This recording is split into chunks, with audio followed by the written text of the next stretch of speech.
7 little girls were betrothed to you from birth. Their first words were not dad or mom, but to call out your name directly. And during the drawing of lot ceremony, at just 1 year old, they don't play musical instruments or study books and paintings. Instead, they hold onto you tightly and won't let go. You love them dearly. They said when they grow up, they want to marry you. However, the good times didn't last long. One night, while you were out urinating, you were kidnapped and stuffed into a cowhide bag.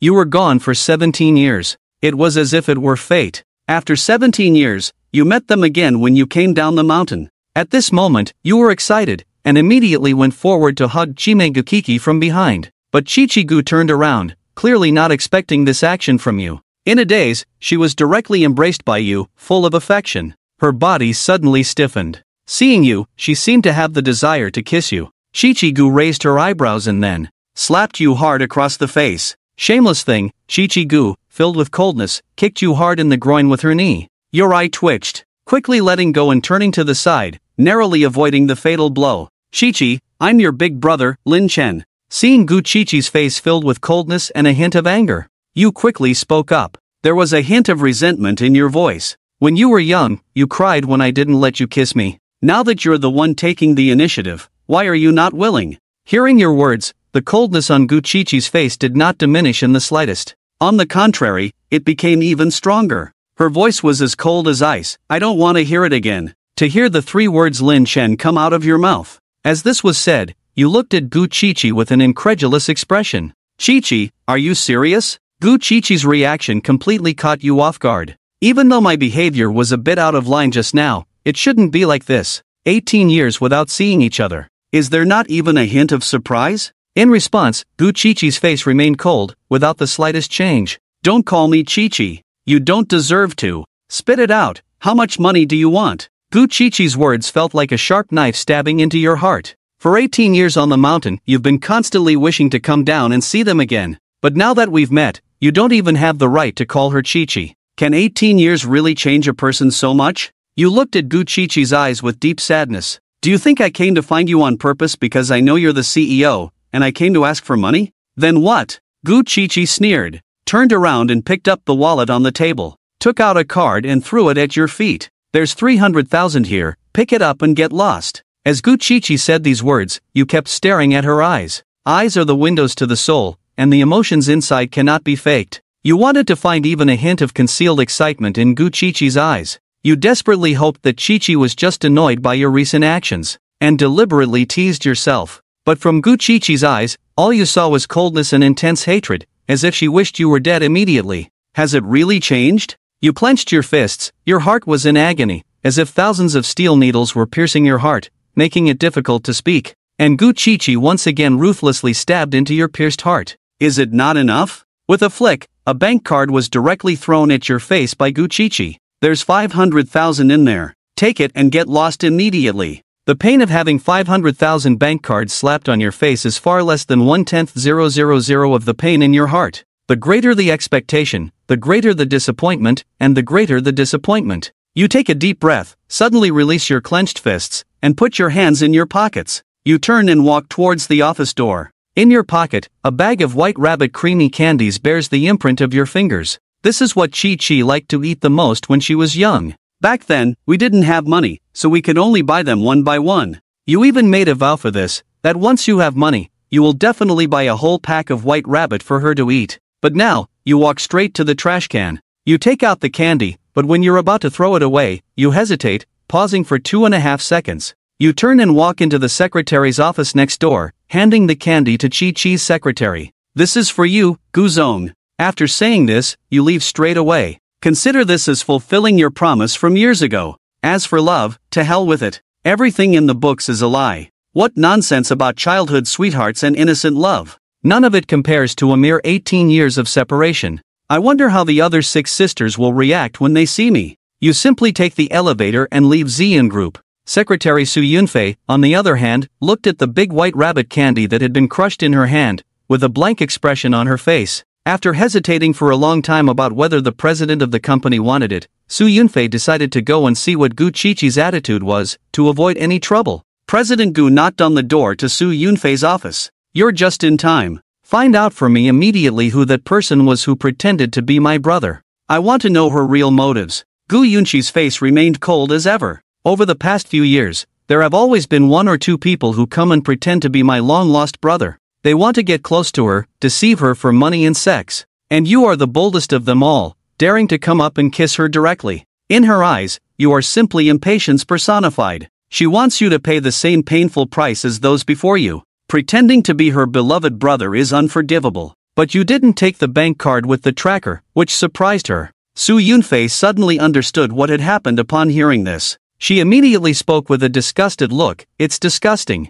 No wonder she asked me to give this to President Gu." After speaking, Su Yunfei took the big white rabbit candy and was about to throw it in the trash can. "Wait, what did you just say? This candy was given by that person just now, not bought by you, right?" Gu Qiqi's face, as cold as an ancient iceberg, finally showed a hint of change. "Of course I didn't buy it. How could I give President Gu such a low-quality thing? This milk candy was just given to me by that fake just now to deliver. Such a garbage thing, and it even left fingerprints on the milk candy when squeezed by hand. It's really disgusting. But don't worry, Gu Nian, I will definitely make Xu Yunfei speak with a look of disgust." But she didn't want to hear anything else. Gu Qiqi directly rushed to Xu Yunfei, snatched the deformed milk candy from you. She rushed straight outside, her beautiful eyes turning red, with mist welling up in her eyes. The fact that she likes to eat white rabbit milk candy, apart from her and a few sisters, no one else knows at all. And after you were taken away, she never had another one, because she was waiting for you to come back. But now, she actually did this to Brother Lin, whom she has been thinking about day and night.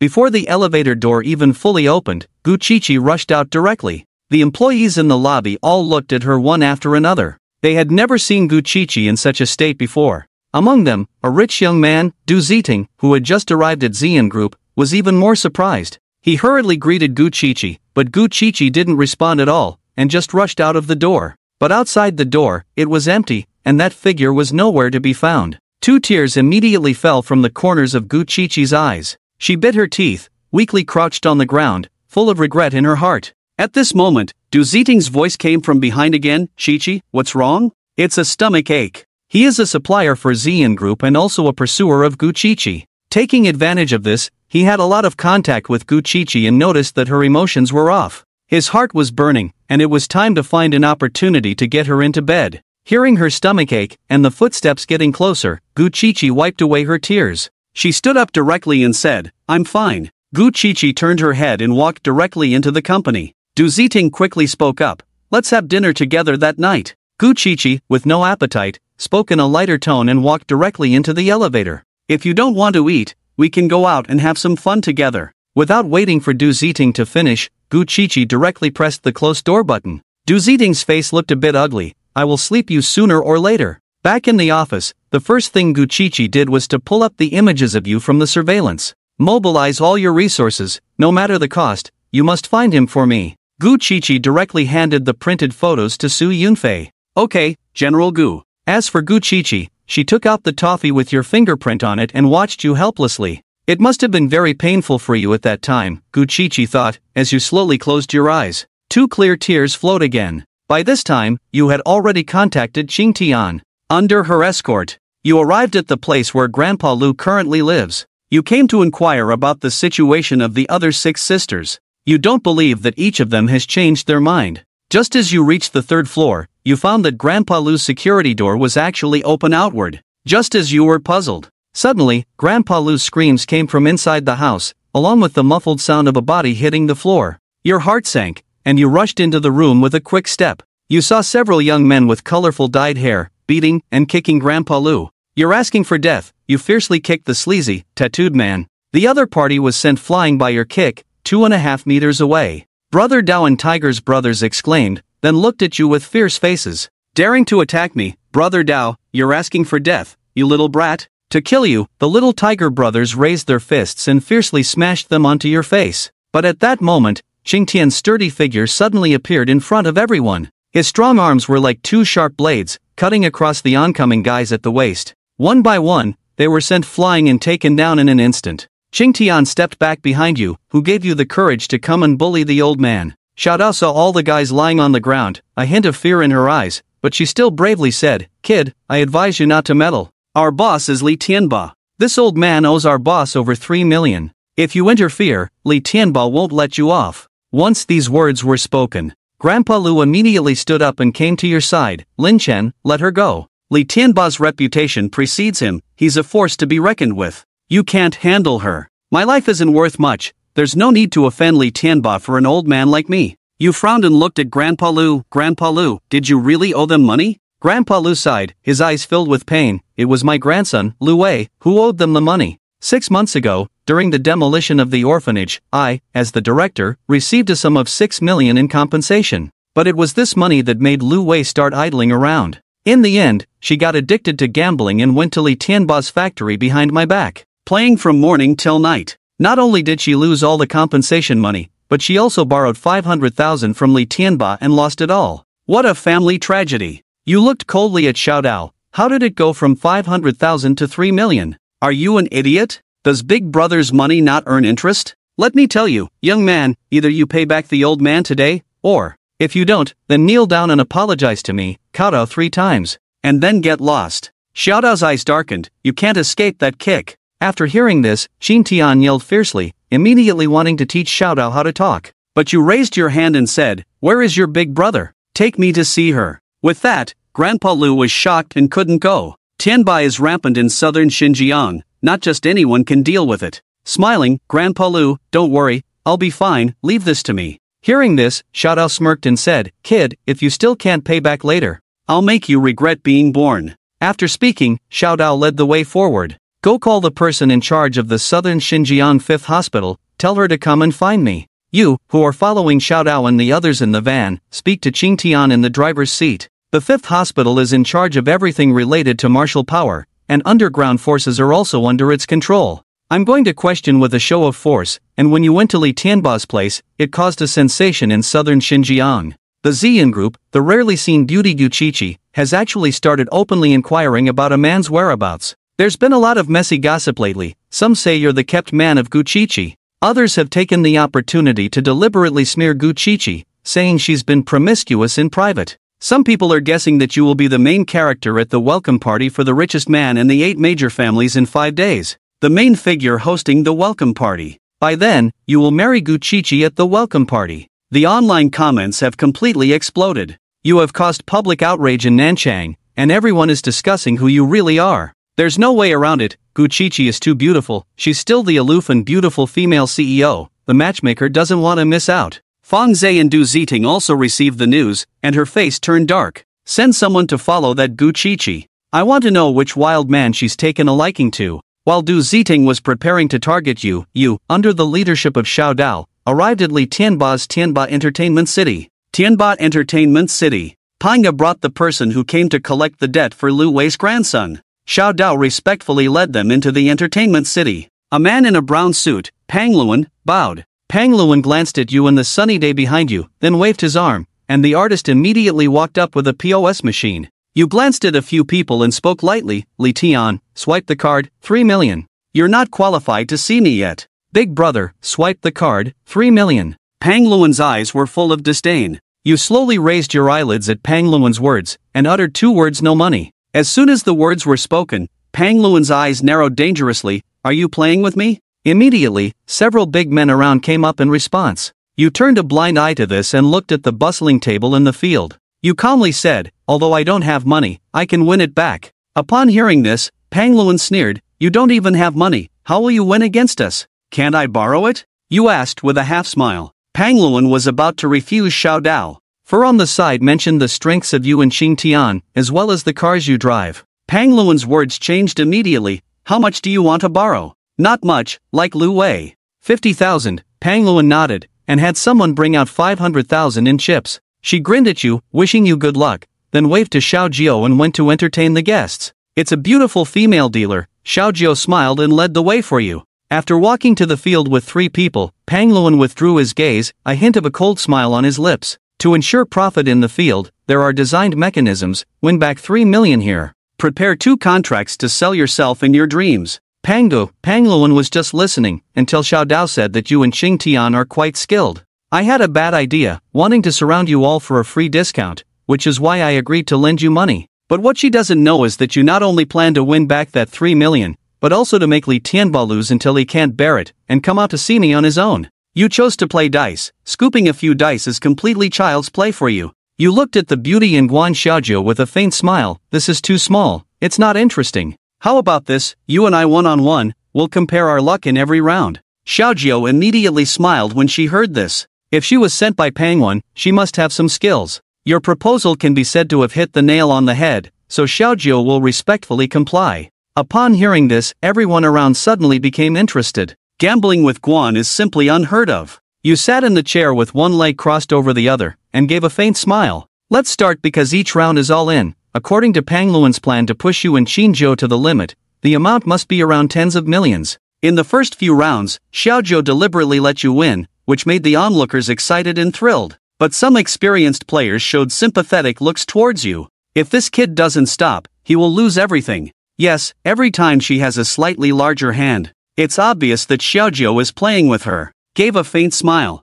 As the amount approached nearly 9 million, Xiaojiu smiled faintly and said, Mr. Lin, Xiaojiu needs to get serious. Both of them simultaneously shook the dice box. Mr. Lin, please. Xiaojiu confidently extended her right hand, judging from years of experience. Your current score should be 23, while I have 332, just one more than yours. It was a sure win, but at the moment you lifted the lid, Xiaojiu was dumbfounded. How could it be 2,349 points? Xiaojiu's eyes were full of disbelief. Miss, it's time to lift the lid, you reminded with a smile. Xiaojiu opened the lid with a bitter expression on her face. She won again in just a few rounds, from 500,000 to 16 million. Is she a fairy? The audience was all envious. Xiaojiu gritted her teeth and started the second round in an instant. She unexpectedly won another 500,000, reaching 32 million. The sound of roaring filled the air. Even the high-end players who played skillfully were bewildered. This was a huge 32 million.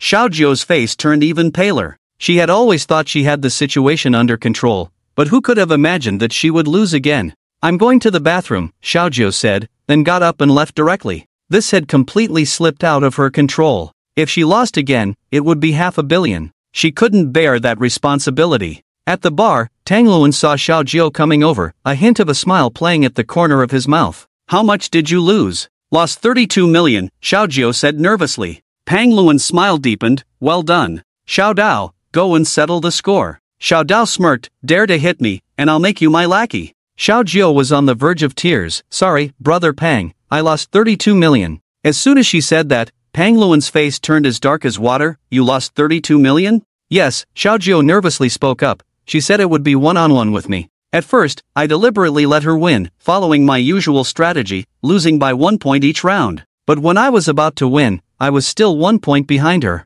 Pang Luan slapped her hard across the face. I've raised you for so many years in vain. Daring to lose 30 million, I think you want to die. Xiaojiu was so scared that she knelt down on the spot. I'm sorry, brother Pang, I really didn't mean to. Pang Luan snorted coldly. Xiaojiu led the way for Pang Luan and the others immediately. Manager Pang is a dominant figure here, they say he's never lost. You sat nonchalantly in the chair, with no change in expression. You're playing games with someone who can control the points, isn't that nonsense? Miss Xiaojiu, did you go to the men's room? Why did you bring a group of men back? The beautiful dealer blushed slightly. Pang Luan, on the other hand, sat down directly, with a faint smile on her lips. Her body feels a bit uncomfortable, she's not in top form. You specifically invited me to accompany Mr. Lin, I'm sure Mr. Lin won't mind, right? Anyone can come, but the rules remain the same. Mr. Lin is straightforward, and Pang Luan smiled and complimented him. With a wave of his hand, Xiao Dao brought 2 new sets of dice.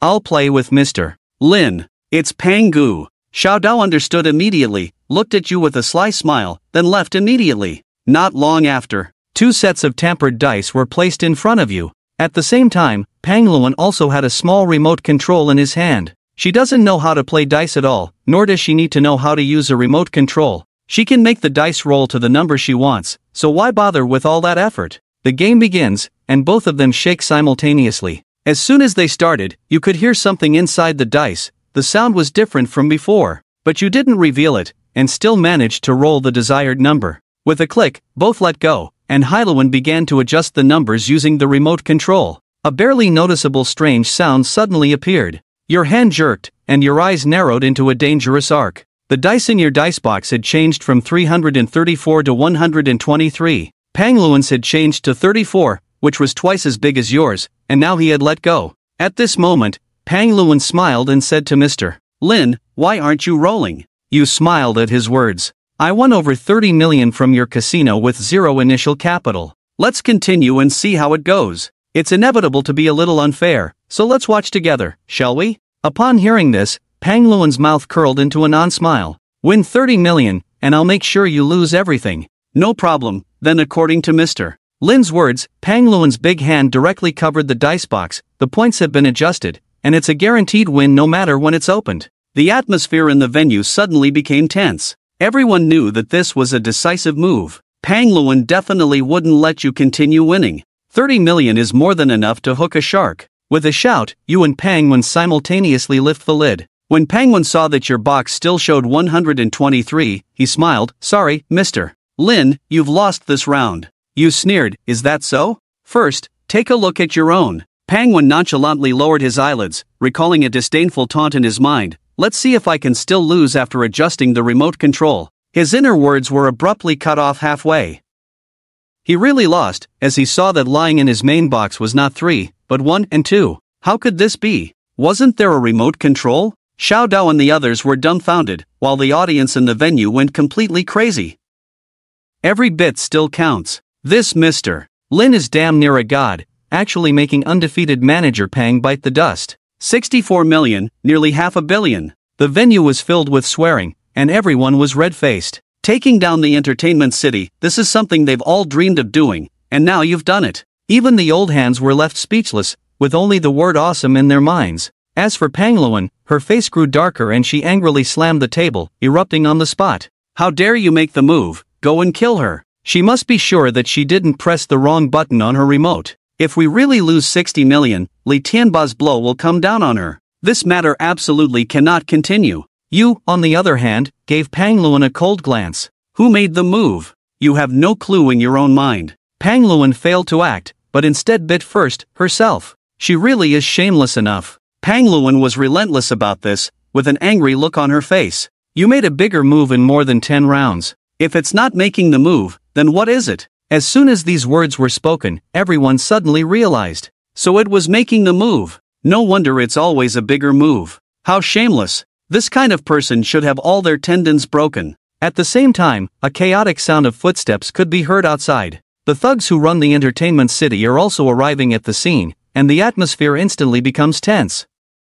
Your gaze also turned cold. You came to me for an explanation, and you pinched a piece between your 2 fingers. With a strong twist, the hard piece was actually crushed by you as if it were tofu, using 2 fingers. Everyone took a sharp intake of breath. You slapped the table with your hand, and word by word, you asked, "Are you satisfied with this explanation?" As you lifted your palm, a small black device was seen, lying quietly on top. The scene was in an uproar. There was actually something in the piece. No wonder we have been losing. The casino is manipulating behind the scenes. You're losing my hard-earned money. Thieves accusing others and making false allegations. Do you have no shame? Angry and abusive, the curses abound. Pang Luan's face turned from blue to purple, then from purple to white. She didn't expect that you would discover the high-tech matter. The little knife and his group of strong henchmen who just arrived were also stunned, all feeling a bit at a loss for a moment. But at this moment, a voice suddenly sounded behind the crowd. "What are you all gathered here for, waiting to die?"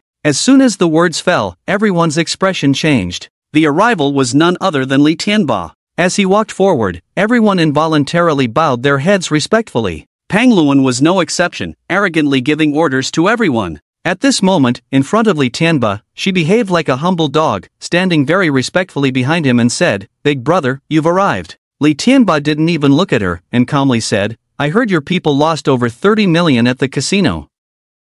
What's the matter?" Tang Luan's expression tightened, immediately pointing at you, "Big brother, it's this kid who came to cause trouble." Tang Luan immediately whispered that he had used a remote control to manipulate himself and couldn't handle your matter. Li Tianba glanced at the black mechanism on the table, then narrowed his eyes. "So you wanted to mess with my Li Tianba's business?" Without responding, you just pointed at the table. "Aren't you going to explain this?" Li Tianba sneered and gave a direct signal to his subordinate.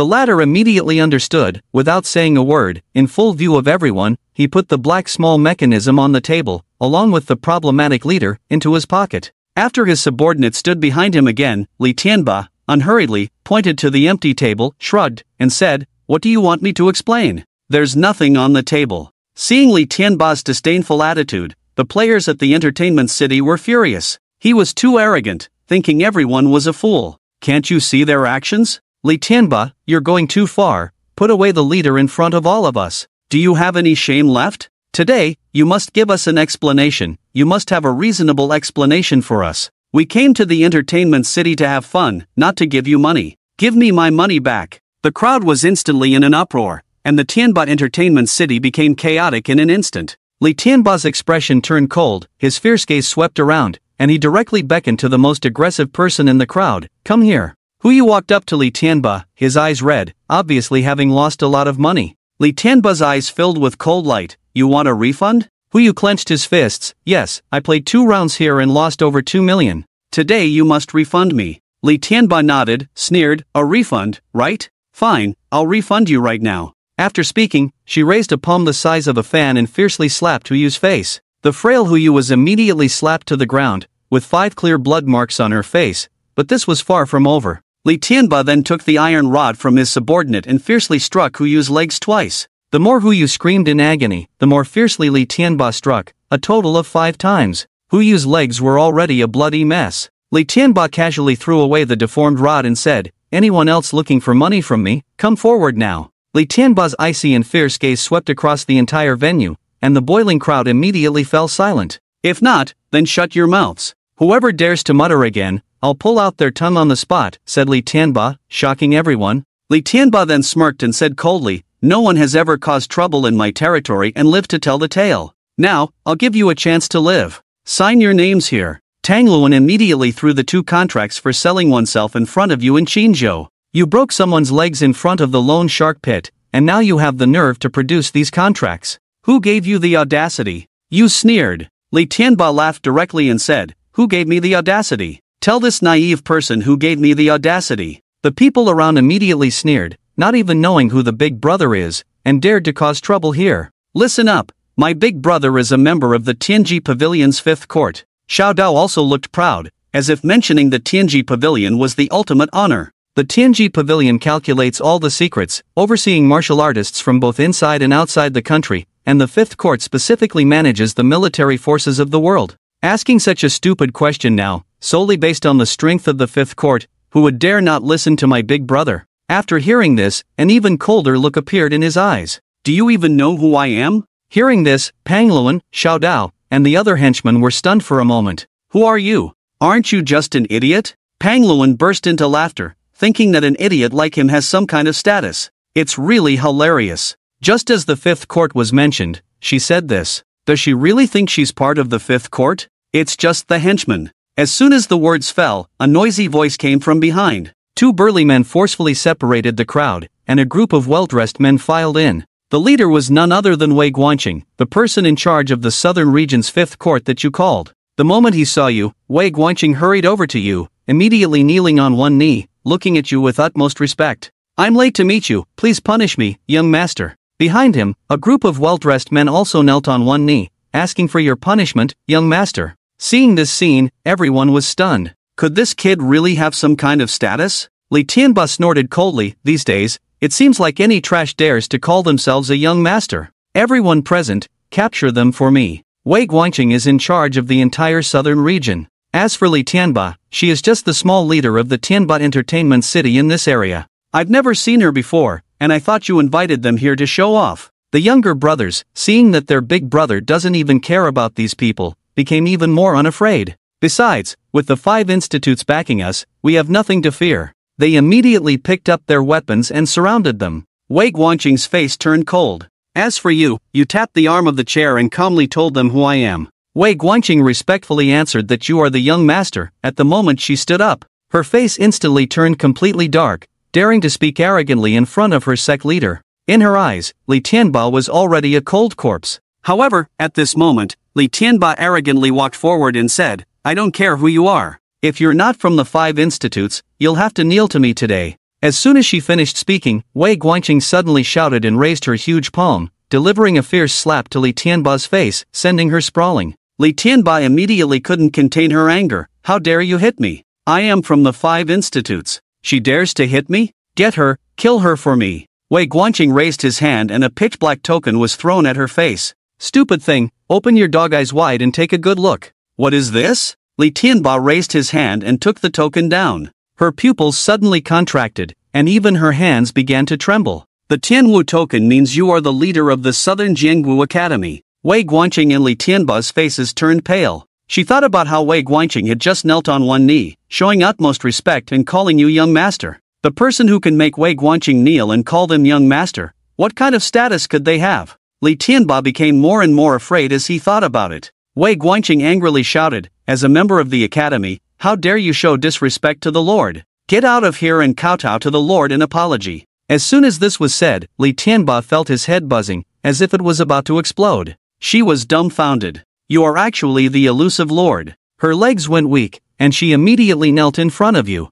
I'm sorry, Lord. I was blind and disrespectful. Everything I said before was nonsense. You, Lord, are magnanimous. Li Tianba's head knocked loudly. Pang Wenxiadeo and the others were almost scared to death. Like a bunch of dumplings, they all knelt down instantly. You just slowly raised your hand. Wei Guanqing, with a broken leg, immediately picked up a stick and viciously smashed Li Tianba, who was kneeling on the ground. With a sharp and piercing scream, Li Tianba's legs instantly deformed, and now she doesn't even dare to hide. You coldly looked at Li Tianba, not daring to even glance at you on the ground. You are responsible for her medical expenses. Furthermore, if I see you again, using the name of the 5th court to act in this way, allowing your subordinates to cause trouble for old Master Lu, then you can forget about your head. Li Tianba shivered all over, thanking the Lord for his mercy. You nodded, then stood up and looked at Wei Guanqing. As the head of the 5th court, you control thousands of soldiers and horses, and execute those who are unjust. If the people of the 5th court are all of this character, then you, as the person in charge of Nanguang, shouldn't hold the position. After saying this, you left on the spot. Wei Guanqing's expression turned even more solemn, answering respectfully, and then respectfully saw you off. As you returned to the tube where old Master Lu lived, before you even entered, you heard a pleasant voice from inside. Old Master Lu, it's too dangerous for you to live alone here. There isn't even a security guard in the community, and those hooligans could come back at any time. If something really happens, we will feel guilty. You should move in with me. Old Master Lu sighed. You have all been good enough to me. How can I trouble you further? Please don't try to persuade me anymore. But old Master Lu, Gu Qiqi still wanted to speak. You knocked on the door, stepped in, and slowly said, from today, those hooligans won't come to bother old Master Lu anymore. Grandpa Lu saw you come back unharmed and couldn't help but get excited. Li Tianba, did they not trouble you? You smiled and don't worry, Grandpa Lu, I'm fine, the debt has been settled. You don't have to worry about this anymore. They definitely won't come looking for you again. Grandpa Lu asked in surprise, how did you talk to them? You smiled and spoke, just reason with them. When you said these words, you always subconsciously avoided Gu Qiqi's gaze, never making eye contact with her, but what surprised you was,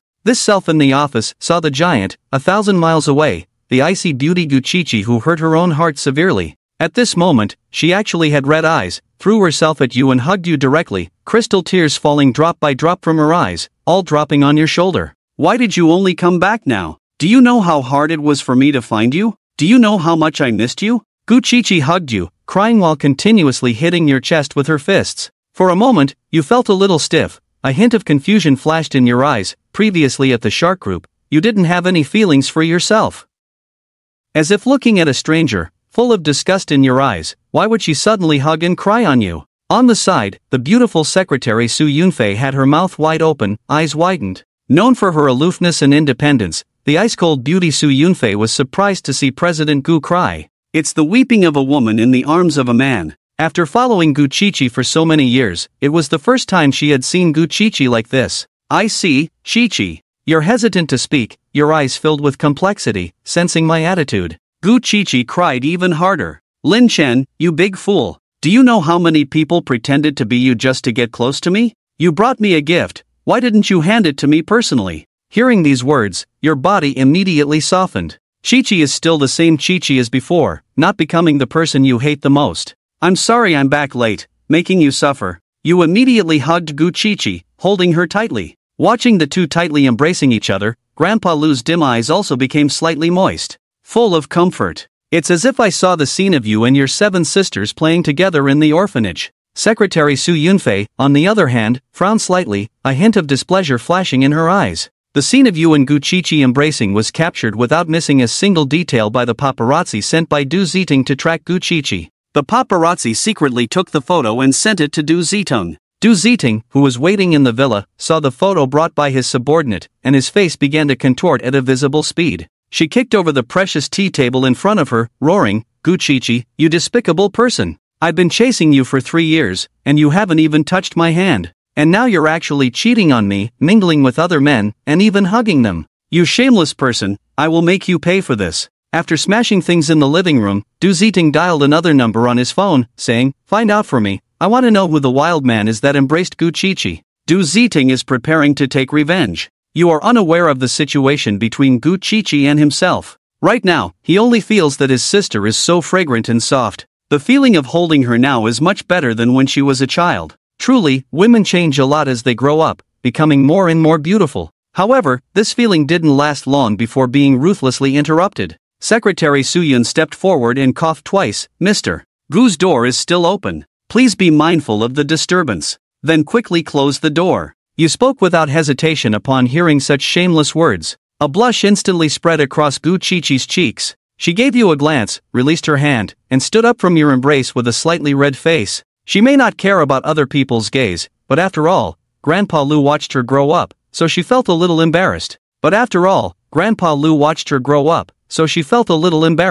Grandpa Lu, Yifun is back. Why didn't you tell me in advance? I thought she was a fraud. Gu Qiqi said, slightly reproachful, while holding my arm. Grandpa Lu smiled and rubbed his chin, then waved his hand, saying, "Alright, you siblings have a lot to catch up on. No need to stay with this old man. Go back quickly." You and Gu Qiqi said goodbye while holding hands. "Grandpa Lu, Qiqi, and I have cleared up our misunderstanding. Qiqi must know about the other 6 sisters." Suyun drove the car, and you sat together with Gu Qiqi in the back seat, heading straight to the shark group. On the way, Gu Yunqi hugged his arm, took out a bag of Chanel that had been deformed by him, and opened it, full of emotion and nostalgia. "After all these years, I didn't expect, Brother Lin, that you still remember my favorite treat." You smiled and said, "This was my promise to you back then. How could I forget? Open it and have one, let's see if the taste has changed." Gu Qiqi shook her head, handed the candy to you, and shook your arm, saying, "I want you to feed me." As she spoke, she leaned in, opened her small mouth, and made a soft ah sound, completely unaware of how alluring her lips,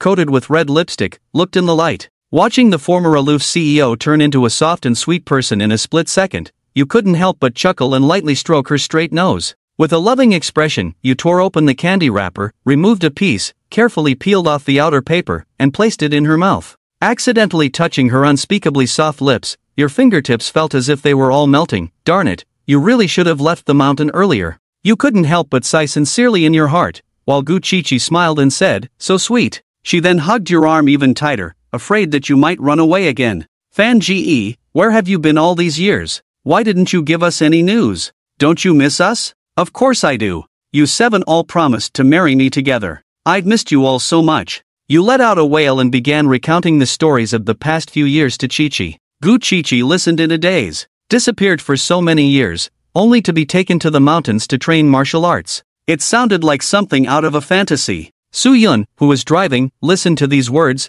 and a disdainful sneer appeared at the corner of her mouth. She simply didn't believe what I was saying. In her view, it was definitely a clumsy scheme I had woven to get close to the CEO. She was determined to find an opportunity to make Gu Qiqi see through my true intentions. Qiqi, on the other hand, didn't dwell too much on this. No matter what happened before, having you back by her side was all that mattered now. I really don't know, sisters, how excited they would be if they knew that Brother Yufan is still alive. I'll keep it a secret for now and surprise them one by one later. After chatting all the way, the car stopped at the entrance of the shark group. Qiqi held your hand and walked into the shark group in a very generous manner, without avoiding the gaze of others. Seeing this scene, the office immediately exploded. They were icy cold. When did President Gu become so intimate with a man? And at this moment, Du Ziting, who had come to wait for Qiqi to return, also witnessed it. She came over to question Qiqi again, but she never expected to witness such a scene. To actually dare to openly bring this wild man here, Du Ziting's anger burst forth. She stood up with a dark face and roared. Gu Yunxi, how dare you bring this wild man back, do you have no shame? Gu Yunxi turned to look at the speaker, her smile fading and her usual cold demeanor returning. Seeing Du Ziting approaching angrily, she furrowed her brows. What are you doing here? Seeing Gu Yunxi still holding Lin Chen's hand as she spoke, Du Ziting became even angrier. What am I doing here? You should ask yourself what you are doing now. Who allowed you to hold hands with this wild man?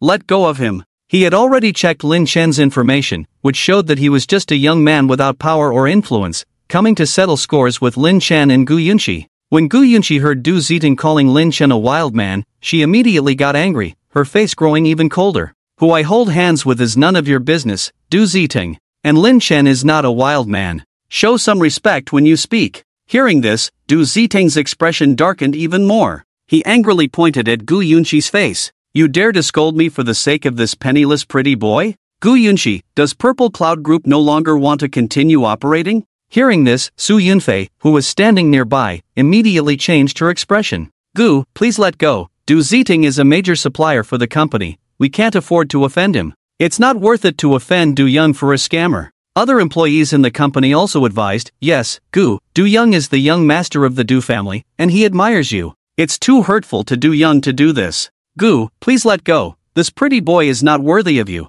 These words fell on Du Ziting's ears, making him even more arrogant. Gu Yunxi, you should know what I mean to your company. Don't force me to take action against you. Before Gu Yunxi could speak, Lin Chen suddenly spoke up. Oh, what do you mean? Du Ziting, who had wanted to teach Lin Chen a lesson, heard him speak and his expression turned even uglier. He sneered, what do I mean? It means the collapse of Purple Cloud Group. It means the cheap woman you've managed to cling to will end up on the streets. When the words cheap woman came out, Lin Chen's eyes suddenly turned cold. Is Yunxi someone you can insult? With that, he slapped Du Ziting hard across the face. Smack! The slap was forceful and heavy. Du Ziting was knocked to the ground on the spot. The 5 distinct finger marks on his face were as clear as if they had been branded by a hot iron, with even the lines visible. It was burning hot and painful. Everyone was stunned. No one had expected Lin Chen to dare to hit someone on the spot. Du Ziting was also stunned by the slap, sitting on the ground for a full 3 seconds before reacting.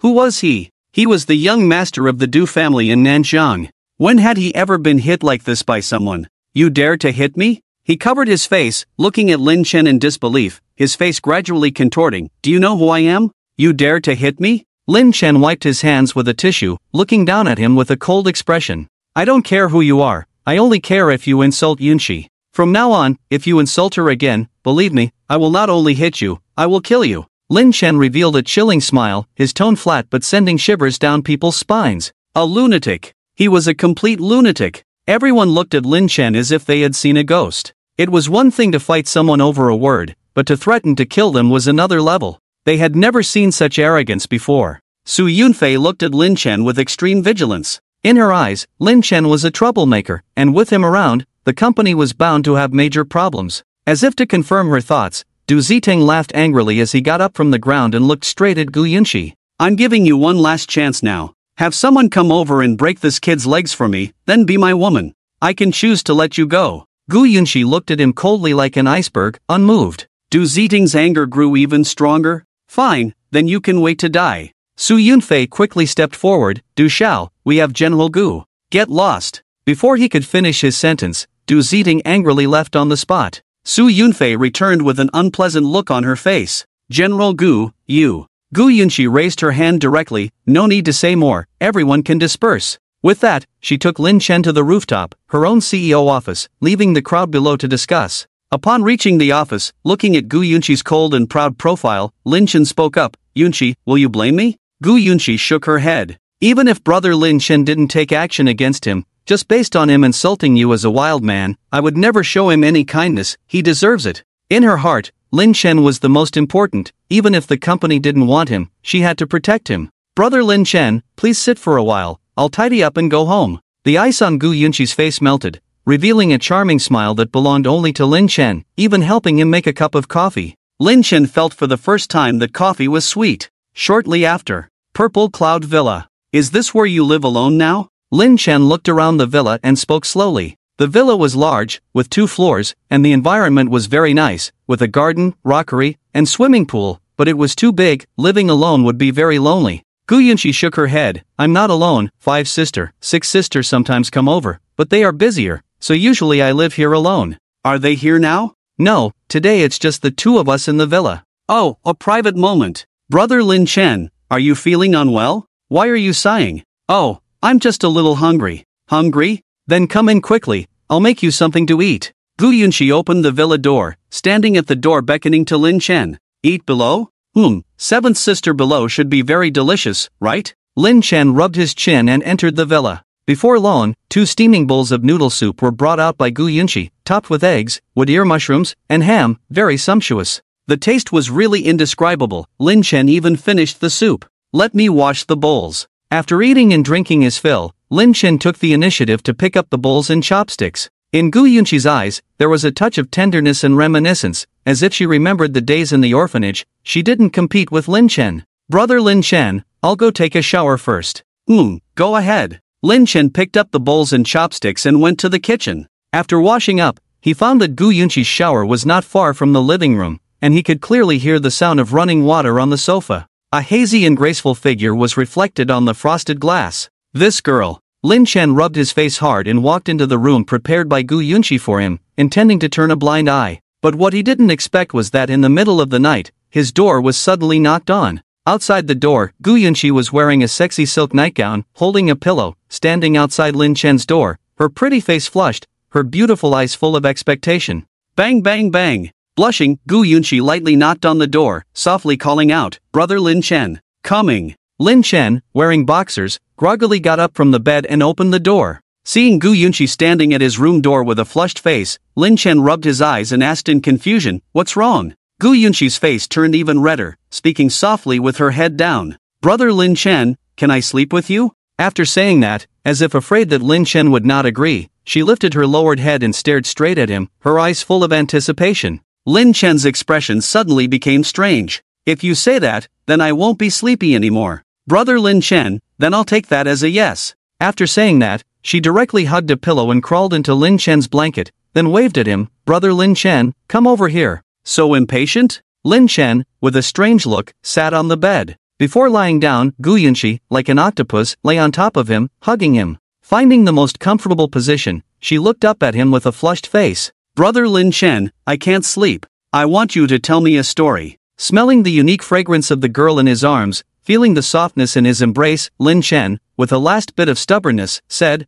What story do you want to hear? The bedtime stories you used to tell me when I was little, have you forgotten? Gu Yunxi blinked in confusion. With so many children in the orphanage when they were young, Lu Ji couldn't handle it alone, so Gu Yunxi and the others were often put to sleep by Lin Chen. Hearing this, Lin Chen suddenly felt everything was tasteless. I've taken off my pants, and you're talking about this? Looking at his lovely sister in his arms, he sighed and slowly began, Once upon a time, there was a mountain, in the mountain there was a temple, in the temple there was an old monk peeing. The next day, Lin Chen woke up slowly. The sun was already high outside the window, and there was no longer a lovely sister in his arms. Last night, he had been telling stories until 3 in the morning, leaning against the head of the bed, not accomplishing anything, and waking up with a sore back. She's really a tormenting little demon. Lin Chen rubbed his sore neck and walked out of the room. There was no sign of Gu Yunxi in the villa, but there were a few slices of bread, an egg, and a glass of milk on the living room table. At least she has a conscience, torturing herself all night and still preparing breakfast for herself.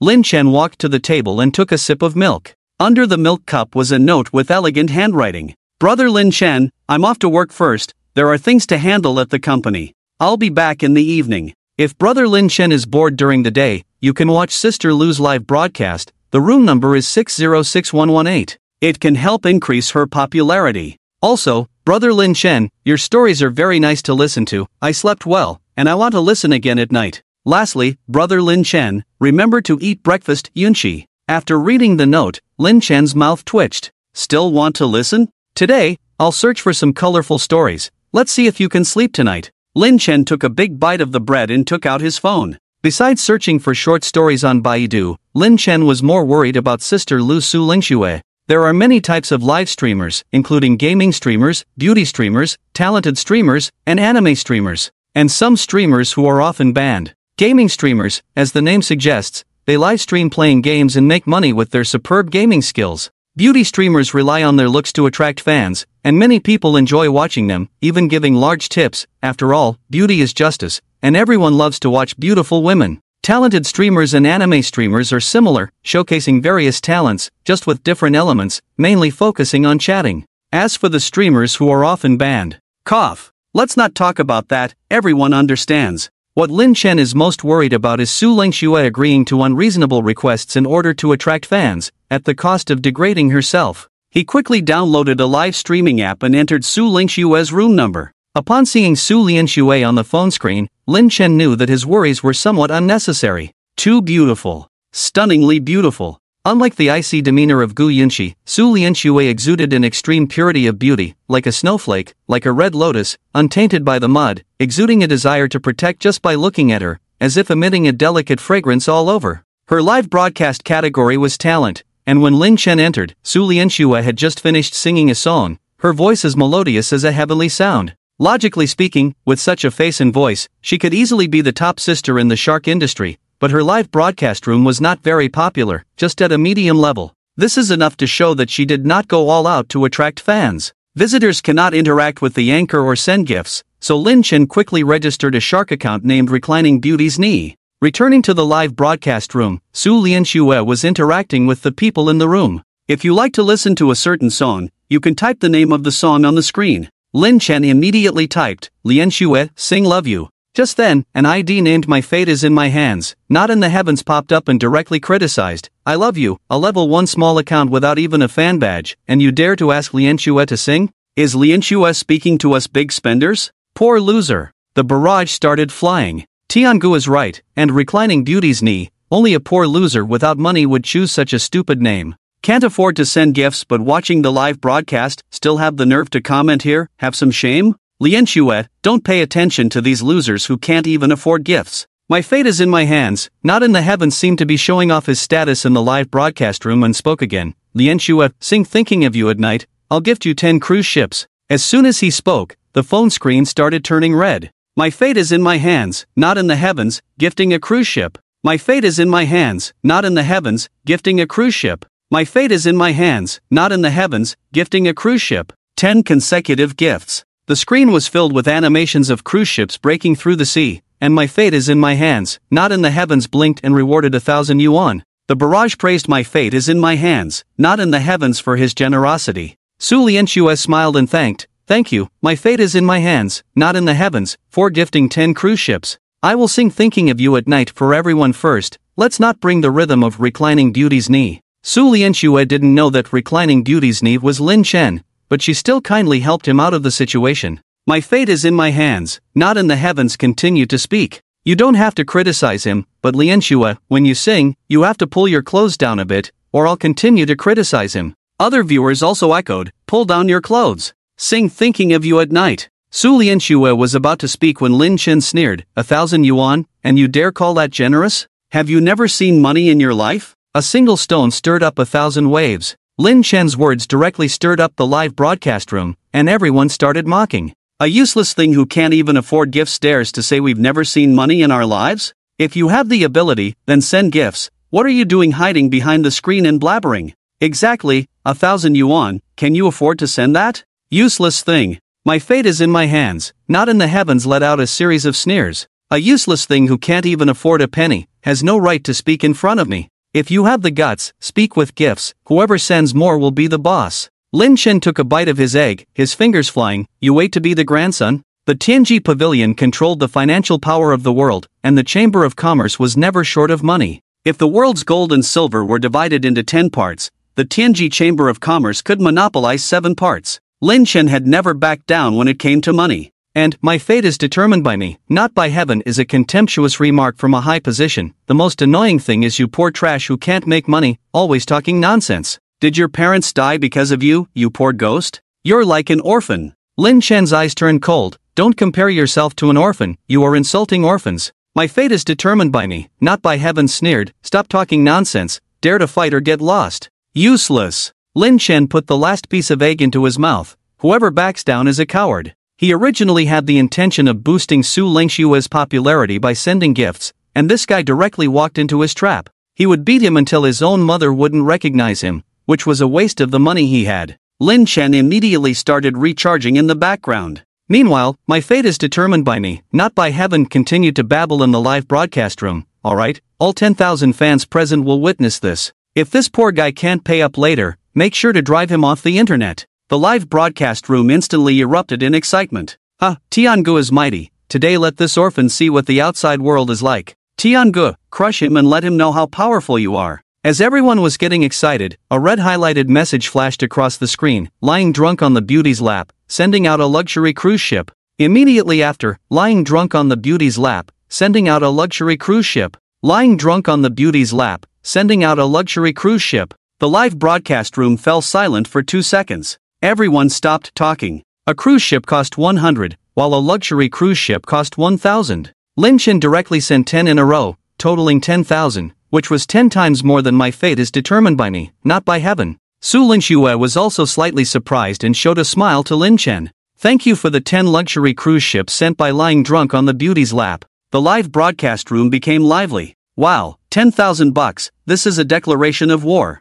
I didn't expect lying drunk on the beauty's lap to have money. I thought it was some poor guy's account. My fate is determined by me, not by heaven, snorted coldly. 10,000 bucks, did you empty your family's savings? Without saying a word, he immediately sent 20 luxury cruise ships. 20,000. After sending the gifts, he quickly typed a line on the screen. Is that all? More? He sent 3 question marks in a row, showing an extremely arrogant attitude. Lin Chen didn't say anything, and in return, he sent out 10 fighter jets. One fighter jet cost 10,000. He instantly sent out 100,000. Wow, 100,000? What a rich man. This is amazing, drunk general, I misjudged you. I'm sorry, the poor guy is actually me. The live broadcast room was filled with exclamations. Su Lingxue was also slightly shocked. It was rare for someone to give so much in a single donation, especially with a new account that didn't even have a fan badge. My fate is determined by me, not by heaven, was also stunned for a moment. He had always been at the top in Su Lingxue's live broadcast room, and this newcomer, lying drunk on the beauty's lap, was able to give out 100,000, which surprised him a bit. However, it was only a slight surprise. 100,000 wasn't enough to shock him. After some thought, he didn't hesitate and sent out 20 fighter jets, then added a line. Is this all you've got? Lin Chen sneered. A rocket appeared out of nowhere, dominating the entire screen. One rocket cost 100,000. Lin Chen clicked 10 times in a row, directly sending out 10 big rockets. 1 million. Boom! The barrage in the live broadcast room was blocked by the majestic appearance of the rockets, filling the screen with super rockets one after another. The live broadcast room was like being doused with scalding hot oil, completely boiling over. At the Shark Live platform, every time someone sends a super rocket, it will be broadcasted across the entire platform. No matter which live stream you are watching, you can see a line of golden light floating at the top of the screen. Drunk lying on the beauty's knees in Su Lingxue's live stream sent out 10 super rockets. For a moment, all live streams remembered this ID, drunk lying on the beauty's knees. Who is this drunk lying on the beauty's knees?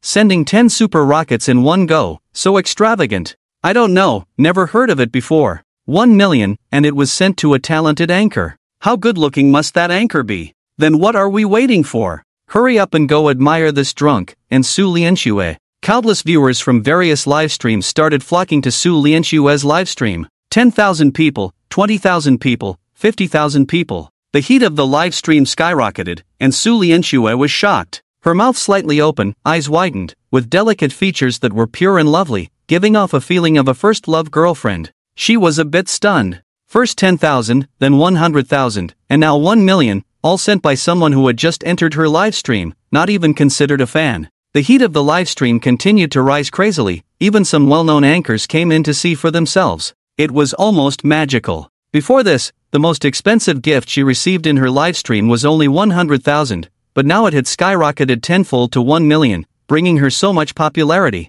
She was feeling a bit dizzy. My fate is determined by me, not by heaven, had a dark expression. He had just said a few words about his abilities, and Lin Chen sent 10 super rockets. Wasn't this humiliating him? At this moment, Lin Chen used his wit and replied, "What did you just say? Didn't hear clearly, come on, say it again." Everyone in the live stream burst into laughter. Ha, drunk has a temper, I like it. Deaf drunk. Seeing this scene, my fate is determined by me, not by heaven turned a bit green. especially when he saw someone on the screen saying, "My brother Tian seems to be in trouble." His face looked even worse than if he had eaten shit. Damn it, usually calling each other brother Tian, now someone randomly sent 1 million, and they turned against him. Today, I will show you what a rich second generation is, and the power of being the top brother. He gritted his teeth and directly sent out 20 super rockets. Swoosh, swoosh, swoosh dashed the rocket sword, and the screen was filled with golden light. 2 million. He had completely let go, determined to crush Lin Chen under his feet. He had seen Su Lianxue in real life and knew she was a top beauty,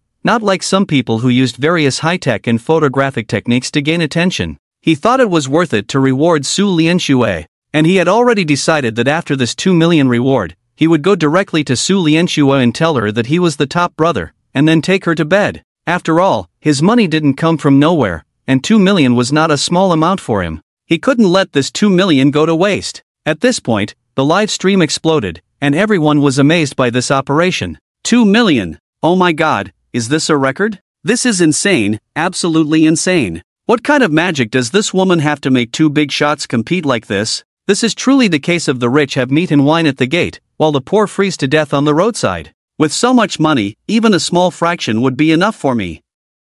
The anchors who came to Su Lianxue's livestream were envious, tears streaming down their faces. And the fans in the live stream started shouting with excitement, full of admiration. "My brother is still my brother, he's really amazing. Is this the charm of being number one? Brother, look at me, I'm cheaper. Brother's position is ultimately unshakable, drunkard is still a bit lacking." Watching the comments in the live broadcast all turning in his favor, "My fate is in my hands" felt a sense of superiority, feeling unique and supreme. He stood at the top looking down at Lin Chen, full of arrogance and dominance. "Is this all you've got? Is this all you can do?" Lin Chen remained silent and quietly topped up 10 million. Whether it was because the one-time top-up amount was too large, or because there were too many people in Su Lianxue's live broadcast room at this time, the back-end servers exploded, and there was a spinning circle in the account balance section. With the money not credited, Lin Chen could only wait slowly. Seeing Lin Chen not speaking, "My fate is in my hands" became even more arrogant. "Speak up, weren't you quite arrogant before?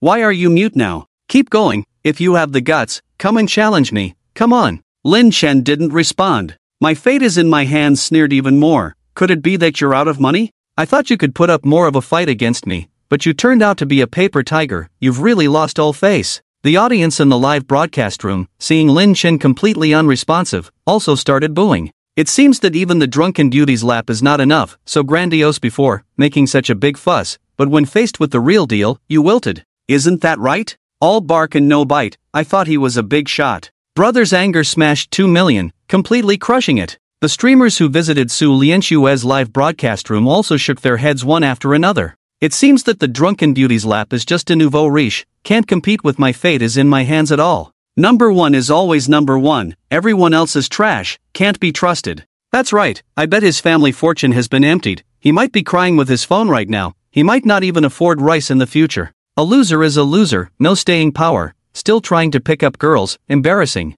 Some small streamers even started sending private messages to "My fate is in my hands" backstage. "Brother, I'm the neighbor's rice, if you have time, come play with me too." Everyone was praising "My fate is in my hands" and at the same time, looking down on Lin Chen. Glory! Unparalleled glory! This was attention from the entire platform. "My fate is in my hands" was enjoying it, feeling on top of the world. And just then, boom, a deafening sound. Interstellar battleship, emerging in the sky. Across the entire platform, no matter what they were doing, there was only one huge and incomparable interstellar battleship roaming in space on the screen. At the same time, an extremely clear broadcast sounded in every live broadcast room. Drunken Beauty's lap, gifting an interstellar battleship. This was a broadcast exclusive to the interstellar battleship. It was also the only gift ever given since the establishment of Shark Live. Interstellar battleship, 10 million each. The entire live broadcast room fell into silence. While the rest of the live broadcast rooms, after a brief silence, exploded like boiling oil. Everyone, no matter who they were, no matter what they were doing, without exception, all came to admire Lin Chen.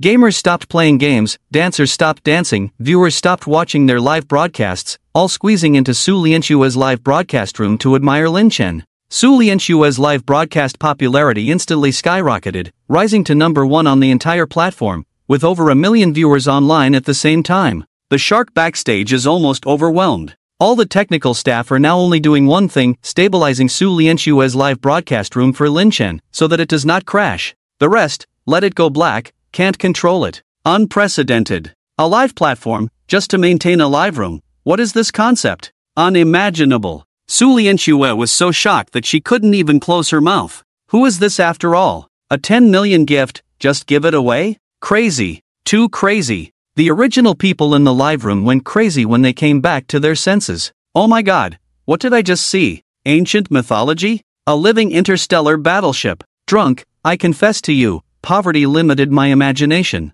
It turns out you're not silent, but you're spending money. In society, I'm drunk. Not many words. For the first time in my life I've seen someone who can spend money to crash the system. Drunk, please allow me to offer my knees, you are my idol from now on. Drunk, I love you, just look at me. Drunk, I'm willing to let you kneel, please come and kneel every day, I'm also a beauty. Lin Chen's inbox exploded in an instant, and countless female anchors all came to private message him, truly attracting the attention of the masses. In response, Lin Chen simply typed out a sentence.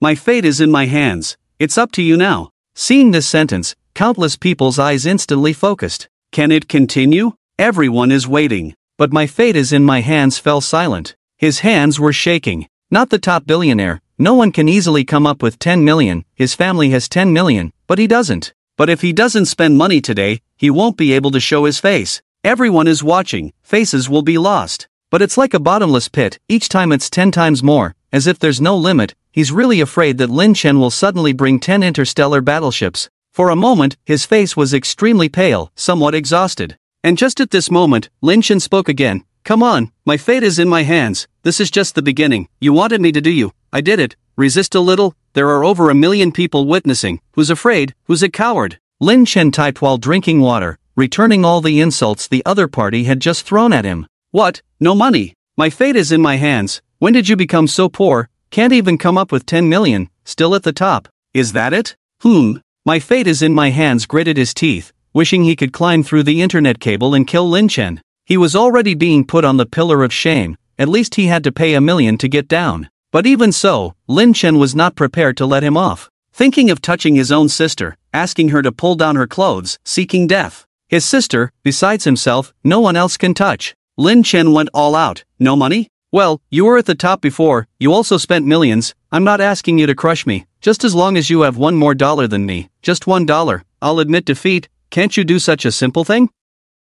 When this was said, my fate is in my hands turned green. $1 more is still 1 million, right? He gritted his teeth and said, kid, I advise you, don't push me. Lin Chen sneered, what if I push you? If you have the ability, continue to spend, can't even come up with $1? The people in the live room also saw through my fate is in my hands bluff, and one by one mocked him. My fate is in my hands, I think you should change your name, your fate is not in your hands. Yeah, if you can't do it, just admit defeat, why pretend? Exactly, no money and still playing gambling with others, quickly call grandpa drunk.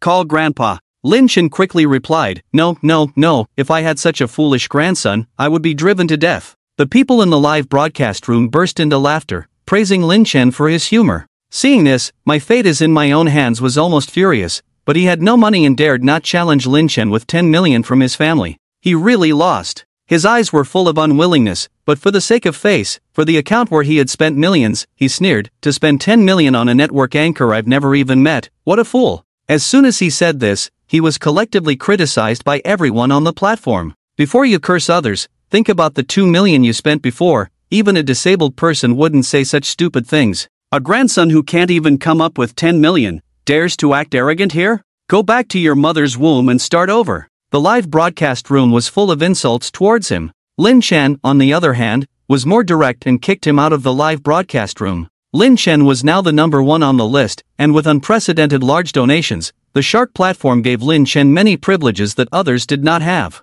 This decisive move made my fate is in my own hands explode with frustration and anger. He sent a private message to Lin Chen, full of disdain. You think you're great just because you donated 10 million? Let me tell you, you can't even meet Su Lianshue, while I can, and she will eventually become my wife. Are you stupid? He wasn't entirely lying. After occasionally meeting Su Lianshue, he went crazy donating to become number 1 just to ask her out, but Su Lianshue ignored him completely, despite his many attempts.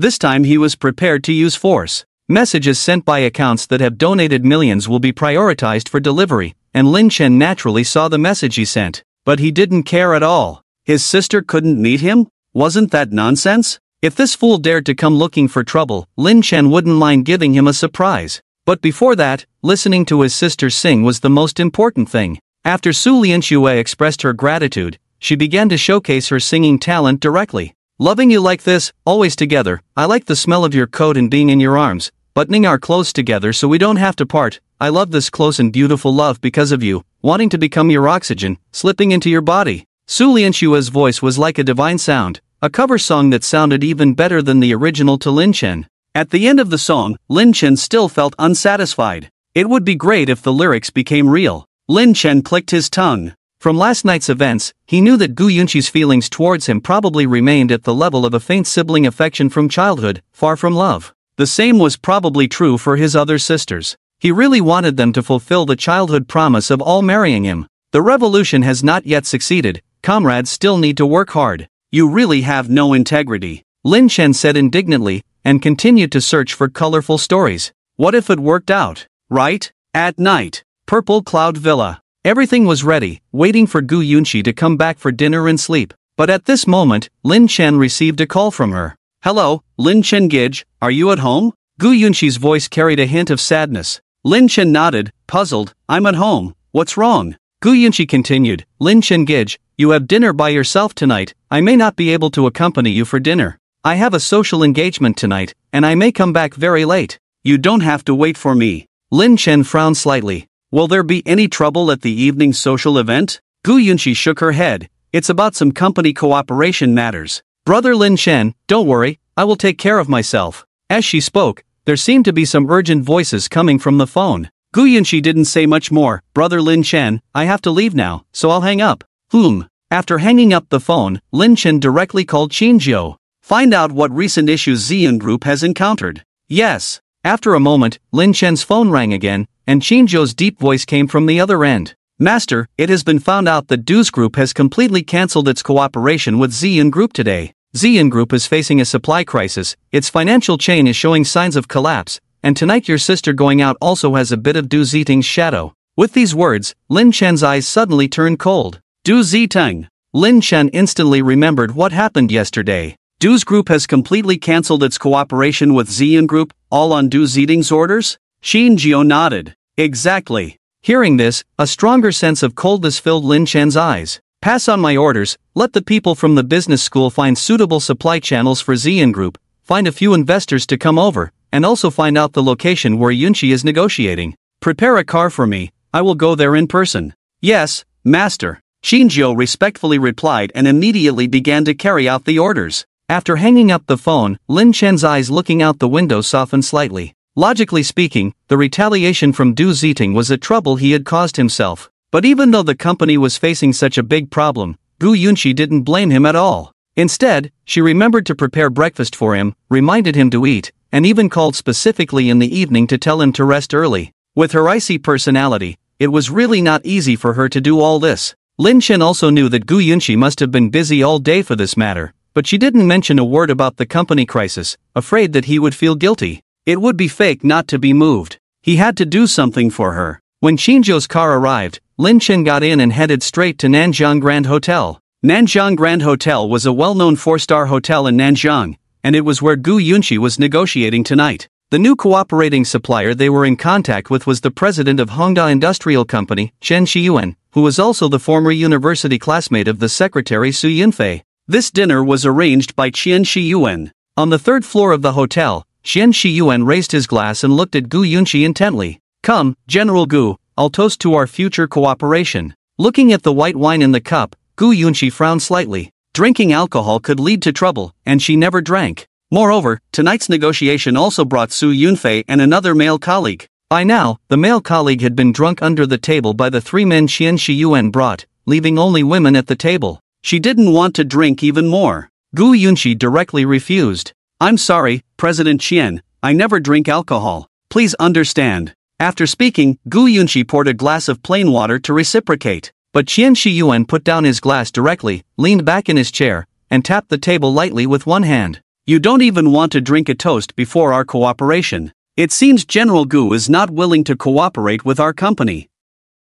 Seeing Qian Shiyuan's impatience, Su Yunfei quickly spoke up. "President Qian, sorry, General Gu really doesn't drink alcohol, and she has no intention of not cooperating. Let's talk about the contract first. Without even the sincerity, what's the point of discussing a contract?" Qian Shiyuan snorted coldly, looking directly at Su Yunfei. "Your Purple Cloud Group has lost its supply channels, the funding chain is starting to break, it can be said to be on the brink of bankruptcy. I am willing to take the risk to come and cooperate with you, all because of the friendship we had as classmates in the past. I saved your company from the brink of disaster, and now you tell me you won't even have a drink with me. You still want to talk about a contract like this? Go to hell." With that, Qian Shiyuan slammed the wine glass onto the ground and stood up, ready to leave. The others also stood up one after another. Seeing this, Su Yunfei hurriedly stepped forward to stop him. "Mr.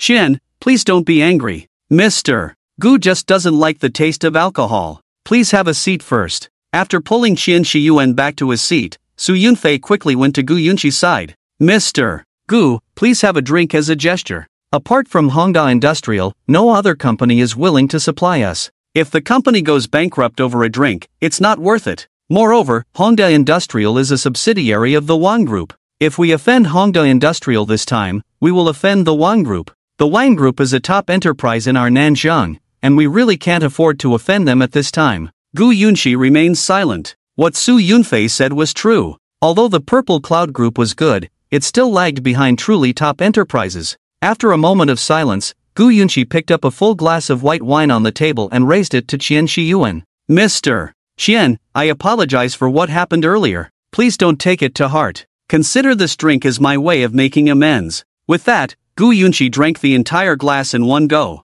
Qian Shiyuan's eyes flashed with a glint, but he didn't show any emotion on the surface. Playing with the jade ring on his hand, he said leisurely, "Traditionally, an apology starts with 3 drinks. Mr. Gu, 1 drink seems a bit lacking, don't you think?" Gu Yunqi gave him a deep look. Without saying a word, she picked up the wine bottle and poured herself 2 more glasses of white wine. Although she knew Qian Shiyuan might have intended to make her drink, she was the CEO, a strong-willed one at that, and once she made a decision, she wouldn't give up halfway. As the 3 glasses of strong white wine went down her throat, a hint of blush appeared on Gu Yunqi's usually icy face. In her cold and aloof demeanor, there was now a touch of charm, making her even more alluring. No wonder Mr. Wang wanted me to get her drunk. Just her temperament and beauty alone are enough to keep me entertained for a year. Qian Shiyuan inwardly praised, his eyes also showing a hint of excitement. He laughed and raised his glass. "Mr. Gu is truly generous, worthy of being the most beautiful female CEO in Nanjing.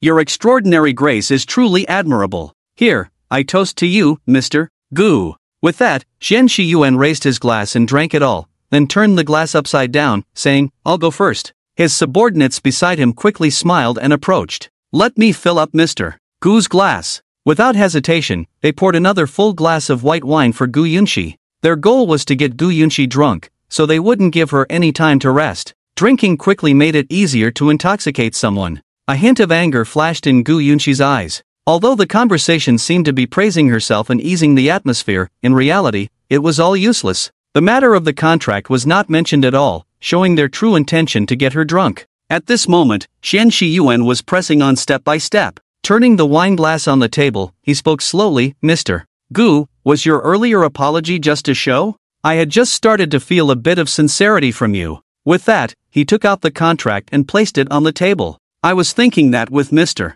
Gu's generosity, I would sign the contract with you after a few drinks. But now, it seems I was mistaken." Qian Shiyuan shook his head to himself. Seeing the contract, Su Yunfei's eyes lit up, and she quickly persuaded, "Manager Gu, the contract is right in front of us. Since we've already had 3 drinks, a little more won't hurt. We can't delay signing the contract." The redness on Gu Yunqi's face became more severe. She never drank alcohol and didn't know her tolerance, only feeling a bit dizzy, but she thought she could drink a little more. But just as she reached for the drink, a large hand suddenly reached out, grabbed the glass, and placed it upside down on the table. The crystal-clear liquid spilled all over the table and floor. Qian Shiyuan's face darkened suddenly. Seeing the good deal that was about to be sealed being ruined, Qian Shiyuan's face darkened suddenly. "Who are you? Can't you see this is where Manager Gu and I are discussing cooperation? Who allowed you to come in?" he directly rebuked. The person who came in was Lin Chen. As soon as he entered, he saw Gu Yunqi's flushed face, clearly showing signs of being a bit tipsy, and his gaze turned cold. He stared directly at Chen Shiyuan. I am Yunqi's boyfriend. Why can't I come? Lin Chen said, then boldly pulled out a chair and sat down, looking indifferent. Gu Yunqi looked at Lin Chen, feeling a bit dazed. Brother Lin Chen, why are you here? Lin Chen smiled back. I can't eat without you by my side. Gu Yunqi's cheeks blushed slightly, showing a rare look of embarrassment on her face, thinking Lin Chen's words sounded strange. Meanwhile, Chen Shiyuan, seeing Gu Yunqi's reaction, assumed Brother Lin Chen was a term of endearment for Lin Chen and instantly believed that Lin Chen was Gu Yunqi's boyfriend.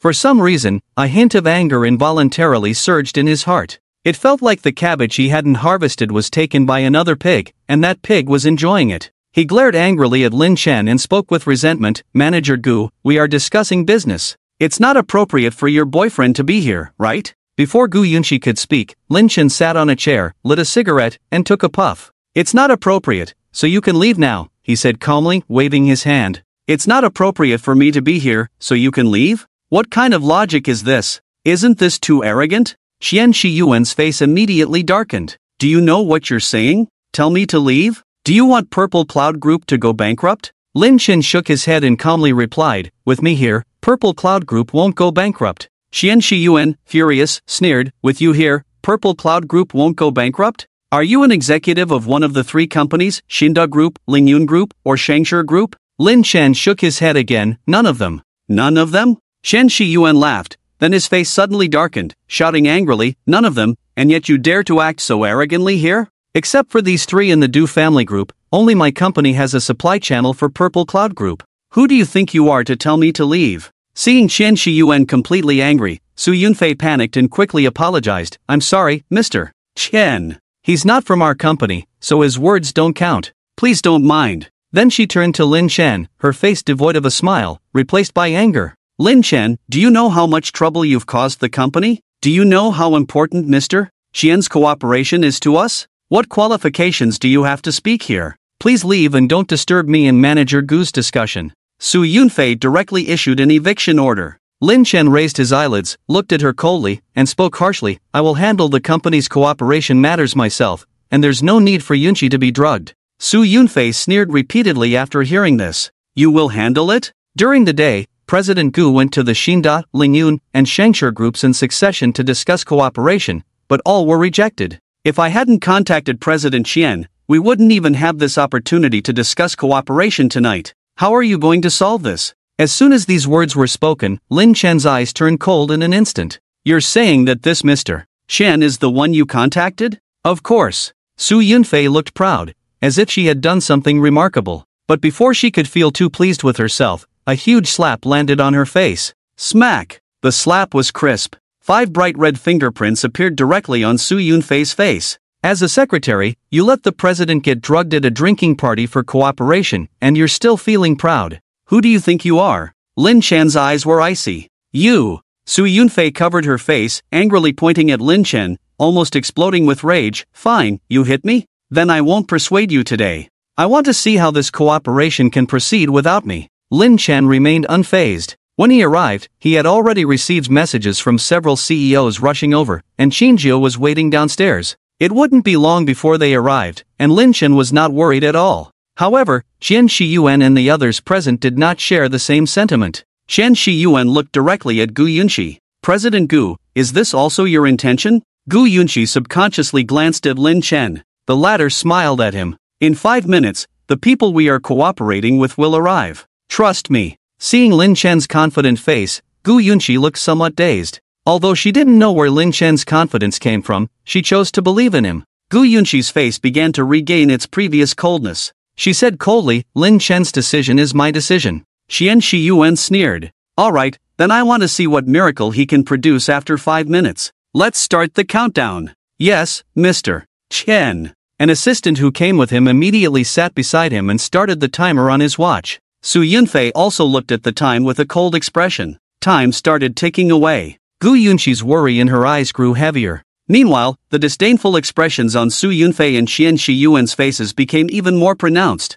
At the 4-minute mark, Chen Shiyuan spoke disdainfully. President Gu, in my opinion, you should get rid of this useless boyfriend of yours and just drink this wine obediently. He poured a full glass of liquor and placed it in front of Gu Yunxi. It's been 4 minutes already. Your useless boyfriend won't bring you any miracles. The only one who can save your company is me. Before he could finish speaking, a sudden rush of footsteps could be heard from outside. The door of the private room was pushed open by a tall and burly man, followed by a group of well-dressed, imposing men entering one after another. The person who opened the door was Qin Jiu. Seeing the group coming in, Su Yunfei's eyes widened like a toad's, and her mouth could fit an egg inside. Zhu Ligua, CEO of Xinda Group, Gao Zhenbo, CEO of Lingyun Group, Wang Yuanfan, CEO of Shengshi Group, as well as Lu Dongqiang, CEO of Tianrui Investment Company, and Yu Tailong, CEO of Tailong Investment Company. How did they come here? 3 suppliers, 5 investment companies, a total of 8 CEOs, all top companies in Nanjiang.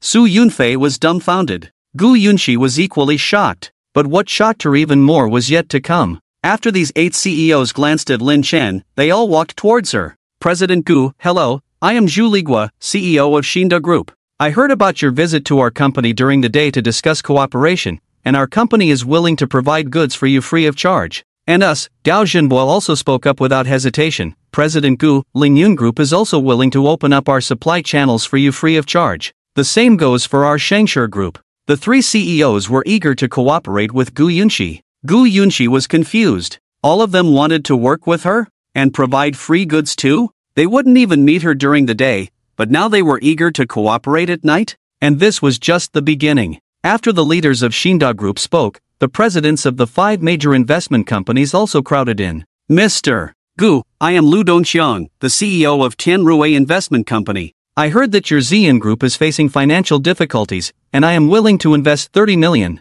And me, I am Yu Tailong, the CEO of Tailong Investment Company. I am willing to invest 25 million to help you through this crisis. I, from Jinan Investment Company, am willing to provide 15 million to help Mr. Gu through this difficult time. The 5 CEOs all spoke up, each offering over 10 million in investment, totaling over a billion when combined. The financial gap of Xian Group was only a little over 10 million, mostly due to Du Ziting suddenly cancelling the cooperation. As long as the supply chain was re-established, this little over 10 million would not cause a major crisis, as they could still get loans. But now, someone was offering a billion directly, 10 times the amount needed. Gu Yunxi quickly spoke up. Thank you all, but Xian Group really doesn't need this much investment. After investing, the investors would share the profits, and she didn't want to take unnecessary money. But to her surprise, all the CEOs spoke up. It's okay, Mr. Gu, Tianrui Investment will provide you with funds for free. We, Tailong Investment, will do the same. And us, Jinan Investment. For free? Giving away money? Gu Yunxi was completely dumbfounded. Chen Shiyuan's face turned green. He had just said that only he could save Xian Group from its predicament, that no one else would cooperate with them, but now 3 partners had suddenly appeared, and they had even solved the financial problem. Where could he reason with this? Unfortunately, he had accepted the order to bring Gu Yunxi back. If he couldn't bring her back, he would be in big trouble. Thinking of this, Chen Shiyuan, with a dark face, slowly spoke. Everyone, isn't a small Xian Group not worth your efforts? Please give me some face. The cooperation with Xian Group was ordered by Wang Zihan, the young master of Wangshi Group. I hope you can give me this opportunity. Zhu Ligua and the others looked at Lin Chen. Seeing his cold eyes, Zhu Ligua's face turned cold. He snorted. Give you face? Who do you think you are, Chen Shiyuan? Gao Zhenbo also snorted. We are cooperating with Mr. Gu. When is it your turn, a despicable bug, to interrupt? Hearing these merciless words, Chen Shiyuan's face turned red and white alternately. He clenched his fists and spoke with frustration. Everyone, this is the intention of Wang Zihan, the young master of Wangshi Group. The others looked at Chen Shiyuan as if he were an idiot. The master of Tianjai was sitting in front of you, and now you mention Wang Zihan to me? Is he more important than the master of Tianjai? Isn't this foolish? Everyone ignored Chen Shiyuan and began discussing the details of the cooperation with Gu Yunxi according to Lin Chen's instructions, and signed the contract in front of him. Chen Shiyuan suddenly felt insulted. Those dumbfounded looks hurt him deeply. His plan failed, and with a dark face, he called his subordinates. Let's go. Just as they took a step, Lin Chen slowly blew a smoke ring and said, I allow you to leave? Hearing this, Chen Shiyuan, who was full of frustration and had nowhere to vent, stopped in his tracks. What? Do you want to have a go? Regarding Chen Shiyuan's words, Lin Chen ignored them, just slowly stood up, his right hand resting on a bottle of just opened white wine.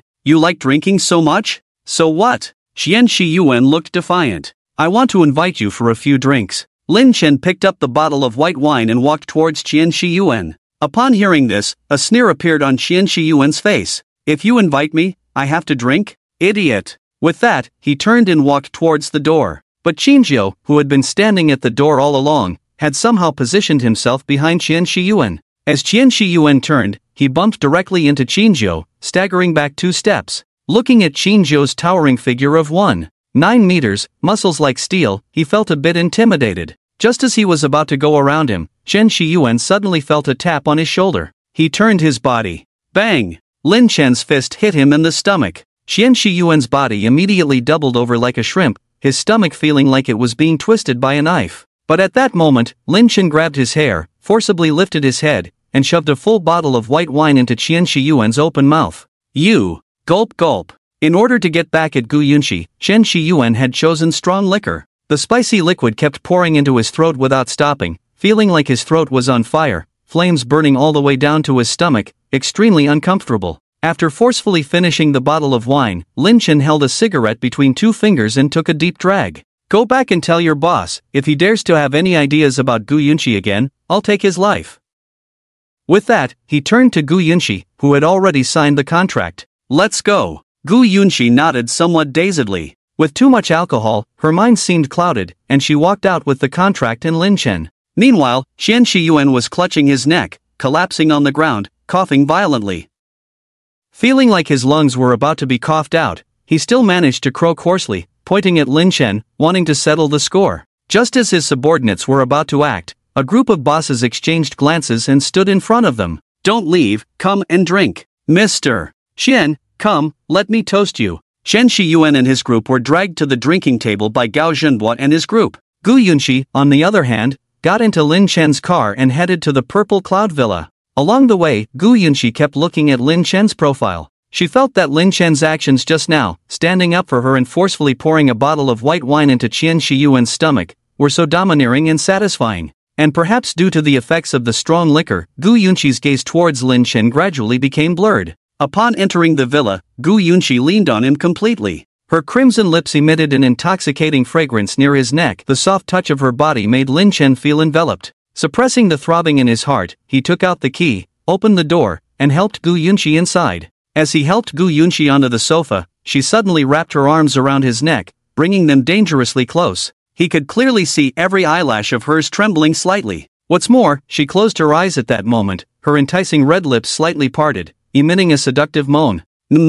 Brother Lin Chen. The moan seemed to resonate directly in Lin Chen's heart. Damn, he couldn't resist anymore. Watching her alluring red lips getting closer, Gu Yunxi's eyes became even more mesmerizing. Lin Chen's mind was completely stirred up. It seems that I was wrong during the day. Yunxi's feelings for herself have far exceeded those of siblings. Last night was just shy, after all, there is no blood relationship. Where did those things come from? Now that I've had a drink, I finally see the truth. Gu Yunxi leaned closer and closer, and the faster and heavier breath hit her face. Lin Chen Gij, Yunxi feels so uncomfortable. Uncomfortable? It's okay, you'll feel better soon. Lin Chen's voice was gentle and comforting. But at that moment, Gu Yunxi frowned, showing a look of discomfort on her face. Suddenly, ugh, she vomited. All over Lin Chen. The jade arms that were hugging his neck also let go, and she collapsed directly on the sofa, her face relaxed, sleeping peacefully. Vomiting feels good. While Lin Chen was dumbfounded. Did she really lean on him to vomit? He felt like thousands of creatures called grass mud horses were running wild in his heart. Lin Chen's fiercely burning heart was instantly extinguished, and he silently walked into the bathroom alone. On the other side, Nanjian Hotel. After Lin Chen left, Zhu Ligua and others knew that Qian Shiyuan and his group had a grudge against him, so they directly stopped them and forced them to drink heavily. Being able to reach the Nanjiang first-class group, the 8 people naturally had good alcohol tolerance, and combined with their status, no one dared to turn against them. The group brought by Qian Shiyuan was directly forced to vomit, and Qian Shiyuan was even worse. He vomited 3 times, and the last time he vomited blood, and was taken to the hospital. After a simple treatment at the hospital, he forcibly discharged himself and rushed to the villa where Wang Zihan was located. Although it was dangerous to leave the hospital at this time, if he made Wang Zihan wait at the villa for him all night, he would be doomed. Arriving at the villa, Wang Zihong was lying on the sofa in a bathrobe, drinking with Du Ziteng. The purpose of tonight's drinking party was arranged by Du Ziteng after telling Wang Zihong about the situation, to bring Gu Yunxi over to sleep with her. Otherwise, with the size of the Purple Cloud Group, he would not agree to cooperate. He had made all the preparations, even taking a bath, just waiting for someone to bring her over. Seeing Qian Shiyuan rushing in anxiously, he smiled and stood up, looking at Du Ziteng. The person is here, you did a good job this time, I'll reward you after I'm done having fun. Du Ziteng smiled broadly. Thank you, young Master Hang. Just as the two finished speaking, thud, Qian Shiyuan knelt heavily in front of them. Wang Zihong's face suddenly darkened. Where is the person? I'm sorry, young Master Wang, the plan was about to succeed, but suddenly Lin Chen appeared. Qian Shiyuan knelt on the ground and recounted in detail what happened tonight, shifting all the blame onto Lin Chen. So you not only failed to bring the person back but also allowed the Purple Cloud Group to successfully sign the cooperation agreement? Wang Zihong's face turned so dark it seemed like water could drip out. Qian Shiyuan knocked his head heavily, crying out, I'm sorry, young Master Wang, it's all that Lin Chen's fault, you must teach him a lesson. Bang! Angry, Wang Zihong lifted his foot and kicked Qian Shiyuan's head hard. Useless thing, what use are you to me? Qian Shiyuan's head instantly started bleeding, but he still knelt on the ground without any resentment, letting Wang Zihong kick his head one after another. Go investigate. Get out and find out who this Lin Chen is immediately. Wang Zihong's final kick knocked Qian Shiyuan down. Meanwhile, Du Ziteng, who had remained silent on the side, quickly spoke up. Young Master Hang, I have investigated this Lin Chen and know his information. Speak. Yes, young Master Hang. When it came to Lin Chen, a hint of resentment flashed in Du Ziteng's eyes. He is a small white-faced man kept by Gu Yunxi, a despicable woman, with no money or power, except for a bit of brute force all over his body. Everything on him was given by Gu Yunxi, that despicable woman. Wang Zihong's face became even more furious after hearing this, and he kicked Qian Shiyuan hard. Being disrupted by such a waste, you really have some nerve. Qian Shiyuan lowered his head even more, feeling more resentful towards Lin Chen in his heart. If it weren't for him, would he have suffered such a great injustice? Seemingly tired of kicking, Wang Zihong sat back on the sofa, his face full of gloom. A waste dares to ruin my good fortune, living has become unbearable. Seeing Wang Zihong angry, Du Ziteng immediately felt that the time for revenge against Lin Chen and Gu Yunxi had come, and he spoke again. Young Master Hang, I have a plan to retaliate against them harshly. Let's hear it. It's like this. Du Ziteng immediately whispered the entire plan. Wang Zihong nodded after hearing it. The plan is good, you go prepare first. Tomorrow, I will personally invite Gu Yunxi. If that woman dares to refuse, we will activate the plan directly. Du Ziteng grinned. Gu Yunxi, Lin Chen, you two are in for it. The next day arrived in the blink of an eye. A red sun slowly rose from the horizon, climbing up into the sky, casting a soft yet slightly dazzling light into the Purple Cloud Villa. Gu Yunxi was awakened by the sunlight. She rubbed her sleepy eyes and lazily stretched. But then she realized something was off. Why am I sleeping on the sofa? She rubbed her slightly aching head, full of confusion. She clearly remembered that Lin Chen had brought her back, so why didn't he put her on the bed? Did he think she smelled too much of alcohol? Then why did he give her a pillow and blanket? Gu Yunxi looked resentfully towards the room where Lin Chen was. And just then, Lin Chen woke up and walked out. Their eyes met. Gu Yunxi softly said, Brother Lin Chen, you've changed. You never used to let me sleep on the sofa before. Lin Chen chuckled after hearing that. You vomited on my chin, and you still want me to carry you to bed to sleep? It's already good enough that I didn't throw you out. With that, Lin Chen even pretended to fan his nose in disgust. Gu Yunxi blushed immediately. Did I really vomit on your chin? Lin Chen nodded and added, and all over yourself. Ah! Gu Yunxi covered her face and let out a scream, then turned and went into the bathroom. She felt too embarrassed to face anyone. After washing up and coming out, Lin Chen had already prepared breakfast. Come and eat. Okay. Gu Yunxi, blushing, walked over with a hint of embarrassment. She didn't feel like chatting with Lin Chen, so she pretended to play with her phone. But when she opened her phone, she suddenly found dozens of missed calls, all from Su Lianxue. Could something have happened? Gu Yunxi's face turned pale. Worried that Su Lianxue might be in trouble, Gu Yunxi quickly called back. Hey, Lianxue, are you okay? The call connected, and Gu Yunxi spoke directly. She and Su Lianxue were only a month apart in age and had a very good relationship, often calling each other by their names in private. On the other end of the phone, Su Lianxue heard Gu Yunxi's voice and said with a hint of resentment, Shouldn't I be the one asking that question? I called you more than 10 times from last night until now, and you didn't answer any of them. I thought something had happened to you and was about to come back. Thinking back to last night, Gu Yunqi instantly remembered what Lin Chen had just said, and a hint of embarrassment appeared on her face again. After glancing at Lin Chen, she slowly spoke. We talked about cooperation late into the night, and I went to sleep directly when I got back, so I didn't check my phone. Did the cooperation succeed? Yes, the contract has been signed. Su Lianxue nodded after hearing this, her voice also carrying a hint of laughter. Then I'll tell you some good news too. Yesterday, my live stream popularity reached its peak, setting a record across all platforms. Now, many media companies want to sign me as a star and cast me in movies. Really? That's great. How did you do it? Gu Yunqi was also somewhat shocked. She knew about Su Lianxue's popularity in her live stream room. After all, Su Lianxue only streamed when she had free time, and the streaming schedule was entirely based on her mood. There was a gap in popularity compared to top streamers. To suddenly reach the top and become the best across all platforms, breaking the highest record since the founding of the Shark platform, was almost unbelievable to think about. Su Lianxue stuck out her tongue. Actually, it wasn't me who did it. Yesterday, while I was streaming, a new account suddenly appeared. The ID was Drunk Beauty at the Knee, and they directly sent me a gift that no one had ever sent since the founding of Shark. That's how it happened. I still don't know who they are. Yesterday? And a new account? Upon hearing this, Gu Yunqi almost instinctively glanced at Lin Chen. She remembered giving Lin Chen Su Lianxue's live stream room number yesterday, and she had informed him of the streaming schedule. Could this mysterious tycoon be her brother Lin Chen? But this thought was quickly dismissed by Gu Yunqi herself. Lin Chen just smiled faintly without saying a word. Putting the idea aside, Gu Yunqi exclaimed, "To watch your live stream for the first time and send such a valuable gift, his assets must be worth billions." Lin Chen remained silent with a smile. Billions? That's an underestimate. Su Lianxue nodded. The ID Drunk Beauty at the Knee has already become famous in the live streaming circle, especially for some female streamers. Remembering this ID has become a must for them. He's not a streamer, but he already has hundreds of thousands of fans. Gu Yunqi was amazed. Then she suddenly thought of something and laughed. Says 6, did you call specifically to mention him? Could it be that you've taken a liking to Drunk Beauty at the Knee? Su Lianxue scoffed after hearing that. What nonsense are you talking about? I just wanted to share some good news with you, that I'm about to enter a media company and step into the entertainment industry. In my eyes, no one can compare to my brother. Upon hearing this, Lin Chen mentally praised Su Lianxue. Understanding. Gu Yunqi glanced at Lin Chen and playfully blinked her beautiful eyes. Really? Of course. Su Lianxue answered without hesitation, but then her voice suddenly lowered. It's been 15 years, and I don't know how Fan is doing.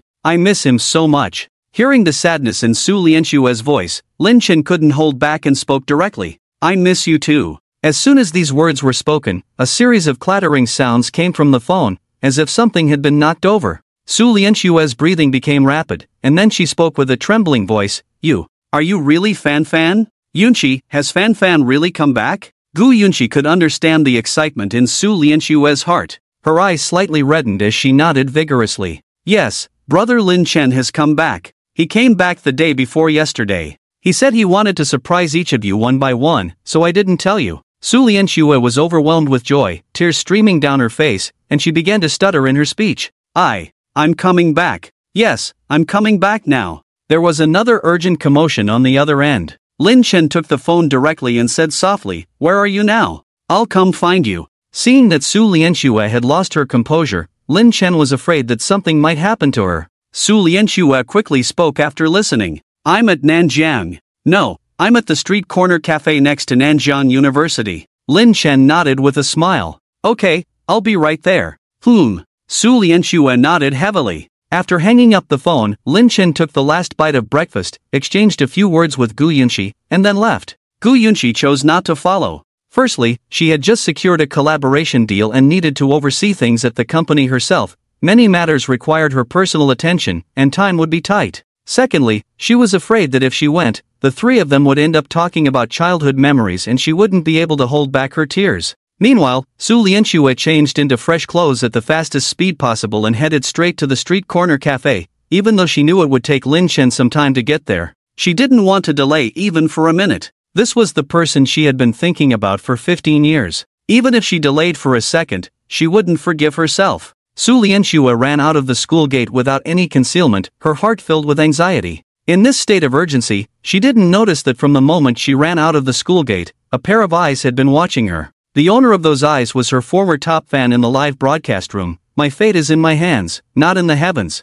His name was Feng Yankai, a member of the Feng family in Nanjiang. He had practiced taekwondo, was tall and well-built, and with his face, he had a good appearance. The Feng family was in the construction business and quite wealthy. The money he had used to buy gifts for Su Lianxue before had come from his family. Since being directly crushed by Lin Chen with money and kicked out of the live broadcast room, he had been looking for an opportunity to meet Su Lianxue again. Upon learning that Su Lianxue was at Nanjiang University, he rushed over, as he couldn't let that 2 million go to waste. However, he didn't expect to run into Su Lianxue just as he was preparing to come over. It really is fate. Watching Su Lianxue rushing to the street corner cafe, Feng Yankai's lips curled slightly. He took out his phone and made a call directly. The person has been found, everyone get ready to move. Yes. Upon hearing Feng Yankai's command, several men in suits headed straight to the street corner cafe. Feng Yankai also got down from a Mercedes. Standing at 1.8 meters tall, dressed sharply in a suit, with shiny leather shoes and meticulously styled hair, he attracted the attention of onlookers as soon as he entered the cafe. Feng Yankai was very satisfied with the reactions of the people, which added to his confidence in successfully capturing Su Lianxue again. Meanwhile, Su Lianxue sat by the window, waiting for Lin Chen to arrive. Serene, graceful, like a beautiful painting. Only she knew how anxious she was and how much she hoped to see Lin Chen immediately, to the extent that she didn't pay much attention to the changes in the cafe staff. She only knew that Lin Chen was on his way, and she was finally going to see her brother Lin Chen after 15 years. Just as she nervously waited for Lin Chen to arrive, a call made her involuntarily turn her head. Lianxue. Handsome Feng Yankai walked towards her with a faint smile. Who are you? Su Lianxue frowned. Feng Yankai's voice was quite different from Lin Chen's, and she could tell. Feng Yankai smiled and extended his right hand. Lianxue, hello, I'm Feng Yankai. Su Lianxue's frown deepened, and she didn't shake hands. I don't think I know you, do I? Feng Yankai's smile didn't fade. You indeed are meeting me for the first time, but we have actually known each other for a long time. Let me reintroduce myself. I am your top fan, my fate is in my hands, not in the heavens. With that, he took out his phone and showed Su Lianxue his Shark account. Confirming the other person's identity, Su Lianxue politely asked, Oh, hello, may I ask what business you have with me? She now only has one thought in her mind, waiting for Lin Chen to come, not wanting to deal with anyone. However, Feng Yankai has given her gifts worth millions, and has always supported her, becoming her #1 fan. She didn't want to reject him from afar. Seeing that Su Lianxue didn't want to talk to him, Feng Yankai started asking himself questions and talking to himself, even standing up straighter. The millions he spent were not in vain after all. It was time to show off. Snap! He raised his arm, flicked his fingers, and snapped his fingers in the most handsome way. The lights in the cafe instantly changed to warm tones, and a creamy white piano was pushed to the center of the cafe, accompanied by melodious music. The band and drummers were ready, and some people started placing candles on the floor. The entire cafe instantly turned into a scene of love. The atmosphere became instantly romantic, and the soft and melodious music softened the hearts of many women. And this was exactly what Feng Yankai had prepared. He wanted to propose to Su Lianxue and make her his woman. Besides Su Lianxue being too beautiful, giving off a feeling that made people want to protect her every day, there was another important point: he wanted to regain his dignity. To reclaim the face he lost in front of hundreds of thousands of people on the live platform. As long as Su Lianxue became his wife, that past shame would become his glory. He just needed to post photos of himself being affectionate with Su Lianxue and sleeping together, without saying anything. The jealousy would definitely explode. And the more he sent, the more explosive it would be. He even had his taunts ready for Lin Chen. Oh, you spent $1 million on my wife? Thank you, keep spending more in the future. Then he would turn around and press Su Lianxue beneath him to catch his breath. This was simply double the joy. With this in mind, he looked at Su Lianxue affectionately. Lianxue, it's been 4 years. I've been watching your live streams for 4 years, and I've liked you for 4 years. In these 4 years, I've gone from being an unknown small account to silently guarding you as your #1 fan. I watch every one of your live streams on time, no matter what I'm doing, no matter how important things are to me. As soon as you start streaming, I drop everything and run to you, because you are my only one, you are my motivation to live. Do you know why I've always wanted you to sing Nights I Miss You? Because every night I don't see you, I can't sleep. These nights are all nights I miss you. Marry me, Lianxue, I will always protect you. After this heartfelt confession, the music suddenly became cheerful and lively, and the band started playing Let's Get Married as if they were on fire. At the same time, several men in red suits walked out, holding up large letters. Su Lianxue, marry me. Red roses fluttered everywhere, and everything was romantic to the extreme. The remaining customers in the cafe all stood up, many of them starting to take photos with their phones, their eyes filled with romantic little stars, and some with tears in their eyes. So touching, this confession made me cry. Yes, how can there be such a good man in the world, silently giving for 4 years, making a woman famous? I'm really moved, please say yes to him soon. Several elegantly dressed women in the crowd shouted excitedly. Together, together. The waiters and the cafe manager also shouted along, marry him. Marry him. Looking at the rose petals falling from the sky, hearing the crowd's cheers, Su Lianxue's face turned pale. She never expected to encounter such a situation. Previously, Feng Yankai's passionate confession gave her goosebumps, especially the song Nights I Miss You that made her shudder. Su Lianxue had a gentle and kind personality, unlike Gu Yunqi's icy demeanor. She was so kind that she was not good at rejecting others, especially after knowing that Feng Yankai had spent so much money on her. Now that she knew, directly rejecting him in front of so many people seemed too cruel. She started to think about how to politely decline. Seeing Su Lianxue like this, the crowd's cheers became even more enthusiastic. Marry him, marry him.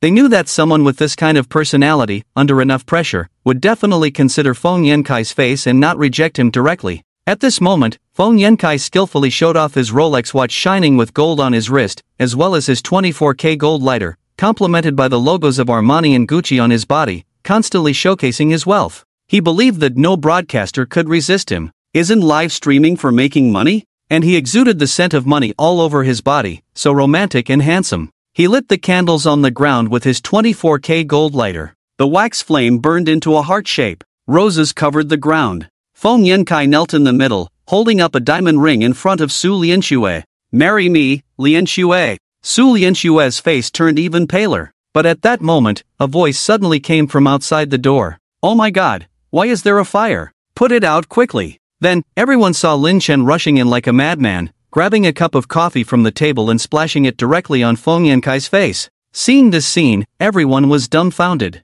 But this was just the beginning. Oh my god, why hasn't the fire been extinguished yet? Lin Chen exclaimed, rushing to the corner, grabbing a fire extinguisher, and aiming the nozzle at Feng Yankai on the ground, spraying wildly. Ah! The range of the fire extinguisher was large, and the group of actors that Feng Yankai had brought all screamed and ran to the side. Meanwhile, Feng Yankai in the middle looked extremely miserable. Coffee plus fire extinguisher. His once handsome face was completely covered with a white shell, and the part touched by the coffee was still brown, like a birthmark, no longer having any connection with his former handsomeness. Hiss! As Lin Chen extinguished the last flame, the scene fell into a deathly silence. You could hear a pin drop. The romantic scene on the ground was completely ruined. The candles were knocked over, heart-shaped balloons flew away, and the diamond ring turned into a lump of white, unrecognizable. The proposer was still in shock, completely stunned. But just because everyone else was silent didn't mean Lin Chen was. He held the fire extinguisher and slapped Feng Yankai on the back of his head, sternly lecturing him. How old are you? Don't you know you can't play with fire in public? What if you burn them? What if you set the cafe on fire? You know nothing. Everyone was completely dumbfounded. Who the hell was this guy? And as Feng Yankai, who was inexplicably slapped by Lin Chen, woke up from the pain, his face visibly twisted, the white shell on his face was partially washed away by anger. I'm playing with your damn fire. This is a confession, do you understand? He roared in anger. He was completely enraged. Rose petal rain, heart-shaped candles, band playing, and a stunning diamond ring. This was already a textbook-level marriage proposal scene, but it was unexpectedly ruined by an idiot using a dry ice fire extinguisher. Playing with fire in a public place? Screw you! In response to Feng Yankai's roar, Lin Chen remained indifferent, simply picked up the fire extinguisher and sprayed a bit at the subordinate who was about to relight the candle, extinguishing the flame along with the lighter's spark, and spoke firmly, fire prevention and theft prevention are everyone's responsibility. Everyone was speechless. Feng Yankai was even more furious. Who the hell are you? He angrily asked. He believed Lin Chen did it on purpose. The first time the fire was put out could be explained as foolishness, but knowing clearly that it was a confession and still doing it again, how stupid could one be? And Lin Chen did do it on purpose. Hearing Feng Yankai's question, he put down the fire extinguisher, then walked over to Su Lianxue with a smile. I am her boyfriend, Lin Chen. Boyfriend? The scene fell silent. Su Lianxue was trembling, her beautiful eyes seemingly glued to Lin Chen, unable to look away. This was her brother Lin Chen? Only Feng Yankai was momentarily stunned, then angrily and unbelievably shouted, "Stop pretending in front of me.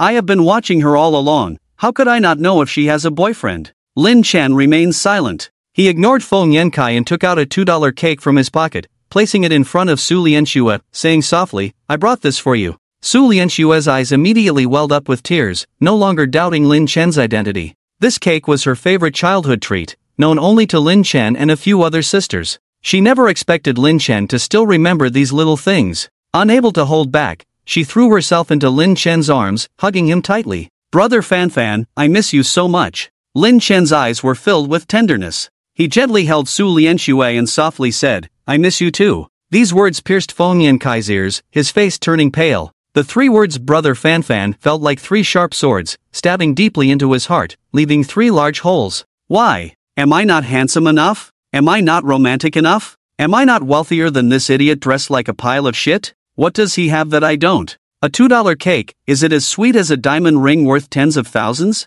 Why are you hugging him and not me? Feng Yankai was driven mad. At that moment, Su Lianxue, in his arms, suddenly coughed twice, causing Lin Chen to furrow his brow. When Su Lianxue and Feng Yankai were too close before, even though he tried to avoid her while extinguishing the fire, the cafe was in such a mess that the air was not good. He spoke softly, "Let's go outside first." "Okay." Su Lianxue rubbed her eyes obediently and nodded. But as soon as they took a step outside, Feng Yankai suddenly shouted, "Stop right there." As his voice fell, several bodyguards holding signs nearby immediately approached. Seeing this, Lin Chen's eyes turned cold, then he spoke softly to Su Lianxue, "You go outside and wait for me. I'll talk to him." "Okay." Su Lianxue obediently walked towards the door. Feng Yankai did not stop her. He needed to vent his anger. Yesterday, he was overshadowed by Drunk Beauty's lap in the live broadcast room with money, and today his confession in the cafe was ruined by Lin Chen. Did he think he could just be pushed around like clay? After Su Lianxue left, he stood up with a dark expression. "I don't care who you are or how you got close to Su Lianxue. From now on, get out of her sight. She is my woman." Lin Chen sneered. "Your woman? Did she agree to that?" "She will agree." Feng Yankai didn't hesitate to speak, with a hint of arrogance in his eyes. "I have been paying attention to her for 4 years. I even gave her a gift of 2 million last night. She has no reason to refuse." Lin Chen raised his eyebrows after hearing this. "Wow, so you are the one who believes I control my fate, not the heavens." Lin Chen, who originally wanted to teach Feng Yankai a lesson, suddenly calmed down. He teased, "You think you can get someone to marry you with just 2 million? Isn't that a bit low? Shouldn't it be 10 million? 10 million. Another 10 million. Damn, just mentioning 10 million makes me angry." Feng Yankai looked Lin Chen up and down, confirming once again that Lin Chen's outfit did not exceed 200. A strong sense of disdain appeared on his face. Even a stray dog on the street knows how to brag these days. "You, a waste who can't even put together 200, dare to suggest less to me? Forget about 2 million, can you even come up with 20,000? Ha!" He reached out and slapped Lin Chen's cheek forcefully. Lin Chen didn't react, just took out his phone and started playing with it, then spoke slowly. "I indeed cannot come up with 2 million. Feng Yankai listened with even more contempt.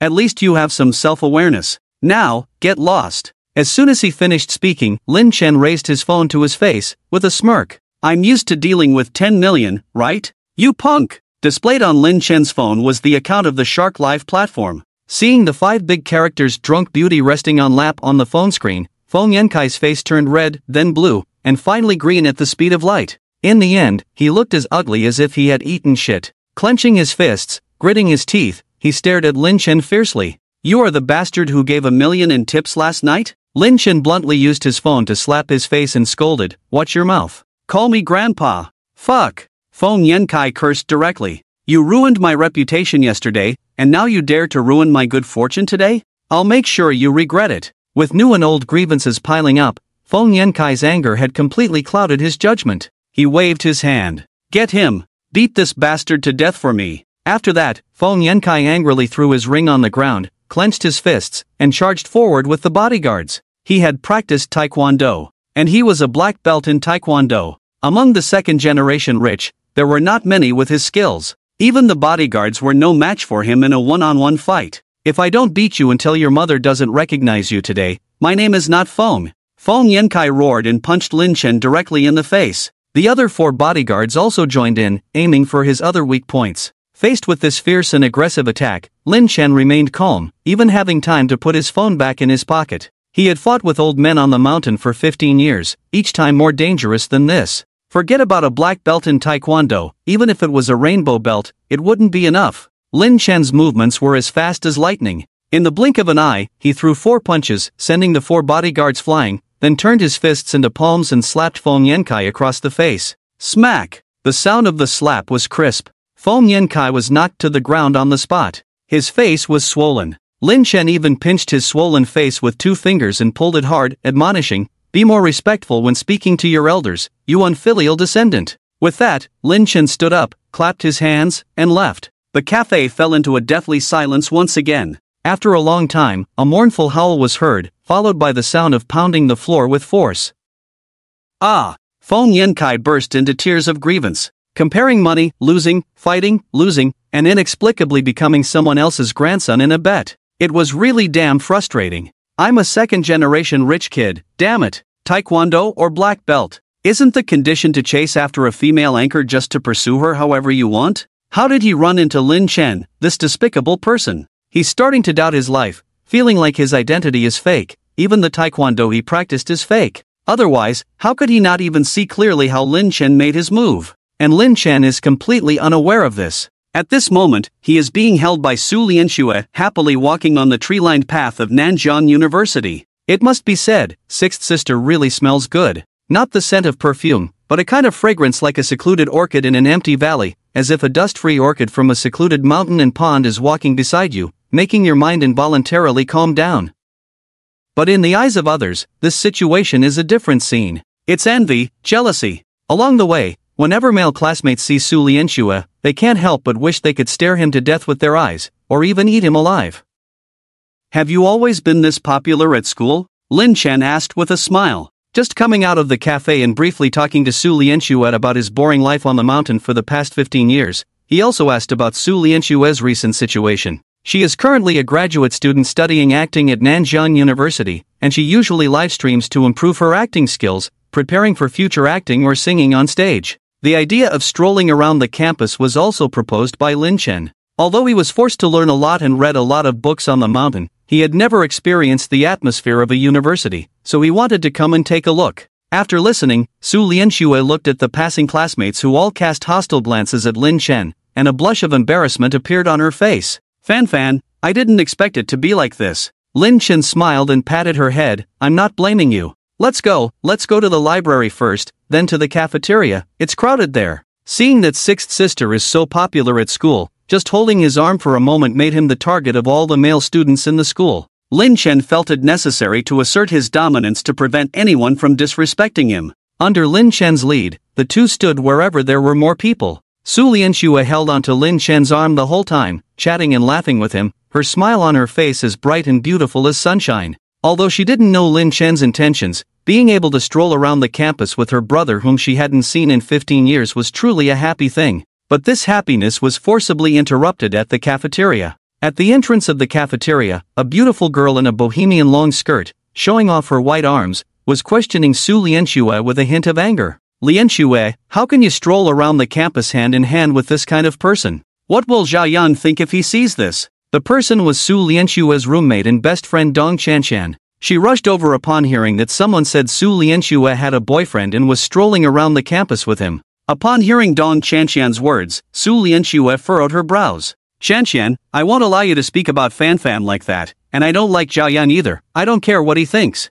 Zhao Yang is a fervent pursuer of Su Lianxue, quite famous at school, and there are rumors that he and Su Lianxue are a couple. Zhao Yang was introduced to Su Lianxue by Dong Chanshan, who has always been the matchmaker between them. Lianxue, how can you say that? Zhao Yang will be sad if he hears this. Dong Chanshan looked reproachful, her eyes full of the meaning that everything she does is for Su Lianxue's own good. Su Lianxue's brows furrowed even deeper, not wanting to dwell too much on this topic. She looked directly at Lin Chen. Fan, let's go in and eat. Okay. Lin Chen nodded eagerly. After strolling for so long, he was already hungry. As for Dong Chanshan, I used to think she looked pretty good and took a second look. But now, I just ignore her. Su Lianxue has clearly expressed that she doesn't like that Choi Yang, yet she is still trying to impose her will on Su Lianxue. He can't stand people who are so self-righteous. Seeing that Su Lianxue and her have a good relationship, he didn't explode. But what Lin Chen didn't expect was that Dong Chanxian would persistently follow up, looking at him with a cold and scrutinizing gaze. Come here, I want to talk to you. Lin Chen's eyes instantly turned cold. Is she trying to be presumptuous? What do you want to talk about? Lin Chen said coldly. Go over there, you'll find out when you come. Dong Chanxian pointed to a less crowded corner of the cafeteria, her voice icy. Seeing Dong Chanxian's attitude towards Lin Chen, Su Lianxue also flashed a hint of annoyance in her eyes. She stood in front of Lin Chen, furrowing her brows and speaking. Chanxian, Fan brother is one of the most important people in my life. I hope you treat him better. Hearing this, Dong Chanxian looked deeply at Su Lianxue, seemingly surprised that Su Lianxue would speak up for Lin Chen like that, which made her even more disgusted with Lin Chen. But she agreed, don't worry, I'll just say a few words. Su Lianxue listened and then turned to Lin Chen, seeking his opinion. Lin Chen, who had already harbored thoughts of solving problems for Su Lianxue, wanted to see what Dong Chanxian was up to. Hearing Lin Chen's words, Su Lianxue nodded.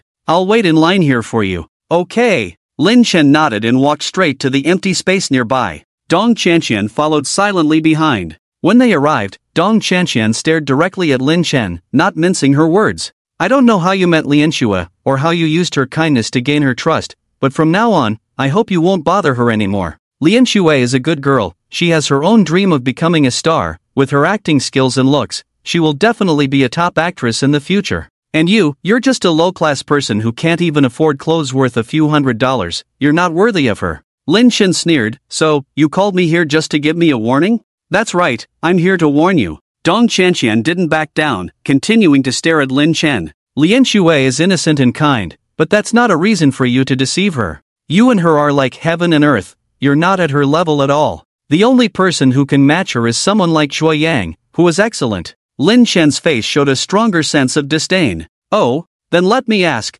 how excellent is this Choi Yang? Dong Chanxian raised her proud head, looking at Lin Chen with a hint of contempt. Choi Yang is a famous talent at our South Jian University. He has won numerous awards since childhood, and he receives scholarships every year. Moreover, his family background is 10,000 times better than yours. What's most commendable is that even with such a good family background, he still demands excellence from himself. He has taken over the Taekwondo club at school, and as the club president, he has reached the level of a red belt, just one level away from the highest level of a black belt in Taekwondo. He has the strength, the looks, and the background. When Lianxue is with him, they will progress together. Even if Lianxue reaches the level of a top actress in the future, I believe he can help her. With a righteous tone, Dong Chanxian spoke confidently. Lin Chen just laughed when he heard this. Taekwondo red belt? Just one level away from the highest black belt level? Isn't even your own grandson Feng Yankai better than you? Are you even worthy of being called powerful? As for coming from a good family, who can be richer than oneself who possesses all the wealth in the world? Seeing Lin Chen smile, Dong Chanxian's eyes showed a clear sign of displeasure. What are you laughing at? I'm laughing at your ignorance and arrogance. You think too highly of yourself, you have no idea who you are talking to right now. Lin Chen's momentum changed instantly, like a soaring sword, making it impossible for people to look directly at him. 15 years. 15 years of hard cultivation on the mountain. Reading all the books in the world, enduring all kinds of hardships. Although he was not clear about the terrifying achievements of the old man before he went up the mountain, just based on the Tianji pavilion, he could calculate everything. These 7 words are enough to explain everything. If he had not reached the top level in all fields, how dare he say these arrogant 7 words? And he surpassed the other party. Lin Chen's voice seemed to come from the vast sky, with an aura of overlooking all living beings. I see you, laugh at you, reason with you, scold you, all because of my mercy towards you. Without my mercy, in my eyes, you are no different from an ant or a bug on the ground. Let's not talk about what happened between me and my mercy. Even if something did happen, what does it have to do with you? In my life, why do I need you to meddle? With that, Lin Chen turned and left, leaving Dong Chanxian standing alone in place. After a long time, she finally came back to her senses from that inexplicable momentum. Looking at Lin Chen's gradually returning carefree appearance, she gritted her teeth and spoke. Who can't talk big? Strength is strength. What's the use of talking nicely? In front of real strength, all of this is just empty talk. Lin Chen, I will make you see the gap. You are not worthy of my mercy. With me here, you won't be able to continue harassing or deceiving my Mercy." With that, she directly dialed Zhuo Yang's phone. "Hello, Zhuo Yang, come to the cafeteria quickly, Mercy." Lin Chen was still unaware of Dong Qianqian secretly calling Zhuo Yang to inform him to come, let alone pay special attention to this matter. At this moment, he was enjoying a meal with Su Lianxue, along with the jealous looks of others. "Fan, what did Qianqian want from you? Did she say anything bad?" Su Lianxue picked up a piece of chicken and put it in Lin Chen's plate, asking carefully. "Oh, her? Nothing, she just thinks I'm too handsome and wants to steal me from you, but I firmly rejected her." Without letting Dong Qianqian's actions disturb Su Lianxue's mood, Lin Chen casually made up a reason. Su Lianxue listened and covered her mouth, chuckling. Fan, who praises themselves like that? What's wrong? Did I say something wrong? Am I not handsome enough? Lin Chen even struck a few poses on purpose, making Su Lianxue laugh uncontrollably. Everything felt like going back to childhood, those carefree days. Some unpleasantness had been completely washed away, leaving only joy and the happiness of reunion. Su Lianxue felt that this meal was the most delicious one she had eaten in these days. In the middle of it, she also talked to Lin Chen about joining the media company, and Lin Chen earnestly helped her analyze and select. Just as they finished eating and Lin Chen was about to take a walk and chat with Su Lianxue, a group of people blocked their way. The leader was Zhuo Yang. Seeing a group of boys in taekwondo uniforms with various colored belts surrounding them, Lin Chen frowned slightly.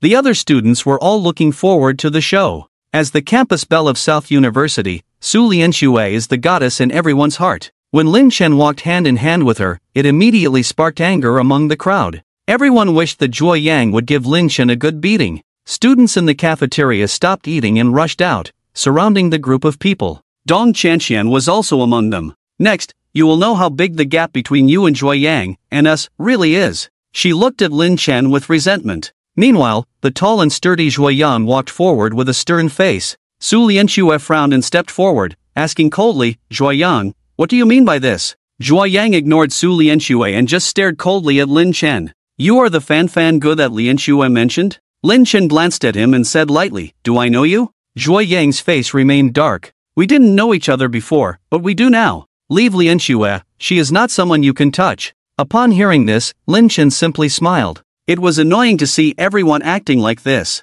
His impression of South Jian University plummeted instantly. Su Lianxue was also angry. She questioned, "Zhuo Yang, speak properly to me. What gives you the right to keep Fan Gu away from me?" Zhuo Yang arrogantly raised his chin. "Because you are my girlfriend, Su Lianxue." Su Lianxue's face showed even more anger upon hearing this. "When did I agree to be your girlfriend? Stop talking nonsense." Zhuo Yang's expression remained unchanged, full of confidence. "Even if you haven't agreed now, you will in the future. No matter what, you cannot change the fact that you are my girlfriend." Su Lianxue was furious. She had never seen someone so unreasonable and shameless. Her impression of Zhuo Yang instantly hit rock bottom. Lin Chen shook his head and looked at Su Lianxue seriously, saying, "Lianxue, transfer to another school. There are too many idiots here." This statement was like poking a hornet's nest, causing everyone to be furious. "Who are you calling an idiot?" "Yeah, Zhuo Yang, teach this kid a lesson and make him regret his words."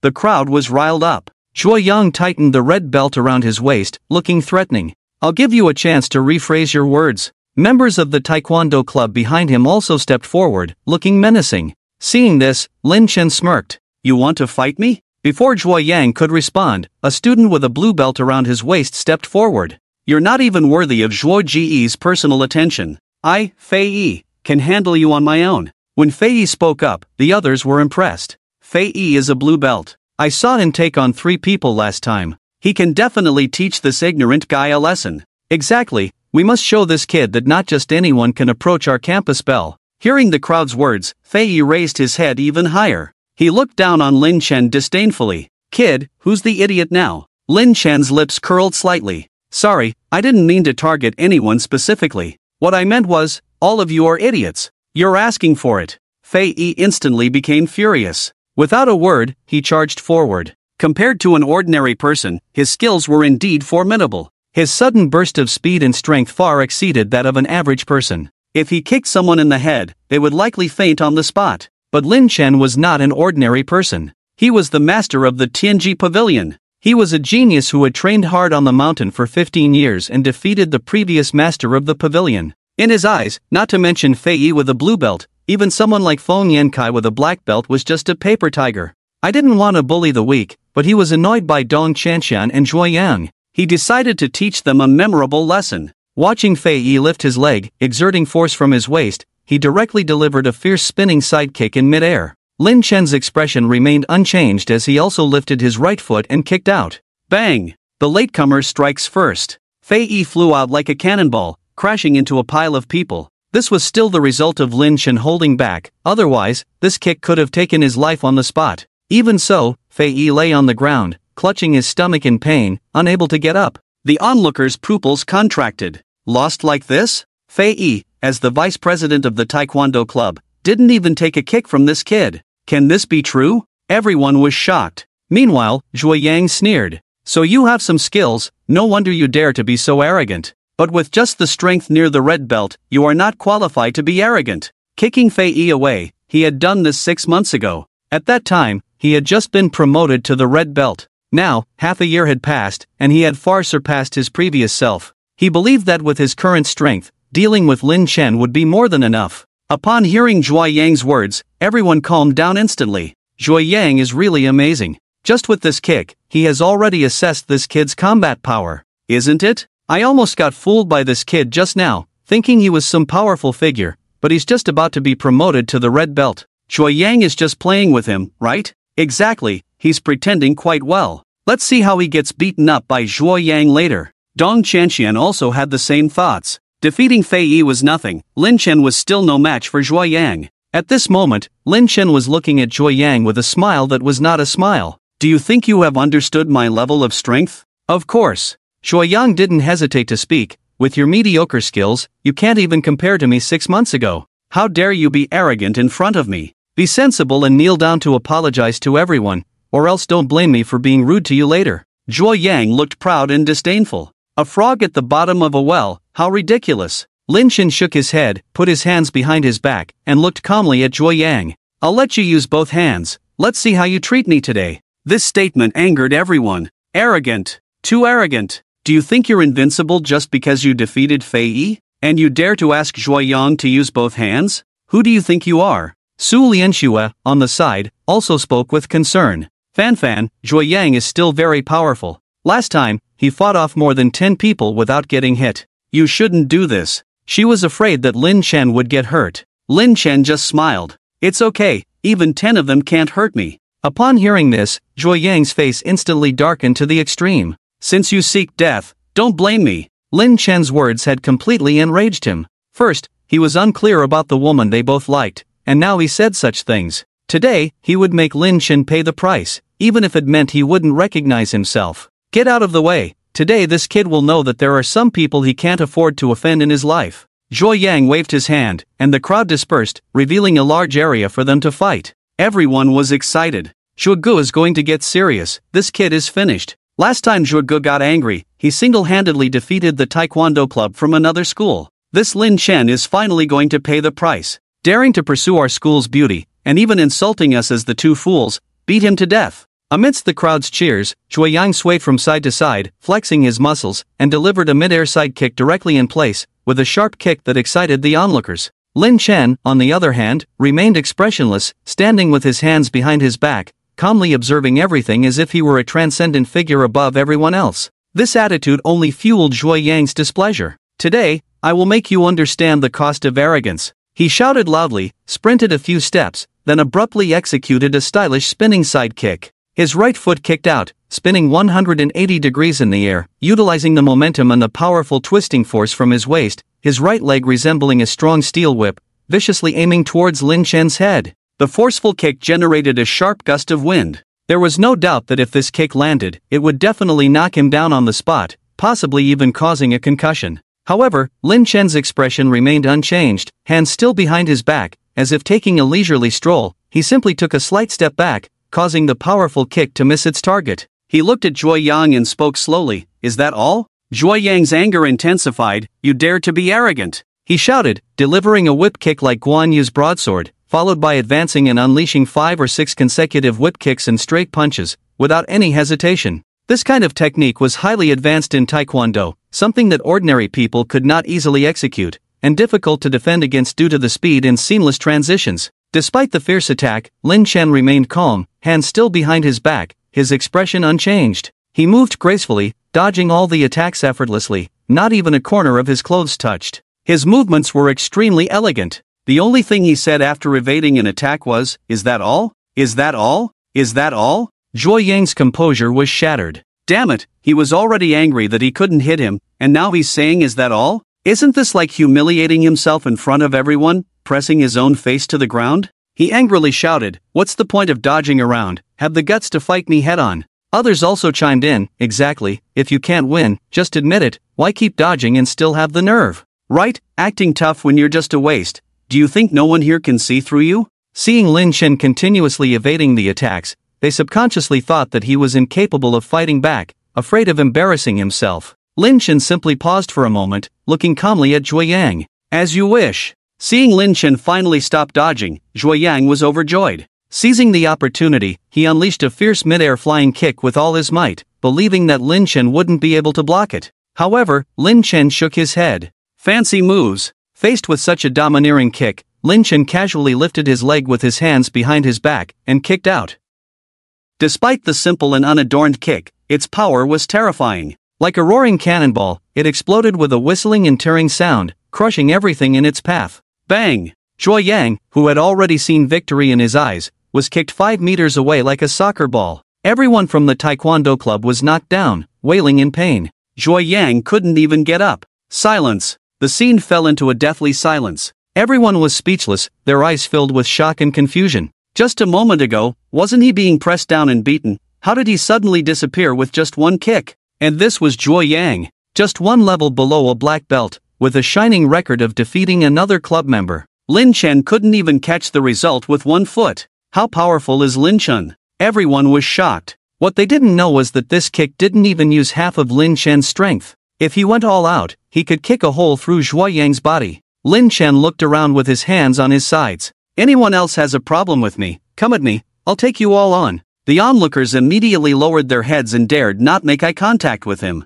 Even the most powerful Zhuo Yang was knocked down with one kick, who else would dare to act? Didn't they see all the taekwondo practitioners lying on the ground? "I haven't finished my meal, I'll leave first." "Me too, I'll go with you. I need to study." The students who surrounded Lin Chen and Su Lianxue scattered instantly. The crowded scene suddenly cleared out. Lin Chen smiled slightly. "Now, there shouldn't be anyone in school who dares to mess with him, right? Although they haven't officially established a relationship, his sister is his, and no one is allowed to touch her unless she likes it herself." Thinking of this, Lin Chen smiled at Su Lianxue. "Let's go." "Okay." Su Lianxue nodded heavily and unreservedly took Lin Chen's arm, walking out of the school together. Behind them, everyone looked envious, but no one dared to gossip anymore. Dong Chanshan carefully helped Zhuo Yang up and checked his injuries seriously. After confirming that Zhuo Yang was fine, she looked at the backs of Lin Chen and Su Lianxue, full of resentment. She gritted her teeth, "A guy with brute strength but no brains,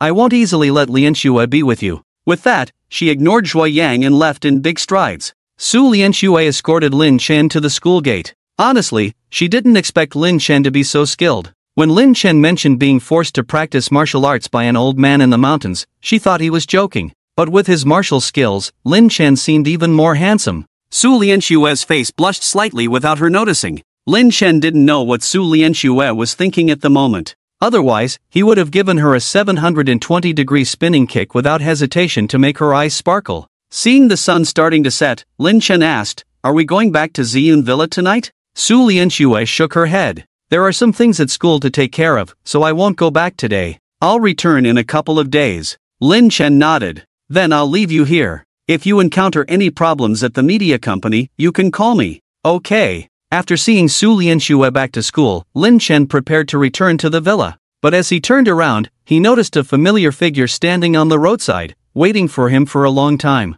Lin Chen walked towards him with a playful smile. "Waiting for me here, haven't had enough beating yet?" Waiting for Lin Chen at the school gate was Feng Yankai. Hearing Lin Chen's words, Feng Yankai shuddered, and a forced smile appeared on his swollen face. "Grandpa, it's a misunderstanding, I'm not here to cause trouble." Upon hearing the word grandpa, Lin Chen suddenly regretted agreeing to this bet with him. This grandson was too useless, he didn't want to acknowledge him. After a moment of silence, Lin Chen spoke slowly. If you don't want to get beaten, then why are you here? It's like this, Grandpa. Feng Yankai immediately approached with a big smile on his face. After being taught a lesson by you, Grandpa, I deeply reflected on my mistakes and realized how foolish my previous behavior was. I am here to invite you to attend an auction as a way to make amends. Here is the list of items for the auction the day after tomorrow. Please take a look, Grandpa. After speaking, Feng Yankai handed the list to Lin Chen with a smile. Lin Chen, who initially didn't want to deal with Feng Yankai, took the list when he heard it was for an auction.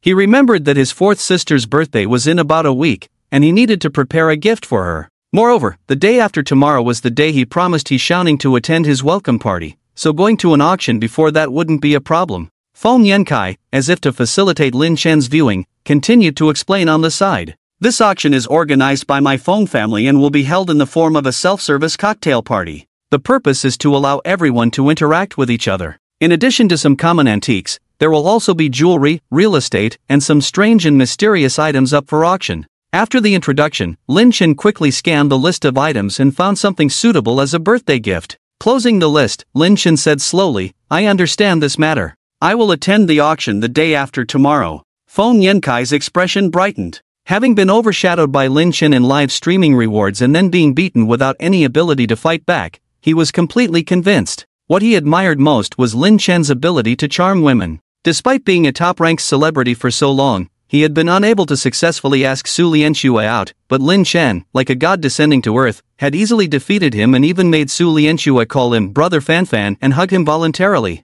This was no longer envy. It was pure jealousy. Since he couldn't beat him, he had to find a way to join him. He wanted to see how Lin Chen was so good at charming women. But before that, he had to improve their relationship. With a smile on his face, he said, Grandpa, I will personally drive to pick you up the day after tomorrow. Lin Chen's mouth twitched, and he directly waved his hand to refuse. Forget it. I will go by myself. Also, don't call me Grandpa. I don't have a grandson as useless as you. Feng Yankai's expression remained unchanged. Alright, Grandpa, then I'll call you Brother Fan from now on. Where are you going, Brother Fan? Let me take you. No need, I have a car. Then let me be your driver. Feng Yankai insisted on driving Lin Chen to Ziyun Villa. Seeing his drastically different attitude, Lin Chen couldn't help but appreciate him a bit more. Being flexible was much better than the arrogant fools like Du Ziting and Zhuo Yang. However, Lin Chen didn't pay him much attention. He already had trouble managing his sisters, so he didn't have time to deal with men. On the other side, Du Ziting and Wang Zihong had started to take action. Wang Zihong, under the guise of apologizing for what happened yesterday, sent an invitation to Gu Yunqi for dinner in the evening. As the young master of the Wang family, a top family in Nanjiang, the personal invitation from Wang Zihong was something Gu Yunqi couldn't ignore. Not to mention the Wang family, just the Wang group, a top group in Nanjiang, was much larger in scale than the Ziyan group. Moreover, as it was in the name of an apology, Gu Yunqi couldn't refuse Wang Zihong's invitation. If she did, it would mean a complete falling out with the Wang group, a situation she didn't want to see. After weighing the pros and cons, Gu Yunqi decided to go. However, as a precaution, she changed her emergency contact number to Lin Chen's phone number. Evening. Juanhao Grand Hotel. 3rd floor VIP room. Wang Zihong, Du Ziting, and Xian Shiyuan were all present. Even in a simple and neat suit, Gu Yunqi's cold and elegant temperament couldn't be concealed. Wang Zihong's eyes lit up, a hint of heat flashing in his eyes. General Gu. He stood up and extended his right hand to Gu Yunqi. Behind him, Du Ziting and Xian Shiyuan also stood up. Seeing Du Ziting there, Gu Yunqi's brows furrowed imperceptibly, then she politely extended her right hand, shook hands with Wang Zihong, and asked casually, hello. Feeling Gu Yunqi's bone-chilling hand, the heat in Wang Zihong's eyes intensified, making him even more eager to conquer her. But he maintained his composure, pulled out a chair, and invited Gu Yunqi to sit down. Once everyone was seated, Wang Zihong leaned back in his chair and slowly said, General Gu, I invited you here today for two main reasons. Firstly, I already know about the cooperation discussion between Xian Shiyuan and you last night. I originally wanted him to negotiate with you properly to help resolve the company crisis. However, he misunderstood and used this matter to threaten you, forcibly pouring you a drink. Upon learning about this, I felt deeply sorry. To show my apology, I have already given him a good lesson. Wang Zihong gestured, and Xian Shiyuan, with bandages on his head, immediately walked over with his head down.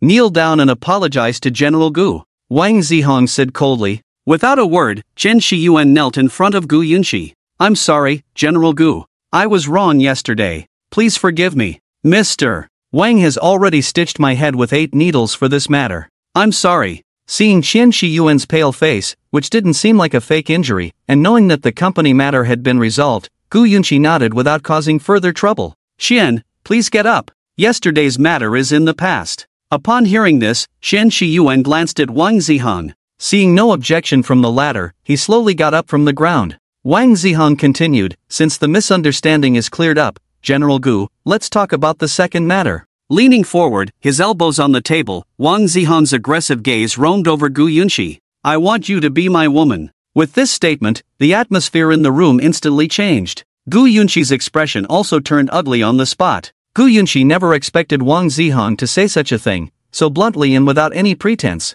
After all, it was their first meeting. Gu Yunqi's expression soured a bit, but due to the other party's status, she suppressed her displeasure and calmly replied, Mr. Wang, you're joking. With your status, Yunqi is not worthy. Seeing Gu Yunqi's direct rejection, the heat in Wang Zihong's eyes did not diminish at all. He looked at Gu Yunqi with a hint of arrogance and slowly said, I have never been so biased. I only care about whether I like you or not. Although my Wang family is a top family in Nanxiang and the Purple Cloud Group is just a small company, I, Wang Zihong, believe that you can be my woman. If I say you can, no one dares to say otherwise. Upon hearing this, Gu Yunqi's expression became even more unpleasant, and her icy aura became more pronounced. I'm sorry, Mr. Wang, but I have something else to attend to, so I'll take my leave. With that, she stood up directly, ready to leave. Regardless of whether it was their first meeting or not, just Wang Zihong's condescending attitude made her feel disgusted. She could never like such a person. Wang Zihong did not stand up, just raised his hand slightly. Du Ziteng and Qian Shiyuan stood up without a word, blocking Gu Yunqi in front of her. Yunqi, what could be more important than talking to Xiao Hang? Du Ziteng smiled. He didn't expect Wang Zihong to be so straightforward and unapologetic. The original plan was to come today to see Gu Yunqi's attitude, and then deal with Xian Group, forcing her to submit. But he found that it seemed better this way, first sleep, then destroy Xian Group, and control Gu Yunqi's life in his hands. It's wonderful just to think about it. Now he only hopes that Gu Yunqi will anger Wang Zihong, maybe then he will have a chance to taste something fresh. Seeing Du Ziteng with an evil smile on his face blocking the way, Gu Yunqi's face had completely changed. She turned back and looked coldly at Wang Zihong. Mr. Wang, what do you mean by this? Wang Zihong leaned back in his chair, pinching a glass of red wine on the table with 2 fingers, the crimson liquid swaying slowly in the glass. It means nothing, but so far, no one has dared to defy me, Wang Zihong. Anything I want, I get.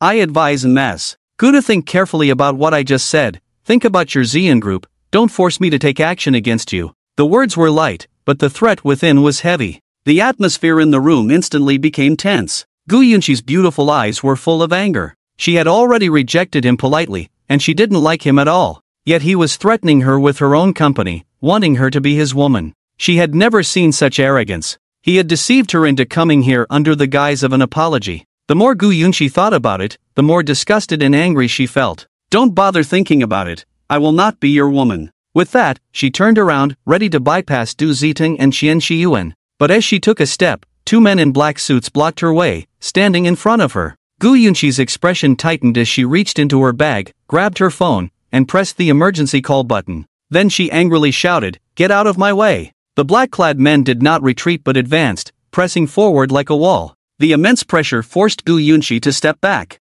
Bang! With nowhere to go, she fell back into a chair. Meanwhile, Wang Zihong, who had been sitting all along, stood up. He swirled the red wine in his glass, walked over to Gu Yunqi, and looked down at her from above. I said, what I, Wang Zihong, set my sights on, I always get. Now I want to hear you say that you are willing to be my woman. You can forget about it. Gu Yunqi's voice was full of anger. She had figured everything out by now. Du Ziteng had cancelled the cooperation, plunging her company into crisis, and Qian Shiyuan had deliberately insulted her, pouring her wine. All of this was definitely orchestrated by Wang Zihong. The injury on Qian Shiyuan's head was not something he did in a fit of anger after finding out. She regretted not seeing through it all sooner. She only hoped that Lin Chen had heard her distress call and would come soon. When Wang Zihong heard Gu Yunqi refuse him and not comply with his wishes, his face suddenly darkened. He leaned down suddenly, fiercely pinching Gu Yunqi's chin with 2 fingers, and growled lowly, "Woman, my patience is limited."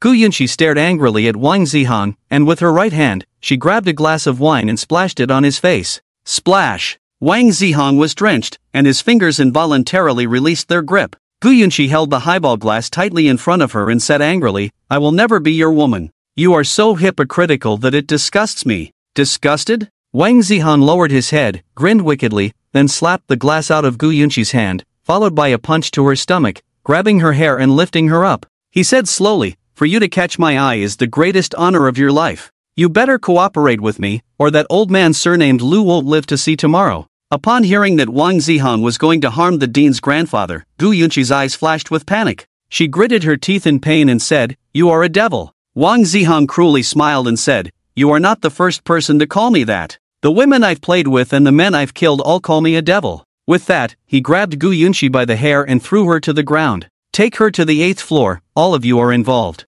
If anyone dares to defy me, I will play with her until she dies tonight." Du Ziting and the others were overjoyed and thanked him repeatedly. The bodyguards also showed excitement in their eyes as they carried Gu Yunqi upstairs. Gu Yunqi was filled with despair and anger. "Let go of me, let me go." She struggled desperately, punching the bodyguards with her fists. But it was futile, as a chop from a bodyguard made her faint on the spot. On the other end of the phone, Lin Chen, who heard everything, exuded an extremely violent aura, like a ferocious beast ready to devour, with a murderous air that seemed like a powder keg about to explode at any moment. The stainless steel cup in his hand had already been crushed into a ball of scrap metal, with clear finger marks visible on it. He was on the verge of losing control. 3 days. In just 3 days of seeing his 7th sister, there were already people trying to harm her, and not just one. The dragon has scales that must not be touched, or death will follow. His 7 sisters were his biggest taboo. Whoever touched them would die. Lin Chen immediately dialed Qin Zhou's phone number. His voice was icy to the extreme. "I need a helicopter, immediately, right now." Gu Yunqi had already been taken away. Driving there would definitely not be fast enough, but a helicopter could. In less than 5 minutes, a helicopter appeared at the Purple Cloud Villa. The huge wings stirred up a gust of wind and thunder. On the aircraft, Lin Chen's eyes were filled with a bloodthirsty intent. "Give me the hotel layout of Juanhao Grand Hotel." "Yes." Qin Zhou immediately handed over the prepared layout. The helicopter took off and headed straight for Juanhao Grand Hotel. 8th floor of Juanhao Grand Hotel. Inside the couple's suite, Du Ziting, Xian Shiyuan, and the bodyguards were all there. They were setting up cameras in the room as per Wang Zihong's request. All the camera angles were focused on Gu Yunqi, who was still unconscious on the heart-shaped bed. In the bathroom, Wang Zihong finished cleaning himself, wearing a pair of gold-rimmed glasses on his nose, and walked out in a bathrobe. "Is everything set up?" "All set, young Master Hang," Du Zitung flattered, with a wicked smile on his face. 360 degrees full coverage, no blind spots, and all high-definition cameras, guaranteeing even the pores on her body are clearly captured. "Very good." Wang Zihong patted Du Ziting's shoulder, looked at the unconscious Gu Yunqi on the bed, and grinned. "Dare to reject me and act like an iceberg? Tonight, I'll let you see how seductive you really are." His eyes were full of evil thoughts. Du Ziting, Xian Shiyuan, and the others were also filled with desire. Every man in Nanjian wanted to conquer the famous iceberg Gu Yunqi, and tonight they all had a chance, making them all eager. But Wang Zihong was definitely the first one to act, and they were all tactful enough to leave and close the door. Wang Zihong then loosened his belt, walked to the bedside with a wicked look on his face, and reached out his sinful claws towards Gu Yunqi, starting to undress her. Gu Yunqi's snow-white skin began to be exposed. At this critical moment, bang, crack, crack, there was a dull sound from the huge French window behind Wang Zihong, followed by it shattering into pieces. As Wang Zihong turned around in shock, a figure suddenly rushed in from outside the window. It was Lin Chen. Lin Chen charged towards Wang Zihong like a god of death. "You are..." Wang Zihong's words had just left his mouth. Bang! Lin Chen lifted his foot and kicked him directly. Boom! Hit by Lin Chen's kick, Wang Zihong flew out like a rag doll, his body hitting the wall hard, blood spilling all over the floor. Just as he was trying to struggle to get up, Lin Chen grabbed his hair. Bang! A straight punch hit his face. Blood splattered everywhere. Lin Chen's punch broke Wang Zihong's nose bridge. The expensive gold wire glasses on his nose shattered on the spot, with the broken pieces piercing into his flesh. Bang! The second punch went down, causing Wang Zihong's facial bones to collapse and sink in. Bang! The third punch hit, and Wang Zihong had completely lost his breath, falling into a pool of blood on the spot. Lin Chen had never been so angry. exuding a fierce aura all over his body. His 7 sisters were his bottom line. Anyone who crossed that line would die. At this moment, Shinjio also jumped down from the helicopter and entered the room. He respectfully handed Lin Chen a blanket. Lin Chen took it and went to Gu Yunqi's side to cover her with it, then lifted her up in his arms and walked towards the door. Shinjio followed closely behind. Meanwhile, outside the door, Du Ziting and Qian Shiyuan were leaning against the door chatting. Both had sinister smiles on their faces. Brother Qian, don't say I don't take care of you. You've been injured so badly. After Hong finishes, I'll take care of it for you first. Du Ziting hooked Qian Shiyuan's shoulder and said with a smile. The latter quickly waved his hand. It's a head injury, not elsewhere. It's completely fine. Then shall we do it together? Du Ziting asked tentatively. Qian Shiyuan's face immediately showed a knowing smile. I'm in front or behind? Du Ziting grinned. I want both. Ha, then let's do it twice. The two burst into laughter. The bodyguards on the side exchanged glances, also smiling. But at that moment, creak. The door opened. Everyone was stunned, thinking, is Hong coming so soon? They all looked into the room. They saw Lin Chen, who was freezing cold, walking out of the room with Gu Yunqi in his arms. Seeing this scene, everyone was shocked as if they had seen a ghost. This was the 8th floor. They had been guarding the door all along. How did Lin Chen get in? And he even carried Gu Yunqi out. Du Ziting's face turned pale. How did you get in? Put her down now. Qian Shiyuan stared into the room. At the moment when he saw Wang Zihan lying unrecognizable in a pool of blood. Boom! He felt like 10,000 tons of explosives were detonating next to his ears. His mind went blank. Hong is dead? You actually killed Hong? Chen Shiyuan exclaimed sharply. What? Everyone was shocked. Du Ziting was both shocked and angry. He pointed at Lin Chen, who was walking with Gu Yunqi. You dare to kill Hong? Do you know who he is? Do you know the status of the Wang family in Nanjiang? Stop right there. Come with me to the Wang family and face death. After speaking, Du Ziting directly reached out to grab Lin Chen's collar. At the moment his hand was about to touch Lin Chen's body. Swish! A white light flashed by. Du Ziting's arm was instantly severed. Shinjio, who had pulled out a sharp dagger at some point, stood behind Lin Chen. The snowy white dagger was dripping with blood. Ah! Du Ziting screamed in pain, clutching his severed arm, leaning against the wall in agony, his face pale, large beads of sweat rolling down like raindrops. You're finished, completely finished. He looked at Lin Chen and shouted hoarsely, You killed Hong, dared to cut off my hand, the Wang family will never let you go. Wait for your death. Lin Chen held his sister without stopping, slowly uttering 2 cold words from his mouth. Kill him. Swish. Without any hesitation, Qin Ji swung his short dagger, and a good head rolled down. Qian Shiyuan pointed at Lin Chen in disbelief. You. Before he could finish his sentence, a white light flashed again. A bright bloodline appeared on Qian Shiyuan's fat neck, blood gushing out like a pillar. However, not a single drop landed on Lin Chen. The bodyguard's legs trembled at the sight. They knew they had to intervene. If Prince Hang was killed and the killer released, it would be a dead end no matter where they went. Ah! The bodyguards roared and rushed forward. Lin Chen didn't even blink, continuing to walk forward. Within half an arm's length around him, hands were severed, and people died. Wherever he went, blood stained the ground. Lin Chen carried Gu Yunqi like this, without any cover, and walked out of Juanhao Hotel confidently, taking Gu Yunqi all the way back to Ziyun Villa. Just as he was about to lay Gu Yunqi on the bed, she suddenly woke up, instinctively throwing a punch at the figure's face. But upon realizing it was Lin Chen, her fist weakened, her tense body relaxing as if shedding all defenses in an instant, revealing her most vulnerable side. She hugged Lin Chen's neck, bursting into tears. Brother Lin Chen. Sob. Tears the size of soybeans rolled down Gu Yunqi's beautiful eyes, instantly turning her into a crying mess. Hearing these fearful and scared cries, Lin Chen felt as if a huge boulder was pressing down on his heart, making it hard to breathe. He gently patted her back, softly comforting her. It's okay, everything's fine now. Sob. Brother Lin Chen, I'm so scared. Gu Yunqi cried heartbreakingly. If she was truly defiled, she would never want to live anymore. Listening to her cries, Lin Chen felt his heart ache. No matter how strong-willed Gu Yunqi appeared, how cold and independent she seemed, she was ultimately a girl. And often, only those with a soft heart would armor themselves so strongly on the outside. Seeing this side of Gu Yunqi, he felt extreme heartache.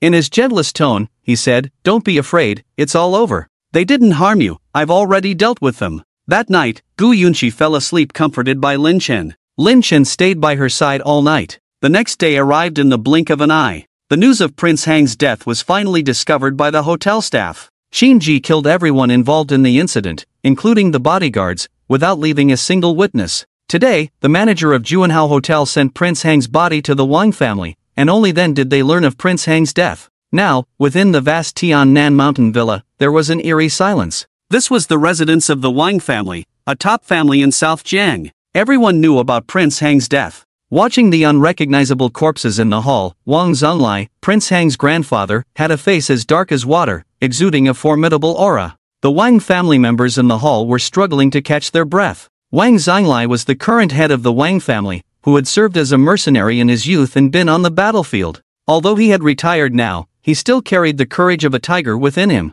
He still maintained communication with mercenaries and assassins. Prince Hang was his favorite grandson. Now that his grandson was dead, this old lion was on the verge of going berserk. Investigate. Find out who dared to harm my grandson, Wang Zhonglai. Wang Zhonglai roared angrily in the hall. The Wang family immediately dispatched people to investigate. Shortly after, Prince Hang's father, Wang Yanghong, a man who also looks gentle with his eyes, came out. He took a step forward. Old man, it was someone named Lin Chen who did it. Hang was about to sleep with Gu Yunxi at Juanhao Hotel, and Lin Chen arrived and beat Hang to death on the spot. Before that, he even threatened Hang, saying he wanted Hang's life. He was clearly seeking revenge on Hang. As soon as these words were spoken, the Wang family members were furious. What? Did he really say that? Threatening our Wang family, and even laying hands on Hang, this is too arrogant. This time we must not let Lin Chen off the hook. For a moment, the Wang family was filled with anger. Old man Wang Zhonglai's face turned dark as if water was about to drip from it. What is Lin Chen's identity?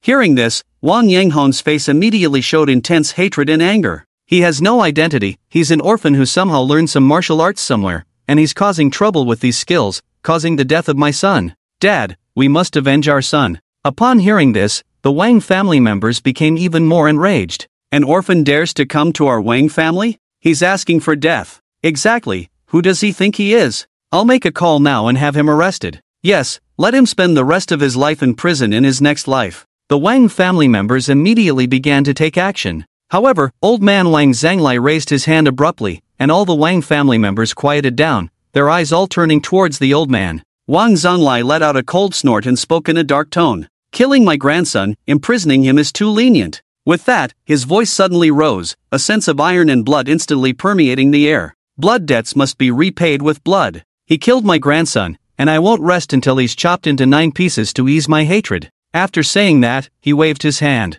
Bring me the communicator, I want this kid to accompany my grandson in the afterlife. This statement shook everyone to the core. The communicator? The old man is contacting mercenaries and assassins. This time he's really serious. The last time the old man contacted them was 10 years ago, and I still remember feeling like I was on the brink of death when they arrived. I even wet myself. Of course, everyone the old man knows is a battlefield elite. They have taken dozens of lives at least, and the most skilled ones are on the South African kill list. That's right, the only downside is that it will take them 3 days to arrive. Otherwise, Lin Chen won't survive tomorrow. While the Wang family members were discussing, old man Wang Zhonglai began to contact people directly. A deadly plan was quietly approaching in the shadows, unbeknownst to Lin Chen. He spent the whole day at home with Gu Yunxi. After the events of last night, Gu Yunxi was still shaken and didn't go to work. Lin Chen took care of her all day. Fortunately, Gu Yunxi recovered quickly. With Lin Chen's careful guidance throughout the day, she had almost forgotten about the incident. During this time, He Yunfei also called Lin Chen and informed him of the location of the welcome banquet. Lin Chen simply requested to keep things simple and even preferred not to show up. In the evening, Feng Yankai also called. He was worried that Lin Chen might forget about the auction and called to remind him. Fan Ji, I've already registered your name for the auction tomorrow, just come over. Lin Chen nodded lightly. Okay, got it, I'll be there. Upon hearing this, Feng Yankai felt relieved, then tentatively asked, Fan Ji, do you really not need me to pick you up? No need, I'll hang up. Without much conversation, Lin Chen hung up the phone. On the other side, Dong Chanqian was asking Su Lingxue on the phone. Lingxue, are you going to the auction at Tianyun Manor tomorrow? Dong Chanqian looked at Su Lingxue on the opposite bed and raised her phone. I have a few tickets to the auction. Su Lingxue glanced at her upon hearing this, then shook her head. I have to prepare for the media company interview, so I won't go. You can go with others. Seeing that Su Lingxue really had something to do, Dong Chanqian didn't insist. She turned and sent the news of having auction tickets to her other friends, preparing to go with them. This auction was considered a high-end cocktail party, and many prominent figures from Nanjiang would be present. It was a great opportunity to network, and she couldn't miss it. After sending the message and confirming the attendees for the next day, Dong Qianqian looked at Su Lianxue, who was getting ready to sleep, and involuntarily thought of Lin Chen arrogantly looking down on everyone at the cafeteria entrance. She shook her head. A brute is always a brute. Someone like you, with just brute strength and no status, probably doesn't even have the qualifications to participate in this kind of auction exchange event. How can you integrate into our circle? How can you pursue Lianxue? A toad will always be a toad. Dong Qianqian's mouth curled with disdain for Lin Chen as she slowly closed her eyes. The next day arrived in the blink of an eye. The auction officially began. Lin Chen also set off for Tianyun Manor. Tianyun Manor was a high-end club in Nanjiang City, far from the city center, nestled against the towering Baiyun Mountain.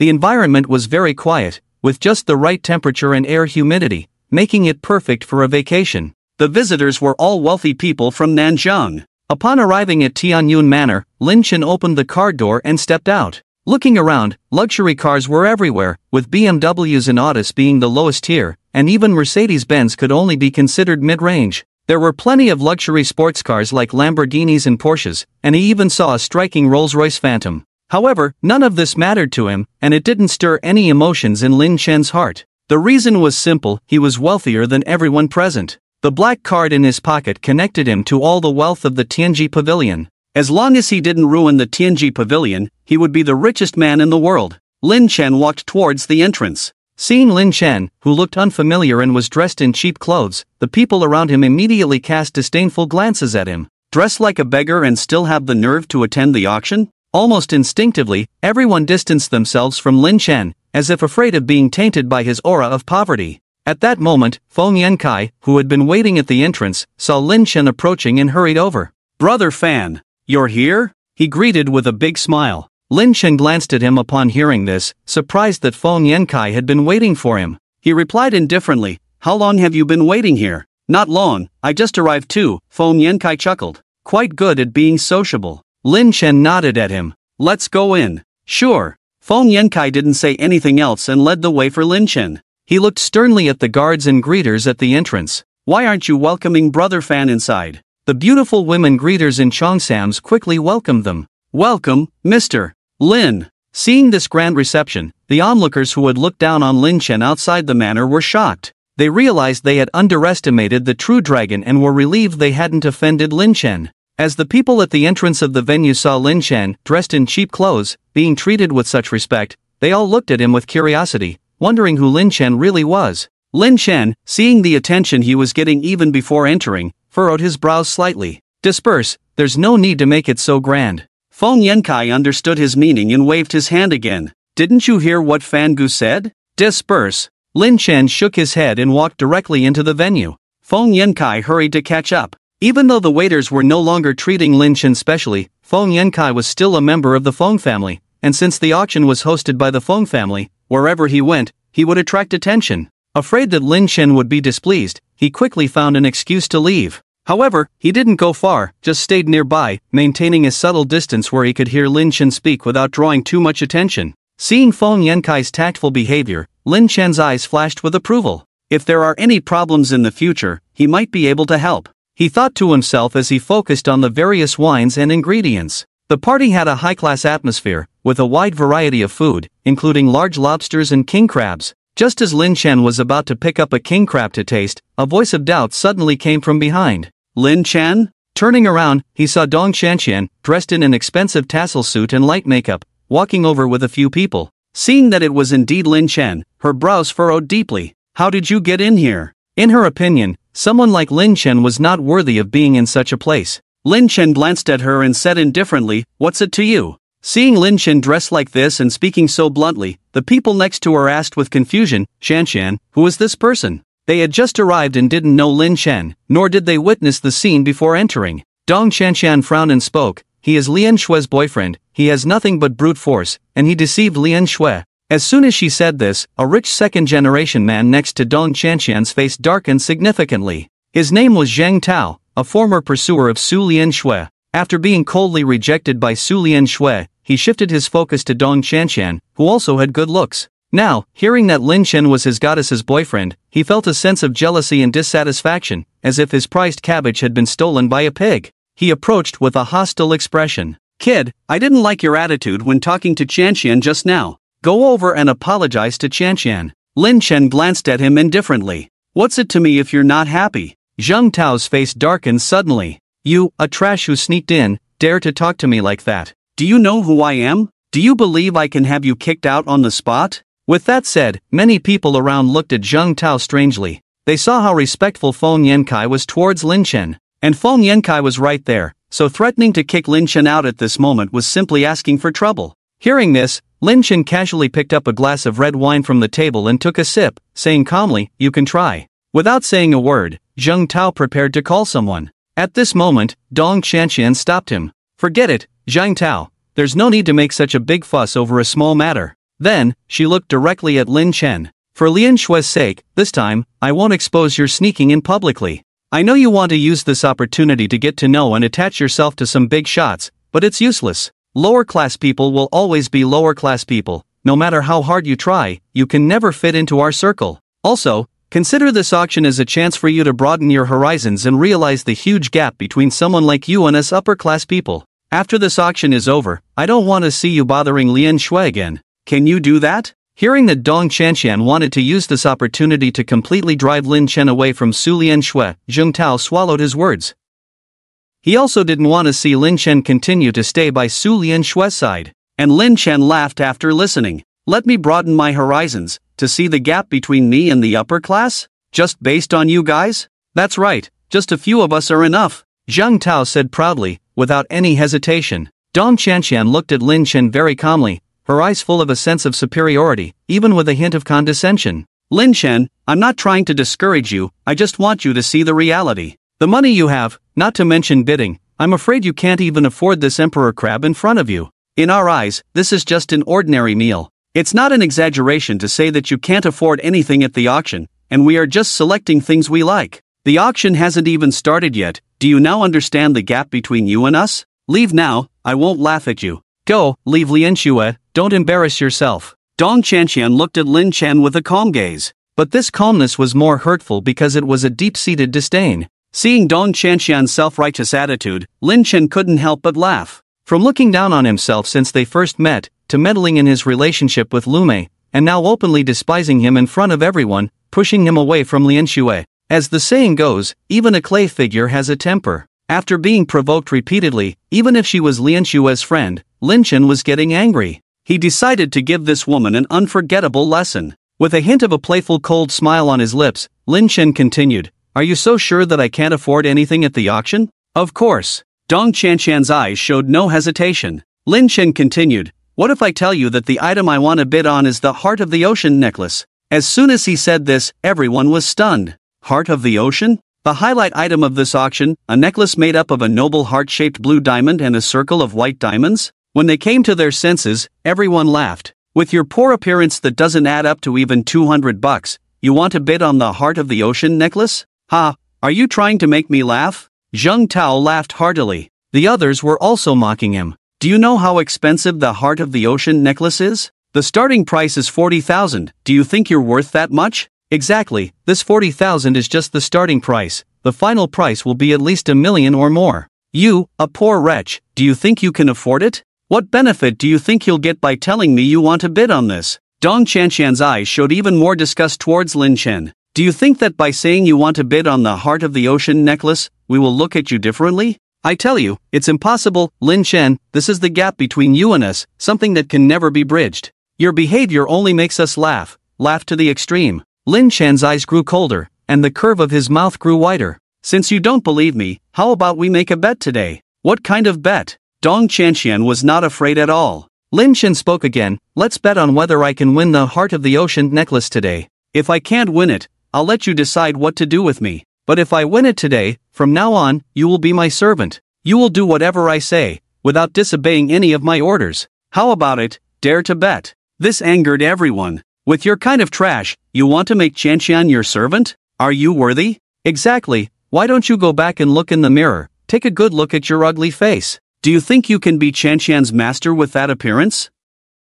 Regarding this, Lin Chen just picked up the red wine on the table and took another sip, saying casually, "Don't you believe I can win the bid?" Upon hearing this, the room fell silent. It seemed like, indeed, with this kid's ability, the heart of the ocean is definitely unattainable. Whether or not he becomes a maid is irrelevant, as he can't lose anyway. Thinking of this, Zheng Tao spoke up directly. Xian, make a bet with him. I'll help you during the auction of the heart of the ocean." Others also chimed in. Yes, make a bet with him. There's nothing to fear since we can't lose. Dong Qianshan glared at Lin Chen with a hint of anger, then gritted her teeth and said, "Fine, I'll bet with you, but the conditions must be changed." "Let's hear it," Lin Chen said, raising his wine glass. "If you lose, you must never come near Lian Shui again, you must disappear from her sight forever," Dong Qianshan said firmly. "And what if you lose?" "If I lose, I'll be your maid for a week." "No, at least half a month," Lin Chen said coldly. Dong Qianshan gritted her teeth. "Half a month it is. If I lose, I'll be your maid for half a month."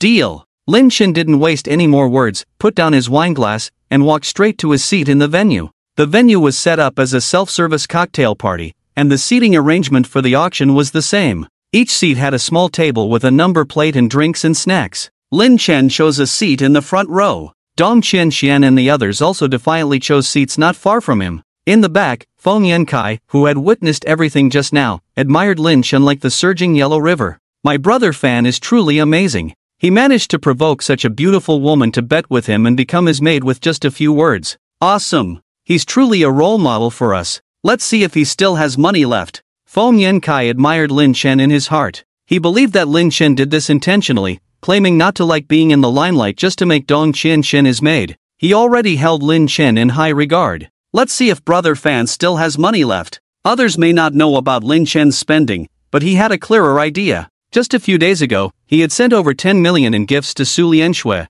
If Lin Chen could still come up with money this time, it meant he was even more formidable than he had imagined. After all, even for rich second generation like them, the monthly and yearly expenses were limited, and the family wouldn't allow them to spend too much. With his own thoughts, Feng Yankai sighed and walked towards the seat next to Lin Chen. Meanwhile, Lin Chen sat quietly on his seat, waiting for the auction to begin. A moment later, as the host took the stage, the auction officially started. "Welcome to the auction at Tianyun Manor. The auction is now commencing. Let us present the first item of the day, the samurai sword, Frostbite." As the host's voice fell, two sexy women in high heels and stockings immediately carried a tray to the stage. On the tray lay a delicate samurai sword. Made of fine steel, with an ivory base embellished with top-quality amethyst, agate, bronze, and diamonds on the handle, it looked very impressive. This is a treasure sword handcrafted by the famous swordsmith Qian Yichuanjini. It has. The host energetically introduced the sword on stage, stirring up the atmosphere in the room.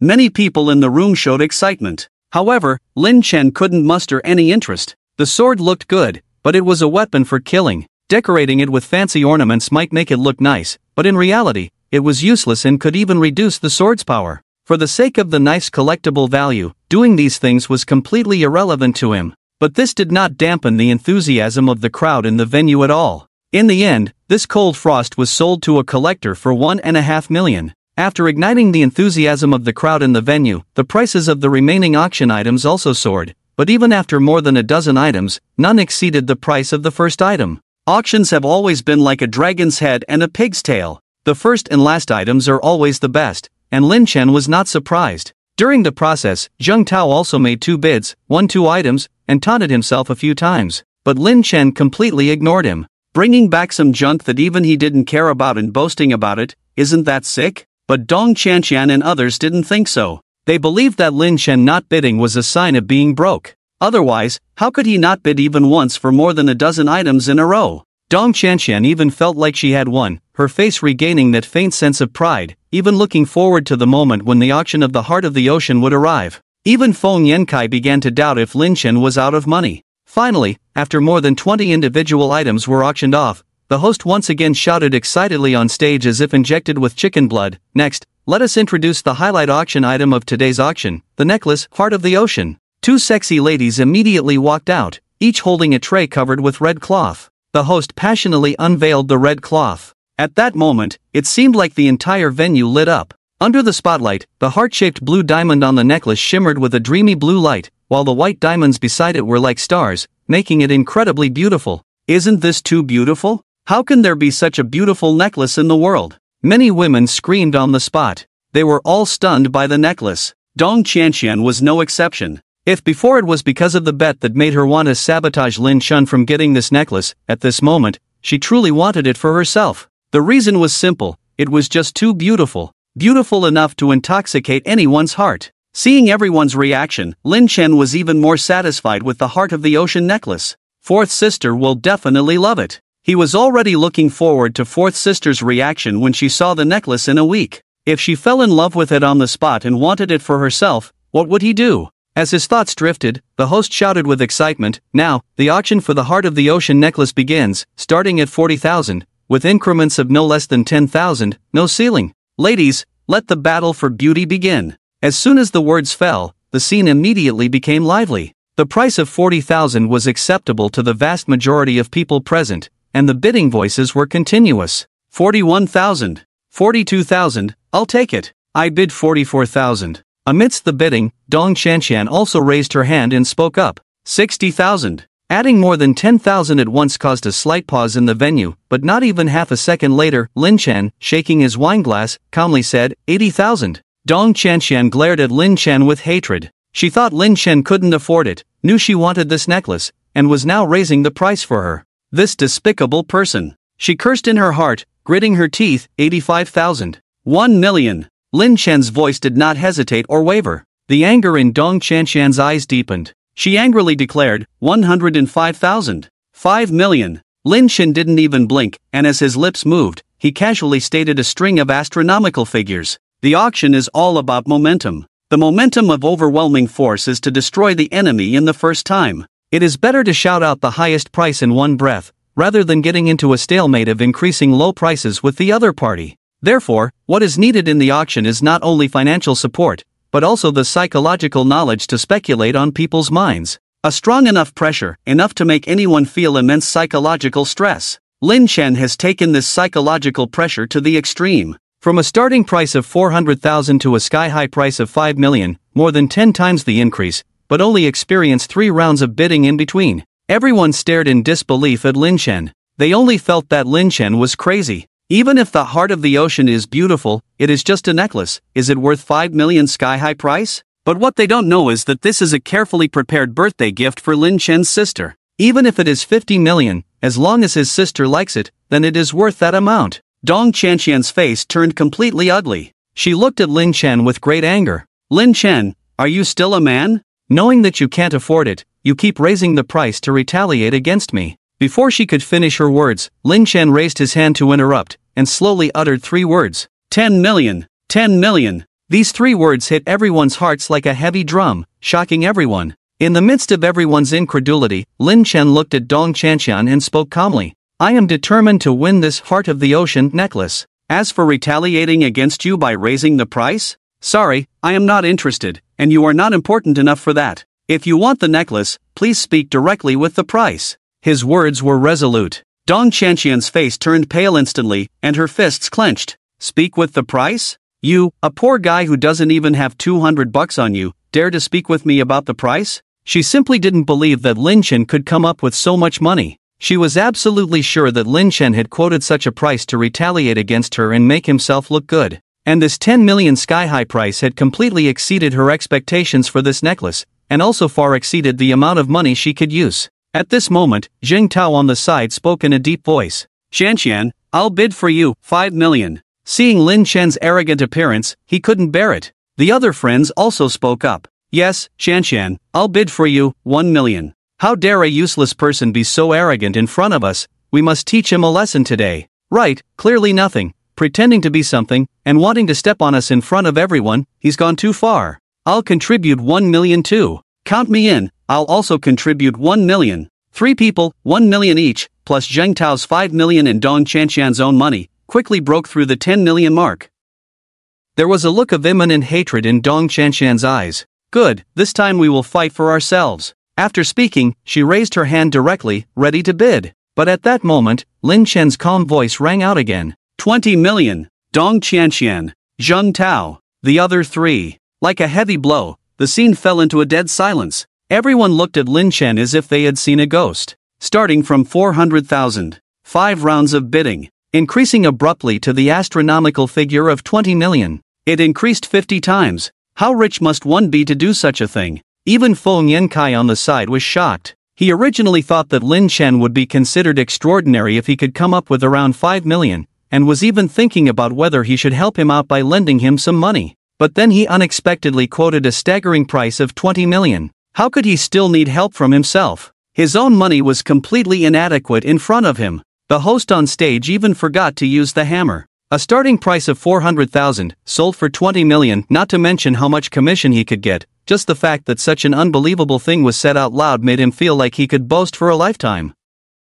Excited heart, trembling hands. Coming back to his senses, the host tightly held the small wooden hammer and struck it down. The excited and exhilarating roar seemed to lift the roof off. 20 million, first time. Is there anyone willing to offer a higher price? Everyone fell silent once again. 20 million. Such a high price was enough to make everyone present hesitate. Everyone had money, that was true, but no one was willing to spend 20 million on buying a necklace. They were not rich enough to be so extravagant. Dong Chanxian and Zhang Tao, in particular, turned green. The just 1 million was pooled together by 5 people, and now the price had jumped to 20 million, which they couldn't even gather together. Thinking that they had just discussed giving Lin Chen a hard time, they all felt embarrassed. And at that moment, as the host began to drop the second hammer, an excited roar spread throughout the venue. 20 million, second time, any boss willing to offer a higher price? Listening to the host's excited roar, Zhang Tao and Dong Chanxian's faces became even more unsightly.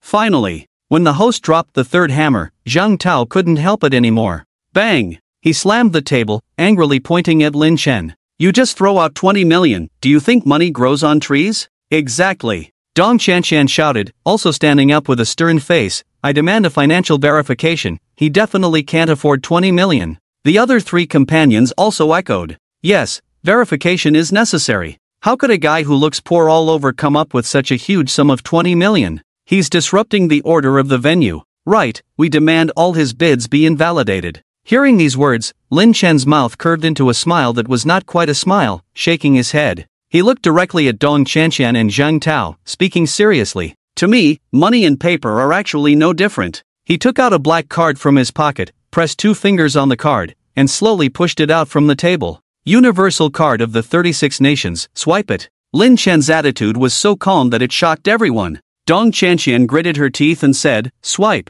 I want to see where he gets the confidence from. Hearing this, the host respectfully bowed to Lin Chen, took the card carefully with both hands, and returned to the hall. Shortly after, the host returned to the stage with a face full of excitement, raised the card above his head, and respectfully handed it back to Lin Chen. He took the small wooden hammer and struck it heavily. I announced that the final winner of the Heart of the Ocean necklace is Mr. Lin Chen. Boom! The host's words were like a thunderbolt in the venue. Everyone was shocked beyond words. The payment went through? He actually paid 20 million. Someone actually spent 20 million to buy the Heart of the Ocean necklace. My goodness, how rich do you have to be to reach this level? Exclamations filled the air. Dong Chanxian even sat down heavily on the chair, her beautiful big eyes filled with disbelief. How is this possible? How is this possible? How could he possibly come up with 20 million? Dong Chanxian muttered to herself, feeling like she had lost her soul. The outcome was too difficult for her to accept. She genuinely looked down on and resisted Lin Chen, believing he was not worthy of Su Lianxue.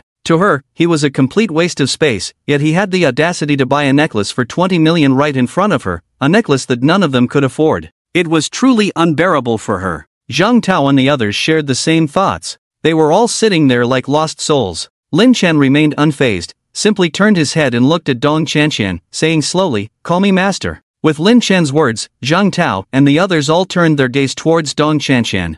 They suddenly remembered the auction for the Heart of the Ocean necklace, which was not just about the ownership of the necklace but also a bet. If Lin Chen won the bid for the necklace, Dong Chanxian would have to serve as his maid for half a month. Dong Chanxian's face drained of color in an instant, turning as pale as a sheet of paper. The thought of serving someone she looked down upon as a maid for half a month was too much for her pride to bear. She hesitated, facing Lin Chen, and for the first time, she didn't exude her usual dominance and superiority, saying, Can we change the terms? But how could they change the terms when the purpose was to teach Dong Chanxian a memorable lesson? No! Lin Chen raised his wine glass and took a sip, refusing decisively. Upon hearing this, Dong Qianqian clenched her hands tightly together, almost biting her lips. Especially now, with all eyes in the auction hall on her, she felt like she was being judged by everyone, the pressure weighing heavily on her, making her extremely uncomfortable. She hesitated for a moment before finally uttering the two words that filled her with shame, "Master." Lin Chen nodded in satisfaction.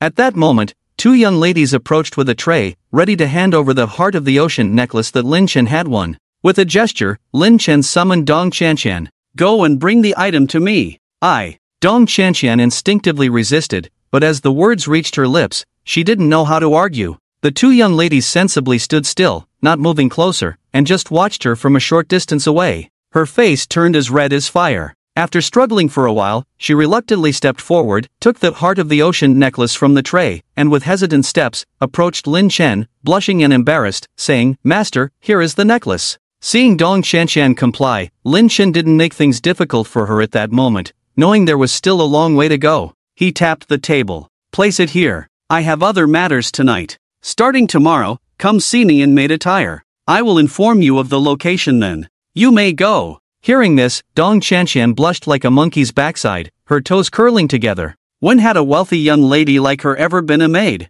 And she had to wear maid attire. Just the thought of it made her feel embarrassed all over. Following Lin Chen's instructions, she placed the necklace on the table, blushing, and replied, "Yes, master." With that, she fled in embarrassment. Every second spent there felt like torture, and she was overwhelmed with shame. Zhang Tao and the others also left the scene dejectedly. They didn't dare to look Dong Qianqian in the eye, all hanging their heads in shame. It was too humiliating. After everyone left, the host took the stage to conclude the event, and the guests orderly exited the venue. When everyone was gone, Feng Yankai could no longer contain his excitement. He hurried over to Lin Chen, grabbing his hand with great enthusiasm, as if he had just met a god. "Fan Gu, oh no, Grandpa Fan. From today on, you are my dear grandpa. Come, let me kowtow to show my respect to you first," Feng Yankai said, wanting to kneel down and kowtow. Lin Chen raised his eyebrows, taking medicine? "No, I just want to show my admiration for Fan Gu in a simple way, so high. Really high. I admire you wholeheartedly." Feng Yankai earnestly gave Lin Chen a thumbs up. "Thank you, Fan Gu, for opening the door to a new world for me. I never knew you could flirt with girls like this. Dong's family's daughter, after all, Dong's family is a top family in Nanjiang, but you managed to turn her into a maid with just a few words. That's really impressive. I am completely in awe. Tomorrow, I will learn from Fan Gu, buy a set of street stall clothes to wear. Forget about the car, damn it, I'll walk from now on." Feng Yankai cursed as he threw away the Rolex watch worth tens of thousands of dollars on his hand. Lin Chen was speechless. He looked at Feng Yankai as if he was looking at a fool, thinking that this kid might have something wrong with his brain. He dressed like this purely because he had spent 15 years in the mountains, wearing loose and easy-to-wash clothes out of habit. He couldn't get used to those branded clothes that needed to be ironed and cared for daily. "You, a pampered young master, want to imitate me, isn't that a problem?" As for turning Dong Qianqian into a maid, that was purely because this self-righteous woman provoked him, wanting to give her a memorable lesson, and flirting? Flirt with what? He hasn't even settled the 7 at home yet. But now that he mentioned it, Dong Qianqian seemed to be quite attractive, so maybe he could make do for now. Ahem. Lin Chen cleared his throat twice, shaking off the messy thoughts in his head. He patted Feng Yankai's shoulder and said with a serious tone, "There is a hospital 5 kilometers away, you can go there if you have nothing to do." Feng Yankai's eyes lit up. "Are there many beautiful women there?" Lin Chen sighed and slowly stood up. "No hope." He took the necklace and left, heading straight to the venue where his welcome banquet was held. Feng Yankai hurriedly saw him off. Watching Lin Chen's figure disappear into the distance, he suddenly slapped his forehead. "I was so busy admiring Fan Gu that I forgot to ask him which department the pretty girl is in. Is she a doctor or a nurse? Do I have to search the entire hospital?" After leaving Tianyun Mountain Villa, Lin Chen followed the location mentioned in He Xiaoning's phone call yesterday and took a car to the venue of the welcome party, Emperor Hao Restaurant. At this moment, outside Emperor Hao Restaurant, many luxury cars were parked. If the people attending the auction held by the Wang family at Tianyun Mountain Villa were mainly the younger generation of various families in Nanjiang, here, all the attendees were the elders of various major families, even at the level of family heads. It was all because of Lin Chen's identity as the master of Tianji Pavilion, which made everyone have to pay attention to him. Although Lin Chen himself felt that there was no need for such a fuss, a master was still a master, an existence they had to look up to. Tonight, all the top families in Nanjiang came to attend the welcome party. Wang Zihong's father, Wang Yanghong, the eldest of the Wang family, Wang Changlin, the third son Wang Shuile, and the two younger generation Wang Yifei and Wang Sidong were all present. Looking at the magnificent Emperor Hao restaurant in front of them, Wang Yifei sighed. I really don't know what kind of person the master of Tianji Pavilion is. Wang Sidong also sighed, with a look of admiration and longing in her eyes. I think he must be an extraordinary and remarkable figure, standing on top of a skyscraper in a black suit, looking down on the world with cold eyes, with a handsome and resolute face, so handsome that it makes the heavens and earth pale in comparison. Wang Shuile smiled and patted Wang Sitong's head. You better perform well in front of the master tonight. Maybe our Wang family will rise to the top because of you. Wang Sitong's cheeks turned red instantly. Wang Yanghong sighed. It's a pity that such a peerless figure, Zihong, cannot be seen tonight. Boss Wang Changlin patted Wang Yanghong's shoulder and comforted him. Zihong's matter was ultimately an accident. Don't be too sad. After the old master meets that person tonight, tomorrow will be the deadline for Lin Chen. By then, we will cut off his head to mourn Zihong's spirit in heaven. Wang Yanghong nodded. Let's go in. The Wang family headed straight to the entrance of the Emperor Club. But just a few steps in, a figure that Wang Yanghong hated to the bone suddenly appeared in front of the Wang family. Wang Yanghong's face darkened suddenly, and he gritted his teeth and roared, Lin Chen. Hearing someone call his name, Lin Chen paused and turned to look at the person. Seeing Wang Yanghong, Wang Changlin, and other Wang family members staring at him, Lin Chen frowned slightly and remained silent. He realized he didn't know them. When Wang Yanghong and the other Wang family members recognized Lin Chen, anger immediately appeared on their faces. Wang Yanghong was the most furious. He gritted his teeth and spoke, Lin Chen, how dare you show up here? Who gave you the courage? Lin Chen's eyes turned cold. Why can't I appear here? Seeing Lin Chen looking confident, Wang Shuile directly shouted, how dare you? You killed Zihong and still dare to be so arrogant in front of my Wang family. Do you think we can't deal with you? Wang Yanghong's face darkened to the extreme. He stared at Lin Chen and said word by word, now, immediately go to Zihong's grave and kneel down to apologize. Upon hearing this, Lin Chen immediately understood the other party's identity. He looked coldly at Wang Yanghong. The child does not learn, it's the father's fault. Your son deserves to die. Why should I apologize? It's you who should apologize to him. This statement made Wang Yanghong explode with anger. You sharp-tongued brat, today I will send you down to accompany my son. With that, he clenched his fist and rushed forward, wanting to punch Lin Chen in the face. But at that moment, Wang Changlin, who had been silent, grabbed him. Second brother. He stopped Wang Yanghong and whispered something in his ear. The Grandmaster of the Tianji Pavilion is hosting a welcoming banquet soon. He doesn't know where we are watching him. With the old master handling Zihong's matter, tomorrow will be Lin Chen's deadline. Don't lose control. Upon hearing the words Grandmaster of the Tianji Pavilion, Wang Yanghong calmed down a bit, but there was still hatred in his eyes. He angrily said, I can't stand seeing this kid prancing around in front of me. Hearing this, Wang Changlin looked coldly at Lin Chen and said, after killing my Wang family members, how could I let him move freely under our noses? Wang Changlin glanced at the Emperor Club and continued, he came over tonight because he must have heard about the welcoming banquet here and wants to get close to the Grandmaster of the Tianji Pavilion. I won't let him even enter the gate. This statement instantly gained the agreement of all the Wang family members present. Uncle is right. We can't let this waste enter and tarnish the Grandmaster's eyes. Wang Sidong was the first to express support. Wang Shuile also nodded, exactly, this kind of waste doesn't deserve to be in the same world as our Wang family. Wang Yanghong didn't hesitate and went straight to the guard, pointing at Lin Chen with a stern face. Lin Chen watched coldly. He didn't want to show his face in front of so many people, saying some hypocritical words. If the guard really believed the Wang family's words and didn't let him in, he would definitely turn around and leave. No matter how many people were waiting for him to arrive at the restaurant at this moment, he wouldn't give them any face. And the guards at the door, after listening to Wang Yanghong's words, also came to Lin Chen with a serious face. I'm sorry, sir, the level of this welcome banquet is very high, we need to check your entry qualifications. Hearing this, Lin Chen spoke lightly. How do you check? The guards immediately spoke, please show the banquet invitation. Lin Chen shook his head directly after hearing this. I don't have an invitation. This welcome banquet was prepared for himself, he was not a guest, naturally he did not have an invitation, and as the protagonist of the banquet, he did not need an invitation. When the Wang family heard this, a disdainful sneer appeared on their faces. You dare to attend the banquet without even an invitation? I think you must be out of your mind. Wang Sidong sneered. Wang Yifei also said disdainfully, get out of here, stop bothering us. The guards also blocked Lin Chen's way with their hands, looking at him vigilantly.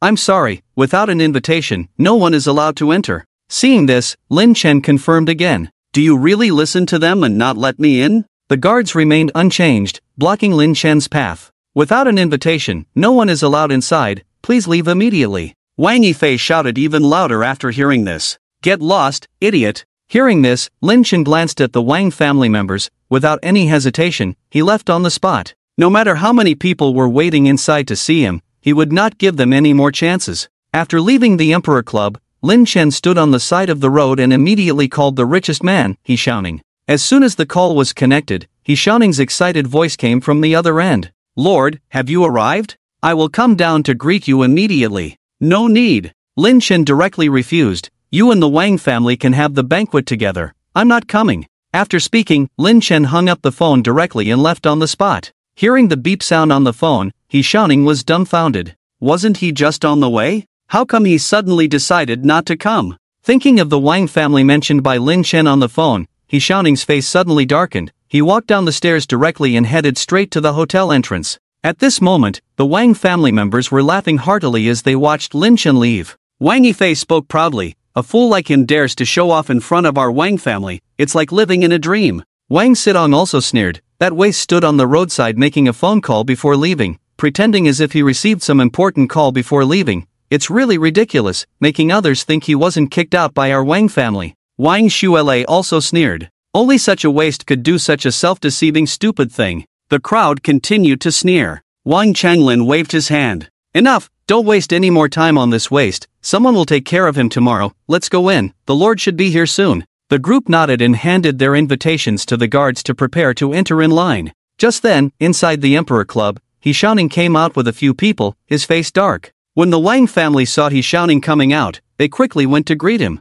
"Mr. He, why did you come out?" Wang Changlin and Wang Shuele smiled broadly. Wang Yanghong also forced a smile and greeted He Xiaoning. Wang Yifei and Wang Sidong, the younger generation, even bowed and greeted, "Hello, Uncle He." As the richest man in Nanjiang, even a first-class family like the Wang family had to show respect to He Xiaoning. But He Xiaoning didn't even look at them when they approached. He looked straight at the guards at the door and asked coldly, "I'm asking you, what just happened?" Seeing He Xiaoning's bad mood, the guards' expressions tightened. They dared not conceal it and quickly reported everything that had just happened to He Xiaoning. After listening, He Xiaoning's face instantly turned as dark as carbon. He had waited for 5 whole days just to see Lin Chen at this moment, to establish a good relationship, but because of a few words from the Wang family, such a good opportunity was wasted. His heart was filled with anger. And just at this moment, Wang Yifei approached him with a smile on his face and said warmly, "Uncle He, is the Lord coming over? Are you here to welcome him?" This made He Xiaoning even angrier. Smack! He raised his hand and slapped Wang Yifei hard across the face. "Get lost!" After cursing, He Xiaoning kicked down the 2 guards who had just driven away Lin Chen. "Two useless people who can't accomplish anything. Get up there and inform everyone that the welcome reception is cancelled, the Lord is not coming." The guards dared not disobey and hurriedly went upstairs. He Xiaoning left directly with a gloomy face. Watching He Xiaoning leave in anger, Wang Yifei covered his face and got up from the ground, full of grievances. "If the Lord doesn't come, then he doesn't come, why hit me? It's not like I stopped him from coming." He felt extremely wronged. Meanwhile, Wang Sidong, on the side, heard that their plan to meet the Lord had failed and blamed it all on Lin Chen. It must be that Lin Chen, he must have brought bad luck. The Lord must have been displeased with his poor appearance, thinking that inviting such a lowly person was extremely disrespectful, so he left. "That damn Lin Chen!" Wang Yanghong, who was already angry, roared, "You little beast, you deserve to die." The Wang family all believed that Lin Chen had ruined their opportunity. After all, everyone who came today was from the top families of Nanjiang, all prominent figures. Except for Lin Chen. And he was someone who didn't even have an invitation, just a useless person who came here to freeload. Besides Lin Chen, they couldn't think of any other reason why the Lord of Tianji Pavilion suddenly didn't show up. They all wished they could tear Lin Chen apart, believing that he had ruined their chance to rise to the top and driven away the Lord. "Let's go, tell the old man to instruct the people from South Africa to chop this little beast into 8 pieces tomorrow," Wang Changlin said angrily. Wang Yanghong and the others nodded in agreement. The one who came this time is said to have already made it onto the South African kill list. "This time, we must use Lin Chen's head to pay tribute to Zihang. Blood debts must be repaid with blood." The group headed home with great momentum. Meanwhile, Lin Chen had already returned to the Purple Cloud Villa and received a call from Yi Xiaoning after he left the Emperor's Club, saying he wanted to meet Lin Chen to apologize. But Lin Chen refused. It wasn't his fault, there was no need to apologize.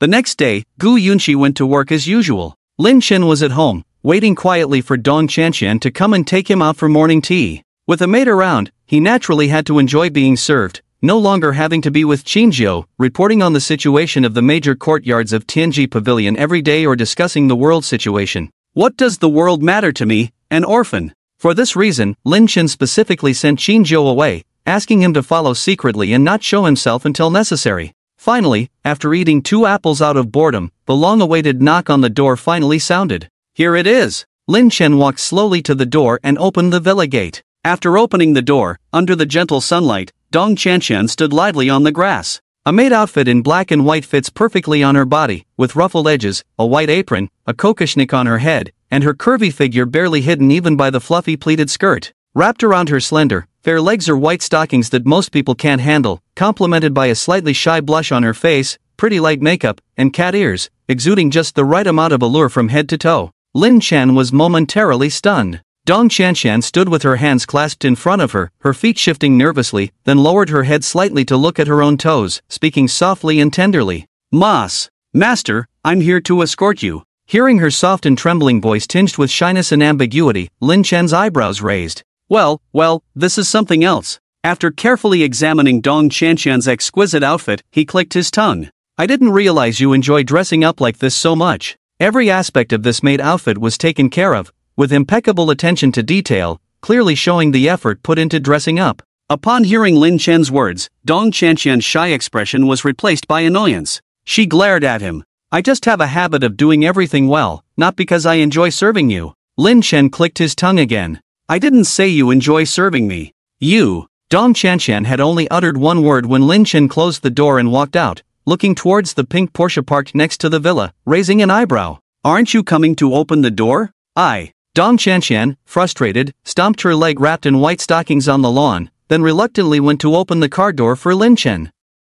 Once inside the car, Dong Qianqian asked angrily, "Where to?" Lin Chen looked at Dong Qianqian strangely. As a maid, shouldn't you have already checked where to have breakfast for the master? Why ask me? Dong Qianqian was instantly annoyed. But being the daughter of the Dong family, she had always lived a wealthy life, so finding a place for breakfast was easy. With her skilled driving, they arrived at a high-end tea shop. The shop was built by the river, where one could listen to pleasant music inside or feel the breeze on the outdoor terrace while enjoying the beautiful river view. Even Lin Chen couldn't help but exclaim that these rich second-generation individuals truly knew how to enjoy life. He would never find such a good place on his own. But now he had a rich second-generation maid, so he didn't need to look for it himself. Upon entering, Lin Chen sat directly on the outdoor terrace, crossing his legs and unfolding the newspaper placed on the table for reading. Dong Qianqian glanced at Lin Chen and then resentfully went to order for him. When the food arrived, Dong Qianqian meticulously arranged the dishes in front of Lin Chen in an orderly and pleasing manner. At that moment, a voice suddenly came from behind them. "Qianqian?" Hearing someone call her name, Dong Qianqian's movements abruptly froze. Dressed like this and currently serving Lin Chen, it would be truly embarrassing if she encountered an acquaintance. She turned slightly stiffly and felt a hint of relief upon seeing that it was Zheng Tao. Fortunately, it was Zheng Tao who knew the whole story. Nevertheless, her face still blushed slightly. It was a bit embarrassing to come out for the first time in a maid outfit to do such things. "It's really you, Qianqian. Why did you come dressed like this? Did that jerk Lin Chen force you?" Zheng Tao approached with a hint of anger. Although he knew that Dong Qianqian had agreed to be Lin Chen's maid for half a month as part of a bet, knowing and seeing were two different things. The sensory experience was completely different. Not to mention he was pursuing Dong Qianqian. Seeing Dong Qianqian wearing a maid outfit that he had never seen her wear before, serving another man, the jealousy in his heart instantly exploded, feeling like he had been betrayed. Dong Qianqian, on the other hand, remained silent.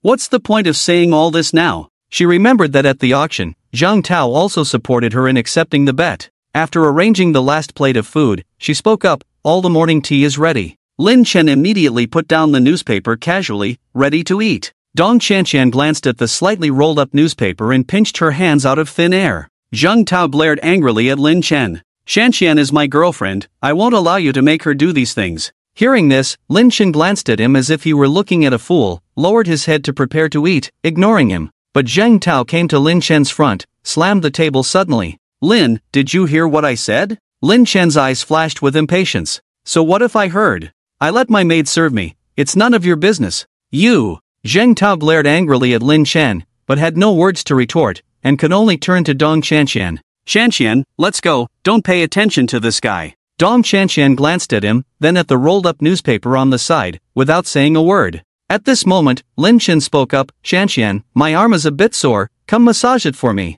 Dong Qianqian immediately looked angrily at Lin Chen upon hearing this, but considering the conditions of the bet where she had to obey the master, she reluctantly nodded. Yes, master. With that, she stepped over to Lin Chen's side and began massaging his arm. Her eyes would occasionally glance at the newspaper on the table, and each time she did, her brows would furrow slightly. Lin Chen, on the other hand, lay comfortably on the chair, saying with satisfaction. Feels good, apply more pressure. Seeing this, Zhang Tao was furious. Lin Chen, you're going too far. Lin Chen glanced at him and raised his foot. Massage my leg too. Dong Qianqian became even more angry. She pinched Lin Chen's arm hard and gritted her teeth. Yes, master. Seeing Dong Qianqian actually squatting down to massage Lin Chen's leg, Zhang Tao felt his anger rising. Ah! He shouted, kicking the chair beside him to the ground. Dong Qianqian, seeing this, became angry. What are you doing? She got up, righted the chair, picked up the newspaper from the table, smoothed out the rolled-up edges, and placed the newspaper neatly. After doing all this, her furrowed brow instantly relaxed, and she seemed much happier. Zhang Tao felt himself losing his temper. Damn it, I'm here massaging Lin Chen's arms and legs without a word, and he's the one kicking over a chair and yelling at me. This is outrageous. Zhang Tao stormed off. Unfortunately, as soon as he turned around, he bumped into a tall man. His anger flared up. Get out of the way, move! Zhang Tao shouted, pushing the man. But he found that he couldn't move the man at all, and the feeling of touching the man's muscles with his right hand was like touching a piece of hard and unyielding marble. The man was none other than the assassin hired by the Wang family to kill Lin Chen, Blood Wolf. Blood Wolf lowered his head, glaring fiercely at Zhang Tao. Did you just call me a dog? In his rage, Zhang Tao didn't realize the danger he was in, still looking fearless. Damn it, I don't dare to act against Lin Chen, but you, a passerby here for a meal, dare to question me? Do you think I'm a pushover? He angrily said, you know I called you a dog, so why don't you get lost? Smack! Before he finished speaking, Blood Wolf slapped Zhang Tao hard across the face. The force was overwhelming. Zhang Tao's mouth was split open on the spot.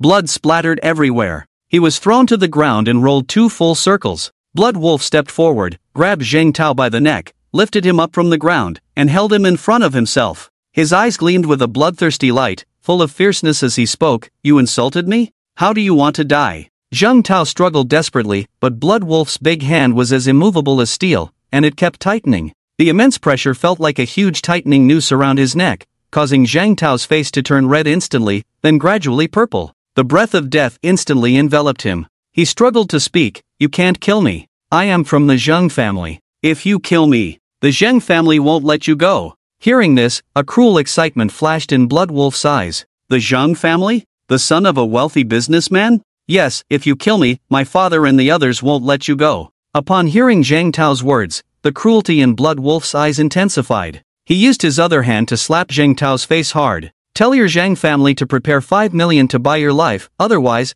Blood Wolf, will wipe out your entire Zhang family. With that, he loosened his grip, and Zhang Tao fell heavily to the ground. But at that moment, Zhang Tao seemed oblivious to the pain, staring at Blood Wolf in disbelief. You are Blood Wolf? The one who ranked in the top 100 of the South African kill list? The South African kill list, also known as the South African assassin list. It was a list that all mercenaries and assassins dreamed of being on. Having one's name written on it was an honor for all killers, signifying that their strength had been recognized by all. Only the top 100 killers made it onto the list. Those who made the list were the elite of the elite, having survived countless battles. It was rumored that those on the list had the opportunity to enter a mysterious organization called the Killer's Hall. Zhang Tao never imagined he would encounter a killer from the kill list. Faced with Zhang Tao's shock, Blood Wolf just smiled cruelly. You have 5 minutes to make a phone call. I'll make the call, I'll do it now. Without hesitation, Zhang Tao started making the call for money. Seeing this, Blood Wolf turned his bloodthirsty gaze towards Lin Chen.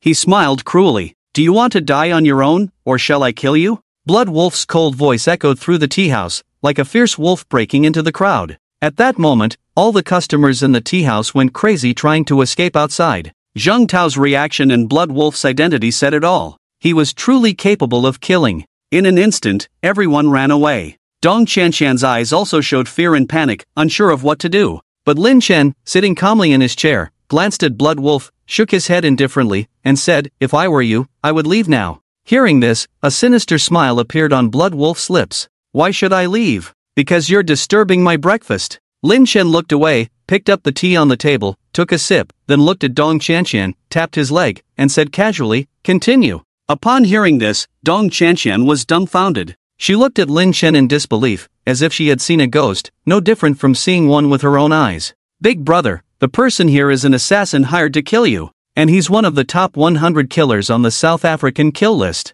And you tell him he's disturbing your breakfast? Shouldn't you run away now? Don't you care about your life?" What she didn't know was that Lin Chen didn't care about the South African kill list at all. He had been practicing martial arts on the mountain for 15 years, sparring with the old man every day. Lin Chen had also developed a skill that others did not possess, the ability to predict an opponent's movements, strength, and overall power through subtle movements and muscle fluctuations. From the moment he glanced at the Blood Wolf, everything about the Blood Wolf was exposed before him. Thinking of killing him? He wasn't worthy. However, Zheng Tao was completely unaware of this. He roared in anger, "Lin, if you seek death, don't drag Qianshan into it." Lin Chen couldn't be bothered with this fool. He patted his leg again and frowned, "Hurry up." Dong Qianshan glanced at Zheng Tao, whose face was covered in blood, then looked at the calm Lin Chen. She suddenly felt safer by Lin Chen's side. She replied softly and with trepidation, squatted down again, clenched her fists, and gently began massaging Lin Chen's legs.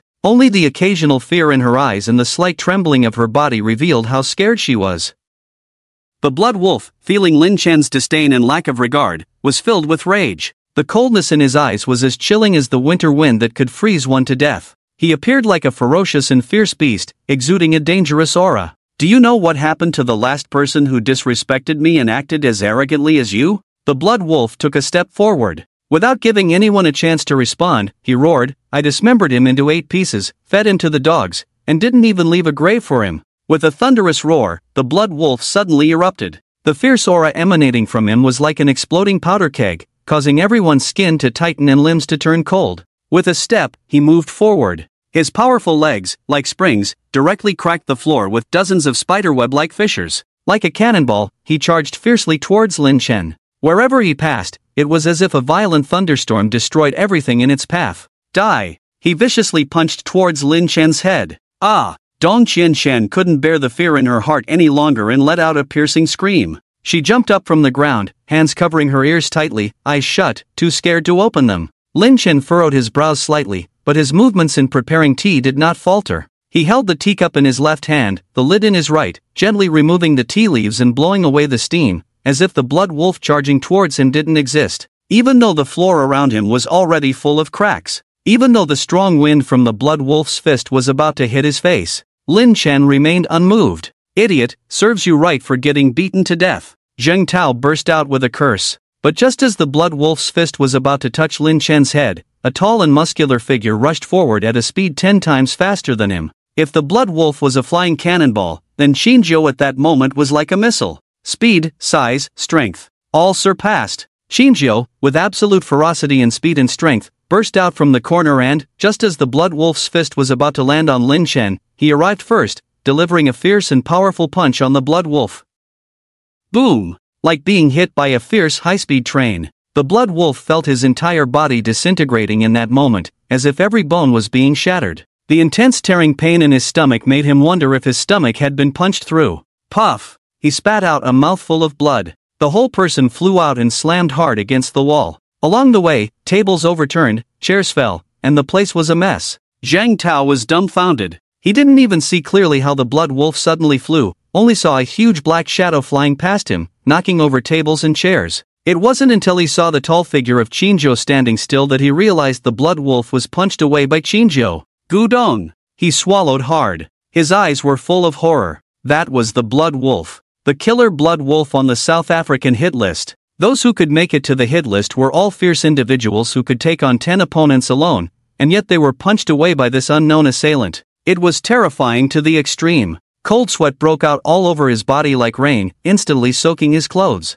Too terrifying, but that wasn't what shocked him the most. At that moment, Shinjio, who had just punched the blood wolf more than 10 meters away like a god descending to earth, suddenly took a step forward. He stood quietly behind Lin Chen, like a javelin standing upright, surveying everything around him. Seeing this scene, Zhang Tao's eyes were about to pop out. His mouth could fit a goose egg. How could this be? He felt like his worldview had been greatly shaken. This powerful figure, like a god descending to earth, was now standing behind Lin Chen like a lackey, showing the demeanor of a guard or subordinate. That was Lin Chen, not some extraordinary figure. Zhang Tao couldn't accept what he was seeing. In Zhang Tao's horrified gaze, Lin Chen's expression remained unchanged. It was as if the dangerous and shocking scene just now, which was as thrilling as it was like a passing spring breeze, causing no ripples. The tea was blown to the perfect temperature by the strong wind. Lin Chen held the teacup, sipped the tea lightly, and praised, "Good tea." Hearing Lin Chen's voice, Dong Qianqian, who was trembling and holding her earlobes, suddenly opened her eyes slightly with a hint of fear and confusion, peeking at the situation.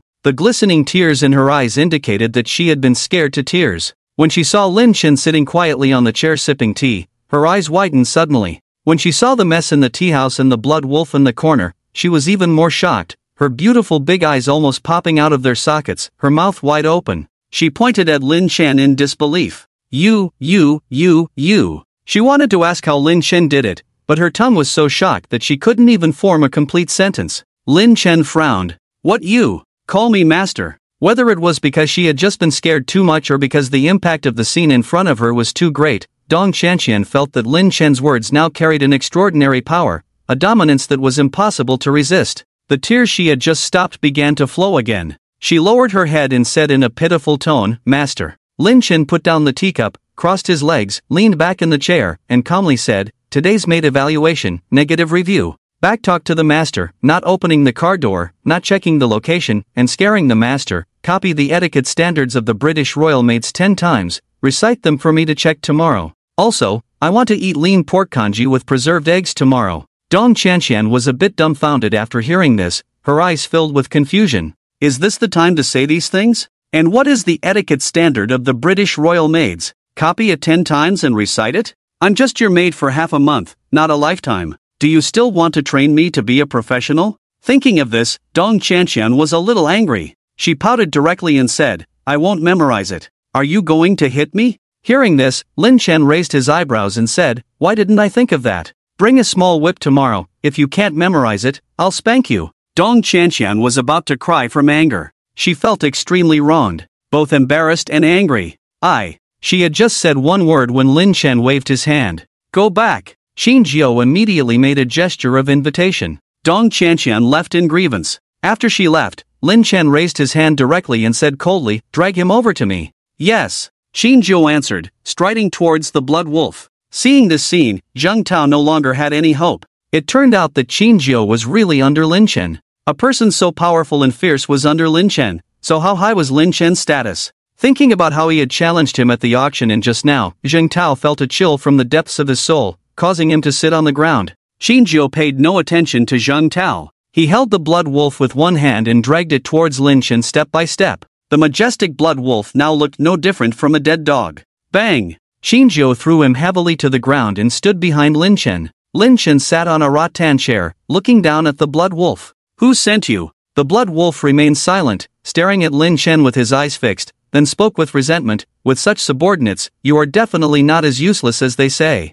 Who are you really? What is your identity?" As soon as the words fell, Shinjio's eyes suddenly turned cold. He took a step forward, clenched his fist, and struck the blood wolf's cheek like a cannonball. Ah! Shinjio broke the blood wolf's nose on the spot. Blood splattered everywhere. The blood wolf writhed on the ground in pain. Lin Chen showed no change in expression, sitting quietly on the rattan chair, and calmly asked, "I'll ask you again, who sent you here?" His voice was calm, without any fluctuations, but it made people's hearts race. The blood wolf's hair stood on end, feeling a dangerous aura enveloping him. He knew that if he didn't speak, he might lose his life. He spoke in fear. "It was the Wang family, they hired me to kill you." Wang family? Lin Chen's eyes turned cold. First, Wang Zihan targeted his sister, then they danced in front of him at the welcome party, and now they sent someone to kill him? The Wang family really seemed to have a death wish. Lin Chen's killing intent surged. Seeing Lin Chen's silence, the blood wolf felt the chill around him intensify.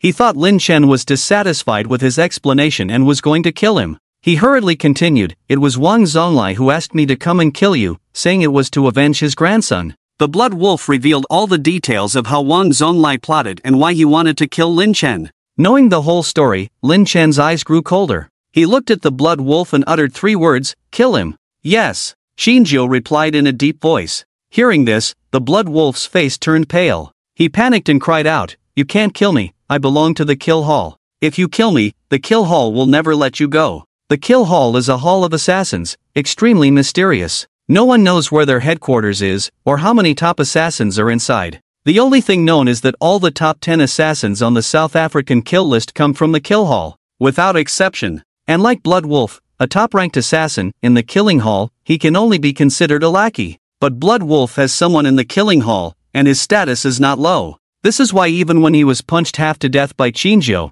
his first reaction upon getting up was to question who Lin Chen was, rather than begging for mercy. But Qinzhou completely ignored him. He grabbed Blood Wolf by the hair with one hand and dragged him outside. Blood Wolf was still shouting in fear. "You can't kill me. If you kill me, Rosen won't let you off." The voice gradually faded away. Moments later, Qinzhou returned, his body clean and without a trace of blood. He slightly bowed towards Lin Chen. "It's done." Lin Chen nodded, stood up, straightened his clothes, and calmly said, "Prepare a memorial tablet, bring his head, and go to the Wang family." After speaking, he walked briskly towards the door. Chilling air filled the sky. Qinzhou nodded and immediately prepared everything as instructed by Lin Chen.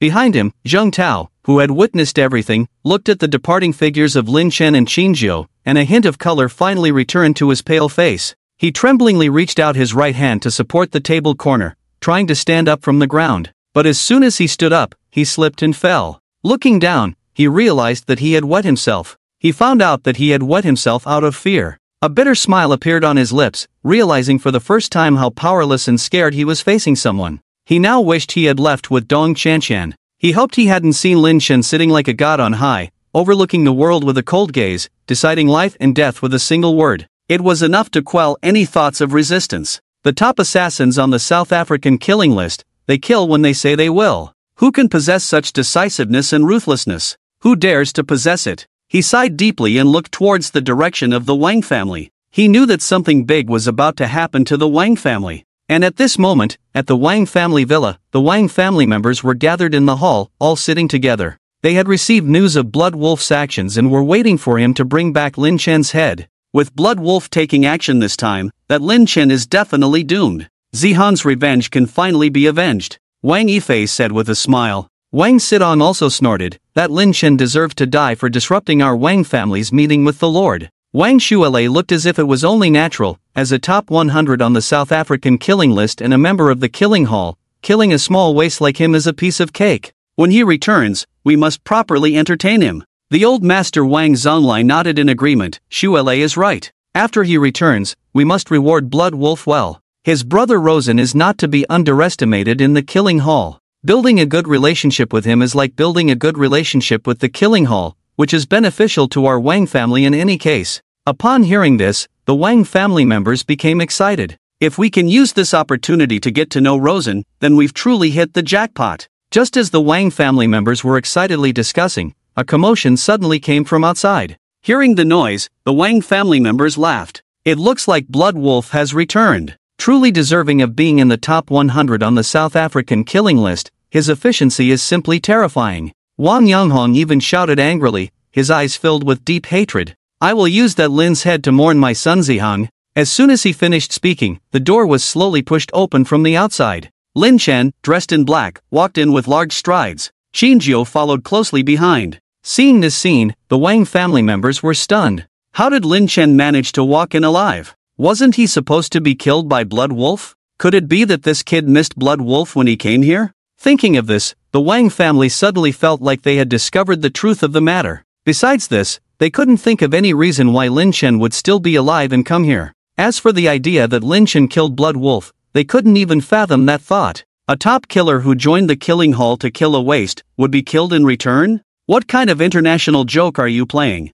You wouldn't even dream of doing that. Wang Zonglai directly signaled to the Wang family next to him to call Blood Wolf back. He then looked at Lin Chen and snorted coldly. "You dare to come to my Wang family after killing my grandson Zihang?" Lin Chen took a step forward, his indifferent voice spreading throughout the entire hall from the doorway. "I've prepared a big gift for your Wang family. How can I not deliver it to your Wang family?" Upon hearing this, the Wang family immediately shifted their gaze to the iron box held by Qin Zhou on the side, and a hint of mockery appeared on their lips. "Now you're scared? Where were you when you killed Zihang?" Wang Shuele was full of disdain. Wang Changlin was the same. "You think a gift will make my Wang family spare you and make peace with you? Who do you think you are, Lin Chen?" "Exactly." Wang Yanghong shouted angrily, "You little beast, kneel in front of Zihang's grave for 7 days and 7 nights. Kneel." The Wang family members all shouted sternly. The crowd was excited. Lin Chen shook his head and smiled. "Make peace? You've got it all wrong." At these words, Wang Zonglai's face turned even colder. "If it's not for peace, then why did you bring a gift?" Lin Chen's mouth curled into a cruel smile as he looked at Wang Zonglai and grinned, showing his white teeth. "Of course, I'm here to send you on your way." As soon as he finished speaking, Lin Chen reached out with one arm, and his 4 slender fingers directly landed on the newly engraved spirit tablet lying in the iron box. He raised his hand, his 5 fingers moving as gently as a weak willow in the wind. But the spirit tablet rose up at his touch. Swish! A black light suddenly flashed like a black bullet, shooting towards Wang Zonglai. At that moment, it felt like the air was being shattered. In the blink of an eye, there was a loud bang, and Wang Zonglai's throat was pierced on the spot. The spirit tablet, like a black stake, nailed Wang Zonglai firmly to the Grandmaster chair, blood flowing over the surface of the tablet, dripping onto the ground. Silence. The scene fell into a deathly silence. No one expected Lin Chen to suddenly make a move, and to be so ruthless, killing the old man in front of all the Wang family members. Who was Lin Chen to do this? This was the Wang family. Were they all invisible to him? At that moment, the Wang family was completely enraged. Without exception. Everyone's eyes were filled with deep hatred. Get someone here immediately. Dare to kill the old man, make sure he's dead. Wang Shuele roared in anger. Wang Changlin was even more furious, his eyes red with rage. "Arrogant dog, dare to act recklessly on my Wang family's territory. Today I will torture you to death. Call Blood Wolf back immediately." The rest of the Wang family also shouted in anger. "Contact Blood Wolf immediately, hurry." Seeing the Wang family members in such a state, Lin Chen directly looked at Qin Zhou, nodded his head, and ordered, "Give them the thing." Qin Zhou immediately stepped forward, opened the iron box in his hand. Inside, Blood Wolf's head was lying quietly, with a hint of fear still lingering in his eyes. Qin Zhou lifted the head out and threw it towards the densest area of the Wang family. "Catch it, your Blood Wolf." Seeing a spherical black shadow flying towards them, Wang Changlin instinctively caught it. When Wang Changlin saw that he had caught the head of a blood wolf, his face turned green with fear. He let go as if he had dropped a burning hot iron, and backed away. In an instant, everyone's faces changed drastically. Looking at the bloody head on the ground, the members of the Wang family all turned pale, feeling a surge of coldness rising from the soles of their feet to the top of their heads. They were filled with extreme fear. A blood wolf. The gift mentioned by Lin Chen turned out to be the head of a blood wolf. This was one of the top 100 blood wolves in South Africa. And it was killed. And it was brought by Lin Chen. What was going on? Wang Yifei pointed at Lin Chen in disbelief, stammering, "Why you? You killed the blood wolf?" Lin Chen smiled slightly, showing his white teeth. "What do you think?" Seeing the smile on Lin Chen's face, Wang Yifei took 2 steps back in fear, then sat down on the ground with deep fear in his eyes. A blood wolf. Lin Chen killed a blood wolf. What did that mean? It was a presence that even the guards of their Wang family couldn't stop together. Who would dare to provoke him?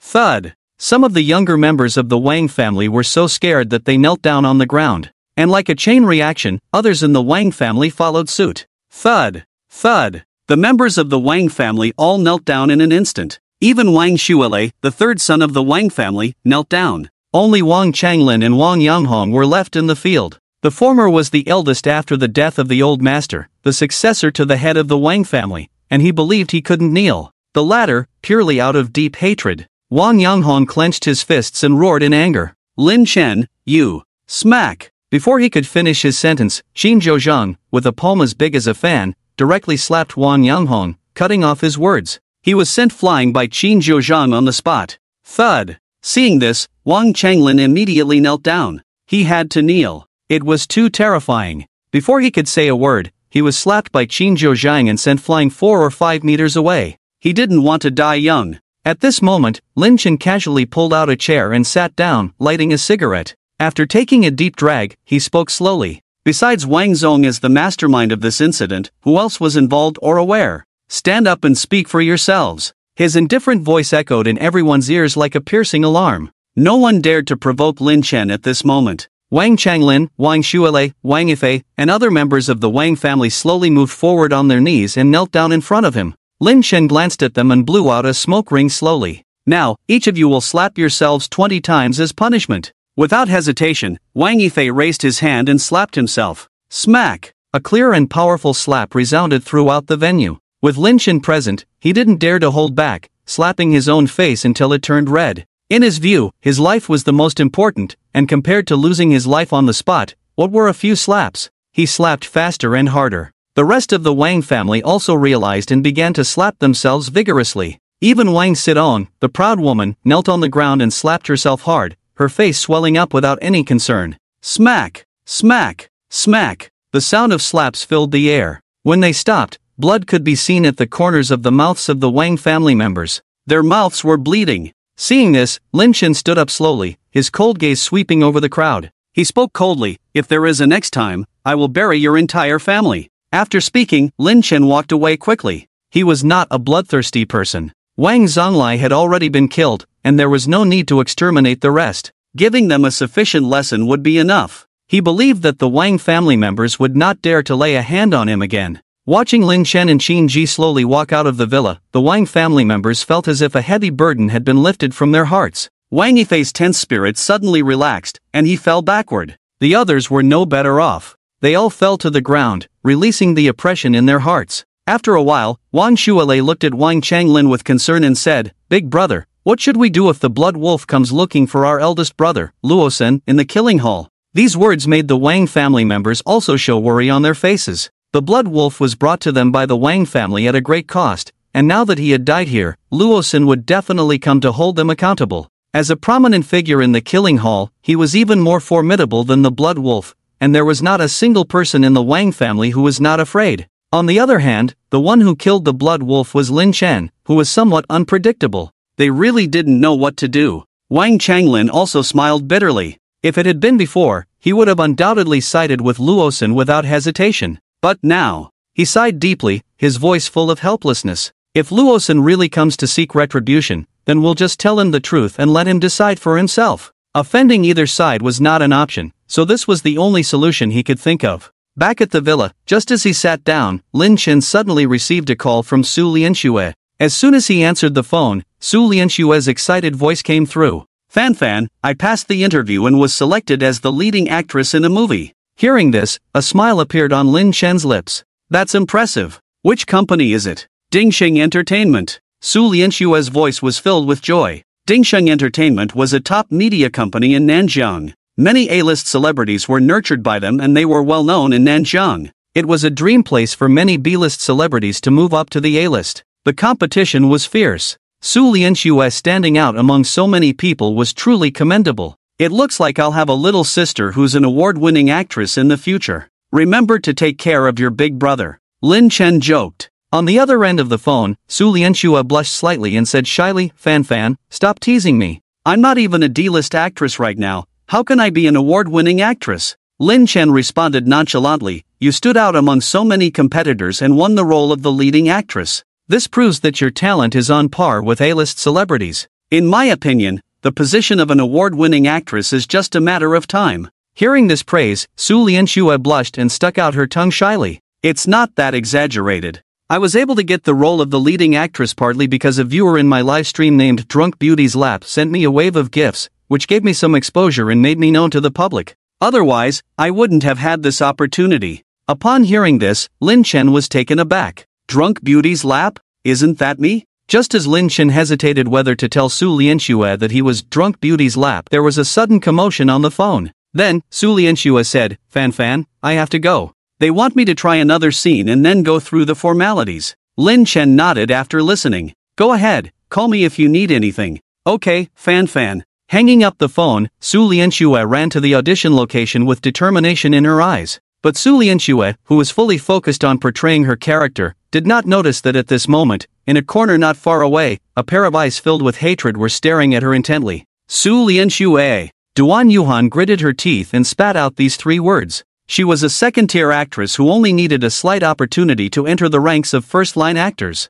The female lead role in the drama that Su Lianxue took over was originally intended for her, Duan Yuhan, and she had spent a lot of money to build connections for it. However, no one expected that someone like Su Lianxue would suddenly emerge and compete for the role. Seeing Su Lianxue's appearance and acting skills, several interviewers unanimously recommended Su Lianxue to be the female lead in that drama, and Duan Yuhan, who tried to use connections, was directly rejected. Because of this, Duan Yuhan developed a deep hatred towards Su Lianxue. A worthless thing dares to steal my position. If I let you continue to stay in the entertainment industry, then I won't be called Duan Yuhan. Duan Yuhan angrily withdrew her gaze and looked directly at her agent, Chen Lan. I want to see her completely disappear from the entertainment industry. Hearing this, Chen Lan smiled slightly. I will go find someone right away. Lin Chen and Su Lianxue were completely unaware of Duan Yuhan's plot. In the evening, Gu Yunqi returned home from work, and Lin Chen immediately asked about the news of his 4th sister, Yi Qingcheng.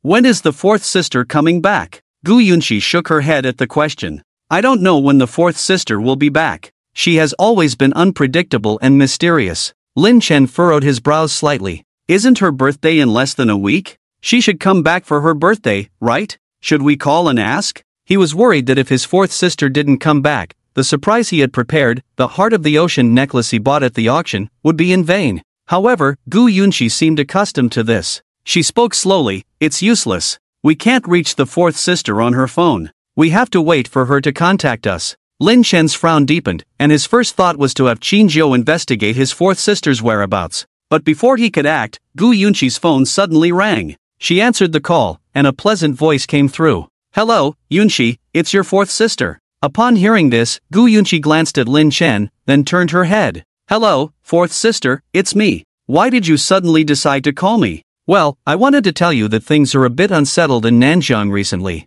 If you're okay, try not to go out randomly. Also, I'll be back in 3 days to see you. Gu Yunqi glanced at Lin Chen again. After some thought, she decided not to tell Yi Qingcheng about Lin Chen's return, planning to surprise her later. Upon receiving the news that Yi Qingcheng would be back in 3 days, Lin Chen did not instruct Qin Zhou to find Yi Qingcheng's location. After all, if Yi Qingcheng was hiding her whereabouts, she must have her reasons, and Lin Chen didn't want to disrupt that. The next day passed in the blink of an eye. After Gu Yunqi went to work, Dong Chanxian once again dressed in a maid outfit and came to the house. This time, she still looked exquisite and charming, but her eyes were red, as if she had been crying, and there were a few red marks on her fair hands. Seeing Dong Chanxian in this state, Lin Chen asked curiously, "What's wrong with you?" Upon hearing this, Dong Chanxian glared at Lin Chen with annoyance, then placed the delicately woven cage made of bamboo strips heavily on the table. "Here's what you asked for." Opening it, they saw the pork and preserved egg congee that Lin Chen had asked Dong Chanxian to make yesterday,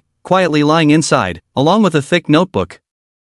On top was written the etiquette standards for female servants in the British royal family. The entire half of the notebook was copied by Dong Chanxian herself. No wonder her eyes were so red. Lin Chen looked at Dong Chanxian strangely and brought the porridge over. "Read me the news first, then recite the etiquette later." Dong Chanxian picked up her phone angrily, ready to read the news as requested. But as soon as she turned to the page, she suddenly froze, staring at the phone screen in disbelief. After eating a few spoonfuls of porridge, Lin Chen frowned when he saw Dong Chanxian still had no reaction. "What are you doing?" Dong Chanxian snapped back to reality. Ling Shui is in trouble. With that, Lin Chen's face instantly turned cold. He immediately took Dong Chanxian's phone and saw a striking headline on the page. Shocking. Ding Sheng Entertainment's newly signed artist Su Lingshui, involved with multiple wealthy patrons simultaneously for up to 3 years. Below were comments after comments of criticism. Lin Chen's eyes turned completely cold, exuding a very dangerous aura.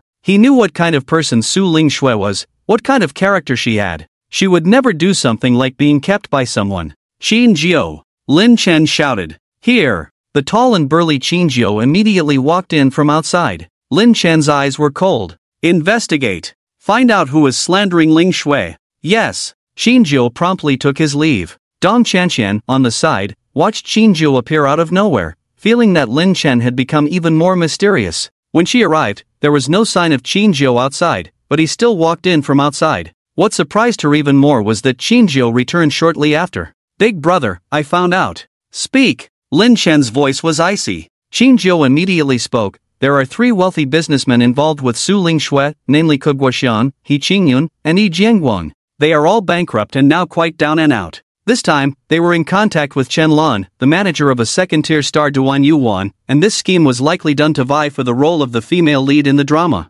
Moreover, Duan Yuan has a press conference the day after tomorrow, where she will deliver the fatal blow." Hearing this, Lin Chen's eyes grew colder. He got up with a chilling air. "Let's go to the businessmen's homes first. I want to see where they got the guts to do this." After Qinjiu found out everything about them and gathered evidence, Lin Chen and Qinjiu headed towards Ke Guoxiang's villa. Outside, dark clouds loomed, a sign of an impending storm. In Ke Guoxiang's villa, the lights were on, and it felt like a spring breeze. The large artificial lake shimmered with a faint blue light under the lights, looking beautiful. On a pavilion above, figures moved about. Ke Guoxiang was drinking with He Qingyun and Yi Jianguang. They were surrounded by flatterers. The 3 of them were bought by Chen Lan to provide false testimony. He Qingyun held a soft woman in his arms, kneading her while laughing. "We finally returned to this kind of life." Ke Guoxiang raised his glass with a smile. "Come, let's have a drink. If it weren't for that woman Chen Lan sent to me, I would have to sell this villa in a couple of days."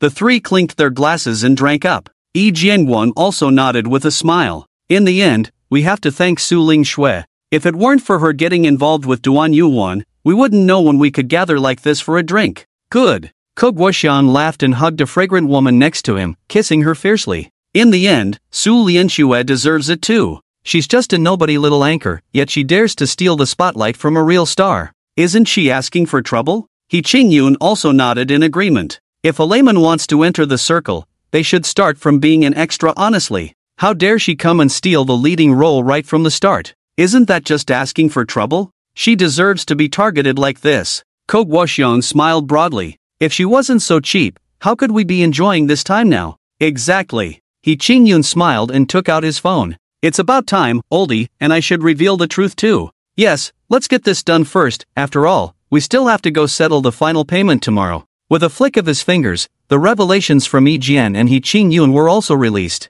It was just like Ke Guoxiang's. Time, place, and photos, all clear and exactly like the truth. There was a big reaction online. The 3 of them raised their glasses and drank happily. But at that moment, a pair of large hands suddenly landed on their shoulders. The 3 of them were startled. They turned to look. The owner of the large hands was a man with sharp features. It was Lin Chen.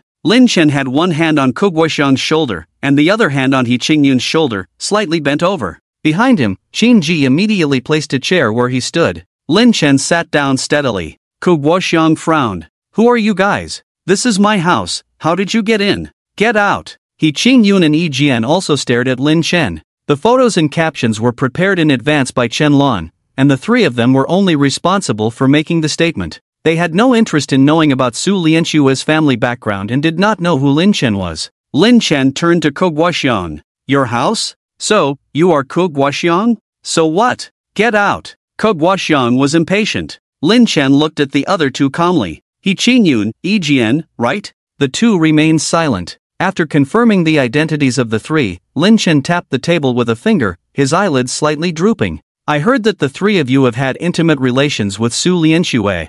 Is that true?" Upon hearing this, the 3 looked at each other. Although they had exposed the matter themselves, they were not prepared to explain directly to Lin Chen, whose background they were unsure of. Ke Guoxiang spoke first. "What does it matter to you whether we did or didn't sleep with her?" "Exactly. Who do you think you are? Why should we tell you?" He Qingyun also nodded and spoke. Lin Chen blinked his long and dense eyebrows, his slow voice matching the rhythm of his slender fingers. "Do you know Su Lianshui's boyfriend's identity? Is that relevant?" Upon hearing this, Ke Guoxiang and the others relaxed. They thought it was some big shot, but if Su Lianshui's boyfriend was just a nobody like them, what was there to fear? Ke Guoxiang immediately picked up a glass of wine from the table and took a sip. "Yes, I did sleep with your girlfriend, and all the rumors are true." Ke Guoxiang smirked at Lin Chen. He Qingyun also sneered. "I slept with your girlfriend too. All 3 of us slept with your girlfriend." Yi Jian concluded. "How about that, surprised? Ha ha ha."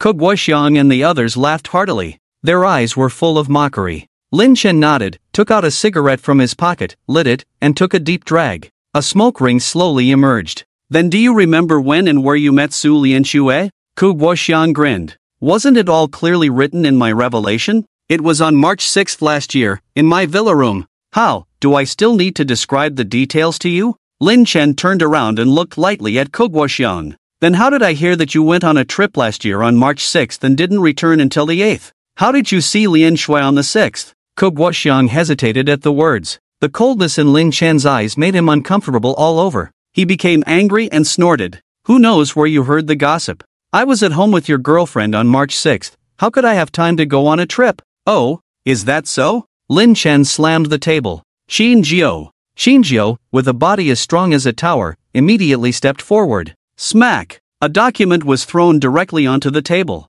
It showed Ku Guoxiang's itinerary for playing in Alaska on March 6th, including which woman he slept with at night, whether he wore anything, all clearly stated. It also included several photos. Lin Chen pointed to the table with his fingers together. Tell me, who is this? Lin Chen stared at Ku Guoxiang, his eyes deep as an abyss. The scene fell silent. A sense of oppression circulated in the pavilion. The faces of Ku Guoxiang and the other two were extremely ugly, completely pale. Their clumsy lies were exposed, feeling like a slap in the face. Lin Chen's questioning made them feel like they were caught making a mistake in front of their parents and about to be punished. This feeling made them very uncomfortable. Because Lin Chen was a waste. A waste, why did he have the right to question them? Ku Guoxiang snorted. Even if a waste like you found out the truth, what can you do?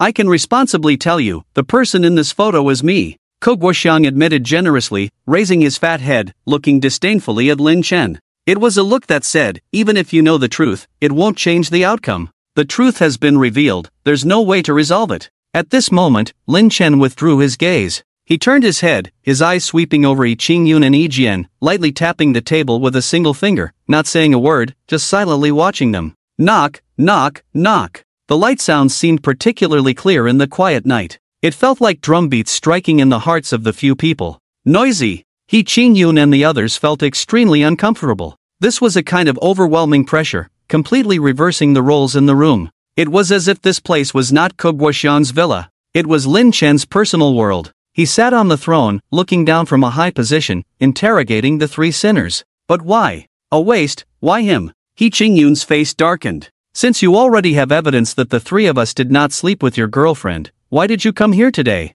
Naturally, I came to resolve this matter. Lin Chen's clear black and white eyes slowly turned, holding a cigarette between two fingers, taking a deep drag. Now let me tell you my demands. First, the day after tomorrow, Duan Yuhan will have a press conference, and you three need to go on stage at that time, tell the media that all the facts you revealed were fabricated, and apologize to Su Lianxue. Second, Su Lianxue has no grudges against you, you slandered an innocent and loyal woman for no reason, causing her to suffer so much criticism. I am very angry. Now, each of you will cut off a finger. When Lin Chen said this, Ku Guoxiang sneered. Lin Chen, who do you think you are? Why should we do what you say? Exactly. Yi Qingyun also smirked. And you want each of us to cut off a finger? Have you looked at yourself before saying such things? Exactly. Yi Jiangan also sneered. Do you still want us to come on stage to prove your girlfriend's innocence for you? Let me tell you, you are delusional. You can look forward to wearing a green hat for the rest of your life.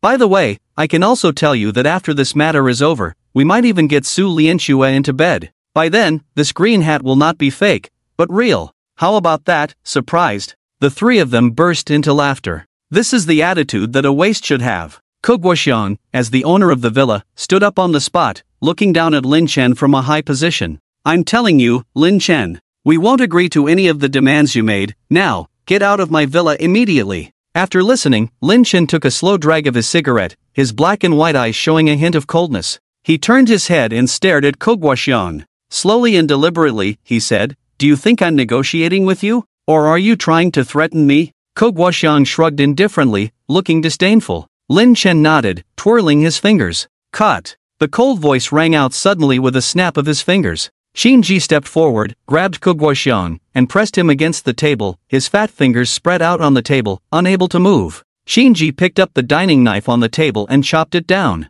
Ah! A piercing scream echoed through the night sky, terrifying and chilling like a ghost. The finger was cut off at the joint. Splatters of blood sprayed all over the table. Ah! The women in the pavilion screamed in fear. They all huddled in the corner, hands covering their ears, crouching on the ground trembling. They didn't dare to lift their eyelids. The ground was covered in blood. Lee Jiangan sitting across from him was also shocked. Blood splattered all over his face. His eyes were dull, lifeless, as if he hadn't recovered from the bloody scene just now. You! How dare you chop off my finger? Guoxiang covered his blood-soaked left hand in pain, shouting hoarsely. His face was covered in beads of sweat the size of beans. His lips trembled constantly from the pain. Meanwhile, Lin Chen calmly took out a tissue, wiped the splattered blood off his hands. His voice was calm and unquestionable. Now, will you do as I say? F***CKU. Guoxiang's face turned red with anger. He stared fiercely at Lin Chen, his eyes blazing with fury. You chopped off one of my fingers and still want me to help your wife prove her innocence, F***CKU. Lin Chen, let me tell you, not only will I not help Su Lianxue prove her innocence, I will also bring her to my bed to play day and night. I will humiliate her to death. After speaking, Guoxiang shouted outside. Bodyguards! Where the hell are my bodyguards? Are you all dead? Hurry up and come over here. As soon as he finished speaking, there was a commotion in the villa room. Guoxiang heard the sound, his face becoming more ferocious. Lin Chen, you dare to be aggressive in my villa. If I don't break your legs today, my name Guoxiang will be written backwards from now on. He Qingyun and Lee Jiangan also regained their composure. This dog Lin Chen may be aggressive for a moment, but there are only two of them. When the bodyguards arrive, he will definitely pay 10 times the price. The two of them were full of confidence. It was as if they could already see the scene of Lin Chen's limbs being broken and fingers chopped off. What they didn't notice was that when Guoxiang said those words, the coldness in Lin Chen's eyes became even more intense. His eyes were sharp, like two sharp blades piercing towards Guoxiang. You said you wouldn't agree, but you still want to sleep with Su Lianxue? That's right. Guoxiang nodded without hesitation, his face extremely ferocious. I not only want to sleep with her, but I also want to capture her moaning and joyful appearance under me, post it online for everyone to appreciate, and see what kind of seductive person Su Lianxue really is. Lin Chen took a puff of his cigarette. The smoke burned bright red. He waved his hand. No need to keep this. Yes. Qinzhou nodded and took a step forward from behind Lin Chen. At that moment, a group of bodyguards arrived. Guoxiang sneered. No need to keep it? I'll make you bastards act again. Guoxiang turned to the bodyguards and shouted. All of you, attack, cut off the legs of these two bastards for me. Yes. The bodyguards moved forward. He Qingyun and Yi Jian stood with their arms crossed, watching the scene with a cold smile, waiting for the moment when Lin Chen would be beaten to his knees begging for mercy. But just as Guoxiang turned his head back with a sneer, looking back at Lin Chen's direction, Qinzhou stopped in his tracks. At the same time, a black pistol was coldly pressed against Guoxiang's forehead. Silent, yet terrifying. A deadly weapon. The sneer on Guoxiang's face froze instantly. The bodyguards abruptly stopped in their tracks. He Qingyun and Yi Jian's relaxed expressions disappeared, their pupils shrinking. For a moment, it seemed as if the space had frozen. Silence filled the room. After a brief moment of shock, Guoxiang suddenly burst into laughter. Kid, do you really think I, Guoxiang, am easily scared? Let's not even discuss whether the thing in his hand is real. Even if it is, do you dare to shoot? Seeing Guoxiang so calm, the others also calmed down. Yes, just a young kid in his 20s, how could he have the courage to shoot someone out of anger for a woman? In the end, wasn't it just a scare tactic to force them to make a mistake? Naive. Ridiculous. Ridiculous to the extreme. Young man, your scare tactics won't work on us. Be sensible, kneel down and apologize, then cut off your own hands. Maybe Mr. Ku will let you off. That's right, kid, do you know what trouble you're in? Today, even if the God of Heaven comes, he can't save you. He Qingyun and Yi Jian mocked coldly. Bang! As soon as the words fell, a gunshot rang out, blood splattered, splashing He Qingyun and Yi Jian's faces. The two of them suddenly jumped up like startled birds, looking at Guoxiang lying on the ground with wide eyes, already lifeless. Guoxiang, dead? In front of them, shot dead by one of Lin Chen's men? What did you just say? You want me to cut off my hands? Kneel down and apologize? Lin Chen turned his head, his gaze cold as a blade, looking at He Qingyun and Yi Jian. Feeling the killing intent in Lin Chen's eyes, the two of them felt as if they were in an ice cave, shivering, cold sweat pouring down their bodies. Thump Yi Jian couldn't hold it any longer, knelt down on both knees, repeatedly bowing to Lin Chen in apology. I was blind and ignorant, please forgive me, you are a great man, please don't treat me like an ant. Yes, we are just ants that you can crush at will, please spare our lives. He Qingyun also realized, quickly knelt on the ground, bowing heavily towards Lin Chen. Thud thud thud. For a moment, the only sound in the large pavilion was the sound of their foreheads hitting the floor. The group of bodyguards stood in the distance, not knowing whether to leave or stay, not daring to move. The few women were pale with fear, huddled in a corner of the pavilion trembling. Have you forgotten the 2 requests I just made? Lin Chen spoke calmly. We haven't forgotten. We will expose the fact that Duanya. Yes, this despicable woman is too malicious. How dare she order us to frame Su Lianxue? We must not let her have her way. We must give Su Lianxue justice. He Qingyun and Yi Jian just responded quickly. What else? Lin Chen's eyes darkened, his tone slightly cold. Hearing this, the 2 were suddenly startled, looked at each other. He Qingyun gritted his teeth, picked up a fallen fruit knife from the ground, and ruthlessly cut off one of his fingers. Ah! The intense pain of the severed finger made him scream in agony. Although Yi Jian was terrified, compared to losing a finger and losing a life, anyone with common sense knew how to choose. An hour later, Duan Yuan's agent posted a Weibo post, roughly stating that Chen Lan was willing to guarantee with her head that the matter of Su Lianxue being kept was true. And on the day of the press conference, Duan Yuan would publicly explain everything. Inside Duan Yuan's private villa. After posting the Weibo, Chen Lan smiled and flattered, Yuhan, your move is really clever. Not only did you smear Su Lianxue, but you also used the hype around the Su Lianxue incident to increase the popularity of the press conference. It's truly killing 2 birds with 1 stone. Humph, a newcomer who has just entered the industry, also trying to compete with me for resources, she's asking for trouble. Duan Yuan coldly snorted, proudly saying, under the sky, any newcomer who dares to offend me, Duan Yuan, hasn't been born yet. She, Su Lianxue, should be stepped on by me and become a stepping stone on my path to stardom. You're right, this little despicable Su Lianxue, she could have offended anyone, but she chose to offend you, Yuhan, she brought this upon herself. Chen Lan kept nodding in agreement. Qin Jiujing drove Lin Chen back to Gu Yunqi's villa. Lin Chen sat in the back seat, opened his phone, intending to contact Su Lianxue, but unexpectedly received a news notification. When he saw the content of the news notification, Lin Chen's face instantly turned terrifyingly dark. Duan Yuan is really something. Not only does she want to smear Lianxue, but she also wants to increase her own popularity by suppressing Lianxue.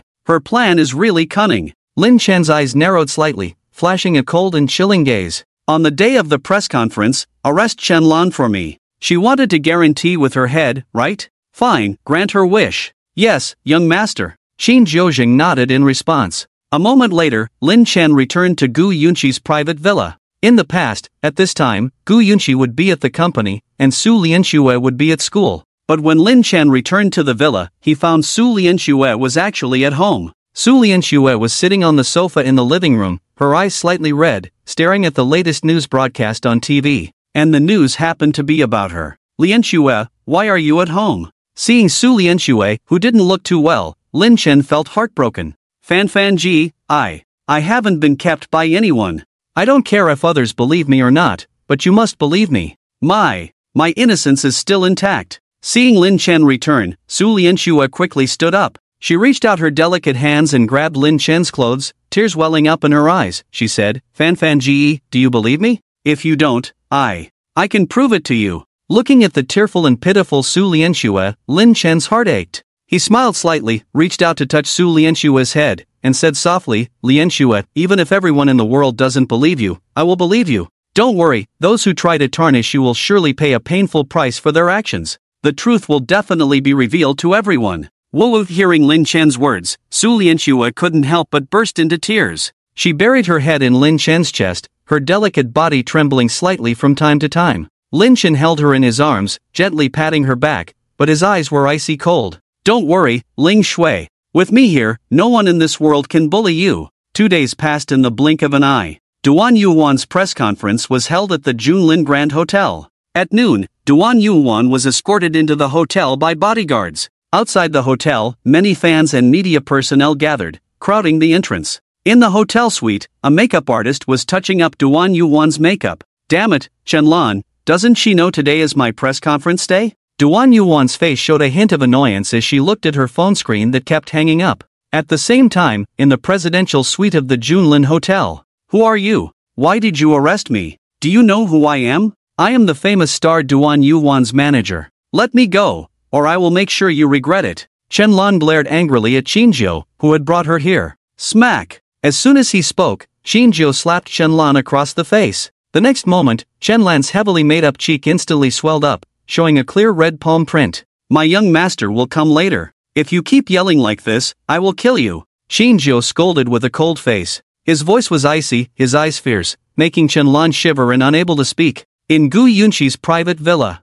Ling Shui, I have something to do, so I'll be out for a while. You can stay at home and watch the news. Trust me, something that will make you happy will happen later. Before leaving, Lin Chen turned on the LCD TV. Su Lingshue's pretty face turned pale. She naturally knew that today was Duan Yuan's press conference day. Initially resistant, but seeing Lin Chen's sincere eyes, she hesitated for a moment before nodding. Fan, come back soon. I'm bored at home all alone. Su Lingxue said with a hint of grievance. Lin Chen nodded and left. Just as he stepped out, a private car stopped in front of him. The car door opened, and a disciple from the martial arts school walked out. Young master, Shinjo asked me to escort you to the Junlin Hotel. He also told me that Shenlan has been captured by him. In addition, He Qingyun and Yi Jian have just arrived at the Junlin Hotel, waiting for the press conference to start. The disciple reported respectfully. Let's go. Lin Chen nodded and got into the car. In no time, the car stopped at the entrance of the Junlin Hotel. The press conference for Duan Yuan was already underway in the hotel's banquet hall. Instead of going there, Lin Chen took the elevator directly to the presidential suite on the top floor. As soon as he entered, Shenlan, who had been quiet like a quail, suddenly started shouting. Who the hell are you? How dare you instruct someone to kidnap me? Do you know who I am? If you kidnap me, even 10 lives won't be enough to compensate, do you understand? Let me go. Do you hear me? Faced with Shenlan's shouting, Lin Chen furrowed his brows slightly. The next moment, with a slap, Shinjo knocked Shenlan to the ground. When Shenlan quieted down, Lin Chen spoke. Let me introduce myself. I am Su Lingshue's boyfriend, Lin Chen. Lin Chen? Su Lingshue's boyfriend? Hearing that Lin Chen was Su Lingshue's boyfriend, Shenlan's face showed a hint of surprise. Let me ask you, 2 days ago, you posted on Weibo that it was true that Su Lingxue was being kept by 3 wealthy businessmen. Is this true? Lin Chen sat down on a chair and took out a pack of cigarettes. Lighting a cigarette, he took a deep drag, then exhaled slowly, his cold eyes staring through the smoke at Shenlan. Yes. I posted on Weibo, so what? Is there a problem? Shenlan said confidently, your girlfriend is being kept by 3 wealthy businessmen. This is a fact. As her boyfriend, not knowing that your girlfriend is being kept is truly pathetic. Having said that, she looked at Lin Chen with a pitying expression. In response, Lin Chen just sneered and said, very well. Since you admit it, I was worried that it was Duan Yuan who used your Weibo account to post the message. But since it was you who posted it, then there's no problem. What do you mean? Shenlan was somewhat puzzled. Has this guy lost his mind? Dragging himself over just to ask about this? Turn on the TV and let her see Duan Yuan's press conference. Lin Chen ordered. Shinjo immediately turned on the TV, and at that moment, Duan Yuan's press conference had already begun. Thank you to all the fans and media personnel who took time out of their busy schedules to attend Yuan's press conference. Yuan has 2 main things to share with everyone at this conference. First, Yuan has become the female lead in the new drama currently in preparation, and she will definitely give her all to play this role well. In addition, there is another matter regarding the rumor that the 18-line newcomer, Su Lianxue, is being kept by 3 wealthy businessmen. This matter is true, and I happen to know about it unintentionally. Duan Yuan was speaking. At that moment, 2 well-dressed wealthy businessmen stood up from the fan section. Duan Yuan, have you no shame? To suppress a newcomer, to snatch the female lead role in the new drama, and to use such despicable means to smear Su Lianxue, doesn't your conscience ache? Duan Yuan, do you think that by paying us to help spread rumors, you can make Su Lianxue fall into an irreparable situation? No, you are wrong. We refuse to associate with you. The sudden voices caused a sudden silence at the press conference. After a brief silence, various discussions could be heard. You.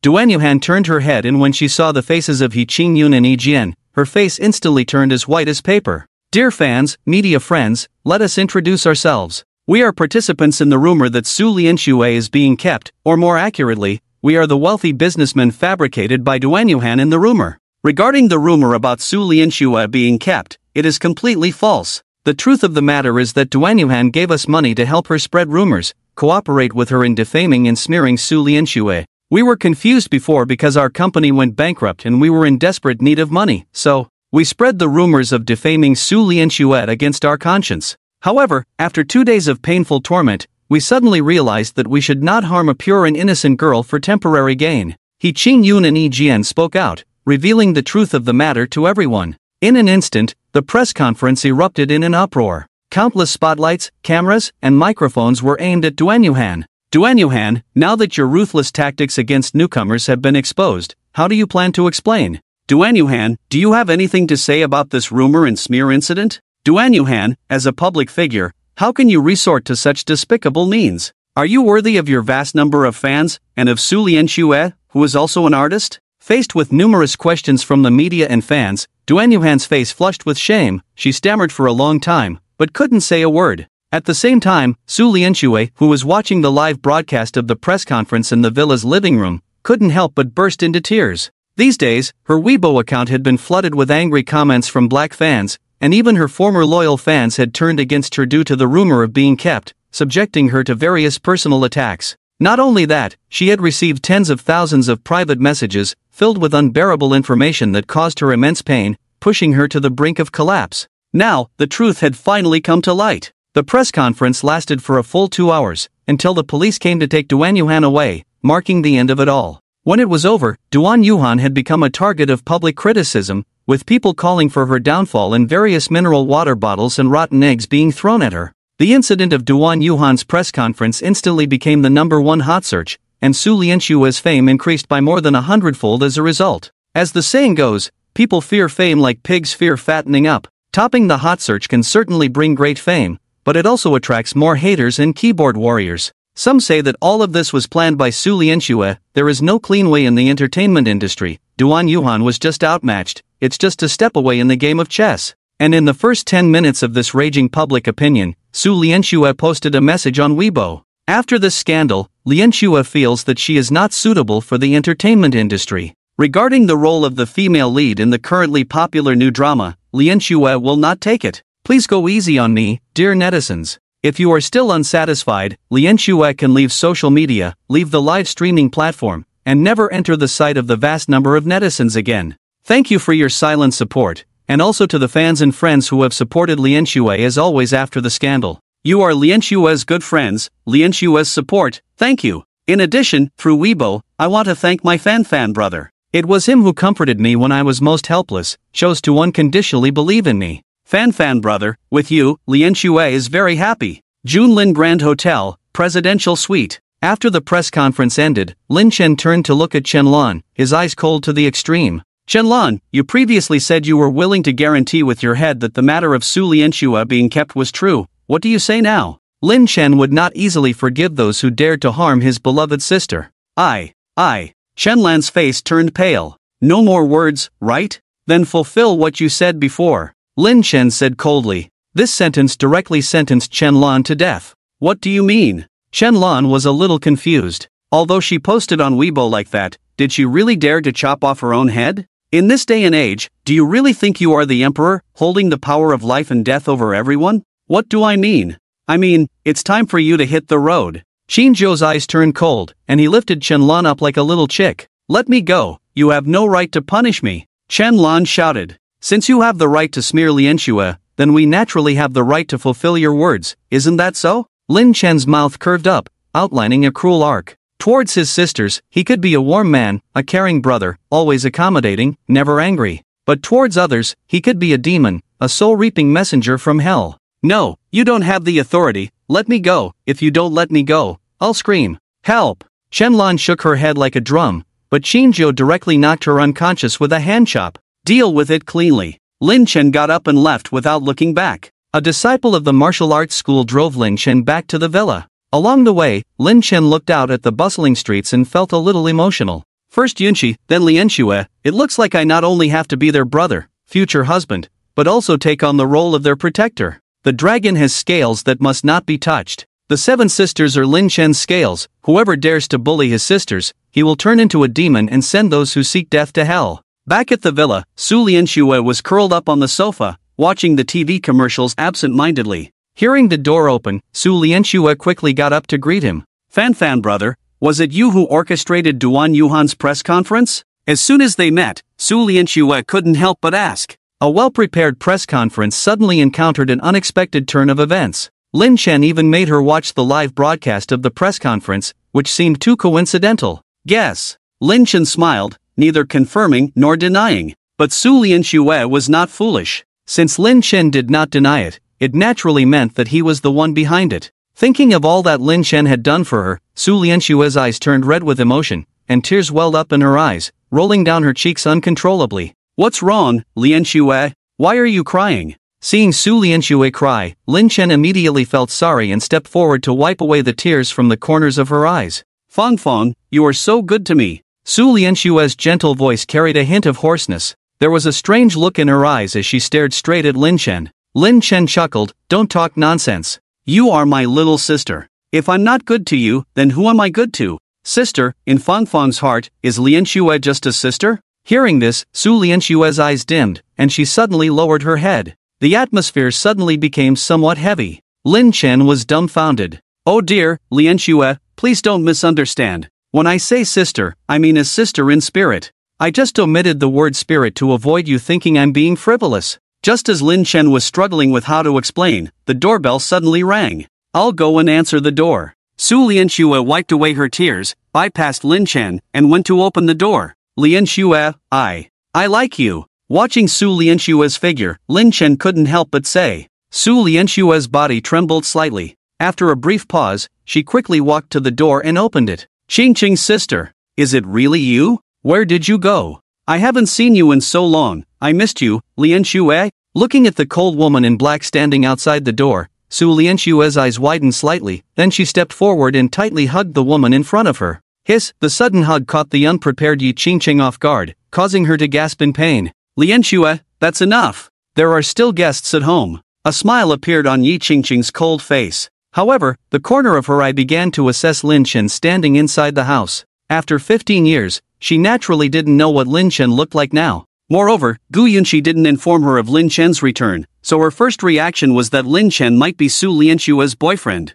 If he wasn't her boyfriend, why would he be here? Qingqing's sister, wait a moment. I'll call Yunqi's sister and tell her the good news. Su Lianxue was overjoyed. She took out her phone, walked out of the door to the yard, and called Gu Yunqi. Qingqing? Yi Qingqing's appearance was unexpected for Lin Chen. Watching the stunning woman in high heels walking into the villa, Lin Chen couldn't help but sigh at how lucky he was. 7 sisters, each one a rare beauty. The key was that they all had different qualities. Gu Yunqi had the aura of a cold female CEO. Su Lianxue had the playful and gentle girl-next-door vibe. As for the 4th sister, Yi Qingqing, she was a cold goddess. Even from a distance of 3 to 5 meters, Lin Chen could feel the icy aura emanating from Yi Qingqing. It was a kind of coldness that kept people at a distance, making them feel cold to the bone. Can I call you Qingqing too? Yi Qingqing furrowed her brows slightly, her beautiful eyes filled with a chilling sensation. She walked up to Lin Chen and whispered, Are you Lianxue's boyfriend? Let me give you some advice.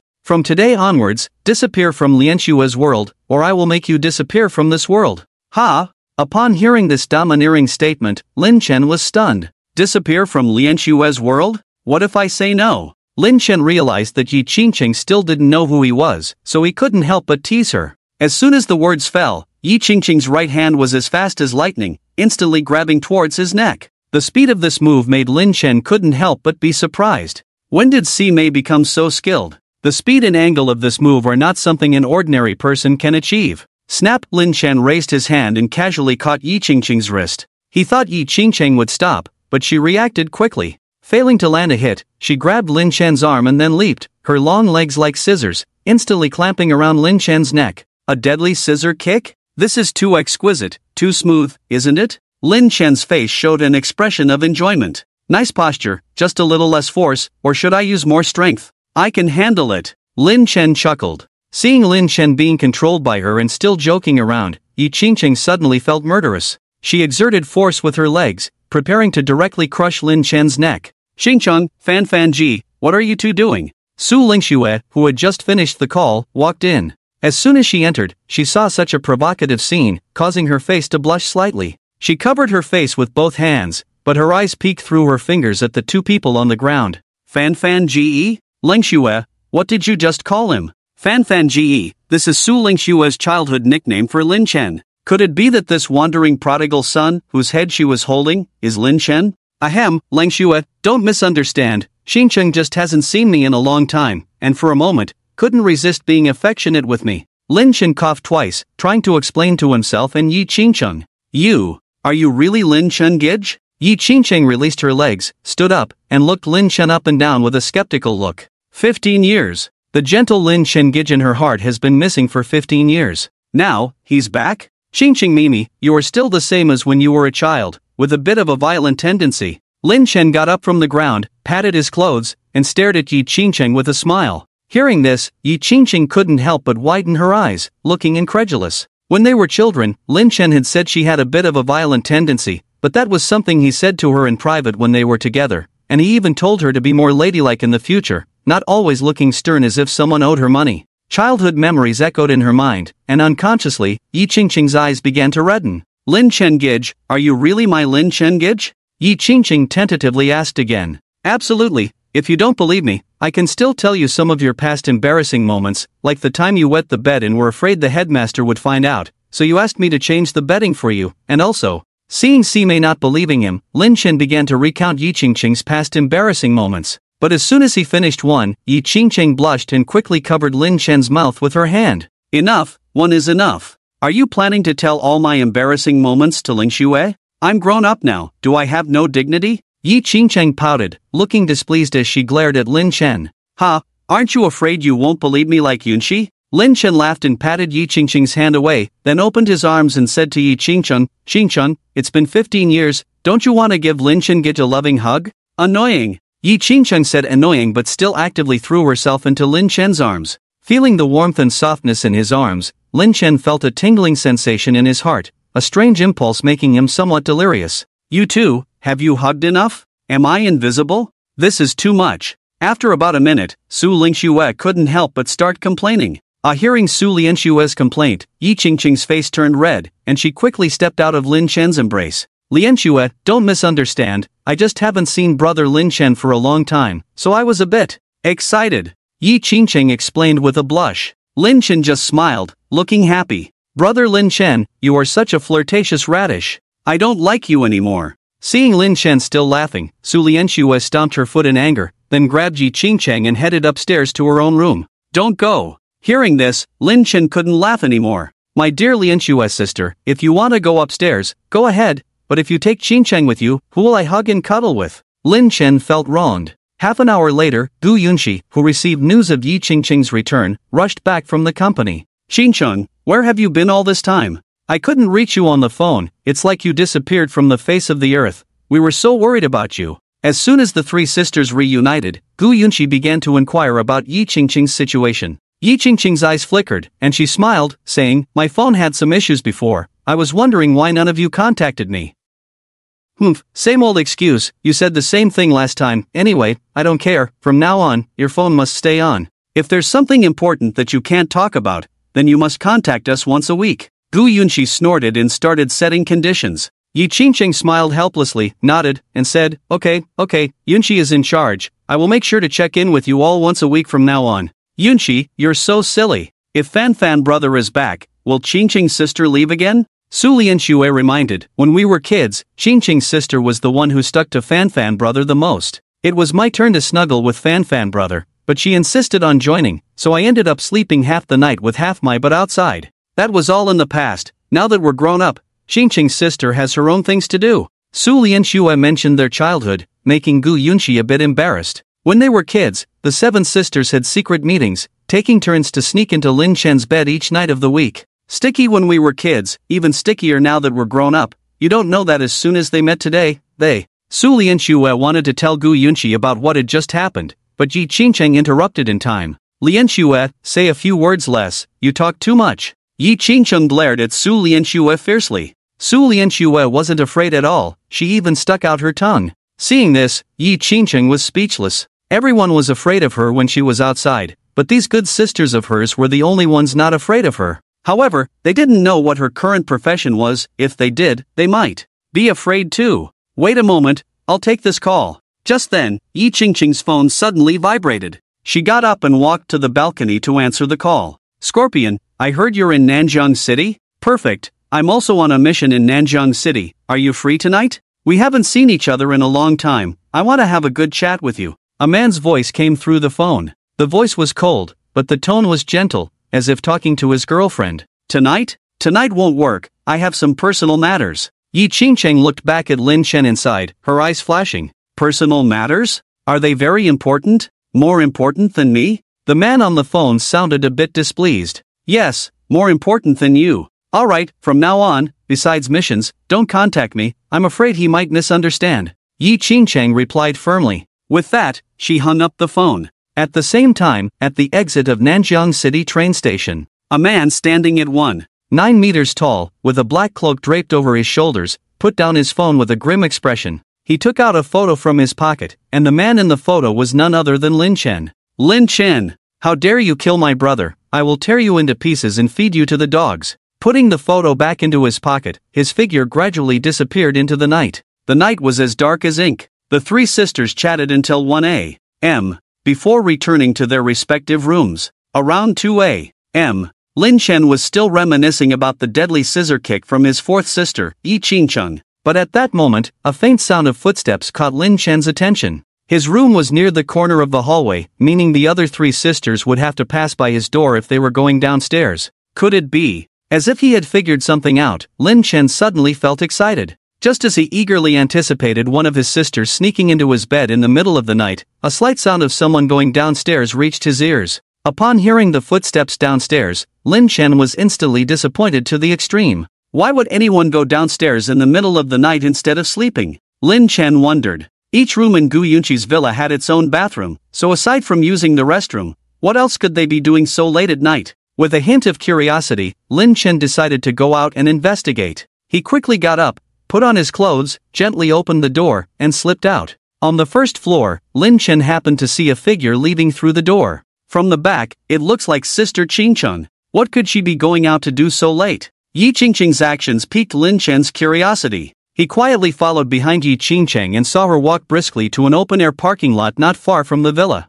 After a moment, Yi Qingcheng rode off on a heavy motorcycle. "Xin Jiao," Lin Chen called out in a deep voice. The next second, Xin Jiao appeared in front of Lin Chen with a car. "Follow that motorcycle. Keep a distance, don't let her notice," Lin Chen ordered. "Yes, young master." Xin Jiao nodded. As Lin Chen's personal bodyguard, Xin Jiao not only had high combat skills but also excelled in driving, among other skills. Sitting in the back seat, Lin Chen could see Yi Qingcheng riding the heavy motorcycle on the highway from the front window. Who could Sister Qingcheng be meeting so late at night? Lin Chen wondered. Lin Chen asked, "Xin Jiao, let me ask you a question. Who do you think would make a woman get out of bed in the middle of the night to meet them?" Xin Jiao paused and honestly replied, "Young master, normally, if someone goes to meet another person late at night, that person must be very important to her. It's unlikely to be her parents, so the most likely possibility is her boyfriend." "Xin Jiao, have you been quite leisurely lately?" Lin Chen's face darkened slightly. Because it was nighttime and they were following Yi Qingcheng in front, the car's interior remained dark, so Xin Jiao couldn't see Lin Chen's expression at all. "It's been alright," Xin Jiao replied honestly. "Alright, starting today, buy 100 pieces of cross-stitch. When I don't call you, work on the cross-stitch," Lin Chen ordered. "Also, you have 1 month to complete them. Is that enough time?" "Ha?" Xin Jiao was completely confused. He looked in the rearview mirror and vaguely saw that Lin Chen's expression wasn't too good. "Young master, I don't understand. What's the point of doing cross-stitch? Your strength has reached the level of internal energy containment, but being too rigid is easy to break. The key is to balance strength and flexibility. Understand? I'm doing this for your own good," Lin Chen explained. "I see, young master, rest assured. Xin Jiao will complete 100 pieces of cross-stitch within a month." Xin Jiao looked enlightened. Yi Qingcheng rode the motorcycle at a very fast speed, but in about 20 minutes, she arrived near a private mansion. After parking the heavy motorcycle behind a cluster of trees, Yi Qingcheng glanced around and,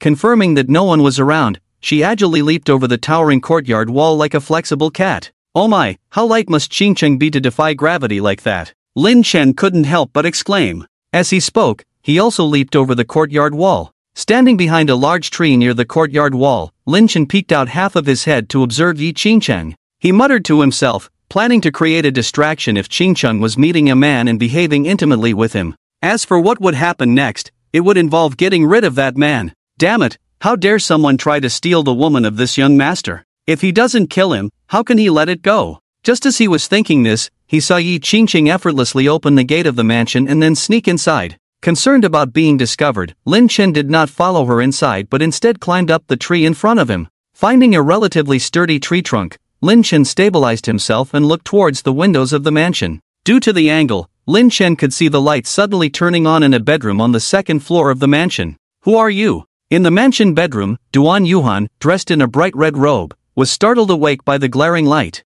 She sat up and looked at the black-clothed woman who had suddenly appeared in her bedroom, her eyes filled with a look of surprise and suspicion. Duan Yuhan? Yi Qingqing asked coldly. Do you know me? Am I your fan? Duan Yuhan asked tentatively. Fan? Do you even deserve it? Yi Qingqing's eyes turned cold as she swiftly approached and used a set of skilled grappling techniques to control Duan Yuhan, pressing her face firmly against the pillow. In the next life, remember that there are some people you can't smear or suppress. Yi Qingqing's voice echoed in the room. Several minutes later, Duan Yuhan had completely lost her breath. Confirming that Duan Yuhan had suffocated to death, Yi Qingqing turned her body over, covered her with a blanket, turned off the light, and left, a series of actions she was familiar with. Watching Yi Qingqing's skilled movements that even made Lin Chen's heart ache, Lin Chen, even if he was slow, guessed what Yi Qingqing's current profession was. It's late at night. Why is Miss Duan's room light on? Why ask so many questions? Don't you know her nasty temper? She takes it out on the maid for her own dirty deeds. The poor maid almost got killed by her. Let's go check it out quickly before we get scolded for being late. However, just as Yi Qingqing was about to leave through the main gate, 2 bodyguards happened to patrol to that spot. Lin Chen, perched on the tree, saw clearly that these 2 bodyguards would inevitably come across Yi Qingqing just as she left through the gate. Swish, swish. Lin Chen reached out and plucked 2 leaves from the tree, infused them with energy, and then flicked his fingers twice. Accompanied by 2 barely audible breaking sounds, the 2 bodyguards were struck with a severe impact to their necks, instantly knocking them unconscious. Xinqiang, luckily your brother Lin Chen followed you, or you would have been exposed. Lin Chen sighed lightly. A few breaths later, Yi Qingqing had already left over the wall. Seeing this, Lin Chen followed suit, and from a distance, he saw Yi Qingqing riding away on a black heavy motorcycle. When they returned to the Purple Cloud Villa, it was around 4 in the morning.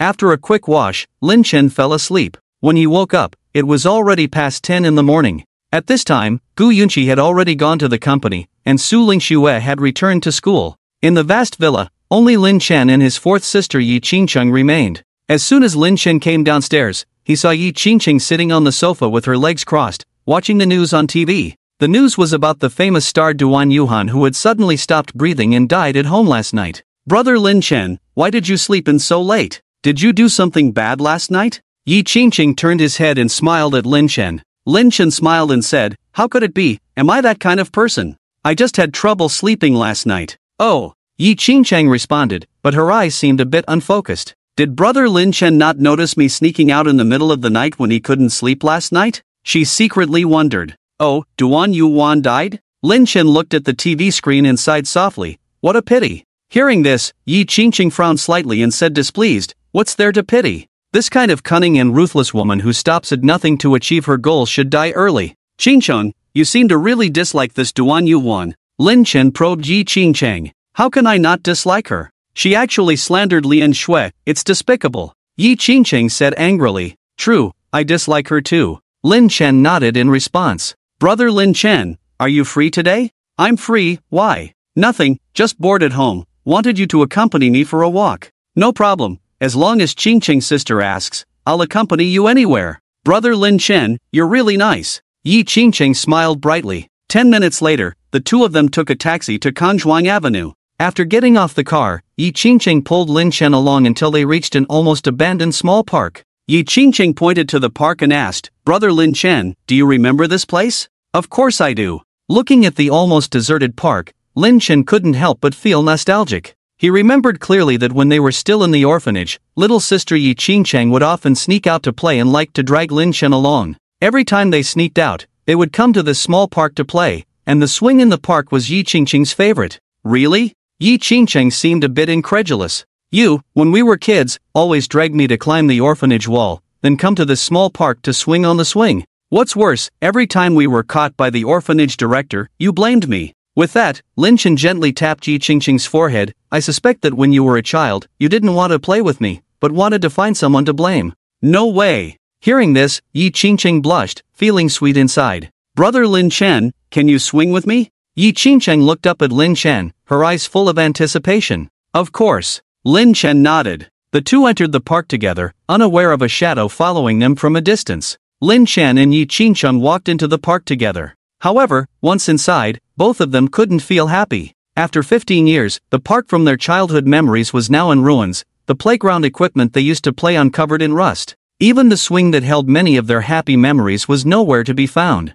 Even the small pond in the park had turned into a stinky pool. The scene in front of him made Lin Chen feel embarrassed. He turned to Yi Qingqing, who looked disappointed. Qingqing, wait for me, Lin Chen said, then quickly walked away. Soon, Yi Qingqing saw him return with a long rope. Lin Chen went to a big tree, tied the rope around his neck, climbed up the tree, secured the ends of the rope to a thick tree trunk, then jumped down. Qingqing, come, let me swing with you. To prevent the discomfort of the hemp rope strangling, Lin Chen sat on the hemp rope with a thud, then waved to Yi Qingqing. Seeing this, Yi Qingqing's eyes lit up, and she quickly ran over. Under the bright sunshine, the two swung on the swing under the tree, with the sound of birds and Yi Qingqing's heartfelt laughter echoing in Lin Chen's ears. Lin Chen, you are so bad. A few minutes later, Yi Qingqing's delicate body trembled, her pretty face blushing suddenly. She jumped off Lin Chen and then her gaze moved from Lin Chen's face, all the way down, finally pausing for a moment somewhere before turning her blushing face away. It's been 15 years, Lin Chen, we've grown up. Yi Qingqing murmured to herself. Lin Chen's embarrassed face turned red, but there was nothing he could do. After all, they were no longer children. Moreover, the intimate posture just now might trigger a special reaction in a normal man. Just as the atmosphere was getting a bit romantic, Lin Chen suddenly felt a dangerous aura. Not only him, but Yi Qingqing also sensed something nearby. Yi Qingqing spoke, Lin Chen, I'm a bit thirsty, can you buy me a bottle of water? Sure, wait for me here for a moment. Lin Chen nodded and walked out of the park. After Lin Chen had walked away, Yi Qingqing's demeanor changed, and she coldly shouted, stop hiding, come out. As soon as she spoke, a person emerged from behind a nearby tree. This person was 1.9 meters tall, dressed in black, exuding a cold aura, and surrounded by a chilling murderous intent. Rosen? Seeing the newcomer, Yi Qingqing's eyes flashed with surprise, then she said angrily, are you following me? No, I'm not following you, I'm following my target. Rosen replied coldly. He glanced in the direction Lin Chen had left. Your target is Lin Chen? Hearing this, Yi Qingqing's face suddenly changed. Rosen and she were both assassins of the killing hall, and their target was the person to be assassinated. Yes. Rosen nodded. Yi Qingqing hurriedly asked, who hired you? Can this mission be cancelled? How much is the commission? I'll pay you. Money? Rosen sneered, full of killing intent. He killed my brother, Blood Wolf. Do you think money can solve this? Today, he must pay with his life for my brother, Blood Wolf. Is there no other way to resolve this? Yi Qingqing's face looked grim. She and Rosen were old friends, having known each other since joining the killing hall, and even most of her assassination skills were taught by Rosen. Therefore, she was well aware of Rosen's strength and style of doing things. Once he decided to kill someone, no matter how difficult it was, he would never give up easily.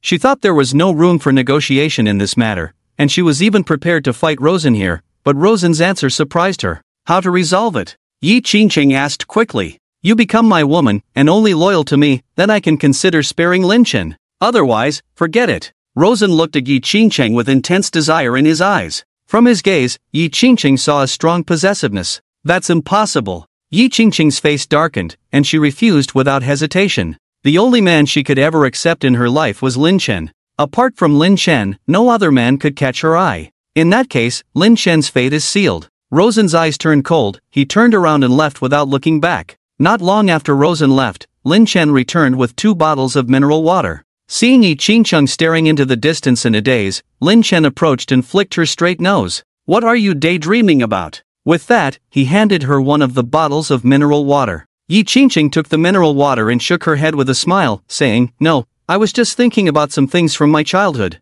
Lin Chen Gij, I'm a bit tired, let's go back. Okay, let's go back. Lin Chen didn't suspect anything and took Yi Qingqing back to the Purple Cloud Villa. On the way back, Lin Chen vaguely felt like he was being watched. He didn't say anything but took out his phone and sent a text message to Qinjiu. Soon, Qinjiu replied with a message. Young master, someone is indeed following you. Do you want me to take care of him? Let's not rush. Let's see what he's up to first. After some thought, Lin Chen decided to wait and see. Back at the villa, Yi Qingcheng went back to her room to rest, while Lin Chen, bored, turned on the TV. The TV was playing an entertainment program featuring the chairman of Ding Sheng Entertainment. Chairman Chen, regarding the female lead of your company's new drama, all netizens are very curious. Can you reveal your ideal candidate for the female lead in this interview? As for the female lead, originally I had chosen Duan Yuhan, but unfortunately, Yuhan passed away at a young age.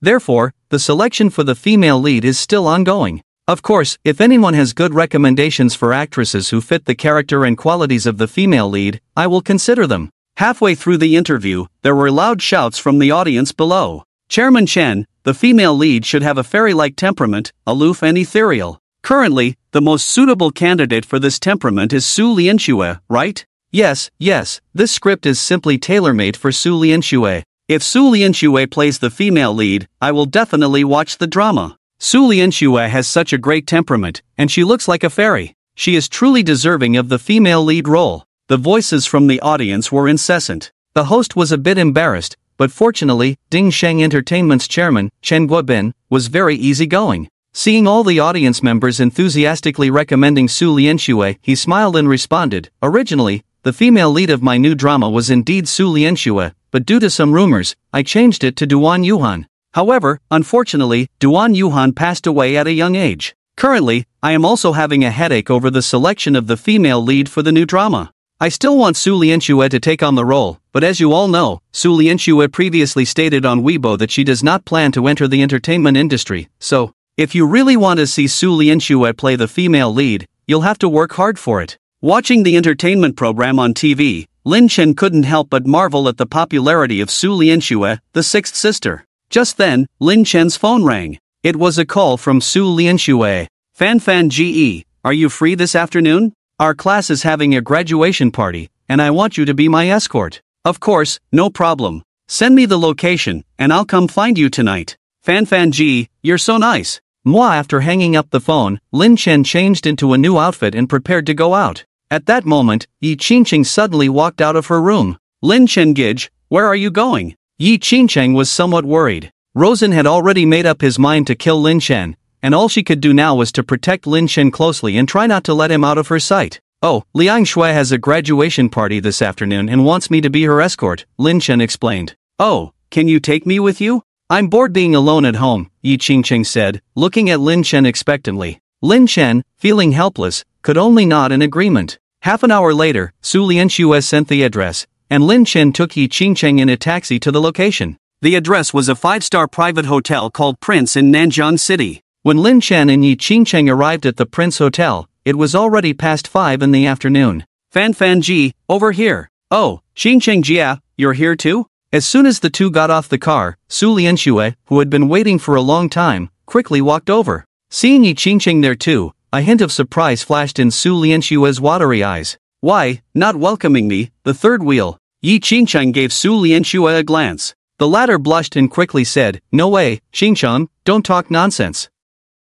With that, Su Lianxue sneakily glanced at Lin Chen with a shy look. "Lianxue, is your brother not here yet? Everyone is here, waiting for you." At this time, a well-dressed couple walked out of the hotel. The man in his 20s, wearing a Longines watch on his wrist, dressed in casual suit, looked like a rich young man. The woman was also young, similar in age to Su Lianxue, wearing a bohemian long dress, light makeup on her face. Although her looks couldn't compare to Su Lianxue and Yi Qingcheng, she was still a decent beauty. Seeing Yi Qingcheng, both members of the couple showed a hint of amazement on their faces. Thinking Su Lianxue was already pretty enough, they didn't expect another beauty who could rival Su Lianxue. "Lianxue, who are these two?" Young man smiled and looked at Su Lianxue. Su Lianxue quickly introduced, "This is Lin Chen, the one I mentioned to you before, brother Fan. You are Lin Chen, Su Lianxue's boyfriend? The ruthless person who defeated Fei Yi and Zhuo Yang at our school?" Yang man looked surprised. "Boyfriend?" Yi Qingcheng, on the side, had a slight change in expression upon hearing this, and she glanced at Su Lianxue from the corner of her eye. Seeing Su Lianxue blushing, she couldn't help but feel jealous and snorted lightly. "I've heard of you. Lin Chen, I'm Yang Man, and this is my girlfriend Zhang Lina. To be honest, what you did to Fei Yi and Zhuo Yang was really satisfying. Those two guys always act superior because they are in the Taekwondo club. I've wanted to teach them a lesson for a long time." Yang Man was friendly, and with the existing conflict with Zhuo Yang, upon knowing that Lin Chen was the one who taught Zhuo Yang and Fei Yi a lesson, he became even more enthusiastic. Lian Xue, you haven't introduced this beautiful lady yet. Jiang Lina looked at Yi Qingcheng. As women, Yi Qingcheng's cold goddess-like aura made her feel a bit inferior. Oh, let me introduce myself. Yi Qingcheng, like Lian Xue, is also brother Fanfan's girlfriend. Yi Qingcheng provocatively looked at Su Lianxue, then went forward to hold Lin Chen's arm. This intimate gesture made Su Lianxue's face slightly change. Yang Man and Jiang Lina widened their eyes, looking incredulous. Su Lianxue was the campus belle, and this Lin Chen not only pursued the campus belle but also got her beautiful sister. This was truly admirable. Yang Man looked at Lin Chen with admiration. If his girlfriend Jiang Lina wasn't there, he would have wanted to come and learn from Lin Chen's skills in picking up girls. Let's go inside first. Seeing the atmosphere was a bit off, Jiang Lina quickly changed the subject. Yes, let's go in first. The other classmates have been waiting eagerly. Yang Man echoed. 5th floor of the hotel. A mid-range private room. A group of well-dressed young men and women were chatting and laughing. Among the crowd, Zheng Tao quietly asked Dong Chanxian, do you think that guy Lin Chen will come? Upon hearing the name Lin Chen, Dong Chanxian's face instantly darkened, and she scolded angrily, why bring him up for no reason? And what does it have to do with me whether he comes or not? Chanxian, don't be angry, I just casually asked. Zheng Tao quickly explained. The incident at the morning tea shop was still fresh in his memory. Lin Chen seemed ordinary but had hidden depths. This jerk, he better not come. Dong Chanxian muttered to herself. These days, Lin Chen did not contact her. She almost forgot about her bet with Lin Chen. Just the thought of being Lin Chen's maid for 13 days made her feel extremely ashamed, especially since Lin Chen had a fetish for maid outfits.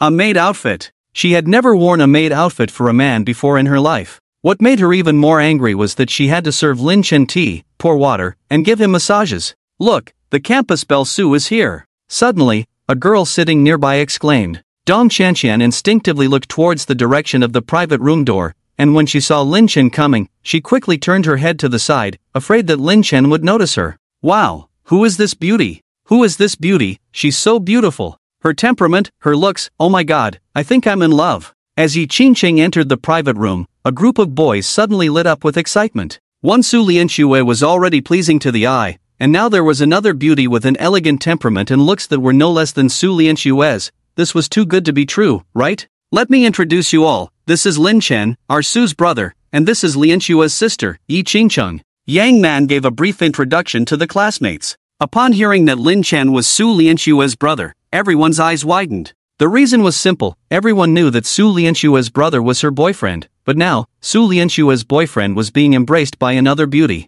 What's more, this beauty was Su Lianxue's sister. This was like a sister-sharing rhythm. Some boys couldn't help but feel indignant. Why him? We're all men, why does this guy get to have 2 girls by his side while I have to be a single dog? People are so envious, our Su campus belle is the flower of South Jiang, how can she be willing to share a boyfriend with her own sister? This damn scumbag, he must be a fraud. Not only did he deceive Su campus belle, but he also deceived her sister. It's too much. A group of boys discussed one after another. Faced with the envy and jealousy of the crowd, Lin Chen remained calm. At that moment, he suddenly noticed Dong Chanxian sitting not far away, and Dong Chanxian seemed to sense something as she looked at Lin Chen. Their eyes met, and Dong Chanxian's face turned pale, then she stared at Lin Chen with a pleading look, constantly signaling to him with her eyes. Seeing that Lin Chen seemed not to understand, she quickly took out her phone and sent a text message to him. Please, don't boss me around in this kind of situation. Please. After reading the message, Lin Chen's lips curled slightly, and he replied with a message.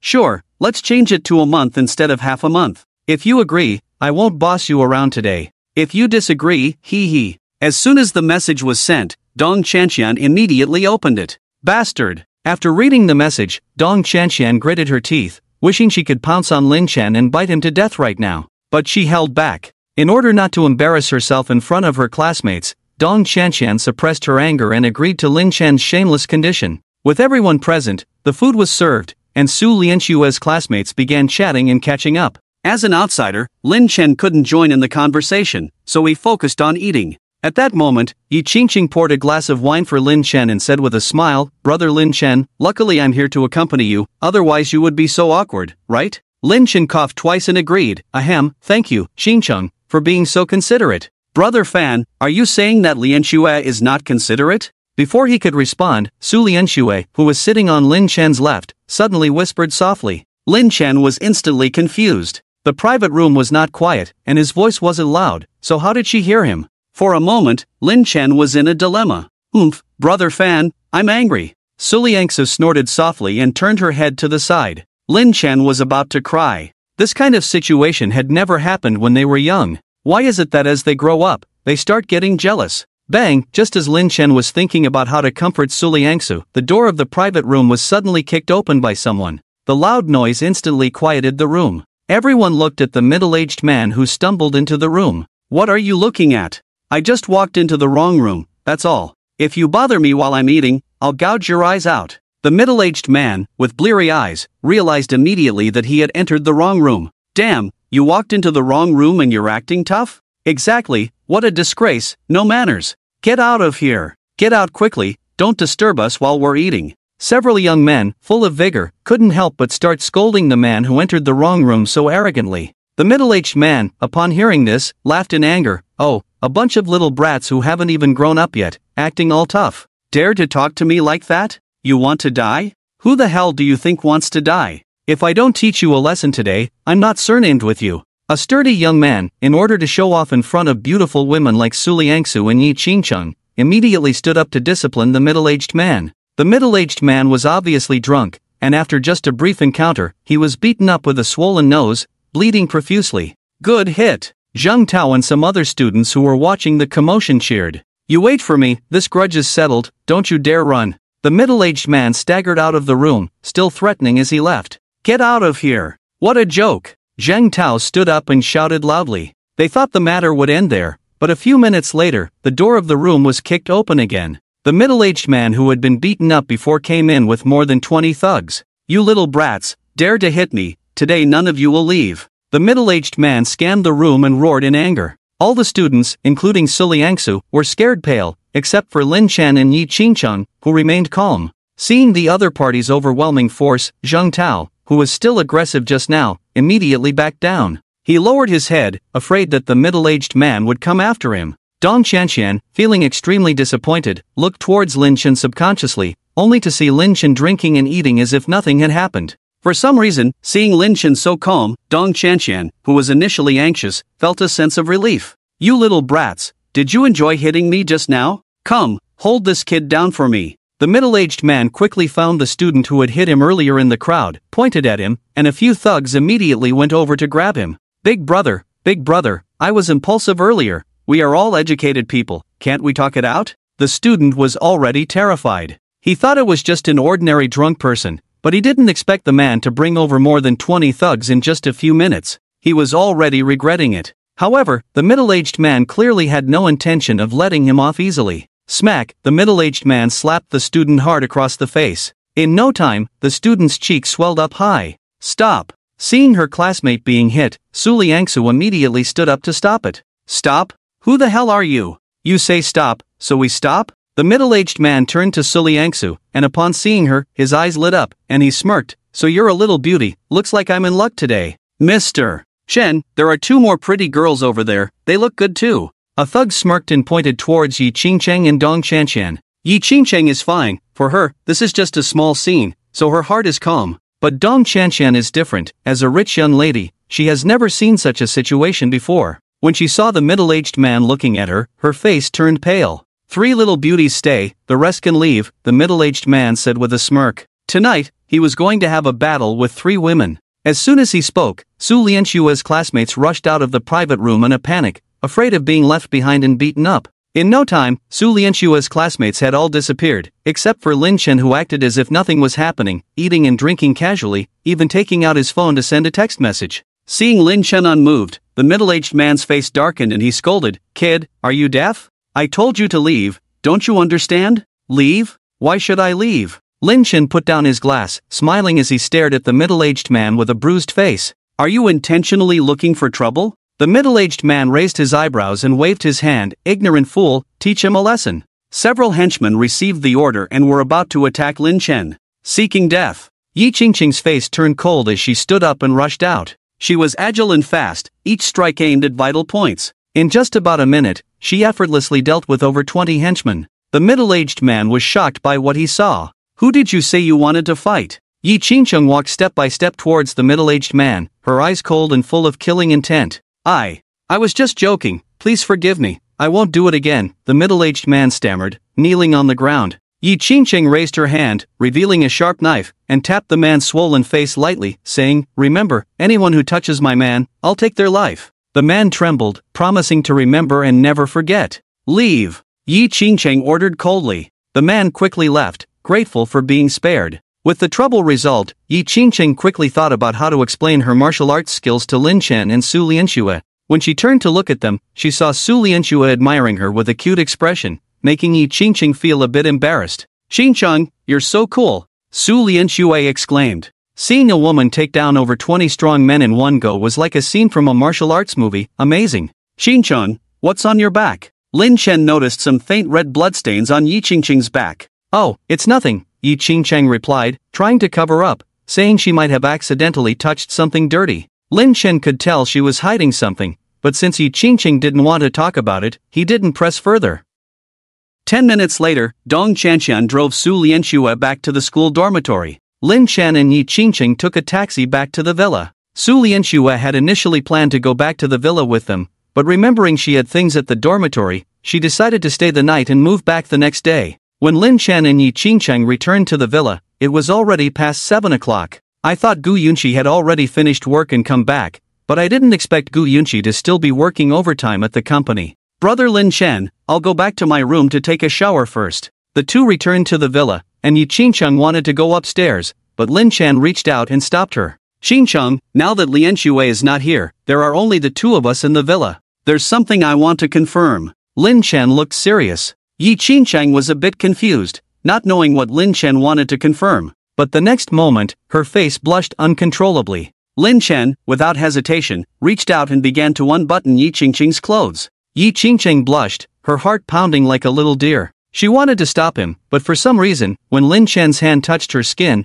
she felt like she was being electrified, her whole body weak and soft. Soon, Lin Chen took off Yi Qingcheng's top, then moved behind her. Just as Yi Qingcheng's body trembled slightly, feeling a bit at a loss, she heard Lin Chen ask with concern, "Does it hurt?" "Ha!" Yi Qingcheng suddenly woke up. She quickly turned around and hugged her chest with both hands, saying, "Brother Lin Chen, are you confirming the injury on my back?" "What else could it be?" Lin Chen said seriously. "Qingcheng, there are things you don't want to say, I won't ask too much. But why did you hide the fact that you were injured from me? Don't you know that if you're hurt, I'll feel heartache?" "Brother Lin Chen, I didn't want to hide it from you, but..." Yi Qingcheng lightly bit her thin red lips, lowered her head, looking pitiful. Lin Chen sighed softly. "Are you afraid that I'll know that your current profession is an assassin?" "Brother Lin Chen, how did you know?" Yi Qingcheng was shocked, her eyes widened. Except for the closest contact with Wu Mei, her other sisters didn't know about her being a professional killer. And Lin Chen hadn't contacted Wu Mei, so how did he know? Lin Chen explained, "When we first met, I felt that your fighting skills were too fierce, and that night when you sneaked out in the middle of the night, I already guessed." "Ha! Brother Lin Chen, on the day Duan Yuhan died, you..." Yi Qingcheng was shocked. Her face changed slightly, and she stared nervously at Lin Chen. "Brother Lin Chen, now that you know my profession, will you hate me, or be afraid of me? Keep your distance from me?" Yi Qingcheng's eyes were a little red. Her tone was calm, but the action of tightly holding the hem of her clothes proved that her heart was not calm at the moment. "What nonsense are you talking about? No matter what your profession is, you are my good sister, my beloved sister. And no matter when, I am the man you can rely on at any time." Lin Chen gently brushed Yi Qingcheng's high nose bridge with his hand, saying affectionately, "It's just that your profession makes me a little worried. If something happens, what should I do? It's okay, I'm very careful, and I'm actually very powerful. Today at Lianxue's class reunion, I held back. Otherwise, those mediocre people, with just one glance, I could have taken them all out." Yi Qingcheng clenched her fist confidently. "If you're really that powerful, how did you get injured?" Lin Chen shook his head with a bitter smile. Thinking of the horrifying knife wound on Qingcheng's back, he felt like his heart was bleeding. "It was an accident, I was careless, but next time I won't make the same mistake." Yi Qingcheng playfully stuck out her tongue. "Qingcheng, don't run around these days. I'll get you some herbs later to ensure you recover quickly and without leaving any scars on your back." Lin Chen rubbed Qingcheng's head. "Really?" Hearing that there would be no scars, Yi Qingcheng's eyes lit up, full of anticipation. As a girl, especially a pretty girl, who would want to have ugly scars on her back? Lin Chen smiled and said, when have I ever lied to you? I believe in brother Lin Chen's abilities. Yi Qingcheng nodded happily. Alright, the wound on your back has torn open and needs to be rebandaged. It's not easy to handle by yourself. If you don't mind, let me help you rebandage it. Lin Chen tentatively asked for Yi Qingcheng's opinion. Yi Qingcheng blushed slightly, her voice barely audible as she replied hesitantly, of course not. I don't mind. Okay, lie down on the sofa first, I'll disinfect it for you, and then rebandage it. Lin Chen said, getting up to find the family first aid kit from the TV cabinet in the living room. After finding the alcohol for disinfection and a roll of bandage, he turned to look at his sister Qingcheng. But when he looked, he almost had a nosebleed. Yi Qingcheng was lying on the sofa at that moment, her fair upper body exposed, although it was just her back. Because of lying on the sofa, one could see some enticing whiteness and softness. Oh my, Qingcheng's sister, are you trying to test my self-control? Lin Chen swallowed hard, feeling distressed. Brother Lin Chen, can we start now? Yi Qingcheng buried her head in the pillow, her heart pounding. So embarrassing. Oh, okay. Lin Chen came back to his senses and quickly began to treat Qingcheng's torn wound. It might hurt a bit, Qingcheng's sister, bear with me. Dipping the sponge in alcohol for disinfection, Lin Chen gently wiped the wound. Ah, brother Lin Chen, it hurts. Gently. Yi Qingcheng's body trembled, her heavy breathing and moans reaching Lin Chen's ears. Thankfully, there was a wound, otherwise, he might have acted like a beast. Suddenly feeling dry in the mouth, Lin Chen finished disinfecting and started to bandage Qingcheng's wound. But bandaging the wound required wrapping the gauze around twice. It was easier on the back, but on the front. Lin Chen was in a dilemma. Sensing Lin Chen's concern, Yi Qingcheng got up from the sofa, turned her back to Lin Chen, and said, Brother Lin Chen, you just bandage it from behind. Okay. Since Qingcheng's sister said so, Lin Chen naturally stopped hesitating. He picked up the gauze and started to bandage Qingcheng's wound, but wrapping the gauze around twice. Although Lin Chen didn't look around, there were inevitable touches on the skin when handing over the gauze. Just when Lin Chen was feeling itchy, the sound of a key opening the door rang out. Hearing the noise, Yi Qingcheng suddenly exclaimed, urging, Brother Lin Chen, hurry up, Yunqi's sister is back. Ah, coming.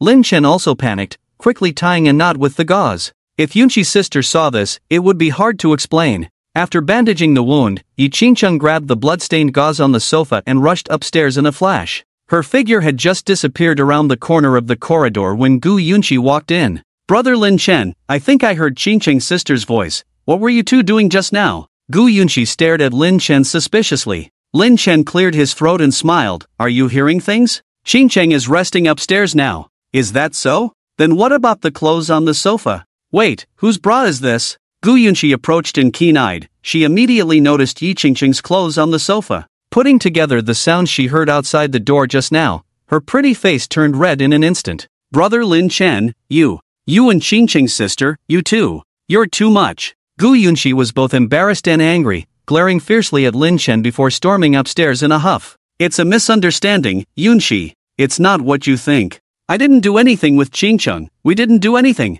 Lin Chen explained from behind. However, Gu Yunqi was too angry at the moment to listen to Lin Chen's explanation. That night, Gu Yunqi tossed and turned in bed, feeling upset that the person she had feelings for, Lin Chen, had been tainted by Qingcheng. Just after 1 in the morning, she made a resolute decision and headed towards Lin Chen's room. In the early hours of the morning, Lin Chen was already in a deep sleep. Suddenly, he heard faint footsteps approaching his room, followed by the sound of the door opening. Despite the soft sound, Lin Chen's hearing was sharp, honed by the pranks played on him by the old man on the mountain. Therefore, he was highly alert, and when the door was pushed open, Lin Chen was already wide awake. From the sound of the footsteps, it seems to be a woman weighing less than 100 pounds, breathing slightly hurriedly. Based on this analysis, it shouldn't be Qingcheng. Oh, this faint fragrance, it's Yunqi. Lin Chen's brain quickly deduced the identity of the person sneaking into his room in the middle of the night. Why is Yunqi not sleeping at this late hour and sneaking into my room? Lin Chen wondered.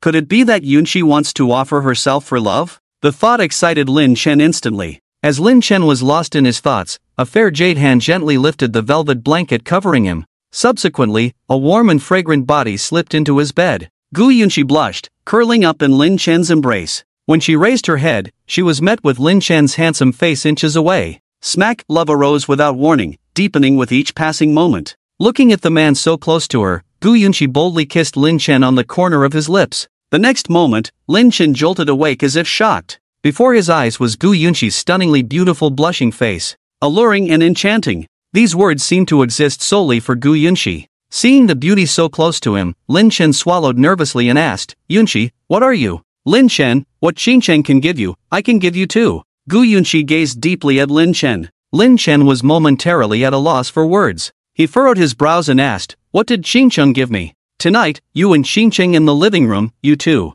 Gu Yunqi thought Lin Chen was pretending not to know, so she gritted her teeth, blushing intensely as she glared at Lin Chen. Don't think I don't understand anything. I'm not a child anymore. It's a misunderstanding. It's not what you think. I didn't do anything with Qingcheng. I just helped her disinfect a wound. When you came back, I was afraid you would misunderstand, so Seeing that Gu Yunqi had misunderstood, he quickly explained. Then how do you explain the sounds I heard? What was that about being quick, and faster? Weren't you doing that kind of thing? Gu Yunqi questioned Lin Chen with a red face. This topic was too embarrassing, but Gu Yunqi was willing to go to great lengths to win over the man. Lin Chen explained helplessly, she had a wound on her back, so she had to remove her top to apply the medicine. A girl in that situation would naturally feel embarrassed, especially with you suddenly returning. She was even more awkward, so she urged me to apply the medicine quickly. Is what you're saying true? Gu Yunqi still had doubts in her heart. She stared into Lin Chen's eyes as if trying to see through his heart, to see if he was lying to deceive himself. Absolutely true, Lin Chen assured, patting his chest. Seeing Lin Chen's serious expression, Gu Yunqi finally believed him. Just as Lin Chen thought the matter had passed, Gu Yunqi suddenly narrowed her pupils, slightly widened her eyes, and glared at Lin Chen angrily, saying, Lin Chen Ji, according to what you just said, then you must have seen Qingcheng Jie's body, right? Ha? No. I only saw Qingcheng Mimi's back, I didn't see the front at all. Lin Chen hurriedly explained. So, you want to see the front too? Lin Chen Ji, you are really bad. Gu Yunqi glared at Lin Chen angrily, then quickly got up and left his room. At this moment, Lin Chen suddenly felt very wronged. What is all this about?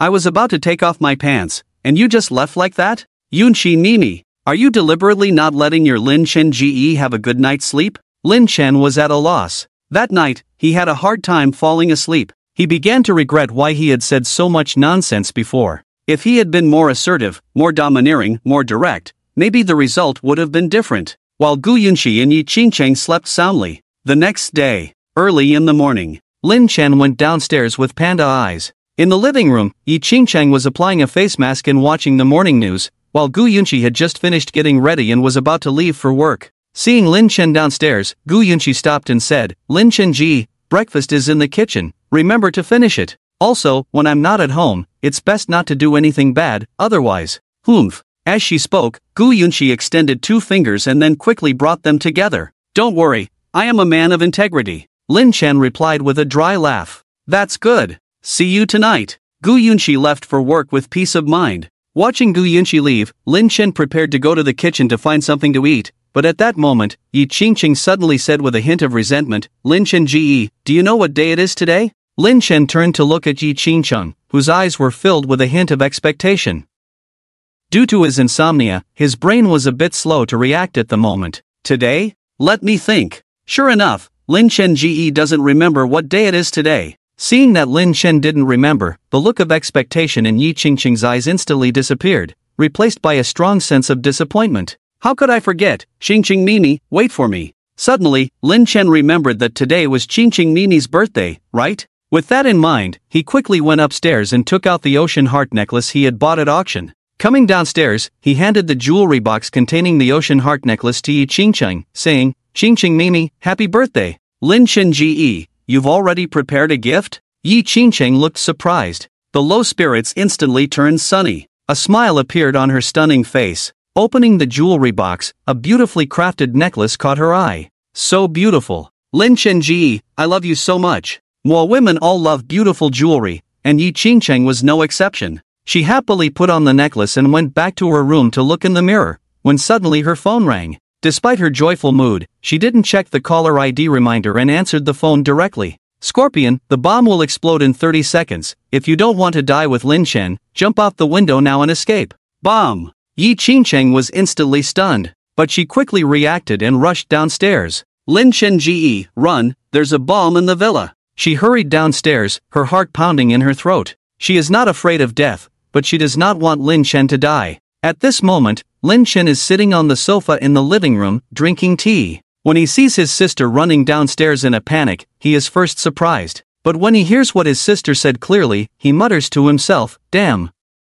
Without hesitation, Lin Chen stands up abruptly and rushes towards where Yi Qingcheng is. As they approach, Lin Chen picks up Yi Qingcheng and rushes towards the nearby window. Boom! A loud noise, and Lin Chen feels a huge impact behind him. He leaps up with Yi Qingcheng in his arms, using his shoulder to break the glass. Amidst the heat wave from the explosion, the two embrace each other and fly several meters away. They land on the lush green lawn, rolling a few times before coming to a stop. Yi Qingcheng lets out a painful groan in Lin Chen's arms before falling into a faint. Lin Chen quickly checks and thankfully finds no external injuries on her. Xin Jiao. Lin Chen roars. The next moment, Xin Jiao arrives with his men, drive to the hospital, and find out who is responsible for this. Lin Chen's face is extremely grim. Xin Jiao is sweating profusely, as his main duty is to protect Lin Chen's safety. Yet, he almost failed to do so as Lin Chen was almost killed right in front of him. This is his negligence. The black Rolls-Royce drives to the hospital entrance, and Lin Chen rushes in with Yi Qingcheng in his arms.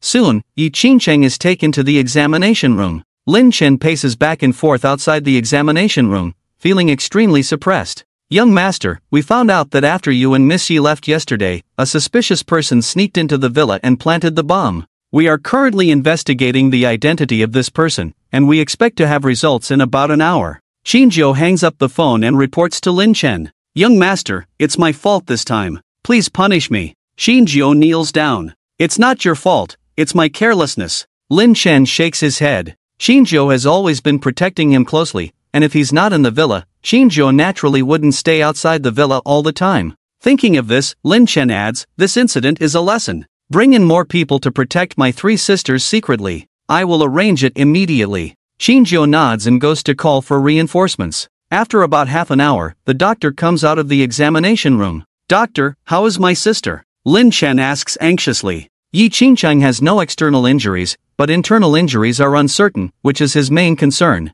The female doctor reassures him, the patient is not in danger, just a slight concussion and fainting. However, she has a wound on her back, so I recommend hospitalization for rest. "Thank you so much." The doctor's words ease Lin Chen's mind. After quickly completing the hospital admission procedures, Xinjiu finds information about the culprit who planted the bomb. "Young master, the person who planted the bomb is a killer from the kill hall, codenamed Rosen, and he is the brother of the blood wolf we killed before. Rosen is his codename, his full name is Linsen, the eldest grandson of the Lin family in the provincial capital. In addition, I have brought in 6 experts from the Martial Arts Academy to protect Miss Gu, Miss Yi, and Miss Su. Similar incidents will not happen again in the future." Xinjiu reports respectfully. "Another one from the kill hall?" Lin Chen frowns, his face darkening. "Where is Rosen?" Xinjiu replies, "Young master, this guy is good at hiding. We can only confirm that he is still in Nanjiang City, but it may take some time to find him." "Find him? Why bother finding him?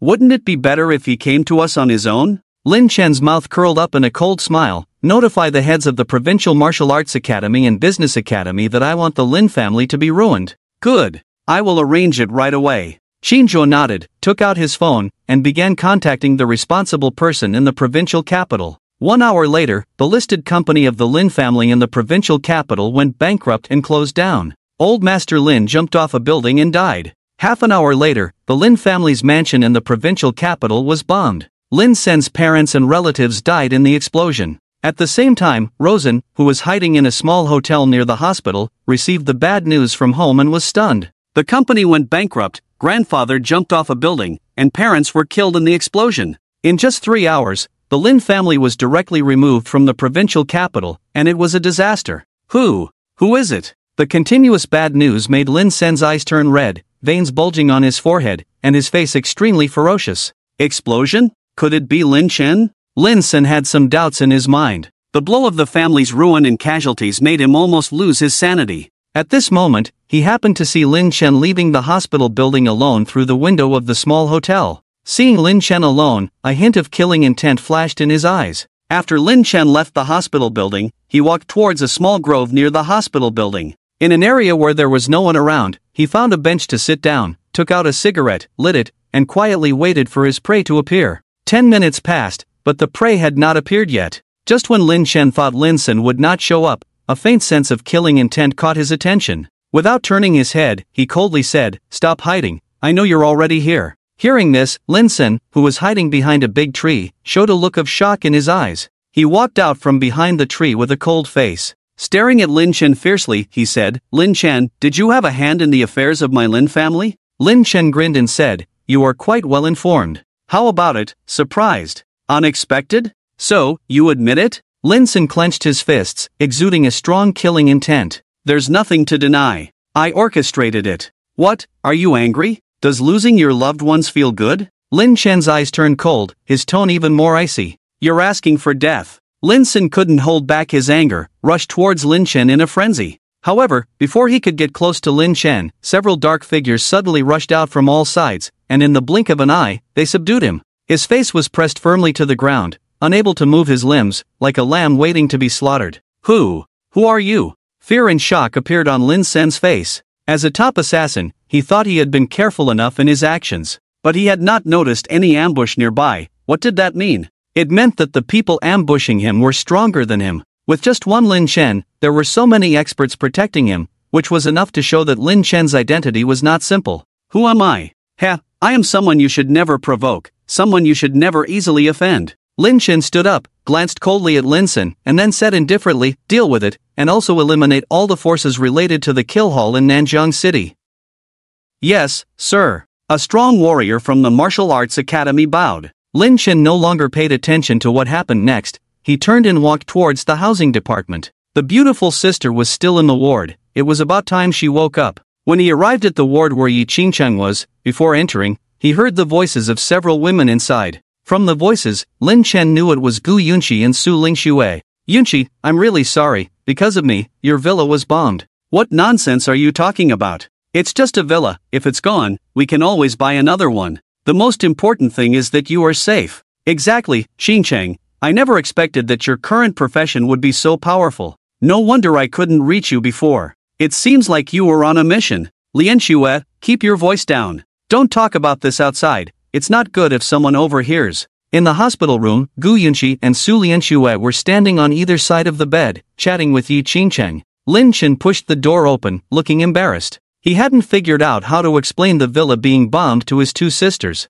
"Brother Lin Chen, are you okay? Fong, where did you go? I was looking for you everywhere." Seeing Lin Chen coming in, Gu Yunqi and Su Lianxue immediately got up to greet him. They circled around Lin Chen twice, carefully checked him, confirmed that Lin Chen was unharmed, and then breathed a sigh of relief. Lin Chen casually explained, "I just went to the bathroom. By the way, how did you guys get here?" "What do you mean how did we get here? With such a big incident, how could we not come?" Gu Yunqi said, glaring at Lin Chen. Su Lianxue pouted angrily, Fong, you and Xingcheng almost got blown up. Do you want to keep it from us? Do you not consider us as your own people?" "Of course not, I was just worried that you would be concerned. Besides, Xingcheng and I are fine," Lin Chen hurriedly explained. "This time we're fine, but what if next time?" "No, there won't be a next time. Anyway, in the future, you must inform us immediately if anything happens," Su Lianxue said with a look of relief. "You don't know how worried I was when Yunqi told me about the villa explosion.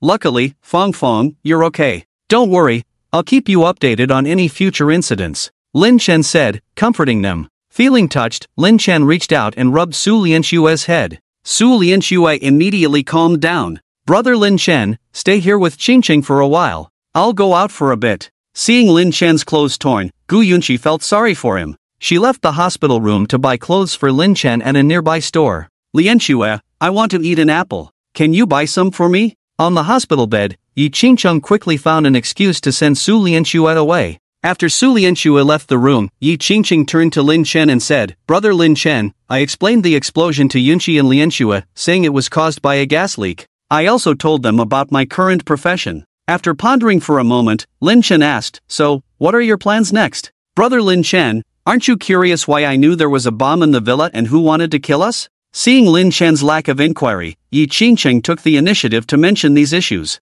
Lin Chen smiled and said, "Some things, when you want to tell me, you will naturally do so. If you don't want to, asking you will only make you uncomfortable. So why should I make things difficult for you?" "Brother Lin Chen, you're really kind. Lin Chen's response softened Yi Qingqing's heart. After taking a deep breath, she said, "Actually, I received a call 30 seconds before the bomb was about to explode. The person who called me had the code name Rosen." Yi Qingqing revealed all the information about Rosen and their relationship. Lin Chen was not interested in the information about Rosen, as Rosen was already dead. However, what surprised Lin Chen was that Rosen and Yi Qingqing had a mentor-like relationship. As a man, after hearing Yi Qingqing talk about her and Rosen, Lin Chen sensitively noticed that this Rosen had thoughts about his beloved sister. "It's a good thing I took care of this guy first, otherwise there would be one more rival." Lin Chen muttered to himself. "Lin Chen, I've made up my mind. After I recover from my injuries, I will leave Nanjiang City first, so as not to cause trouble for you because of me." She had this idea since she woke up.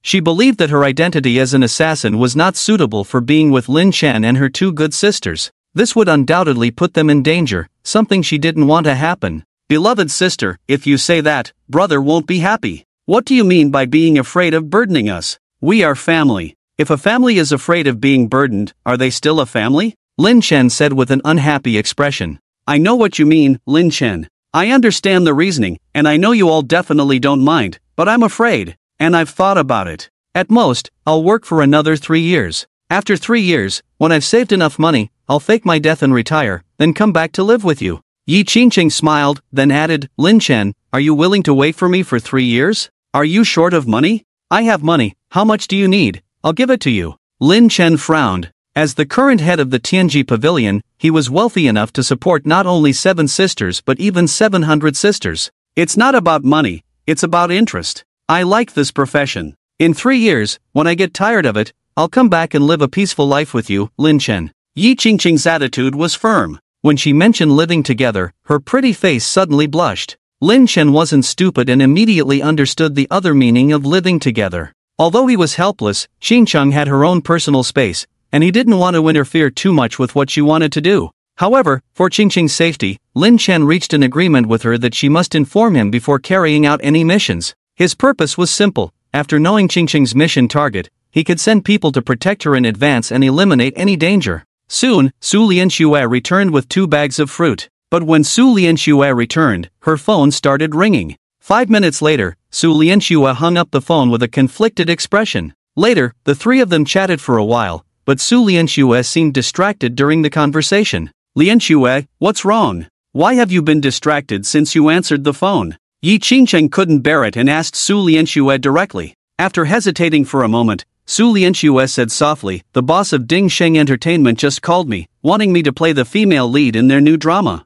I don't know what to do. If you don't want to act, then just refuse." Yi Qingqing scolded Su Lianxue. "This girl, why make a fuss over such a small matter? I've always had a dream of being a star. This is a very good opportunity, but..." Su Lianxue looked embarrassed. As she spoke, she glanced at Lin Chen, who was peeling an apple for Yi Qingqing. Sensing Su Lianxue's gaze, Yi Qingqing almost instantly understood. "Are you worried that once you enter the entertainment industry, you and Lin Chen will spend less time together in the future? Reluctant, right?" Yi Qingqing directly pointed out the conflict in Su Lianxue's mind. Hearing this, Su Lianxue blushed instantly. Upon hearing this, Lin Chen was stunned, then said, "The premise of spending less time together is that both people have stable and fixed jobs because of time and long-distance relationships that prevent them from being together. But, don't forget, I'm currently an unemployed vagrant. That seems to make sense." Su Lianxue reacted quickly. She had been conflicted before about entering the entertainment industry, thinking it would take a long time to see Lin Chen,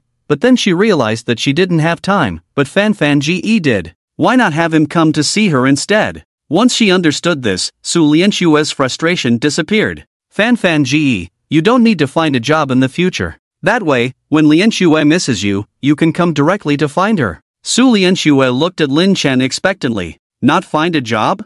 Then how will I not starve?" Lin Chen pretended to be hesitant. Su Lianxue quickly said, "Don't worry, Fan Ge, I can make money from acting to support you. Do you have to be so cheesy?" Yi Qingqing couldn't stand it anymore. These two, did they think she was invisible? "Humph, you're just jealous." Su Lianxue blushed and, unusually, instead of explaining, she retorted at Yi Qingqing. "Little girl, if you keep talking to your sister like that, be careful, I'll beat your butt." Yi Qingqing's eyes turned cold, exuding a murderous aura, like a cold-blooded killer. Su Lianxue was instantly scared into silence. "Look at you being so timid. Seeing Su Lianxue scared, Yi Qingcheng restrained her killing intent, disdainfully glancing at Su Lianxue. Su Lianxue's eyes turned red, tears streaming down her face. Qingcheng's sister, Lianxue is timid, don't scare her in the future. Seeing this, Lin Chen quickly went to comfort Su Lianxue, who then nestled into Lin Chen's arms. Yi Qingcheng thought she had really scared Su Lianxue, and was about to apologize when she saw Su Lianxue turn her head and make a triumphant face at her.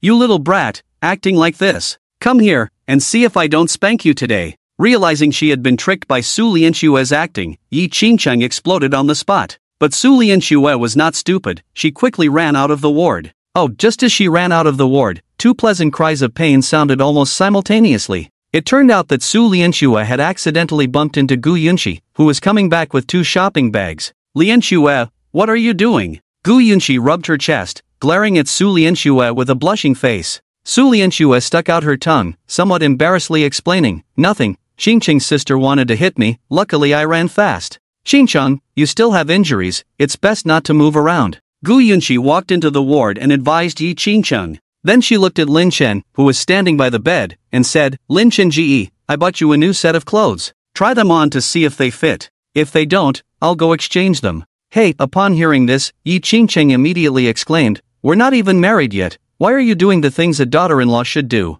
Qingcheng, what nonsense are you talking about? Gu Yunxi blushed, glared at her angrily, and said, I didn't just buy for Lin Chen Ge, here, this is yours. Your clothes are all torn, I kindly bought clothes for you both, and you're making fun of me. Hee, Yunxi is so nice, unlike Lianxue, who knows her sister is injured but still wants to provoke her. Seeing that Gu Yunxi had also bought for her, Yi Qingcheng smiled and took the shopping bag, not forgetting to glare at Su Lianxue hiding behind Gu Yunxi. Although Su Lianxue knew that Yi Qingcheng was now a professional killer, she wasn't afraid of her at all. When Yi Qingcheng glared at her, she made faces back at Yi Qingcheng. An hour later, Su Lianxue stayed in the ward to keep Yi Qingcheng company. Gu Yunxi took Lin Chen to the sales office of the Marriott Group. The Purple Cloud Villa had been bombed, so they needed to buy a new house quickly, or they would have nowhere to live in the future. As the beautiful president of the Purple Cloud Group, Gu Yunxi is not short of money. If she loses her villa, she can just buy another one. Miss Gu, how come you have time to come over today? Are you here to accompany a friend to buy a house? Just as the two entered the sales office, a female manager immediately came over to greet them. No, he is here to accompany me to buy a house. Gu Yunxi smiled. Oh, I see. Miss Gu, what type of unit are you interested in? Another detached villa like before, or? The female manager enthusiastically introduced the options to Gu Yunxi. Half an hour later, after viewing 3 villas, Gu Yunxi finally chose a 3-story villa worth over 20 million. In her words, the 3-story villa has more rooms, so when her other sisters come back, they won't have nowhere to sleep. Miss Gu, here is the purchase contract, here is the property deed, here is the access card and keys, just sign here. In no time, the female manager handed over the property deed and other items. Gu Yunxi was about to sign, but then she handed the pen to Lin Chen and said, Brother Lin Chen, you sign it. Is this appropriate? Lin Chen was taken aback by this gesture. Gu Yunxi smiled and said, what's inappropriate about it? What's mine is yours, no need to separate. Tisk tsk, Gu Yunxi, I heard from Wang Ting that you have a kept man on the side. I didn't believe it at first, but I didn't expect to witness it today, truly disgusting. Dandan, please don't say that. Our Miss Gu has been single for years. Women, eventually can't stand loneliness. Having a kept man on the side, isn't that a normal thing? Just then, mocking voices suddenly came from nearby. Lin Chen looked over and saw a young man and woman approaching. The man, in his late 20s, dressed in designer clothes and wearing a valuable watch on his wrist, looked like a successful person. The heavily made-up woman was holding the man's arm proudly. Yunxi, do you know these two? Lin Chen furrowed his brows and asked quietly. Gu Yunxi replied, they are my former classmates from university. The man is Chen Yichen, and the woman is Zhao Dan. They are said to be getting married soon. By the time they finished talking, Chen Yichen and Zhao Dan had already approached. Miss Gu, your taste is really lacking, isn't it? I thought you found a much more handsome kept man. Didn't expect such a low-quality choice, disappointing. Zhao Dan teased. During her university days, she was the campus belle, with many suitors, and she enjoyed being the center of attention. This undoubtedly satisfied her vanity. But since Gu Yunxi entered the university, everything changed. Gu Yunxi, with her high grades and stunning looks, along with her aloof personality, became the dream girl of all the male students. As a result, all the boys who used to pursue her crazily started to shift their attention to Gu Yunqi, and even a boy she had a crush on became one of Gu Yunqi's suitors. When the halo that once belonged to her was taken away, her envy and jealousy accumulated over time, eventually turning into deep hatred. What does my taste have to do with you? Also, please show some respect when you speak. He is my brother Lin Chen, not the kept man you mentioned. A hint of coldness appeared on Gu Yunqi's beautiful face. She wouldn't allow anyone to publicly defame the man she admired. Oh, how disgusting. Gu Yunqi, you are keeping a kept man, so stop disgusting people here, okay? And brother Lin Chen, hearing that makes me want to vomit, Zhao Dan said, deliberately covering his mouth with his hand and making a motion as if he wanted to vomit. This really angered Gu Yunqi. We all saw that you were going to buy a house for this little white face. Could it be that we were mistaken? Chen Yichen chimed in. As he spoke, he also glanced at Lin Chen. Seeing that Lin Chen had an average appearance, he felt even more indignant. Why him? He earns $1 million a year, is a senior executive of a large company. Why doesn't he have such good luck to enjoy the benefits of being with Gu Yunqi? Who I buy a house for is none of your business, Gu Yunqi replied stubbornly, her pretty face slightly blushing. TSK, shameless. I thought you were a woman of integrity, but I didn't expect you to be so cheap deep down. Truly a contrast queen. Zhao Dan insulted Gu Yunqi without reservation. Hearing this, Lin Chen's face darkened, and with a step forward, he slapped Zhao Dan directly across the face. I never hit women, but today, for Yunqi's sake, I made an exception, Lin Chen said coldly. Insulting Yunqi's sister deserved a punishment. You, how dare you hit me? Zhao Dan covered her face, looking incredulous. Just a kept little white face, dared to strike back? This is outrageous. If you dare to disrespect Yunqi's sister again, not only will I hit you, I might even kill you. Lin Chen's eyes were as cold as a blade, his tone filled with icy killing intent. Zhao Dan wanted to curse loudly, but seeing Lin Chen so dominant in his terrifying gaze, she started to panic.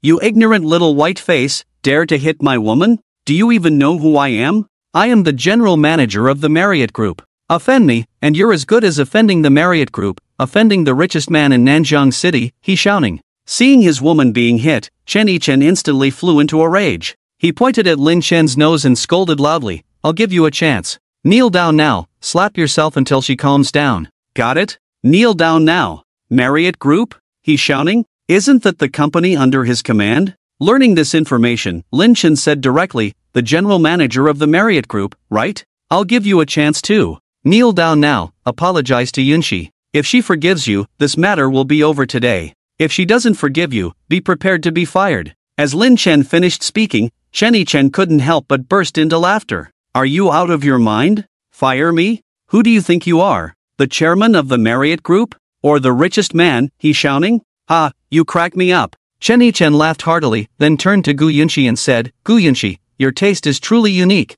to find such a brain-damaged fool. Hilarious. Perhaps this is what they call birds of a feather flock together, laughing at each other's stench. Ha ha. Zhao Dan, who had been slapped, was very angry and couldn't help but laugh when she heard Lin Chen say he would fire her man. Lin Chen, let's not stoop to their level, let's go. Gu Yunqi also felt that what Lin Chen said was a bit unrealistic. To prevent Lin Chen from embarrassing himself, she tugged at his sleeve. Lin Chen just smiled back at her, asking her to wait for him here for a moment, then took out his phone and made a call to the side. Do you have a company called the Marriott Group under your name? Master, I do have such a company under my name, but all my assets and companies belong to the Tianji Pavilion, belonging to you, Master. Enough of that, I'm asking you, does the Marriott Group have an executive named Chen Yichen? Now, immediately, fire this person for me. Lin Chen gave the order directly. Yes, I will do it right away. He Xiaoning didn't dare to delay, immediately had his secretary call to dismiss Chen Yichen after hanging up the phone. Seeing Lin Chen hang up the phone and come back, Chen Yichen said jokingly, Oh, finished with the call? Tell me, when are you planning to fire me? I can't wait. Ha, Zhao Dan laughed uncontrollably on the side. It was the first time she had seen something so funny. Don't worry, someone will notify you soon about being fired. Lin Chen smiled and didn't argue with him.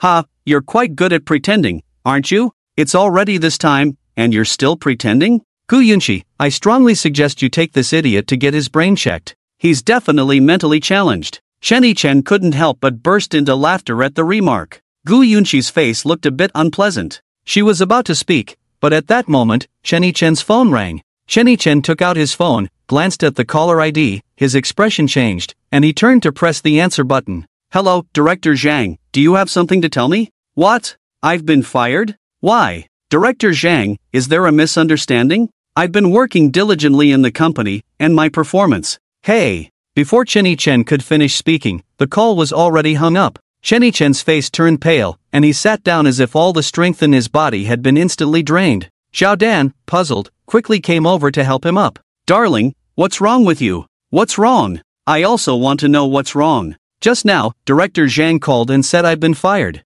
I asked him why, but he told me to figure it out myself. Chen Yichen, as if going crazy, shouted at Zhao Dan. Zhao Dan's face darkened, scolding, Are you out of your mind? You've been fired. Why are you yelling at me? Can't handle it yourself, so you take it out on a woman? You despicable person, what's your problem? You know I've been fired, and now you're disrespecting me? Already feeling down, Chen Yichen was extremely suppressed. Seeing his previously obedient fiancé acting so arrogantly, he raised his hand and slapped Zhao Dan hard. I can tolerate others hitting me, but you dare to hit me too? Chen, I won't let you off today. Enraged, Zhao Dan tackled Chen Yichen, and the two started fighting on the ground. Dogs biting each other, what a mess! The sales manager muttered under his breath. After hastily signing the property deed, Lin Chen took Gu Yunqi's hand and left the sales office. Just as they got into the car, Lin Chen suddenly remembered his promise to help Yi Qingcheng treat the injuries on her back. He took out his phone and sent a text message to one of his subordinates in another city. Just as he finished sending the message, Gu Yunqi didn't immediately start the car but turned her head, staring at him with a puzzled expression. Yunqi, why are you staring at me like that? Is there something on my face? Lin Chen touched his nose, feeling puzzled. Brother Lin Chen, did you fire Chen Yichen just now? Gu Yunqi asked the question that had been on her mind. In her eyes, Lin Chen was just a poor boy who had recently emerged from the mountains. But just now, with one phone call, he had directly fired the general manager of the Marriott Group, which was quite unbelievable. That's right, I always keep my word. Lin Chen laughed and admitted openly. Seeing Lin Chen's admission, Gu Yunqi became even more puzzled. Seemingly aware of Gu Yunqi's curiosity, Lin Chen quickly explained, Actually, He Xiaoning, the richest man in Nanjiang, is just one of my subordinates. Firing a general manager under his name is just a matter of a phone call, isn't it?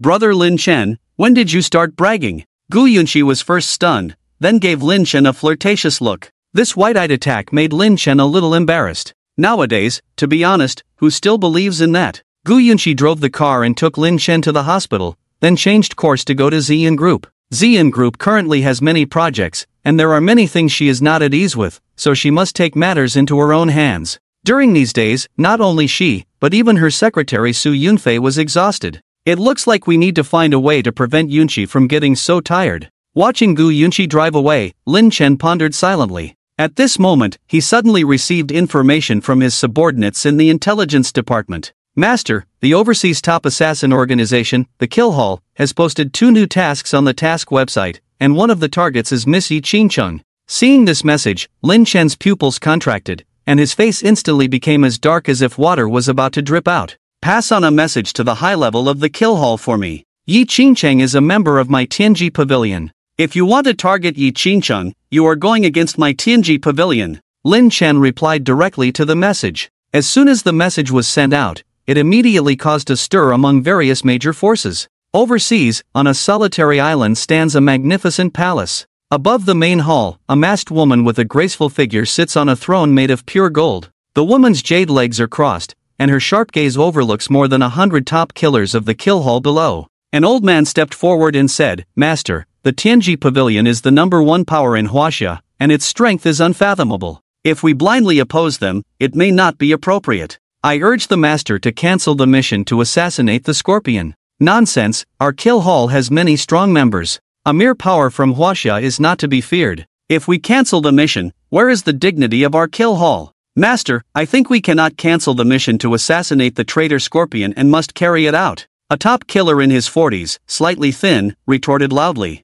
Master, the dignity of the kill hall must not be violated. Anyone or any force that dares to oppose the kill hall should be eliminated at all costs, otherwise the reputation of the kill hall will be damaged. Please think twice, Master. As soon as the words fell, many top killers echoed in agreement. The old man wanted to continue persuading, but the mysterious woman sitting on the throne waved her hand and said, the dignity of the kill hall must not be violated. Since the assassination mission has been issued, it must be carried out. This is the rule of the kill hall. As for the Tianji Pavilion, if they want to settle things peacefully, then so be it. If they insist on protecting the traitor of the kill hall, then they will be wiped out along with him. Master is mighty. More than 100 elite killers shouted in unison. At the same time, Lin Chen had returned to the ward. Seeing only Yi Qingcheng in the ward, he couldn't help but ask, "Where is Lian Xue?" Her signing company just called and asked her to audition. I thought it was unnecessary for her to stay here, so I sent her away. Yi Qingcheng responded with a pout.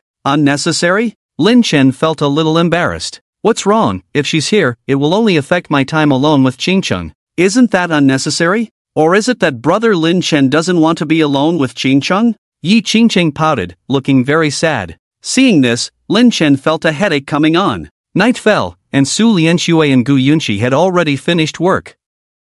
They had originally planned to accompany Yi Qingcheng at the hospital, but Yi Qingcheng directly drove them away, saying that she wanted to have some private time with Lin Chen and told them to be sensible and not be a third wheel in the ward. Although they were a bit upset, considering Yi Qingcheng's injury, they chose to be accommodating. Around 11 o'clock at night, Lin Chen's subordinates had already delivered the medicine he needed. When they returned to the ward, Yi Qingcheng was humming a tune, clearly very happy to be with Lin Chen. "Qingcheng, I've got the herbs. Lie down, I'll apply the medicine for you, I promise it won't leave scars on your back." Lin Chen walked to the bedside with a bag of prepared herbs. Upon hearing this, Yi Qingcheng's eyes lit up, and she quickly lay down on the bed. "Ahem, Qingcheng, how can I apply the medicine if you don't take off your top?" Lin Chen hesitated. But Yi Qingcheng replied naturally, "Brother Lin Chen, I'm injured and can't move well, please help me take it off." "Ha?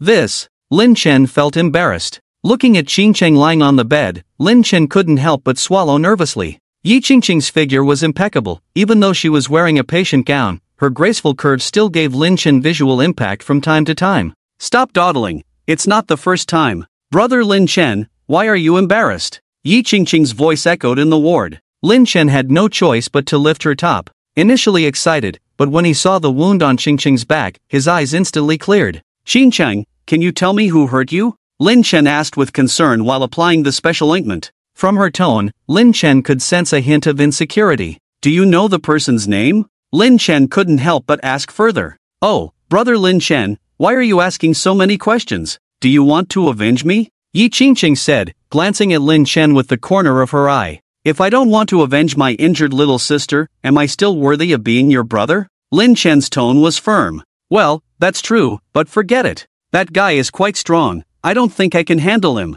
I'll deal with it myself." Yi Qingcheng declined Lin Chen's offer, feeling that she was strong enough to handle it on her own. "Are you underestimating me?" Lin Chen chuckled helplessly. He had defeated the terrifying old man on the mountain, and there were probably few people under the sky that he couldn't handle. Since Qingcheng didn't want to tell him, he didn't press further. After applying the medicine, Lin Chen said to Yi Qingcheng, "Qingcheng, tonight, endure a bit and sleep on your stomach to avoid affecting the wound healing. In 3 days, the wound should heal, and if you continue applying the ointment for half a month, the scar will gradually fade." "Is it that miraculous? Brother, where did you get this medicine? Can you reserve some for me?" Yi Qingcheng asked with a smile. But Lin Chen directly refused. Annoyed, Yi Qingcheng said, "Why not? Brother Lin Chen, are you being stingy? Is the medicine expensive? If necessary, I can pay for it, right? I won't give it to you because you won't need it in the future. When I wasn't around, I couldn't protect you, but now that I'm back, anyone who wants to harm you will have to step over my dead body." Lin Chen's tone was resolute. His sisters were his bottom line, and he would spare no effort to protect them from harm. "Brother Lin Chen, having you is great." Feeling Lin Chen's determination, Yi Qingcheng was as happy as if she had eaten honey. Late at night, after finally coaxing the beautiful sister Qingcheng to sleep, Lin Chen got up and made a phone call in the corridor. "Investigate who injured my sister Yi Qingcheng for me." "Understood, I will investigate immediately." Hanging up the phone, Lin Chen went to the hallway, lit a cigarette, and began to think about how to protect his sisters. Yunqi and Lian Xue are fine, but Qingcheng's profession is destined to encounter various unknown dangers. Therefore, protecting Qingcheng is somewhat difficult. After much thought, Lin Chen finally decided to use the power of the Tianji Pavilion to establish a top killer team in Huagua. "Doesn't my sister like the profession of a killer? Then help her build a killer organization that belongs only to her, so she only needs to manage the organization and does not have to take risks herself." With a firm decision, Lin Chen began to make arrangements.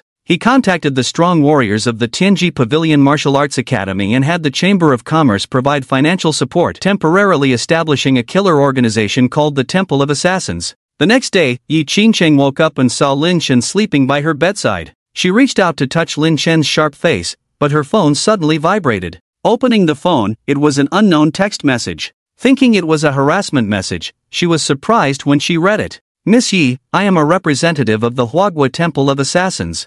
I would like to invite you to join our organization and become the leader of our Temple of Assassins. Below are the profiles of the top 100 fighters on the Temple of Assassins power list. Please take a look. After reading the entire message, Yi Qingcheng felt like she was in a dream. Oh my god! I have been noticed by a powerful killer organization and they want me to be their leader? This is unbelievable, isn't it? With a lot of doubts, she began to ask why they approached her. After this exchange of messages, Yi Qingcheng finally understood their intentions. It turned out that the Tianji Pavilion, the #1 power in Huagua, founded the Temple of Assassins to counter the infiltration of the overseas #1 killer organization, the Temple of Killers. And the reason they invited her to lead the Temple of Assassins was also the intention of the Tianji Pavilion's leader. As for why the leader of the Tianji Pavilion chose her, that remains unknown. During the conversation, Yi Qingcheng also learned from the other party that the Temple of Killers mistakenly believed that the deaths of Blood Wolf and Rosen were related to her, Yi Qingcheng, and considered her a traitor, issuing a kill order. Those bastards from the Temple of Killers actually want to send someone to kill me? How despicable. When she learned this news, Yi Qingcheng was almost spitting blood. As a killer of the Temple of Killers, she had taken on many tasks and earned a lot of commission for the Temple of Killers, but in the end, they wanted to eliminate her. Fortunately, the leader of the Tianji Pavilion took action, otherwise. Thinking that if she were pursued by the Temple of Killers, she felt a little scared. But now that the Tianji Pavilion has intervened and established the powerful Temple of Assassins organization, with the strong members of the Temple of Assassins and the protection of the Tianji Pavilion, she is not afraid of the kill order from the Temple of Killers. Although I have the protection of the Tianji Pavilion, danger will still follow me. If I continue to stay in Nanjiang City, it will inevitably bring danger to Lin Chen and Yunqi. Putting down her phone, Yi Qingcheng looked at the sleeping Lin Chen, lost in thought. When Lin Chen woke up, it was almost noon. Damn, where is Qingcheng? Opening his eyes and seeing the empty hospital bed, Lin Chen was dumbfounded. Just as he was anxious, Qingcheng called. Brother Lin Chen, did I disturb your sleep? You lazy pig, you said you would stay in the hospital to take care of me, but you slept so soundly. I've already left and you didn't even know. Qingcheng, where did you go? I have gone abroad. As for where I am going,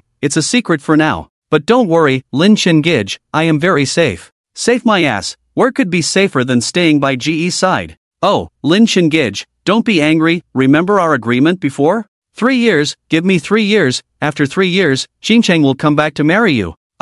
Lin Chen Gij, I have to board now, so I won't chat with you for now, remember to think of me. Also, when I'm not around, don't bully Yunqi and Lianxue, I must be your first woman. Before Lin Chen could speak, the call was already hung up by Qingcheng. Damn it! Lin Chen tried to call Qingcheng again, but Qingcheng's phone was already turned off. Master, Missy left this morning, but don't worry, I have already sent people to protect her secretly. Seeing that there was no one around Lin Chen, Xinzhou appeared out of nowhere. He still held the unfinished cross-stitch in his hand, and there were several threads of different colors in his pocket. Do you know where she went? Lin Chen asked in a deep voice. Tianhai City. Xinzhou paused, then added, the master ordered the establishment of the Temple of Assassins, and Missy decided to set up the headquarters of the Temple of Assassins in Tianhai City. Missy should be preparing to take over the Temple of Assassins in Tianhai City now, right? I miscalculated. If I had known earlier, I should have set the headquarters of the Temple of Assassins in Nanjiang City in advance, so that Qingcheng wouldn't have to be separated from me by 2 places.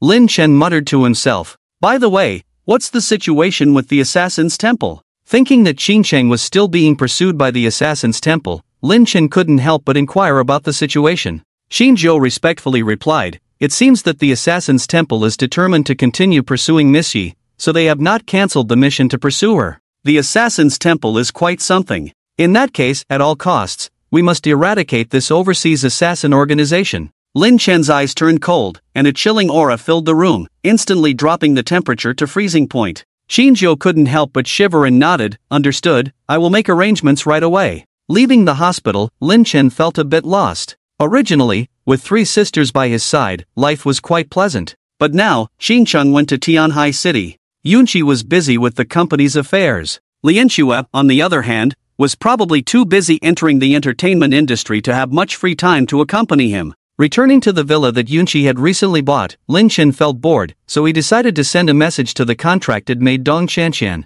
An hour later, I'm bored, come to the XXXX villa to keep me company. At the same time, Dong Qianqian, who was practicing calligraphy in the study, looked at the text message on her phone, her face instantly turning red with anger. Bastard! Despite being very annoyed, she changed into her newly bought maid outfit and quietly left the house. Ding dong, the doorbell rang, and Lin Chen opened the door to see Dong Qianqian dressed as a cat maid. Seeing the fluffy cat ear accessory on her head, Lin Chen became interested and reached out to touch it. However, she subconsciously took a step back, looking flustered, and said, "What are you doing? What's there to be afraid of? I just think these cat ears are cute and wanted to touch them." Lin Chen gave Dong Qianqian a look. Although reluctant, Dong Qianqian stood still obediently. "I have to say, your skill in pleasing men is quite good. Every time you come to serve me, it's in a different style of maid outfit, which is commendable." Lin Chen's face was filled with a satisfied smile. Dong Qianqian said, "What's the use of praise? It's better to give some practical rewards."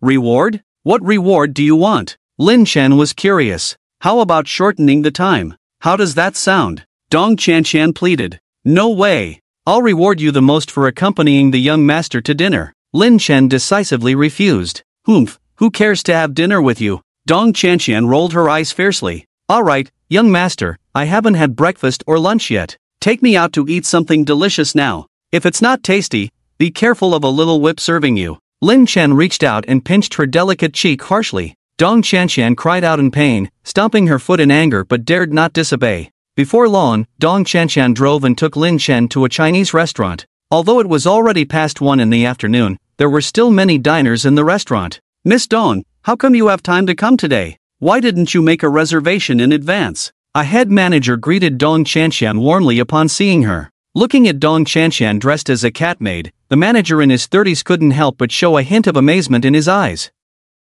"It was a last-minute decision, Manager Chen. Do you have a private room?" Dong Qianqian responded with a smile. Manager Chen looked embarrassed and said, We don't have a private room at the moment, but there are seats available in the main hall. How about I arrange a window seat with a view of the river for you?" "Okay." Dong Qianqian agreed helplessly. She wanted a private room so that she wouldn't be ordered around by Lin Chen in front of others, but since there was no private room, she had no choice. Soon, Manager Chen led Dong Qianqian and Lin Chen to a window seat. The view from this seat was excellent, allowing them to enjoy delicious food while looking at the river outside. As soon as they sat down, Dong Qianqian handed the menu to Lin Chen. "As a maid, shouldn't you help me, the young master, order food? How come, it's only been a few days, and you don't know how to serve me?" Lin Chen didn't reach out to take it. Hearing this, Dong Qianqian gritted her teeth in anger, glared at Lin Chen fiercely, and then began to order. The manager on the side, hearing the conversation between the two, couldn't help but look at Lin Chen with shocked eyes.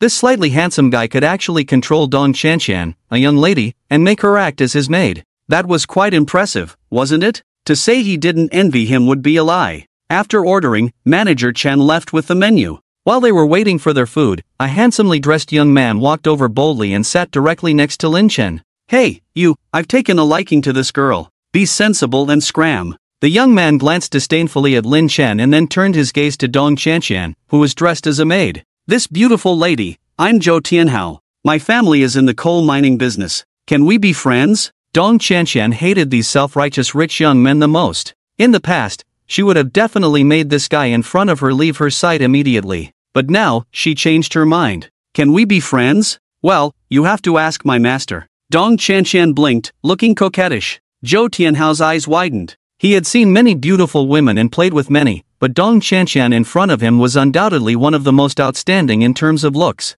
Coupled with that bone-chilling master, if he could get her into bed, he would definitely experience double the pleasure. "Who is your master? How about you call him out, and I'll greet him in person." Zhou Tianhao smirked lecherously. "A beauty like you, serving as a maid, is truly a waste. How about coming with me in the future? I promise you'll wear gold and silver, and enjoy delicacies every day." "I can't make that decision," Dong Qianqian said, then turned her gaze to Lin Chen, implying her intentions. Zhou Tianhao raised an eyebrow, understanding in his heart. "So, this fool next to me is your master? Kid, is this maid yours? I like her. Name your price. As the son of a coal mine owner, his family was never short of money. Seeing Lin Chen being targeted again, Dong Qianqian's eyes were full of schadenfreude. But the next moment, Lin Chen's response left her dumbfounded on the spot. Lin Chen raised a finger. 10 million. 10 million? Why don't you go rob someone? Zhou Tianhao's face darkened, almost losing his temper. He only needed 1 million to pick up girls,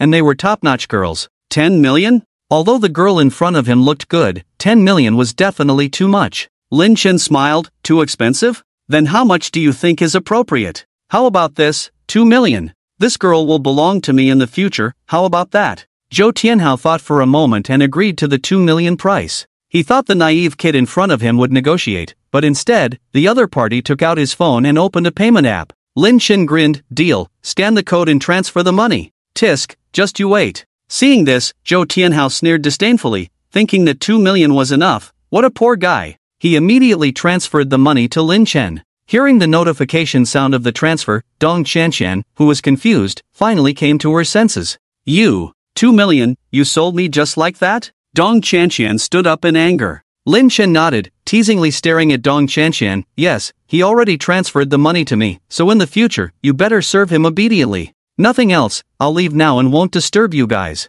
With that, Lin Chen was about to leave. Kid, you're quite capable, I'll remember you. We're friends from now on, and I'll treat you to a drink sometime. Seeing Lin Chen's tactfulness, Zhou Tianhao suddenly felt happy. He turned to the beauty in front of him, grinning nonstop. Little beauty, you're mine from now on. Come to me. Get lost, you big-headed ghost. Get out of my sight. Don't disgust me here. Dong Qianqian pushed Zhou Tianhao away and quickly intercepted Lin Chen, who was about to leave. Damn, how dare you push me? Stop right there. If I don't teach you a lesson today, you won't know how powerful I am. Zhou Tianhao was pushed and stumbled on the steps. He got up, grabbed Dong Qianqian's wrist, and raised his hand to slap her. It's not good to hit women. Especially hitting good-looking women, that's even worse. In a critical moment, Lin Chen blocked Zhou Tianhao's slap. Kid, you've taken my money, so this girl is mine now. I can treat her however I want, that's my freedom. Get out of the way, or be careful, I'll deal with you too. Zhou Tianhao was furious. Seeing Lin Chen blocking him, he shouted at him. That makes sense. Lin Chen pretended to agree and nodded. Makes sense? Bastard, how can you be like this? I'm your servant, and you're just going to walk away when you see me being bullied? Are you even a man? Dong Qianqian was upset. As a weak woman, she would definitely suffer in Zhou Tianhao's hands without help. Isn't this all your fault? Lin Chen stared into Dong Qianqian's eyes, with a hint of playfulness. Dong Qianqian wasn't stupid. She immediately understood that Lin Chen had seen through her deliberate provocation of Zhou Tianhao and was now retaliating against her. Bastard, this man is so petty. Dong Qianqian cursed inwardly. But seeing Zhou Tianhao coming over aggressively to teach her a lesson, she wisely chose to yield. Master, I was wrong. Please don't leave me. Please, master. Dong Qianqian coquettishly pleaded with Lin Chen. Don't say anything, this move is quite useful for Lin Chen. He nodded in satisfaction, then said to Zhou Tianhao, I won't hold it against you for disrespecting me before, since you just helped me train that disobedient little maid. Get lost. What? What did you just say? You want me to get lost? Zhou Tianhao was furious, as he was always the one telling others to leave, but today someone was telling him to leave? Yes, you heard me right, no need to confirm, just get lost. Lin Chen said seriously. Are you an idiot? You want me to leave? Who do you think you are? Zhou Tianhao cursed angrily, suddenly realizing that he was being played by the couple in front of him. You two are teaming up to play me? And you cheated me out of 2 million? Fine, very well. Just you wait. Realizing he had been played and cheated out of 2 million, Zhou Tianhao immediately took out his phone to call for backup. By this time, the Western meal they ordered had arrived. Lin Chen ignored him and sat back at his seat. Before he could say anything, Dong Qianqian took the initiative to start cutting the steak for Lin Chen and carefully fed it to him. Zhou Tianhao watched this scene with a mix of anger and envy. A few minutes later, a group of well-dressed dandies rushed over. Zhou, who dares to offend you? I'll skin him alive for you right now. The leader of the dandies strode over to Zhou Tianhao. Seeing his friends arriving, Zhou Tianhao pointed at Lin Chen, who was being fed by Dong Qianqian. However, when the dandy looked at Lin Chen, he froze in place. You're the helper this idiot brought? While enjoying the maid's feeding, Lin Chen glanced at the dandies who had just rushed in. His gaze stopped on the leader, and he couldn't help but sigh, encountering such idiots, truly unbelievable. Fan Gu, it's really you? I thought I was seeing things. the leader of the dandies came to his senses and hurried over to Lin Chen. It was none other than Feng Yankai, who had been taught a lesson by Lin Chen earlier. Fan Gu, hello, Fan Gu, have a cigarette. Feng Yankai acted like a fanboy, trying to please him. The dandies who came with him to cause trouble were wide-eyed and couldn't believe what they were seeing. Feng Yankai, what are you doing? I asked you to come help me teach a lesson. Why are you going over there to grovel? Feng Yankai's betrayal almost made Zhou Tianhao spit blood. Indeed, the circle in Nanjiang City was rotten. If he had known earlier, he would have brought his bodyguards.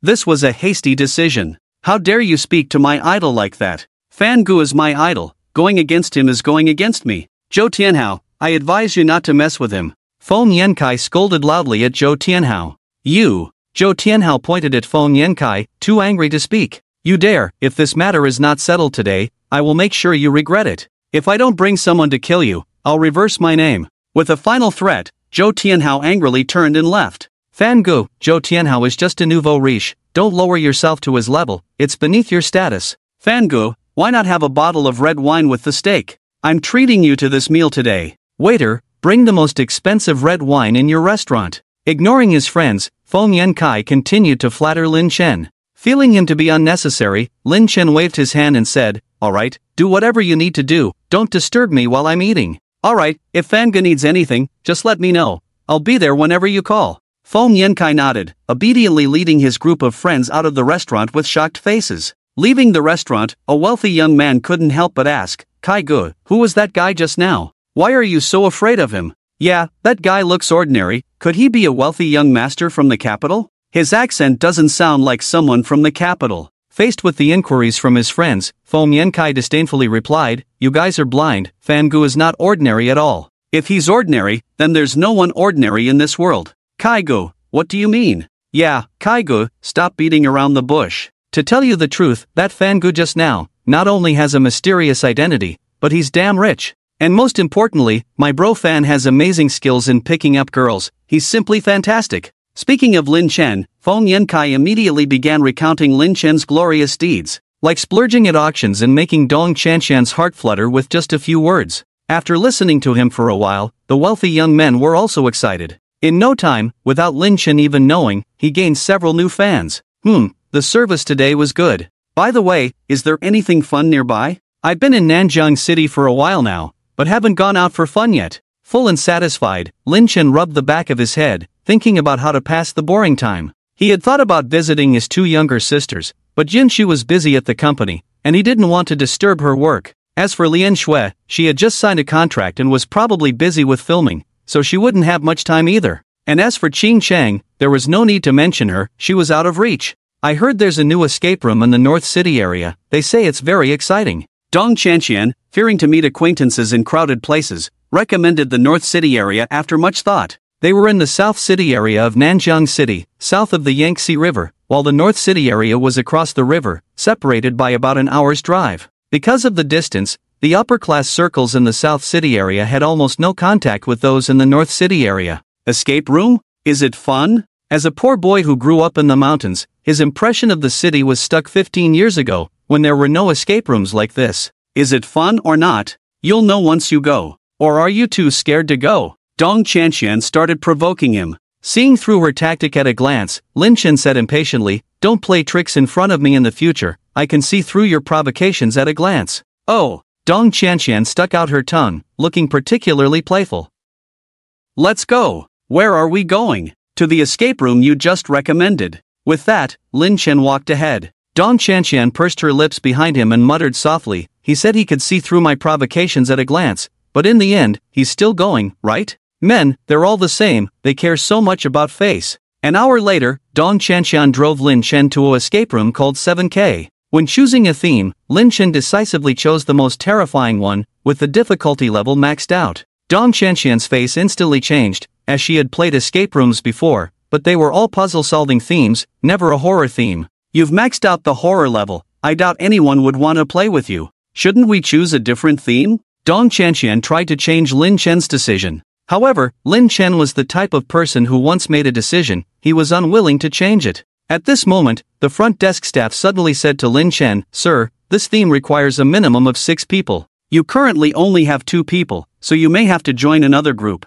However, if the difficulty level is set to the maximum, it will be very difficult to join a group. Otherwise, upon hearing this, Dong Chanchen finally breathed a sigh of relief. But the next moment, she was almost scared out of her wits. Lin Chen said in a domineering manner, "It's okay, if we can't join a group, then we won't. The two of us can still play." When these words were spoken, the staff looked at Lin Chen with admiration in their eyes. This courage was extraordinary. A 5-star highly terrifying theme, with the difficulty level set to the maximum, and only 2 people going to play? With less courage, one might be scared to death. After paying, Lin Chen and Dong Chanchen were blindfolded by a staff member and led to the entrance of a secret room. Before entering, Lin Chen heard eerie background music from horror movies coming from inside. After they entered, the staff members signaled them to remove their blindfolds through a Bluetooth speaker. As they took off their blindfolds, they saw a funeral parlor with only 2 white candles as the lighting. The flickering light, the piercing sound of rain, and the eerie background music instantly created an extremely terrifying atmosphere.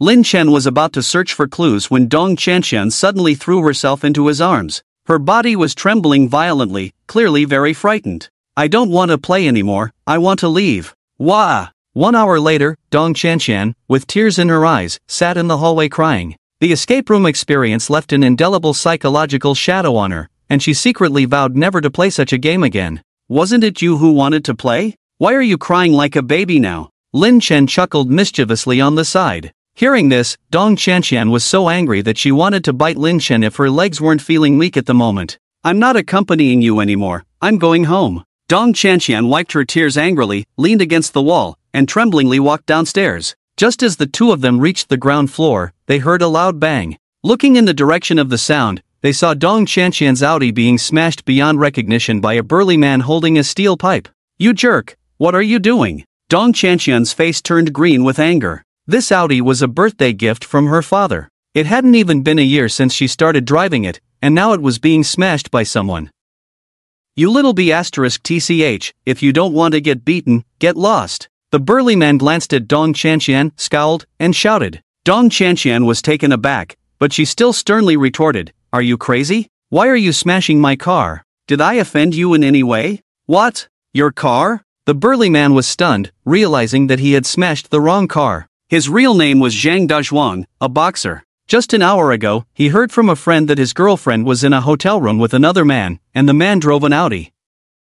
Upon hearing this news, he rushed over and saw an Audi parked downstairs, assuming it belonged to that man. That's how the current situation unfolded. Beep beep. Dong Chanchen wasted no time and unlocked the car with her key. "This is my car. You smashed my car. Tell me, how are you going to compensate?" Dong Chanchen questioned Zhang Dazhuang coldly. "Compensate for what? It's your fault for parking your car here for no reason. You deserve this misfortune." Although he knew he had smashed the wrong car, Zhang Dazhuang had no intention of compensating. He even turned around and was about to head straight to the hotel to catch the cheating couple. "Stop right there. You smashed my car and now you want to walk away? Wait, I'm calling the police right now." Seeing Zhang Dazhuang acting so unreasonably, Dong Chanchen took out her phone and dialed the police hotline. But before the call could connect, a strong gust of wind suddenly blew towards her. As she looked up, she saw a powerful hand swat her phone away. "You little b***tch, I'm not in a good mood right now. I advise you not to provoke me.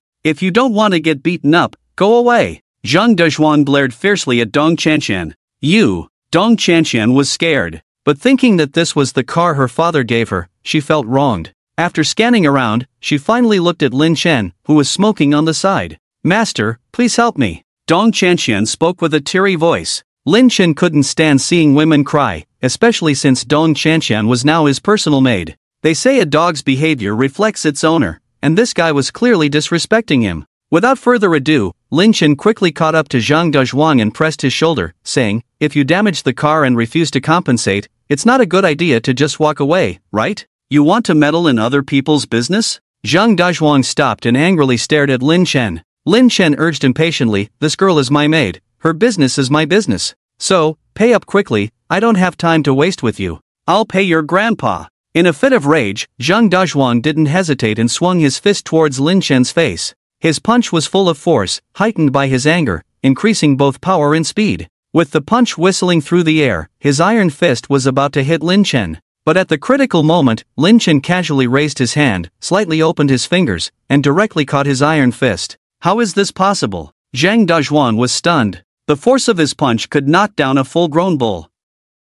An ordinary person hit by him would either die or be disabled. Yet this guy in front of him effortlessly blocked his fist and seemed so relaxed. You're in the wrong and still resort to violence? Do you think I'm easy to deal with? Lin Chen narrowed his eyes, exerting force with his 5 fingers, and the next moment, the sound of bones cracking rang out. Ouch! Zhang Dazhuang screamed as he saw his fist visibly deforming at a rapid pace. He groaned in pain and instinctively raised his leg to kick Lin Chen away. However, Lin Chen had already sensed his intention and acted first, kicking him in the abdomen. In an instant, Zhang Dazhuan felt like he was being hit head-on by a speeding motorcycle. Bang! Under the immense force, Zhang Dazhuan's body flew backward and slammed into a utility pole. The pole deformed from the violent impact. Puff! Zhang Dazhuang sat on the ground, his body limp. He tried to speak but only spat out a mouthful of crimson blood. Who are you? Feeling the terrifying strength of Lin Chen, Zhang Dazhuang had lost his previous arrogance. His eyes were filled with fear, and the shock in his heart was indescribable. As an underground boxer, he had fought in underground matches for over a year, undefeated due to his numerous battles. He was hailed by boxing fans as the underground boxing king of the North District and was one of the 4 tigers under the Tiger King in the North District. With the Tiger King as his backer, he was practically untouchable in the North District, but he never expected to fall into Lin Chen's hands today. Who I am is none of your business, just compensate me quickly. Lin Chen approached Zhang Dazhuang step by step. Brother, I don't have that much cash on me. Can I transfer money via bank card? Seeing the situation, Zhang Dazhuang thought Lin Chen was going to continue the fight and immediately took out his phone to open the banking app. That works. Lin Chen paused, turned his head to Dong Chanxian not far behind him and asked, "What's your bank card number? Tell me." Dong Chanxian, who was looking at Lin Chen with admiration, came back to her senses and said, "I don't remember. Why don't you hold on to it for me and give it back to me later? So troublesome, then transfer it to me first." Lin Chen gave his bank card number. "Brother, how much? How much do I have to compensate?" Zhang Dazhuang, after filling in the bank card number, realized that he didn't know how much money he had to compensate. Lin Chen frowned and impatiently said, "Let's start with 1 million first. If it's not enough, I'll ask you for more." Zhang Dazhuang was close to tears. He had been boxing for over a year, and all his savings added up to just about 1 million. And now, 1 million wasn't enough, he would have to ask for more later? "Brother, are you trying to make me compensate, or are you trying to rob me?" Enduring the pain, Zhang Dazhuang prepared to transfer the money, but at that moment, 5 neatly lined up black cars suddenly drove towards them and stopped by the side of the road nearby. The car doors opened, and a middle-aged man in flamboyant attire emerged from the middle car with a cigar in his mouth. As soon as he got out of the car, a group of men in black immediately lined up, and a red carpet was laid on the ground, resembling a scene from a gangster movie. "Brother Tiger, save me!" Seeing the newcomer, Zhang Dazhuan's eyes lit up, and he immediately called out for help. Tong Hu, also known as Tiger King, one of the 4 kings of the North City, owned a boxing arena and 3 entertainment venues in the North City. With thousands of subordinates, he was undoubtedly the king of the underground world in the North City. While shouting for help, Zhang Dazhuang tried to crawl towards Tong Hu, but after just a few steps, Lin Chen stepped on his back, rendering him immobile. Seeing his star boxer being humiliated like this, Tong Hu's face darkened, and he angrily rebuked, "Kid, who are you with? How dare you touch someone under my protection?" In the North City, everyone knew that Tong Hu valued loyalty above all else. Anyone who dared to provoke his people would face severe retaliation. "Your people? So what? You smashed my maid's car, you still have to compensate." Faced with the intimidating Tong Hu and his men, Lin Chen remained unfazed. He stepped down, causing Zhang Dazhuang to scream in pain. "Kid, are you looking for trouble?" Tong Hu's face turned slightly black. After years of being in the North City, he had never encountered such an arrogant person like Lin Chen. Hearing Tong Hu's name, Dong Chanxian's expression changed slightly. She stepped forward, tugged at Lin Chen's sleeve, and whispered, "Lin Chen. No, master, let it go. This person is not someone to mess with." "He's not someone to mess with, am I someone to mess with then?" Lin Chen gave Dong Chanxian a disdainful look, then turned to Tong Hu and said, "That guy, Tong Hu, right? He will compensate 1 million, and you will compensate 10 million. Once the money is paid, this matter will be settled today." "You want me to pay? And 10 million? Tong Hu seemed to find it amusing. He burst into laughter, then said menacingly, "I can pay, but will you dare to take it?" "Why wouldn't I dare?" Lin Chen said proudly. However, his attitude triggered Tong Hu's murderous intent. "You dare to ask for money, right? Fine, as long as my men agree, I will give it to you." As soon as Tong Hu finished speaking, 15 of his men surrounded Lin Chen. It's over. Dong Chanxian's face turned pale instantly. But she remembered that Lin Chen had offended Tonghu just to help her, so she plucked up the courage to step forward and said to Tonghu, "Brother Tiger, my father is Dong Changfeng from Hongcheng Real Estate. Can you let him go for my father's sake?" "Dong Changfeng?" Tonghu squinted his eyes and sneered, "I can do it for your father's sake, but will he accept it?" Dong Chanxian was in a dilemma. "If you really want me to spare this kid, it's possible. You make your dad bring out $1 billion, and accompany me for a night, and I'll let this go today." Tonghu scanned Dong Chanxian up and down. That graceful figure, that tantalizing maid outfit, all impacting his visual nerves. No way! Dong Chanxian quickly refused in fear. Although her father owned a real estate company, with a market value of just over $3 billion, it was impossible for him to come up with $1 billion in cash, and even if he could, he wouldn't spend it on a stranger. As for accompanying Tonghu for a night, that was even more impossible. She was not that kind of woman. "No way? Ha, do you think I'm negotiating with you?" Tonghu licked his lips, a lewd expression on his face. "Tonight, either you accompany me or I'll have 100 of my men accompany you, you decide." With that, he turned his gaze to Lin Chen. "Kid, you dare to mess with my cash cow," and even disabled his hand. "Tell me, do you plan to disable yourself, or do you want my brothers to help you out? You want to disable my hands and feet?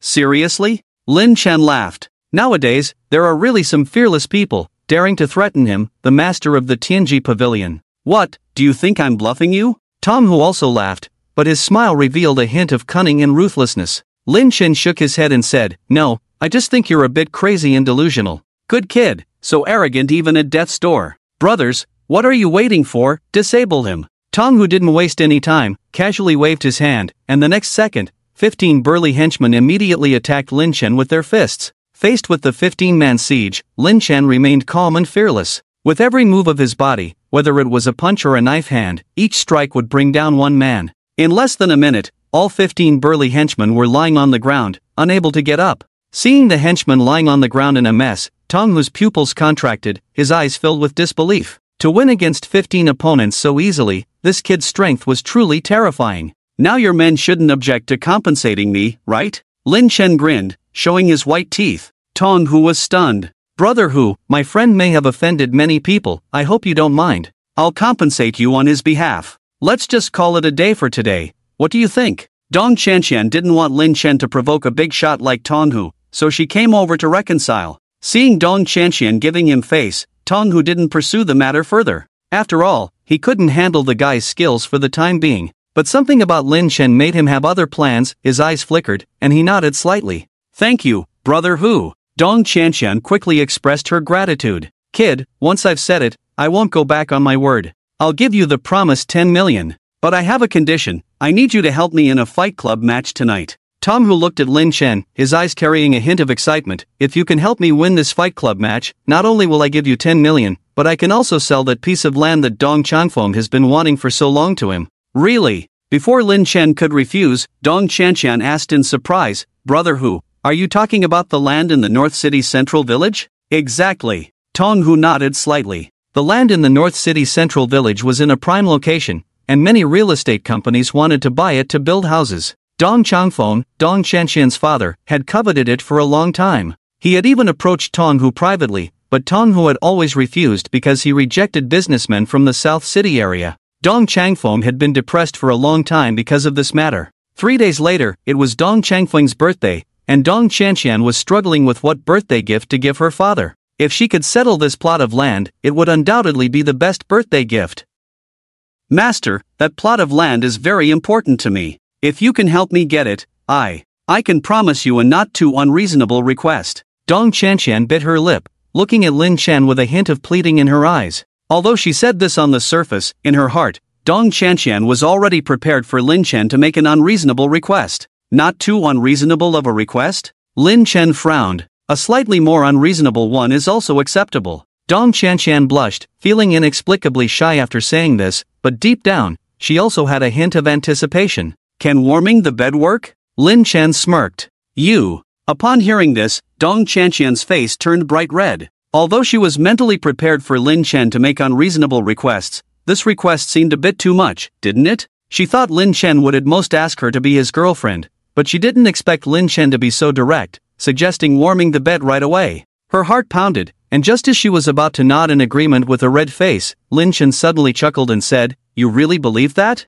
I was just teasing you. If I asked you to warm the bed, my dear sisters would probably tear me apart if they found out. I don't want to die young. So, I'll help you with the land, and you owe me a favor. When I decide what I want, I'll let you know." "Oh," Dong Qianqian replied somewhat disappointedly. Seeing this, Lin Chen teased with a mischievous smile, "What, you don't seem too happy? Do you want me to make a very unreasonable request, or do you really want to warm my bed? You jerk, what nonsense are you talking about? Who would want to warm your bed? I, Dong Qianqian, am not that kind of woman." Dong Qianqian, feeling both angry and embarrassed, glared at Lin Chen. Seeing Dong Qianqian's anger, Lin Chen just laughed heartlessly. On the side, Tom, who felt speechless watching the two flirt in front of him. He was a big shot in the North City area, and here they were treating him like he was invisible. They were throwing so much dog food around, didn't they care if he could handle it? "Send me the time and place, and get the money ready. Tonight, I'll be invincible, encountering gods and killing gods, encountering Buddhas and killing Buddhas," Lin Chen said, pointing to Tong, whose latest Mercedes-Benz. "This car is quite expensive, right? It can be used for transportation, you don't mind, do you?" Tong, whose mouth twitched at the words, "Damn, now they were even trying to steal his car."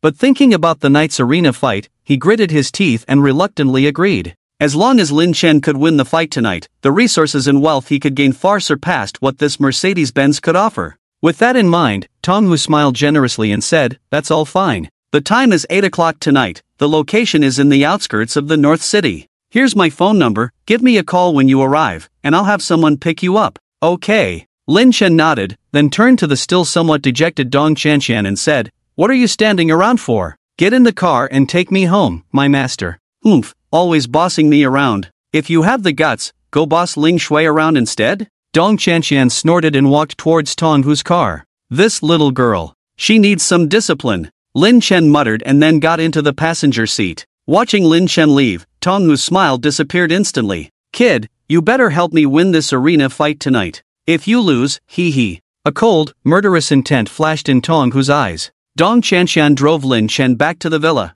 After returning to the villa, Lin Chen asked Dong Qianqian to leave. He checked the time and realized that Junxi should be getting off work soon. He was about to call and ask Lian Shui what time she would be coming home, but at that moment, a sound of the door opening caught his attention. Turning to look at the entrance, he saw Su Lianshui dragging her tired body in. "Lianshui, you seem very tired," Lin Chen asked with concern. Su Lianshui sighed and shook her head, saying, "It's okay, just memorizing the script is quite troublesome.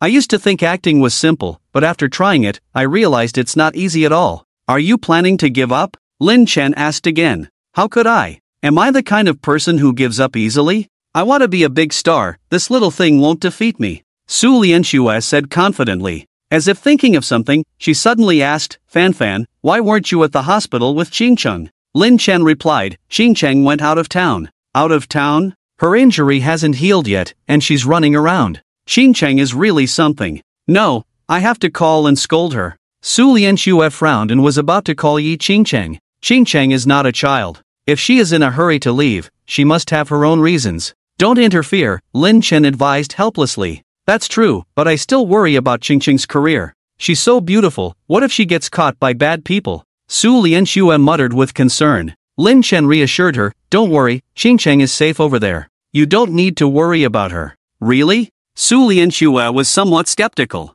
Lin Chen smiled and said, "When have I ever lied to you? If I say she's safe, then she's definitely safe. Trust me." "Okay, since Fan said so, I won't call Qingcheng to avoid bothering her." Su Lianshui nodded and then sat down on the sofa next to Lin Chen to continue memorizing the script. Su Lianshui read the script, while Lin Chen watched her. Half an hour later, Su Lianshui put down the script in her hand and rubbed her temples. Seeing Lin Chen staring at her, Su Lianshui blushed and said, Fan, why are you staring at me like that? Do I have something on my face?" Lin Chen came up with a cheesy line, "No, there's no flower that can compare to your beauty." Fan, have you been eating honey? You're so sweet." Su Lianshui blushed but felt as if she had just tasted honey, sweet and warm inside. "Are you tired? Take a break, let me massage your shoulders." Lin Chen stood up, walked behind Su Lianshui, and started massaging her shoulders. Back when they were on the mountain, he couldn't beat that old guy, so he often had to help him with shoulder massages, back rubs, laundry, and cooking. It was because of this that he had been practicing massage for several years and was not much worse than those professional massage therapists.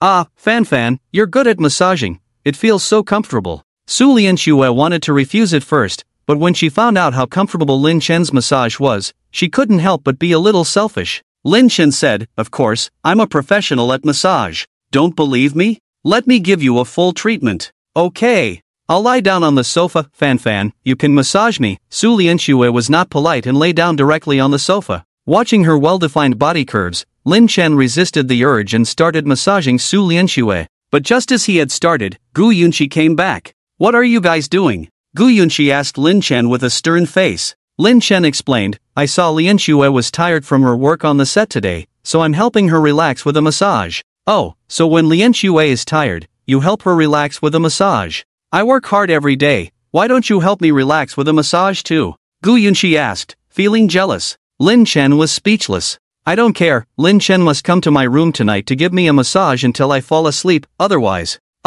I won't forgive you." Gu Yunqi stomped her foot, then turned and went upstairs to change clothes. Lin Chen was a bit confused. He wondered what he had done to make Gu Yunqi angry. How did it turn into a matter of forgiveness? But then he thought, going to Yunqi's sister's room at night to give her a massage, the two of them alone in a room, with skin contact, cough, it's quite exciting. Lin Chen was still fantasizing about going to Yunqi's sister's room at night when Su Lianxue suddenly said, lying on the sofa, Fan, your smile looks a bit lewd, are you up to something naughty?" "Don't talk nonsense, I'm just smiling wryly." Lin Chen blushed and quickly defended himself. Su Lianxue sat up suddenly, puffed out her chest, and said, "Humph, I'm not a child." After sizing her up for a moment, Lin Chen nodded seriously and said, Indeed not small, probably can't even hold with one hand." "Bah, Lin Chen, you took advantage of me, I'm not playing with you anymore." Su Lianxue blushed at his words, got up quickly, and ran upstairs in her indoor slippers. After having dinner with the two sisters,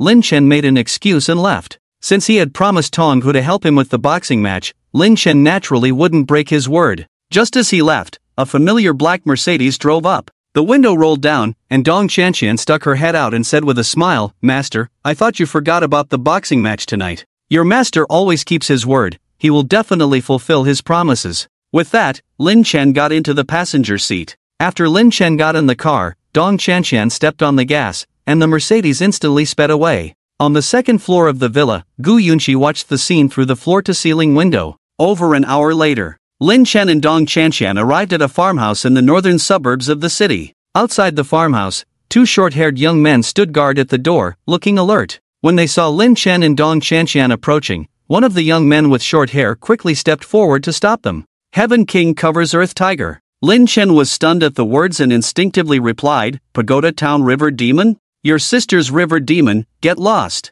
The young man with short hair raised his eyebrows and was about to drive Lin Chen and Dong Qianqian away. Lin Chen said, "Wait a minute, is Tong Hu inside? He invited me to come over for the boxing match." "You're saying brother who invited you for a boxing match? Can't you come up with a more reliable reason for bragging?" The young man with short hair looked at Lin Chen with extreme disdain, thinking to himself, what an idiot. With that physique, he's going to box? Aren't boxers usually over 185 meters tall and as strong as a bull? With Lin Chen's physique, he'd probably be knocked out with one punch, right? "Forget it, I'll just give that guy who a call." Seeing that the young man with short hair didn't believe him, Lin Chen had no choice but to take out his phone and call Tong Hu. "Oh, pretending to be addicted now?" The young man with short hair was about to drive Lin Chen away for causing trouble. But at that moment, Tong Hu came out of the farmhouse with a dozen of his men. "Brother Hu." Seeing Tong Hu, the young man with short hair quickly bowed and greeted him. "Young man, you're quite punctual." Tong Hu ignored the young man with short hair and smiled at Lin Chen.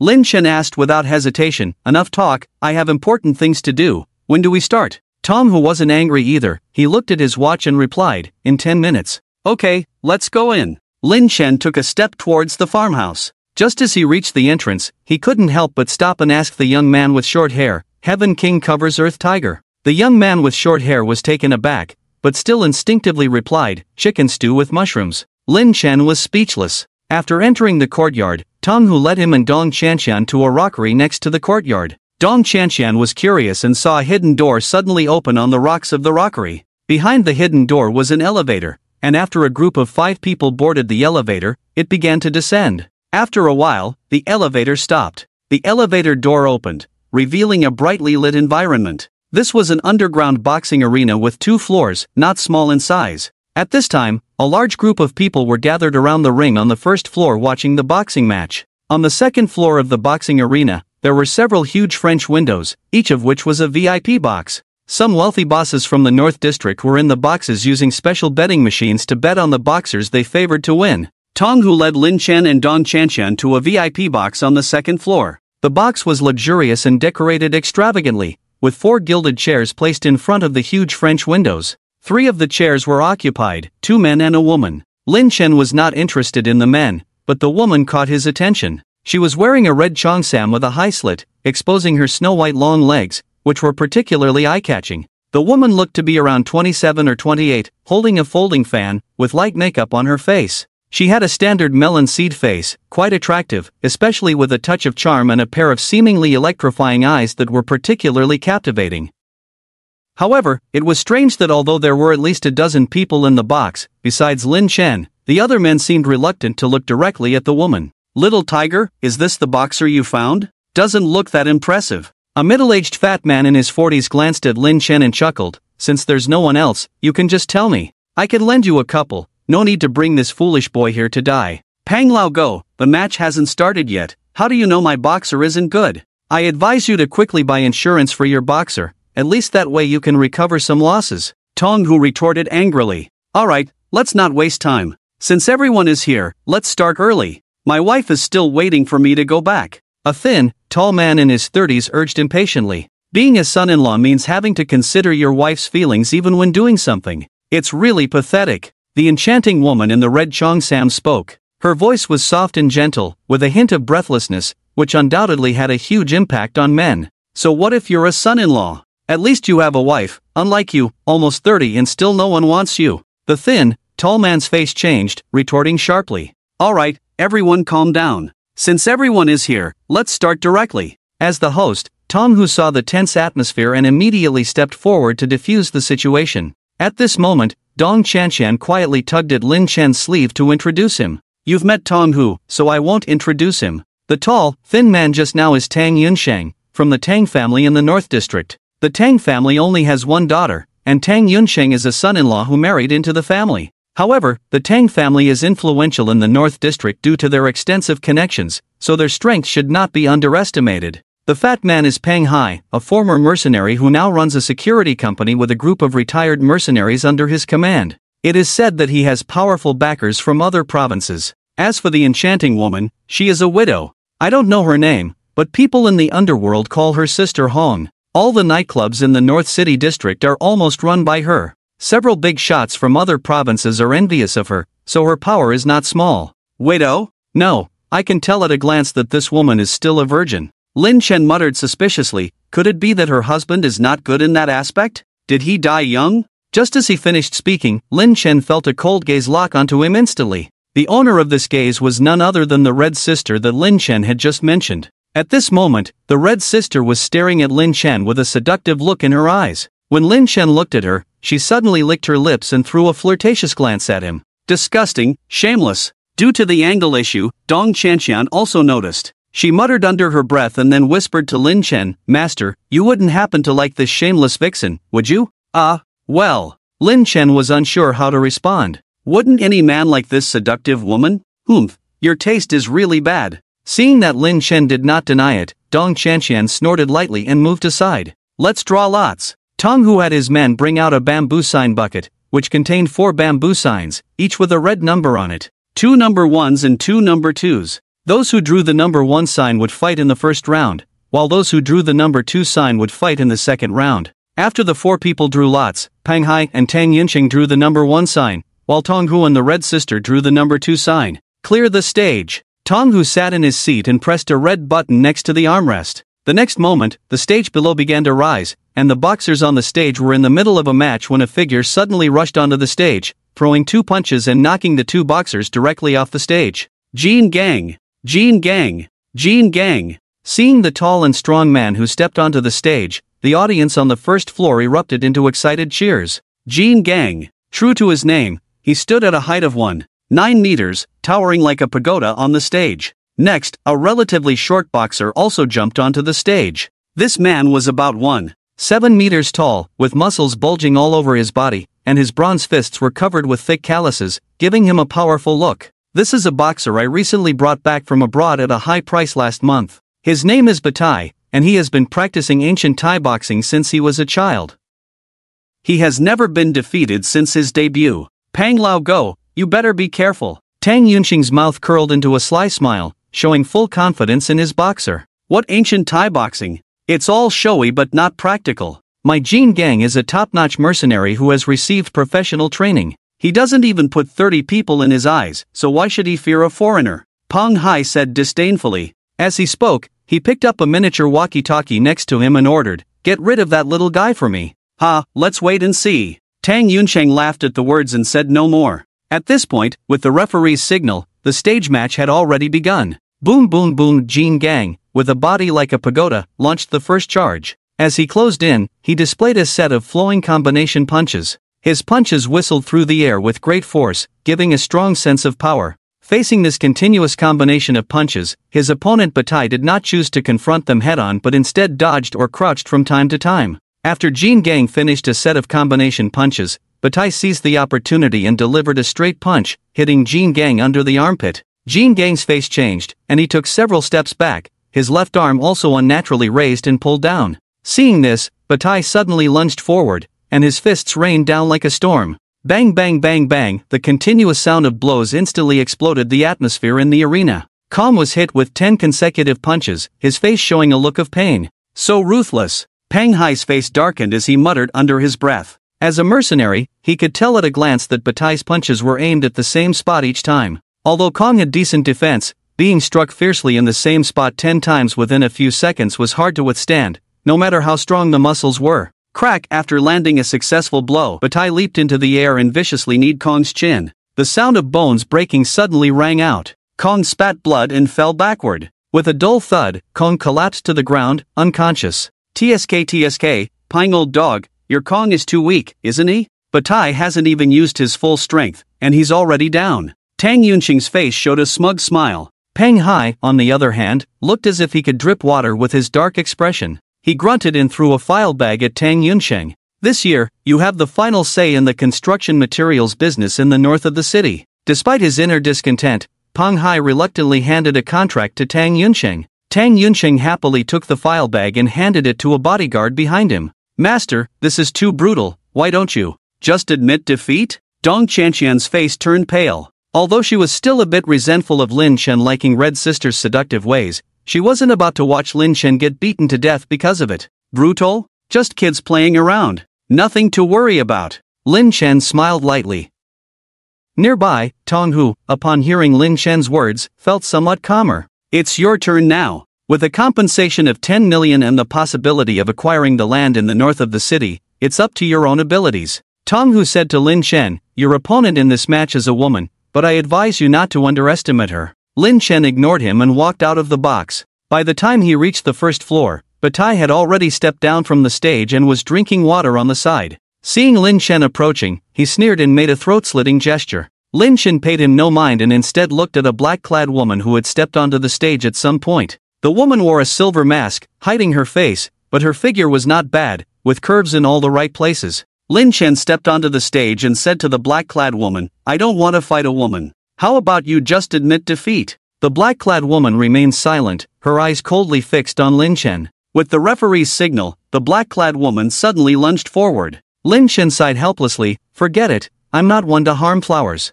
Since you insist on fighting, I'll go easy on you." Before he could finish speaking, the black-clad woman had already closed in. When the two were just a meter apart, the woman suddenly leaped and launched a series of kicks. Leg shadows flew everywhere. Although surprised by the woman's leg strength, Lin Chen easily dodged all her attacks. As the black-clad woman landed on both feet, she immediately followed up with a sweeping motion. Seeing this, Lin Chen leaped to avoid it. But the next moment, the woman pulled out a sharp dagger from her waist and viciously stabbed towards Lin Chen in midair. The dagger was aimed at Lin Chen's left chest, a fatal blow if it landed. Upstairs, Dong Chanqian saw the scene and her face instantly drained of color. "This kid is doomed." Red Sister's eyes flashed with a hint of coldness. Although her boxer, Silver Fox, might not be as strong as Kong, her ruthlessness was no less than Batai's. In addition to the various assassination cold weapons hidden on the Silver Fox, even if Lin Chen can avoid a blow, he cannot avoid the subsequent killing moves of the Silver Fox's various cold weapons.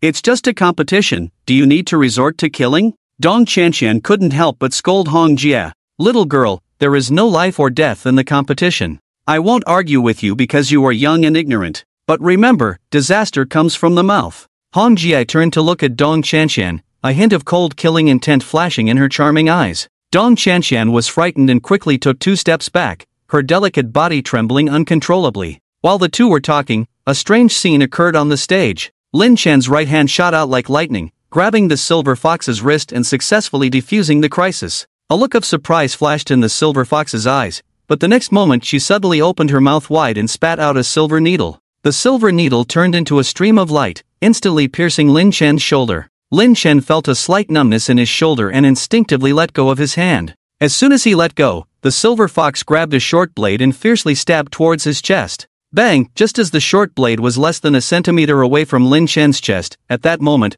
the Silver Fox was suddenly struck by an invisible force and flew out instantly. Her body tumbled several times in mid-air before crashing heavily onto the stage. How is this possible? The Silver Fox looked at Lin Chen with shocked eyes, while Lin Chen had just retracted his hand. I showed mercy everywhere, but you aimed to kill every time. Isn't that a bit too much? Lin Chen was a bit angry. He spared her because she was a woman, but she kept trying to kill him. This was totally unreasonable. Enough talk, go to hell. The Silver Fox's eyes turned cold. She got up again and grabbed the short blade, pouncing towards Lin Chen. Lin Chen sighed helplessly, realizing that reasoning with this woman was impossible, so he had to use force to subdue her and make her surrender. Swish! Lin Chen made his move. His figure was as fast as a ghost, and in an instant, he appeared in front of the Silver Fox. Without waiting for her to react, he used his right hand to tap her chest twice. The next moment, the Silver Fox felt the power in her body being instantly drained, her whole body weak and powerless, unable to even hold onto the short blade.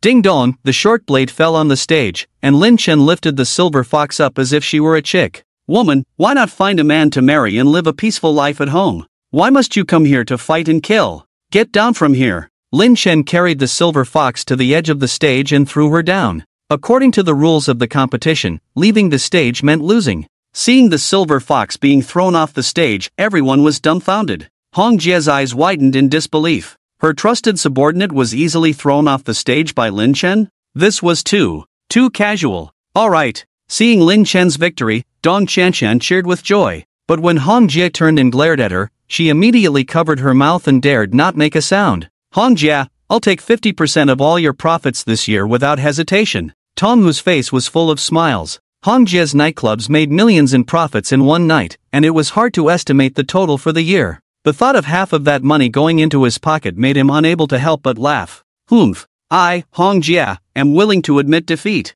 Starting tomorrow, your people will come to my club every day to collect money. Hong Jie snorted coldly, her face turning extremely ugly. Just then, a change occurred below the stage. The Silver Fox, who had been thrown off the stage, dragged her weakened body towards the boxer's rest area, but as she passed by Batai suddenly sprang up from his seat and launched a sudden attack. Just saw a punch hit the Silver Fox's cheek, then leaped up and a whip kick struck the Silver Fox's lower back. Crack! The sound of bones breaking was extremely harsh. Before the Silver Fox could even scream, she had collapsed on the ground, her life hanging by a thread. The sudden turn of events changed the expressions of everyone present. Tang Yunsheng, what do you mean? Red Sister's eyes were bloodshot as she glared fiercely at Tang Yunsheng. Tang Yunsheng just chuckled and explained, Sorry, Batai is from overseas and doesn't understand the rules here. How much? I'll compensate for him. Compensate? What will you use to compensate? Silver Fox is my good sister. If anything happens to her, I will make you pay with your life.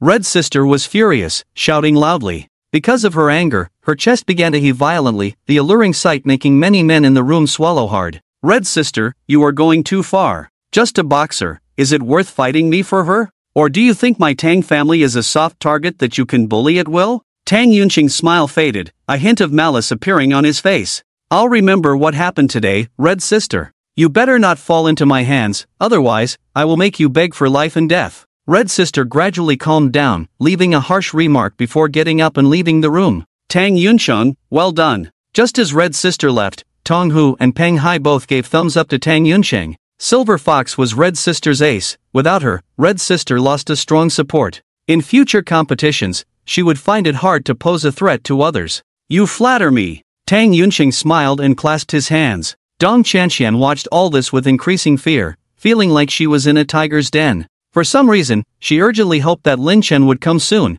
because only by his side did she feel safe. Lin Chen had already jumped down from the stage and quickly came to check on Silver Fox's injuries. Get out of the way. Red Sister hurried over. Seeing Lin Chen squatting next to Silver Fox, she quickly scolded him sternly. Her spine is broken. It's best to have someone use a stretcher to carry her, and be very gentle, or there will be a risk to her life. Also, this is a special ointment that works wonders for bone repair. Once a day for 7 days, it can restore about 70 to 80%. Lin Chen stood up and took out the ointment from his pocket. When he was on the mountain before, he was often injured by the old man, and each time he was injured, the old man would make ointment to repair his injuries. The ointment was miraculous and had a remarkable effect. Although he could now defeat the old man on the mountain, he hadn't gotten rid of the habit of carrying the ointment with him. And now, it came in handy. Red Sister's face, which was originally full of anger, softened considerably as she heard Lin Chen's words. Thank you. Taking the ointment handed to her by Lin Chen, Red Sister called for a stretcher and had Silver Fox taken to the ambulance.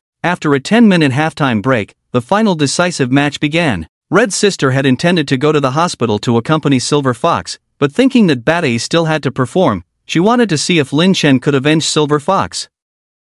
Before going on stage, Red Sister promised Lin Chen, "Little brother, if you can kill Batty, Sister can fulfill any condition for you, remember, any condition." "Any? Including warming my bed?" Lin Chen grinned. "Little brother, you are quite greedy." Red Sister was taken aback, not expecting Lin Chen to be so bold. In Nanjiang City, many men coveted her beauty, but Lin Chen was the first to openly express it. Lin Chen explained earnestly, "I'm not being greedy, I just simply long for beautiful things. But you should understand, forcibly picked fruits are not sweet." Hearing this, Hong Jia smiled charmingly. She felt that the man in front of her was quite interesting, different from other men she had encountered. Forcibly picked fruits may not be sweet, but at least they quench thirst. Lin Chen explained. "Are you thirsty?" A meaningful smile appeared on Hong Jia's face. Lin Chen replied, "Not very thirsty, just feeling a bit irritable and wanted to eat some fruits to cool down." "Alright, if you can really kill Bataille, I will satisfy you and warm your bed," Hong Jie said, then changed the subject. "But if you can't kill him, you have to promise me one thing, otherwise, I will be at a loss." Lin Chen instinctively asked, "What thing?" "I want you to leave Tonghu and work for me, how about that?" Hong Jie's eyes narrowed, flashing a cunning look like a little fox. Lin Chen smiled, "Miss, if you want me to work for you, I will do it reluctantly. Do you think I can handle things for you? Remember, forcibly picked fruits are not sweet. Although forcibly picked fruits are not sweet, I, on the contrary, like the feeling of picking them." Speaking, Hong Jia reached out her fair hand and made a gesture of holding. Not only that, she licked her lips at Lin Chen. "Tisk, little demon." Lin Chen blushed a bit, shook his head lightly, and walked towards the stage. As he stepped onto the stage, Lin Chen loudly declared, "Deal." Watching Lin Chen's back, Hong Jia couldn't help but sigh, "Are young people nowadays so bold? Let me warm your bed, I can do that for you, but do you dare?" Shaking her head gently, Hong Jia returned to the VIP box on the second floor. When Tom Hu and others saw her return, they all smiled, but there was a hint of schadenfreude in their smiles. Hong Jia was not angry, she was now looking forward to Lin Chen being able to kill Bataille and avenge her confidant. At the same time, Bataille had already jumped onto the stage first. Seeing Lin Chen on stage, he bowed, quickly waved his fists a few times, and then raised his middle finger at Lin Chen. "Arrogant monkey." Lin Chen rolled his eyes, feeling that this guy in front of him was like an unevolved wild monkey. With the referee's signal, the final match began. Bataille moved left and right towards Lin Chen, trying to find his weakness, but Lin Chen stood still, staring at him with a look as if he was looking at ants. Seeing Lin Chen not moving, Bataille became impatient and launched an attack to test. He feinted a punch with his left hand and threw a hook with his right hand straight at Lin Chen's chin. His punches were extremely fast, so fast that the movements were almost invisible. Too slow. Not enough power. Lin Chen shook his head, lifted his leg, and kicked forward fiercely. A simple movement, but the speed was several times faster than Bataille. Bataille tried to dodge, but Lin Chen's soul had already kicked him in the lower abdomen. Although it seemed ordinary, the force was astonishing. He groaned in pain and instinctively tried to step back. But just as he retreated 2 steps, a strong gust of wind suddenly blew towards him. Looking closely, Lin Chen's fist had already enlarged in his sight, and finally slammed fiercely on his face. Wow! Bataille took a punch to the face, his nose bleeding profusely, and several yellow teeth were knocked out. With his face suffering a severe impact, his vision darkened, and his body uncontrollably fell backward. Bataille tried to get up, but Lin Chen's foot was already heavily on his chest, pressing him down again. I hate men who hit women, and you not only hit women but also sneak attack. Remember this well, don't do this in your next life. Lin Chen's eyes were cold. As he spoke, he lightly lifted his right leg and then stomped down fiercely. This kick contained the force of 1,000 pounds, shattering Beatty's ribs and crushing his internal organs. Puff! Beatty spurted out a stream of blood from his mouth, splashing over a meter high. The audience outside the ring was dumbfounded. The people in the VIP box on the second floor were also shocked. Beatty, who had just easily defeated King Kong, couldn't withstand a single blow from Lin Chen and was crushed like an ant under his foot. This sudden turn of events left everyone present unable to react. They had expected at least a fierce battle, but instead, it turned out to be a one-sided massacre. It was beyond everyone's expectations. The outcome is clear, referee, announced the result. Lin Chen turned around and elegantly stepped down from the stage. It was only then that the audience below reacted. They wanted to shout, but suddenly realized they didn't even know Lin Chen's name or nickname. The atmosphere became somewhat eerie for a moment. In the second floor box, Red's sister, who had been indifferent before, couldn't help but cheer when she saw Beatty being stomped to death by Lin Chen. Well done. Tong Hu also laughed happily, but Tang Yunsheng remained silent with a gloomy expression. He stared at Lin Chen's figure and face as if trying to remember him, then stood up and said, "The quota obtained by the Tang family this year will be reserved for you. I have other matters to attend to, so I'll leave first." With that, he left the box with a dark expression. Just as he reached the door, Lin Chen happened to walk in. The two locked eyes, and Tang Yunsheng suddenly said coldly, "Kid, I'll remember you." "Why would you want to remember me? I'm not interested in men." Lin Chen responded with a smile. Threats? Was Lin Chen afraid of threats? Perhaps no one in this world could threaten him yet. Humph. Tang Yunsheng snorted and left with his bodyguards. Lin Yu. "No, master, you're amazing. I thought you. Luckily you won." Lin Chen entered the box, and Dong Qianqian immediately jumped up and hugged him. She held Lin Chen's head in her hands, overjoyed. "Hey, are you hugging me so tightly to suffocate me?" Lin Chen felt two soft things pressing against his face from all angles, making it difficult for him to breathe. Annoying. Dong Qianqian blushed at his words and quickly jumped off Lin Chen. At this moment, Red's sister also stood up to leave. However, as she passed by Lin Chen, she threw him a flirtatious look and said, "Little brother, sister lives in the Crystal Palace. Whenever you want sister to warm your bed, just come find sister." Humph. Seductress. Dong Qianqian pouted, looking displeased. Before she could finish her sentence, Red's sister's eyes turned cold as she looked at Dong Qianqian, who immediately hid behind Lin Chen. Hee, little brother, little girls are too naive. Occasionally changing tastes might open up a whole new world for you? Red's sister walked up to Lin Chen, gave him a charming smile, then took another step forward, their bodies almost touching. Little brother, sister's door is always open for you. Red's sister's alluring words reached Lin Chen's ears. After speaking, Red's sister turned around, swaying her hips, and left the box. "Master, you wouldn't happen to like this kind of vixen, would you?" After Red's sister left, Dong Qianqian couldn't help but ask Lin Chen. "This kind of woman is like a bottle of aged liquor. Every man wants to take a sip, and then be intoxicated." Lin Chen bluntly expressed his thoughts. As a man, facing a woman as tempting as Red's sister, to say you have no thoughts would be a hypocritical lie. "Just afraid this liquor is poisonous, one sip and your intestines will rot," Dong Qianqian retorted angrily. Looking at Dong Qianqian's displeased face, Lin Chen smiled and remained silent. At this moment, Tong Hu walked over with a smile on his face. "Little brother, you really didn't disappoint me. I, Tong Hu, am a man of my word. This is 10 million in compensation. As for the land in the city that I promised before, I will also contact this little girl's father." Tong Hu took out a check and handed it to Lin Chen. Lin Chen didn't refuse. Although he didn't lack money, he didn't want to take it for nothing. After putting the money in his pocket, Lin Chen didn't plan to stay any longer. After all, Yunqi's sister was still waiting for him to come back for a massage. "Little brother, please stay. This is my business card. Let's be friends. If you need help in the future, just ask. Also, consider that Mercedes as a gift from me to you." Seeing Lin Chen about to leave, Tong Hu quickly stepped forward and stuffed a business card into Lin Chen's pocket. Because he was in a hurry to go back, Lin Chen didn't refuse. An hour later, Dong Qianqian sent Lin Chen back to the villa. "Although I'm in a hurry, you should drive more carefully in the future." You almost had an accident just now. Lin Chen pushed open the car door and reminded Dong Chanchan before leaving. This little girl was driving so fast just now, it was scary. Humph, who asked you to care? Dong Chanchan snorted arrogantly and stepped on the gas, leaving Lin Chen with a black face. This woman was really practical. After using him, her attitude was so bad. It seemed that he would have to spend some time teaching her in the future. When he returned to the villa, Lin Chen had just walked through the gate and saw Gu Yunqi sitting in the living room.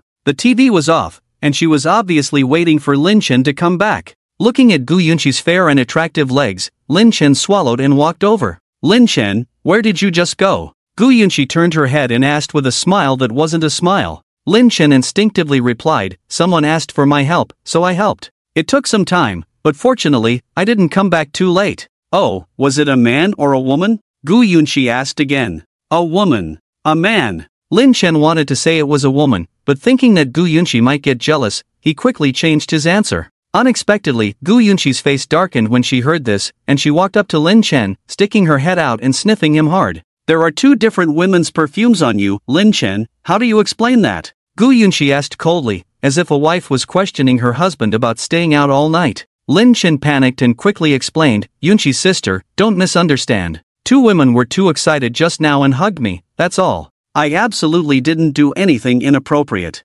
Really? Gu Yunqi stared at Lin Chen with suspicion. Really, as true as diamonds. If I lie, then I'll never find a wife in my life. Lin Chen vowed earnestly. You. Gu Yunqi was already starting to believe Lin Chen, but when she heard his vow, she suddenly stomped her foot in anger. I'm going to my room. You hurry up and take a shower, then come and give me a massage. Adjusting her mood slightly, Gu Yunqi turned and went upstairs. 5 minutes later, Lin Chen, wearing a bathrobe, knocked on Gu Yunqi's door. The door isn't locked, come in. Soon, Gu Yunqi's light and pleasant voice came from the room. However, her tone was a bit cold, indicating that she was still angry. Hello, I'm Technician 520, here to serve you. Lin Chen walked into the room and bowed to Gu Yunqi. Gu Yunqi was still a little annoyed, but seeing Lin Chen's actions, she couldn't help but smile. But she quickly put on a cold face again and said, I want a full-body massage. If the service is not good, I'll punish you by not letting you sleep all night. With that, Gu Yunqi lay down on the bed. Okay. Lin Chen responded and quickly jumped onto the bed. Yunqi, you've been busy with work at the company every day recently, you must be exhausted. Come on, let me give you a massage. Lin Chen reached out and started massaging Gu Yunqi's temples. 10 minutes later. Yunqi, you sit for long periods often. Turn over, I'll massage your neck and back. Half an hour later. Yunqi, relax, you're too tense all over. 1 hour later. Yunqi, are you uncomfortable? Why are you still groaning? An hour and a half later. Gu Yunqi's face still had a lingering blush, and she weakly said, Lin Chen, I'm tired. Let's stop here for today. You can leave first, I want to sleep. Lin Chen asked, okay, Yunqi, do you want to continue tomorrow? Tomorrow. We'll see. Gu Yunqi said, already closing her eyes. Lin Chen was planning to wait a bit longer to see if he could find an opportunity, but unexpectedly, Gu Yunqi had fallen asleep in no time. Lin Chen was now in a dilemma. After some contemplation, he decided to leave Gu Yunqi's room honestly. But as soon as Lin Chen left, Gu Yunqi opened her eyes, got up, and quietly slipped into the bathroom, where the sound of running water soon filled the room. The next morning, Lin Chen was sleeping soundly. He had a dream where Yunqi and Lian Xue were both vying for his attention, and the 3 of them ended up doing something intimate. As he turned over, Lin Chen suddenly felt his hand on something soft. A barely audible sound rang out. Lin Chen instinctively opened his eyes, and upon seeing another person in his bed, his pupils dilated. Last night? Was it not a dream, but real? Fan, are you awake? Su Lianxue blushed, looking at Lin Chen affectionately. Their positions were extremely ambiguous, entwined together like a couple in love who had just rolled over the bedsheets. Lianxue, what did we do? Lin Chen tried to recall what had happened last night. He clearly remembered returning to his room directly after leaving Yunqi's room. How did he end up in Lianxue's bed after waking up? Fan, you were so naughty last night. Su Lianxue blushed and spoke shyly, her voice almost inaudible. What did I do last night? I don't remember. Lin Chen felt a bit confused. What did I do, don't you know? Or do you want to play dumb? Su Lianxue trembled, her eyes starting to well up with tears. I'm a responsible man, I really don't remember what happened last night. Lianxue, can you tell me? Lin Chen quickly reassured her, and as he spoke, he pulled Lin Xue into his arms. He felt the softness of Lin Xue's body and the unique fragrance of a young woman, which was very pleasant. I had a nightmare in the middle of the night and came to your room. Then I fell asleep, and you started misbehaving. Even kissed me. Su Linshue's voice grew softer as she spoke. Lin Chen was stunned to hear this, but he felt no remorse in his heart. Instead, he felt deep regret and frustration. Damn it! How did I sleep so deeply? I missed out. Lin Chen wanted to cry but had no tears. He had taken advantage of the situation, but he had no memory of it. Wasn't this a huge loss? Lin Xue, brother lost control last night, but there's nothing I can do about it. You, a fragrant little beauty, sneaked into brother's bed, so it's inevitable that brother will have some strange dreams. Lin Chen suddenly realized, I was wondering how I had such a shameful dream last night. It turns out it was because of you, Lin Xue. Fan, what did you dream about? Su Lin Xue raised her head, staring at Lin Chen curiously. Ahem, it's not suitable for children. Lin Chen blushed and coughed twice. Not suitable for children? I'm not a child anymore, don't believe me, Lin Chen, look. Su Lin Xue said, suddenly puffing up her chest. Is Lin Chen the kind of person who takes advantage of his younger sister? Of course, he is. He glanced down and indeed, she had grown up. Indeed, you've grown up. Lin Chen couldn't help but feel emotional. The little buds who used to take turns sneaking into his bed have now blossomed into alluring flowers. Whenever he thinks about this, he has the urge to go back to the mountain and get rid of the old man who never dies. 15 years. It's been 15 years since they were separated. If they hadn't been separated from his younger sisters back then, by now all 7 of them might have become mothers to his children. Lin Chen, who are you talking to? At this moment, Gu Yunqi's voice suddenly came from outside the door. This was followed by the sound of the door handle being twisted open. Lin Chen's face changed drastically. If Yunqi saw this, he probably wouldn't be able to explain it no matter what. Lin Chen suddenly sat up and quickly strode to the door. At that moment, the door opened, and Gu Yunqi curiously tried to peek into the room. Without thinking, Lin Chen leaned in. Smack! Gu Yunqi's tempting red lips made intimate contact with Lin Chen's cheek. Yunqi, what are you? Lin Chen pretended to be surprised, covering his face with an incredulous look. Gu Yunqi was stunned. Lin Chen, just now. I didn't mean to, it was you. Gu Yunqi tried to explain. Lin Chen just chuckled, raised his eyebrows playfully, and said, Yunqi, if you want to kiss me, just say so. Next time, I'll take the initiative. After all, in these matters, it's better for the man to take the lead. Annoying, who wants to kiss you? Gu Yunqi's face instantly turned red. She glared at Lin Chen, blushing, and then turned and walked downstairs.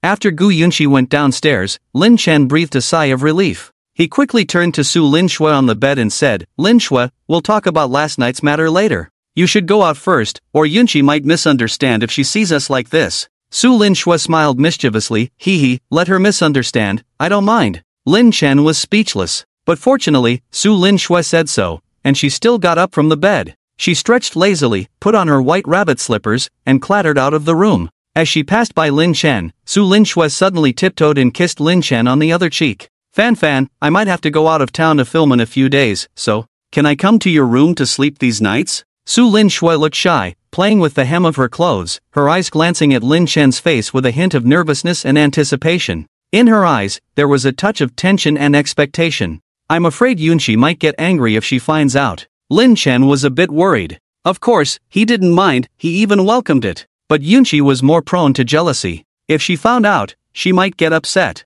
She won't, I'll go back to my room first at night, and when Yunqi falls asleep, I'll sneak over, just leave the door open for me. Su Lin Xue whispered, just like last night, Yunqi won't notice. Well, alright. Faced with this temptation, Lin Chen chose to accept it. Lin Chen, who are you talking to? At this time, Gu Yunqi's voice came from the corridor. Seeing Gu Yunqi come and go, Lin Chen panicked. But Su Lin Xue was the first to respond, I was talking to Fan. Oh. Gu Yunqi went upstairs, looking at Lin Chen and Su Lin Xue with a somewhat suspicious look. For some reason, she always felt something was not quite right. However, she was about to go out soon, so she didn't have time to think deeply. After changing her clothes in her room, she hurried out to the company. But halfway through the drive, she suddenly realized that she seemed to have fallen into Lin Chen's trap. That scoundrel Lin Chen, there must have been someone in his room just now. Gu Yunqi slapped the steering wheel, looking annoyed. Lin Xue, that flirt, actually sneaked into Lin Chen's room to sleep.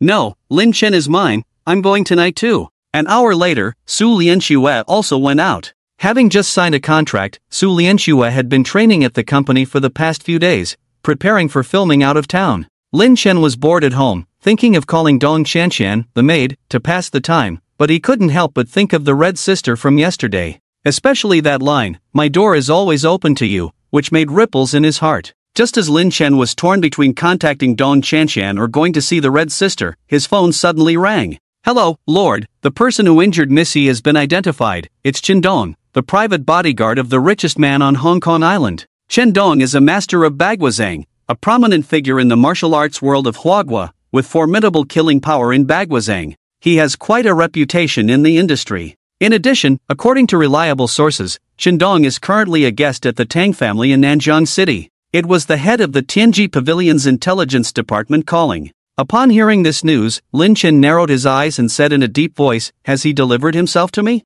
Very well, you have nothing to worry about, go do what you need to do." With that, Lin Chen hung up the phone. The memory of the injury to the sister behind the City of Beauty was still fresh in Lin Chen's mind, and he felt heartbroken every time he thought about it. Knowing that the person who injured the sister was in Nanjing, Lin Chen naturally wouldn't miss the opportunity to avenge her. So, Lin Chen decided to go to the Tang family to seek revenge. Just as he was leaving, a limited edition Rolls-Royce stopped at the villa gate. Lin Chen got in the car and said to Qinjiu, who was both the driver and personal bodyguard, "Go to the Tang family in the North City." "Lord, are you planning to avenge Miss Qincheng?" Qinjiu observed Lin Chen's expression through the rearview mirror. "Do you need to ask when you already know?" Lin Chen was a bit impatient. Qinjiu continued, "Lord, if you are going to seek revenge against Chen Dong, then I suggest you go directly to the Crystal Palace, because Tang Yunseng has just taken Chen Dong to the Crystal Palace." "The Crystal Palace? Isn't that the Red Sister's place? Why did Tang Yunseng go to the Crystal Palace?"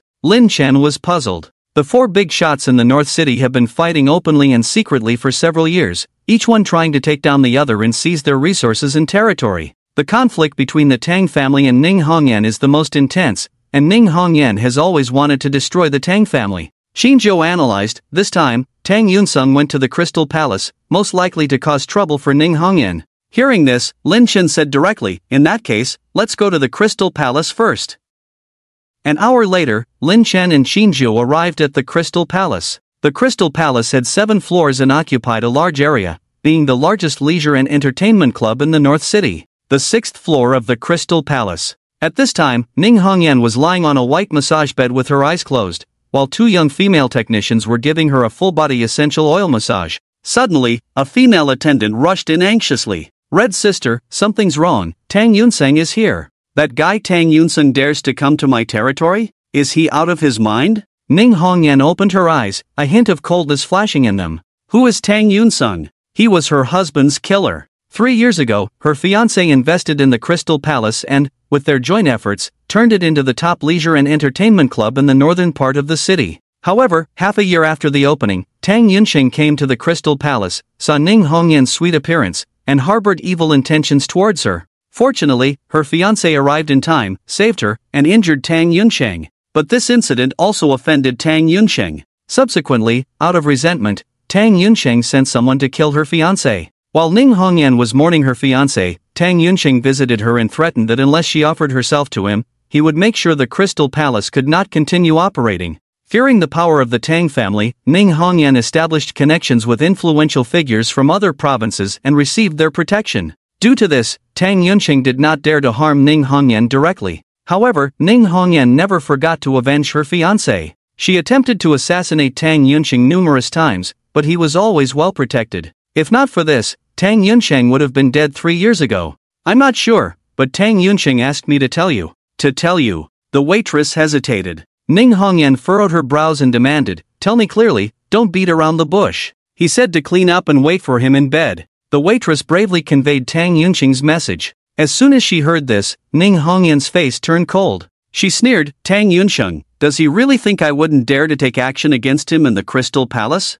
Ning Hongyan asked in a cold voice, "How many people did he bring with him?" "He brought 5 people, the waitress replied. 4 of them are dressed as bodyguards, and there's a middle-aged man in workout clothes, a new face who is probably not from Nanjing City." "Ha, is he seeking death by coming here himself?" "Notify Manager Wang, the Crystal Palace will be closed today." Ning Hongyan's eyes flashed with killing intent. Today, she was determined to kill Tang Yunqing at all costs to avenge her late husband. After getting dressed, Ning Hongyan led her men to the 4th floor. At this moment, in a luxurious private room on the 4th floor, Tang Yunqing was leisurely sitting on a sofa chair, sipping tea, with 4 bodyguards behind him vigilantly observing the surroundings. A middle-aged man in black workout clothes stood beside Tang Yunqing with his arms crossed, eyes closed. Tang Yunqing, you have a lot of nerve to come to the Crystal Palace. Do you really think I wouldn't dare to kill you? A moment later, Ning Hongyan arrived with over 10 people. When enemies meet, they are extremely hostile. However, upon seeing Ning Hongyan,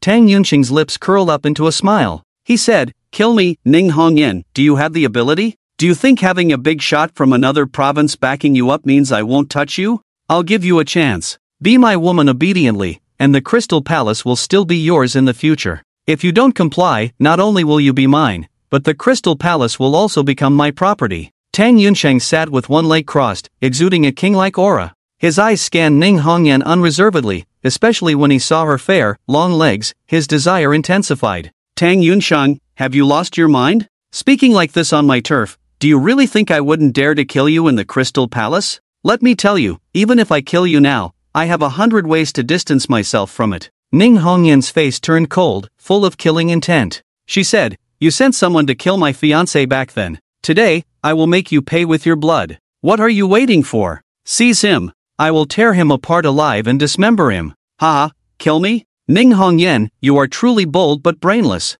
Since I dared to come here, do you think I wouldn't be prepared?" Tang Yunqing laughed and then said to the middle-aged man in the black practice suit, "Master Chen, I will trouble you to take action today. Once the matter is done, the reward of 10 million will be immediately transferred to your account." "No problem, no problem. Young Master Tang, please wait a moment." Upon hearing the 10 million reward, Qindong opened his eyes, smiled, and clasped his fists towards Tang Yunqing. At this moment, more than 10 thugs from Ning Hongyan's side had already rushed over, with more than 30 thugs outside the box ready to act at any moment. Facing these people, Qindong looked disdainful, like a tiger entering a flock of sheep, and charged out fiercely. Bang, bang, bang, the sound of fists hitting flesh was incessant for a while. In just a few minutes, all the thugs brought by Ning Hongyan and those who were originally waiting outside the box, without exception, were all knocked down on the ground. Some were holding their arms in pain and screaming, some were holding their legs, and some were spitting blood and fell silent. "Master Chen, your bagwazang is truly amazing."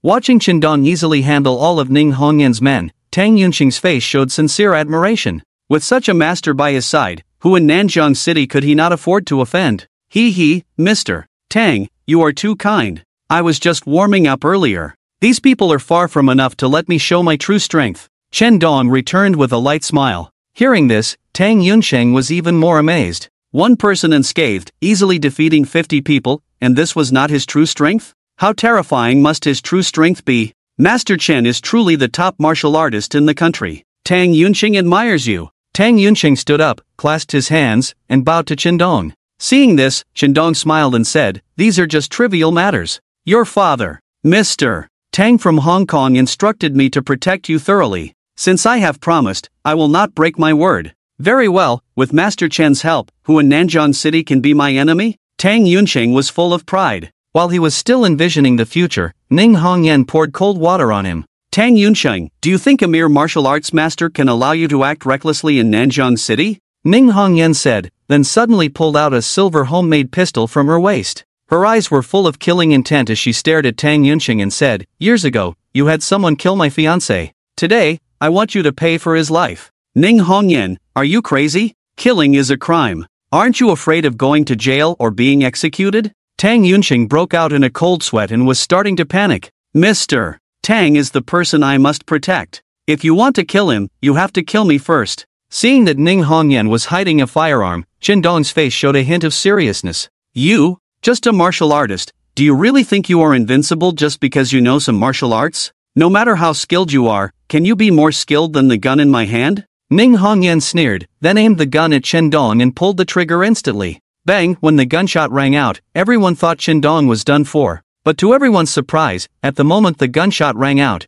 Qindong dodged the fatal shot by sidestepping. Ning Hongyan was stunned. Dodging bullets was something she had only seen on TV or in movies, and this was the first time she had seen it in reality. A good opportunity. Chen Dong had been observing Ning Hongyan and seized the chance to pounce on her when she was briefly distracted. Master Chen is mighty. Tang Yunxing couldn't help but cheer for Chen Dong. And this cheer also alerted Ning Hongyan. Seeing Chen Dong approaching, Ning Hongyan quickly fired 2 more shots. Chen Dong dodged the first shot in advance. The second shot, however, caught Chen Dong off guard and hit him in the shoulder. With 2 gunshots, Chen Dong and Ning Hongyan were only a short distance of just over a meter apart. At this distance, Ning Hongyan was confident that her next shot could definitely kill Chen Dong. But at that moment, a sudden change occurred. 8 Extremes Fist, Iron Mountain Lean. Chen Dong roared lowly. He quickly took a big step forward, using the force of impact and the power of rotation from his waist to fiercely collide with Ning Hongyan.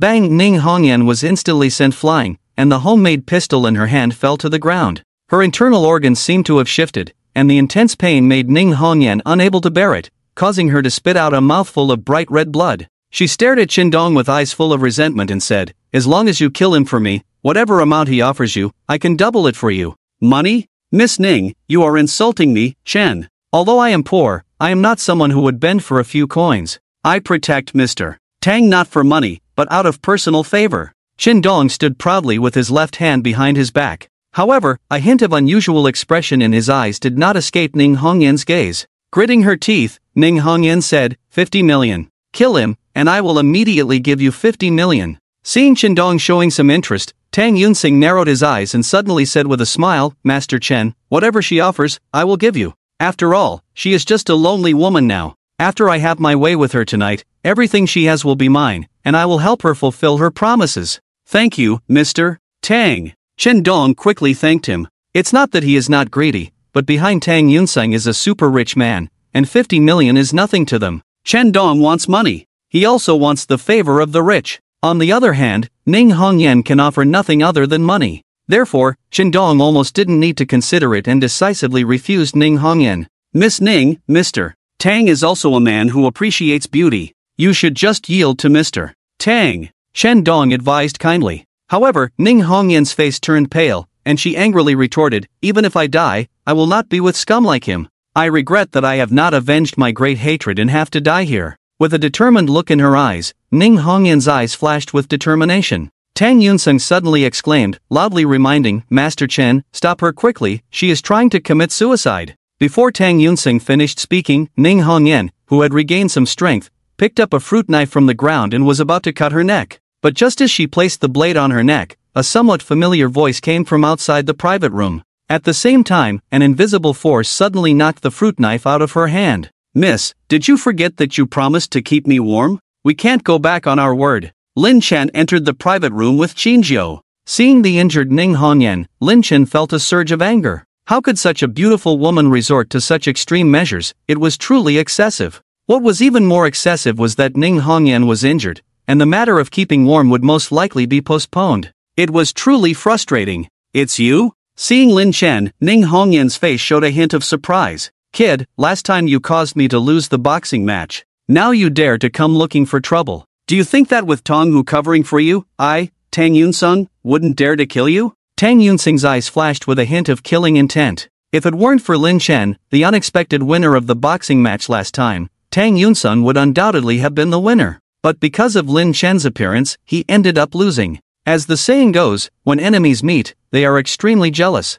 Seeing Lin Chen again, Tang Yunsung would not easily let him go. "Tong Hu covering for me?" Upon hearing Tang Yunsheng speak, Lin Chen finally shifted his gaze away from Ning Hongyan. He looked at Tang Yunsheng with a fierce expression and said, "Are you mistaken? Do I, Lin Chen, need someone to cover for me? If I do need it, it would be a woman like her covering for me." The last word "cover" was pronounced with emphasis by Lin Chen. As adults, almost everyone understood the meaning of what Lin Chen said. Ning Hongyan's face regained a hint of blush, while Tang Yunsheng sneered. "Facing death, you're still thinking about flirting with girls. Kid, I have to admire your audacity. However, you have no chance with this woman. But rest assured, before you die, I will let you watch how I play with her," Tang Yunsheng said, a sly smile suddenly appearing on his face. "Whether there's a chance or not is not for you to decide, but for her to decide." Lin Chen pointed at Ning Hongyan, then turned to her and said, "Miss, do you think I have a chance? If you can help me kill him, then I will give you that chance."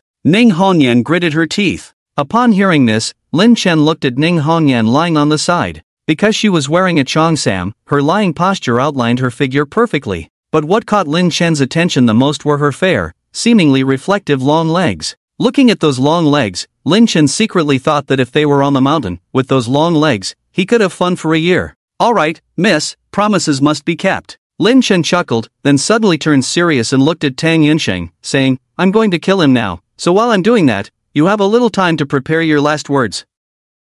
Ha ha. Upon hearing this, Tang Yunsheng burst into laughter. Not only him, but the 4 bodyguards behind him couldn't help but laugh as well. If they hadn't seen Qindong take action before, they might not have found it so funny. But after seeing Qindong in action, they all believed that Qindong was unbeatable, and a mere Lin Chen would probably be killed with just one move. Master Chen, this person said he wants to kill you, what should we do? Tang Yunsheng asked Qindong seriously. Qindong's face showed a hint of anger and embarrassment. He coldly snorted, you brat, young in age but big in words. Kill me? What do you have to kill me with? What ability do you have to kill me? I'll use this, so I don't dirty my hands. Lin Chen scanned around, then suddenly looked at the fruit knife Ning Hongyan had prepared to use on herself earlier. He walked straight over, brushing past Qindong on the way. Bending down, he picked up the fruit knife, then turned around and stabbed it directly into Qindong's abdomen. Ah! Qindong was caught off guard, and blood spurted out immediately. You sneak attack without honor.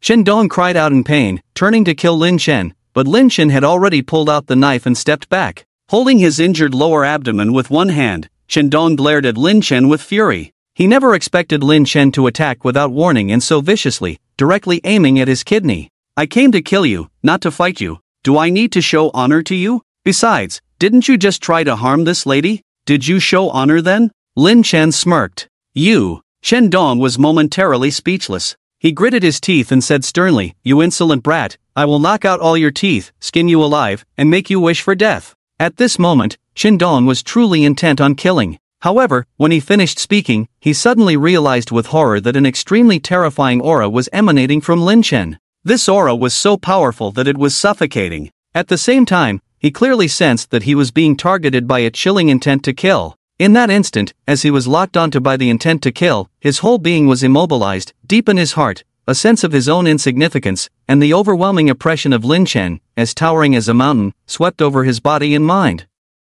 You. Qindong struggled to open his mouth, wanting to ask who exactly Lin Chen was. But before he could say a word, Lin Chen's figure suddenly disappeared from his sight. The next moment, he felt a series of cold touches on his body, as if standing naked in a downpour. Killing you with one stroke would be too easy for you. Lin Chen's voice came from behind him. He instinctively tried to turn around, but at that moment, a terrifying thing happened. As soon as he turned his body, cuts suddenly appeared on his clothes, followed by a spray of blood from the cuts. I want you to experience the feeling of life slipping away, to die in despair and helplessness. In the next life, do not easily harm others, especially my precious sister. Lin Chen waved the fruit knife in his hand, the blade clean without a trace of blood. But Qindong's body had suddenly gained hundreds of wounds in that instant, each wound the same in depth and severity. The control of force and the speed of the knife's swing at that moment shocked everyone present into speechlessness. I thought the young master's strength was at most similar to mine, but I didn't expect the young master's strength to be so terrifying.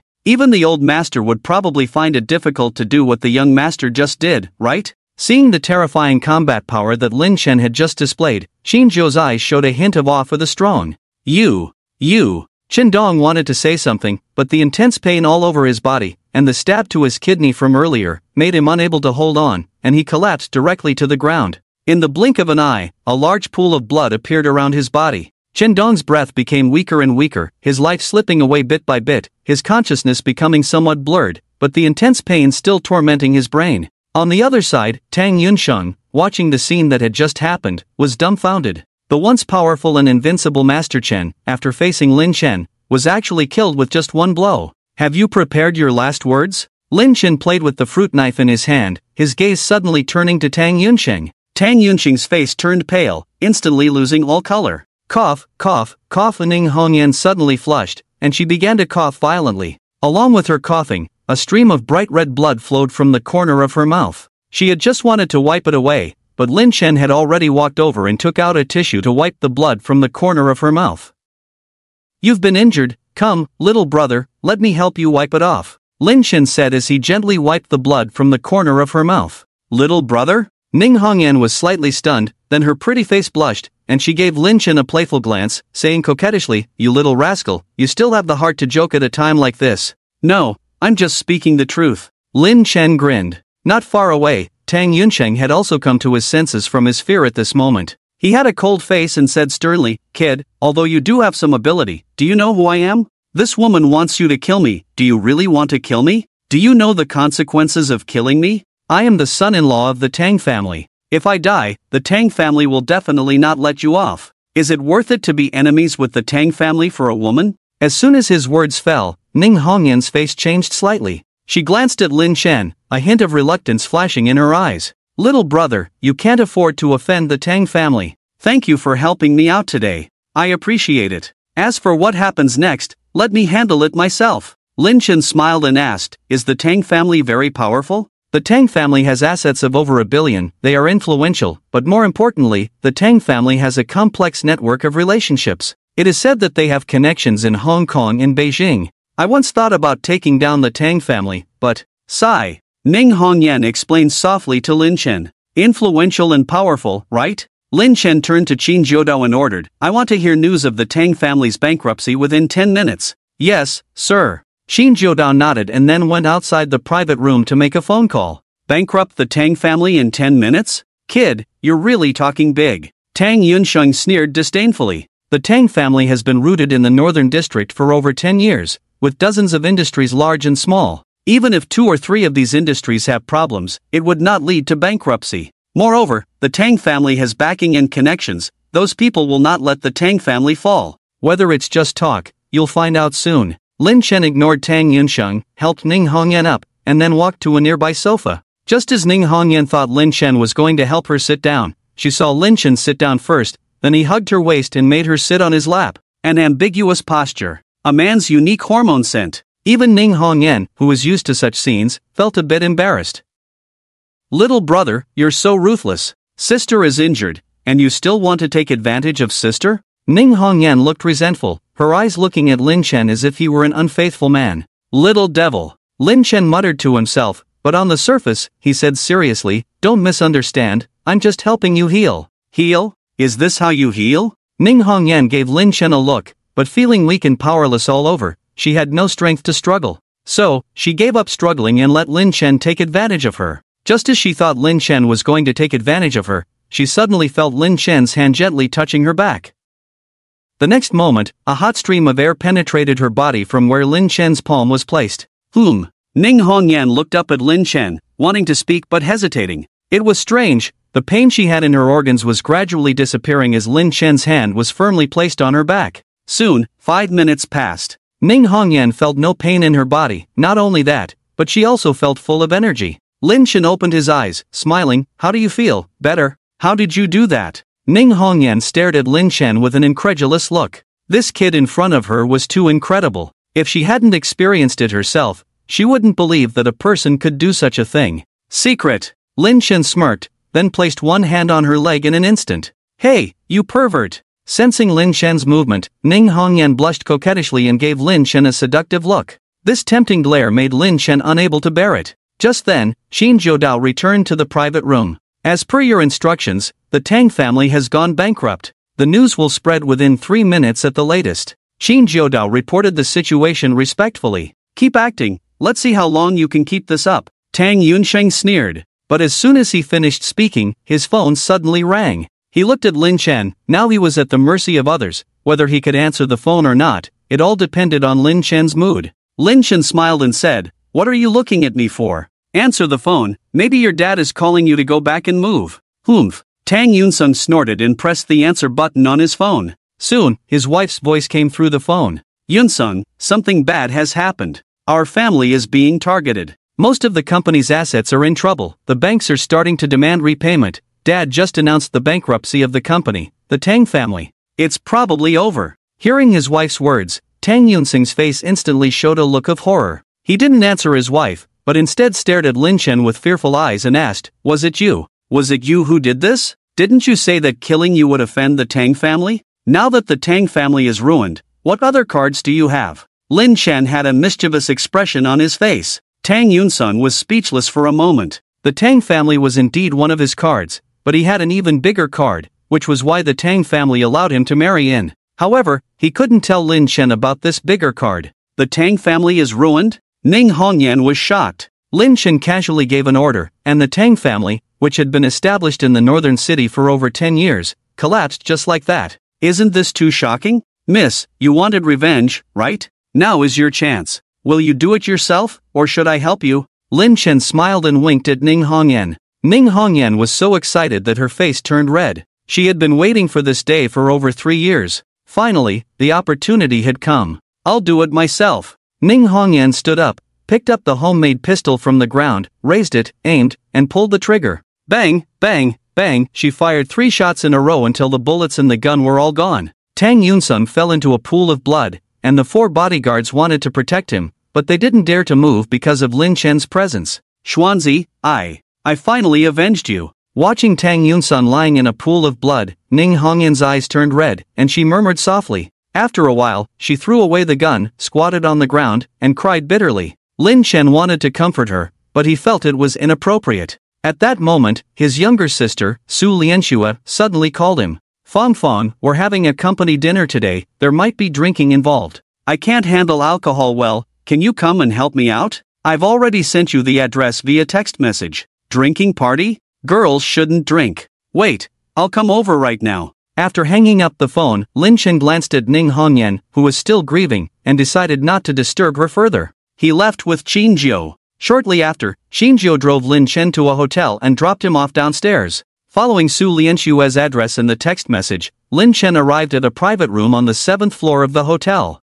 As soon as he pushed open the door, he saw a group of people chatting and laughing, toasting, and exchanging cups, with 2 people enthusiastically toasting Su Lianxue. Lianxue, as the leading actress of this drama, once the show airs, you will definitely be a big hit. Here, I toast to you, wishing the new drama great success. Yes, Lianxue, from now on, you will be the focus of our company's training. I toast to you. You wouldn't deny me face, would you? After all, I'm a screenwriter. The 2 of them began to find various excuses to toast Su Lianxue. Su Lianxue looked embarrassed, and at that moment, she saw Lin Chen entering the room. When she saw Lin Chen, Su Lianxue's eyes lit up, and she quickly stood up and waved to Lin Chen, saying, Fong, come over. Let me introduce you to everyone. He is Lin Chen, my boyfriend. Su Lianxue began to introduce Lin Chen to everyone. When they heard the words boyfriend, everyone was stunned, then they all looked at Lin Chen with envy. But one person's face darkened instantly. It was none other than Zhou Yifan, the male lead of Su Lianxue's drama, who was also a somewhat famous young actor in the industry. Nice to meet you all for the first time. Hello, everyone. Lin Chen greeted everyone and walked over to Su Lianxue. A girl next to Su Lianxue politely gave up her seat for Lin Chen. As soon as Lin Chen sat down, Zhou Yifan stood up and raised his glass, saying, Today's gathering is mainly to welcome Lianxue to our drama group. Since Lianxue can't handle alcohol well, how about her boyfriend drinks for her? What do you all think? Good. With a girlfriend like Lianxue, you are really lucky. Today, we must make you drunk, or it won't satisfy our anger. Lin Chen, Lianxue brought you here to drink for her, so be prepared. If you want to date Lianxue, you have to drink us all under the table first, otherwise we won't agree. Come on, drink. As soon as Zhou Yifan finished speaking, many slightly tipsy crew members started to cheer. Su Lianxue, seeing the situation, worriedly tugged at Lin Chen's sleeve. Fong, if you can't handle it, just give in, don't get drunk. Give in? Those words are not in my dictionary. Lin Chen said confidently. Drinking contest? When he was in the mountains before, he used to drink with the old man every night for over 10 years. Combined with the physical enhancement from martial arts training, he hadn't been drunk for a long time. Since everyone says so, if I don't drink with you all until you're satisfied, it wouldn't be right. So be it. Today, I'll drink with you all. Lin Chen said boldly, raising Su Lianxue's glass and finishing it in one go. Seeing this, Su Lianxue's face blushed slightly. Is this considered an indirect kiss? Good. You truly are the boyfriend of our drama group. I like your personality. Here, I toast to you. Seeing Lin Chen so generous, everyone became more enthusiastic. Time passed by. Facing the challenges from everyone, Lin Chen remained fearless, drinking one glass after another. Soon, an hour passed. Most of the people who were cheering to make Lin Chen drunk had already slid under the table, except for Zhou Yifan, who was watching the show, waiting for the final harvest. Seeing that almost all the other men were drunk, Zhou Yifan stood up and raised his glass to Lin Chen, saying, "Brother Lin Chen, I toast to you, bottoms up." After speaking, Zhou Yifan drank the whole glass in one go. To outsiders, Zhou Yifan's actions seemed normal, but Lin Chen noticed that he was playing dirty. When Zhou Yifan raised his glass, he had already spilled all the alcohol, essentially drinking an empty glass. Seeing that Lin Chen didn't touch his glass, Zhou Yifan smiled and asked, "Brother Lin Chen, why aren't you drinking? What, do you look down on me and refuse to give me face? Why should I give face to someone who plays tricks even when drinking?" Lin Chen bluntly exposed Zhou Yifan's trick. As soon as he finished speaking, the atmosphere in the room changed instantly. The few girls who were chatting before fell silent. Who was Zhou Yifan? He was the male lead of the company's new drama, a rising star who could be considered the company's cash cow this year. Zhou Yifan, with a serious face, said with a forced smile, "Lin Chen, have you had too much to drink? Whether I've had too much to drink, I know best. But you, playing tricks even when drinking, I despise you from the bottom of my heart." Lin Chen said, turning his glass upside down, indicating he wouldn't drink anymore. Seeing this, Zhou Yifan's face darkened significantly. He said in a low voice, "Lin Chen, you're just Lian Xue's boyfriend. Not to mention Lian Xue isn't famous yet. Even if she becomes a big star in the future, what does it have to do with you? You're just a waste. I toasted you for Lian Xue's sake. Otherwise, do you think you have the qualifications to drink with me? Oh, did I ask you to toast me?" Lin Chen laughed. "Lin Chen, what are you? What qualifications do you have to talk to me? Get lost." On Monday, Zhou Fan's face was extremely ugly. He sternly scolded, wanting to drive Lin Chen out of the private room. Su Lianxue couldn't bear to see this. She stood up and held Lin Chen's arm, saying, "Zhou Fan is my boyfriend. If you want to drive him away, it's like driving me away. Also, I, Su Lianxue, don't need you to save face for me." Su Lianxue, you. Zhou Fan couldn't hold back his anger. At this moment, several actresses who hadn't been drinking hurried over to defuse the situation. With their persuasion, the atmosphere improved slightly. "Lianxue, I'm going to the restroom." Lin Chen stood up and left the private room. Shortly after, Zhou Fan also left the private room under the pretext of going to the restroom. Just as Lin Chen finished washing his hands, Zhou Fan strode over aggressively. After Lin Chen finished washing his hands, Zhou Fan coldly blocked his way, with a condescending attitude, saying, "Lin Chen, right? I have taken a liking to your girlfriend. Be sensible and quickly break up with her, or else don't blame me for sending someone to deal with you." "Ha, you think I can leave Lianxue for just 200,000? Do you think that's possible? What, you think it's too little? Do you really believe that you and Lianxue continuing to be together will have a future?" Zhou Fan suddenly laughed. "I said at the dinner table just now, Lianxue is not famous yet, so she doesn't know what high society is like, nor has she interacted with many young talents. That's why you have a chance now, but once she becomes famous, there will be many young talents, diamond bachelors pursuing her. You should ask yourself, what ability do you, Lin Chen, have to make Lianxue happy? What ability do you have to surpass those billionaires? I'm giving you 200,000, to be blunt, it's just pitying you. How, do you really think I want to use money to buy your cheap affection? Ridiculous." Zhou Fan's words were extremely harsh, but Lin Chen fell into deep thought. As Zhou Fan said, the entertainment industry is a big melting pot. Su Lianxue is pure and lovely, inexperienced in the ways of the world, but once she enters the entertainment industry, she will inevitably be influenced by the welcoming atmosphere. She may still like him now, but once she enters the entertainment industry, who can guarantee that she will remain true to herself and stay pure? Why, did I hit a nerve in your heart? Seeing Lin Chen's silence, Zhou Fan's mouth curved with a hint of satisfaction, then he continued, "You can be poor, you can earn money, but you must have self-awareness. Ask yourself, do you think you deserve Lianxue? If you truly like Lianxue, you should think about her happiness. Only with me can Lianxue be happy, whether in love or work. I, Zhou Fan, can give Lianxue the warmth and help she needs. These are things a poor guy like you can't provide. Do you understand? How do you know I can't provide that?" Lin Chen furrowed his brows. He was only thinking about Su Lianxue's future in the entertainment industry, but this guy in front of him thought he was inferior. "Ha, provide? Provide what? Do you know what connections are? Do you know what influence is? Let's not talk about money for now. I ask you, what does Lianxue need to enter the entertainment industry?" Zhou Fan laughed heartily, then looked down on Lin Chen with disdain. Lin Chen remained silent. He is not a celebrity, how would he know about these entertainment industry matters? Seeing Lin Chen unable to answer, Zhou Yifan began to ask and answer himself. Newcomers entering the entertainment industry need backing. This backing can be a sugar daddy, a brother, a boyfriend, or even a husband. But no matter what the relationship is, it cannot do without one common point, which is that this person must have a certain level of strength and influence.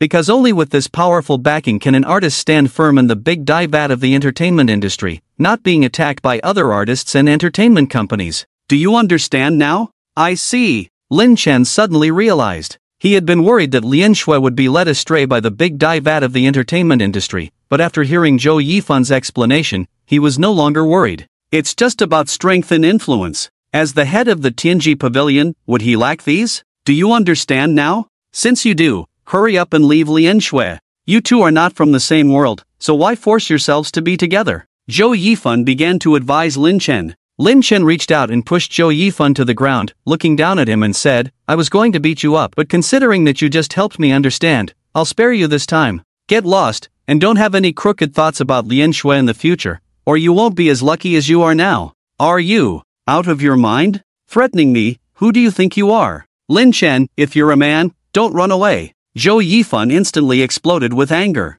He took out his phone from his pocket and made a call. Seeing Lin Chen stop, he smirked and said, Do you know who I'm calling? It's Sister Hong, one of the 4 kings of the North City. Who is Sister Hong? You should have heard of her, right? This is connections, this is the circle. I can only associate with important and influential people, and even get them to help me. So, offending me is the same as offending those important people I know. As he finished speaking, the call was automatically disconnected due to no answer. Zhou Yifan put his phone back in his pocket and, with a high and mighty attitude, said to Lin Chen, Sister Hong should be busy right now. You're lucky, I'll give you a chance now. Kneel down and apologize, then leave Lin Shui. I won't hold it against you for pushing me just now. Are you planning to have Sister Hong deal with me? Lin Chen looked at Zhou Yifan with a strange expression. What, scared? Zhou Yifan looked smug. Lin Chen said seriously, I'm not scared, I just think you're a bit silly. Sister Hong owes me a favor, and she even promised to warm my bed. I think no matter how good your relationship is with her, she wouldn't come to deal with me for you, right? Ha, Lin Chen, are you out of your mind? Sister Hong owes you a favor? Who do you think you are? Sister Hong owes you a favor? Also, what did you just say? Sister Hong promised to warm your bed? Ha, you're killing me. Zhou Yifan burst into laughter, tears almost coming out of his eyes. Leaving aside the favor, the bed-warming thing alone was ridiculous. Who is Sister Hong? She is one of the 4 kings of the North City. All the nightclubs in the North City are under her name. Such a nightclub big shot would lack men? If Sister Hong just beckoned, there would probably be a large group of men lining up to be chosen by her. Wait a moment, Sister Hong is calling me. I'll take the call first. At that moment, Lin Chen's phone suddenly rang, and looking at the caller ID, it was indeed Sister Hong calling. Keep pretending, let's see how long you can keep it up. Zhou Yifan sneered with disdain. But when Lin Chen put the phone on speaker, Zhou Yifan's smile instantly froze on his face. You little rascal, are you free tonight? I'll be waiting for you at the Crystal Palace after I take a bath. Lin Chen's phone rang with the voice of Hong Jie, although it carried a hint of hoarseness and laziness, that unique, seductive voice that made men fantasize. Zhou Yifan could almost be sure it was Hong Jie's voice. Tonight? Tonight probably won't work. How about another day? Let me know when I'm free, I'll contact you. Lin Chen felt a bit itchy, but still declined Ning Hongyan's invitation. It's not that he didn't want to, but he already had sisters in his heart, and he couldn't bring himself to do things like eating from both bowls. As long as he didn't take that final step, take advantage, or flirt a little, it was all fine. After all, he's not married yet. Alright, then sister will be guarding the empty room tonight. Let me know in advance when you want sister to warm your bed. Hongyan responded with a voice full of charm. You little rascal, thank you today. Don't mention it, just a small favor. Lin Chen replied with a smile, then suddenly caught sight of Zhou Yifan who had been ignored for a while, and asked, Hong Jie, do you know a young actor named Zhou Yifan? I don't follow celebrities, but the name Zhou Yifan seems somewhat familiar. Why, what's the matter with asking about him?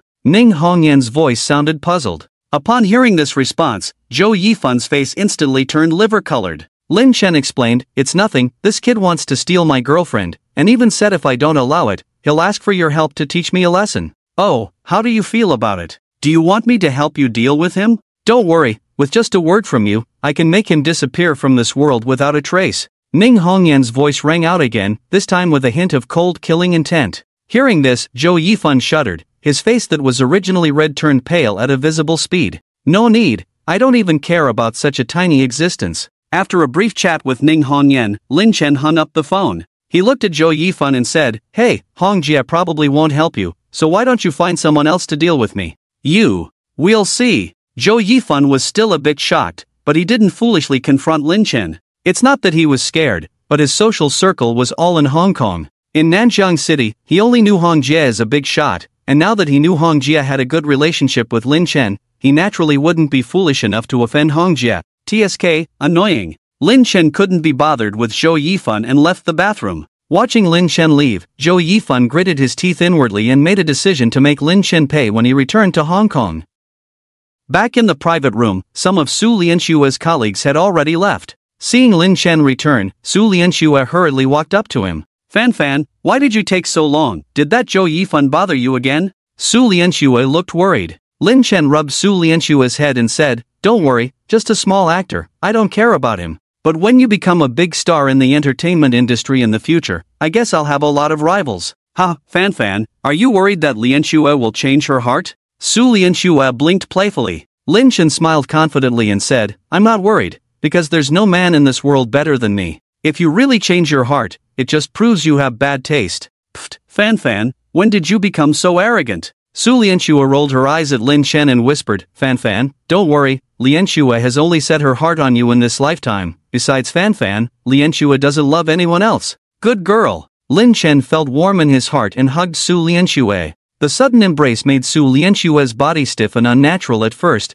but it was only temporary. Soon, she happily opened her arms and hugged Lin Chen around the waist. Not far away, Zhou Yifan was watching the scene with envy and jealousy in his eyes. When Lin Chen and Su Lianshua returned to the villa, it was already past 10 o'clock at night. As soon as they entered the house, they saw Gu Yunqi standing with her arms crossed, staring at them with a scrutinizing look, and asked, "Where have you two been today? Why did you come back so late?" "Lianshua had a company gathering, a drinking party, and I was worried she might get drunk, so I went to help her handle the alcohol," Lin Chen quickly explained. "Is that so?" Gu Yunqi looked at Su Lianshua with questioning eyes. Su Lianshua nodded and replied, "Yes, I'm going to film out of town in a few days, so my colleagues organized a dinner for me today. It was a last-minute decision, so I didn't have time to tell you." "Yunqi, you're not angry, are you? Am I that petty?" Gu Yunqi gave Su Lianshua a glance and then said to Lin Chen, "Brother Lin, you can hold your liquor well. If I have a drinking party for business in the future, will you help me handle the alcohol too?"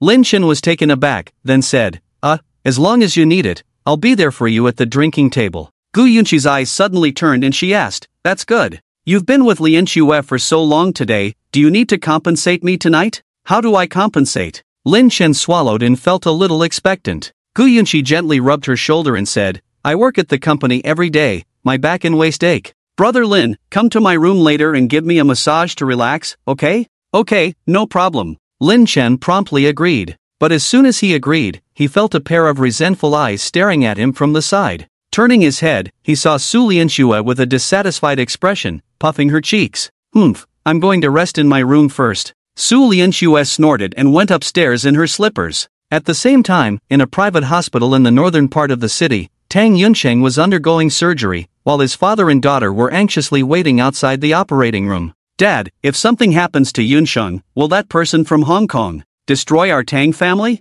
Tang Yunsheng's wife, Tang Manli, looked worried. "Do we need to ask? Our Tang family has achieved what it has today with the help of that influential figure. Although we don't know who is targeting us for bankruptcy, as long as Yunsheng is alive, we can make a comeback." The old man Tang's expression was solemn, and after a pause, he said, "I'm afraid Yunsheng won't make it. If he dies in Nanjiang City, both of us will probably follow him to the grave. Yunsheng didn't bring this upon himself. There's a cause for every effect. Even if we seek revenge for Yunsheng, we should go after that Lin Chen and Ning Hongyan," Tang Manli complained. "That may be so, but that influential figure may not see it that way. He made it clear on the phone that we should take care of Yunsheng. If something happens to him, we will be held accountable. Besides, that influential figure has always been ruthless. Sigh, I hope the heavens have mercy, I hope Yunsheng will be safe." The old man Tang sighed deeply and fell silent. An hour later, the door of the operating room was pushed open, and a middle-aged doctor in a white coat walked out.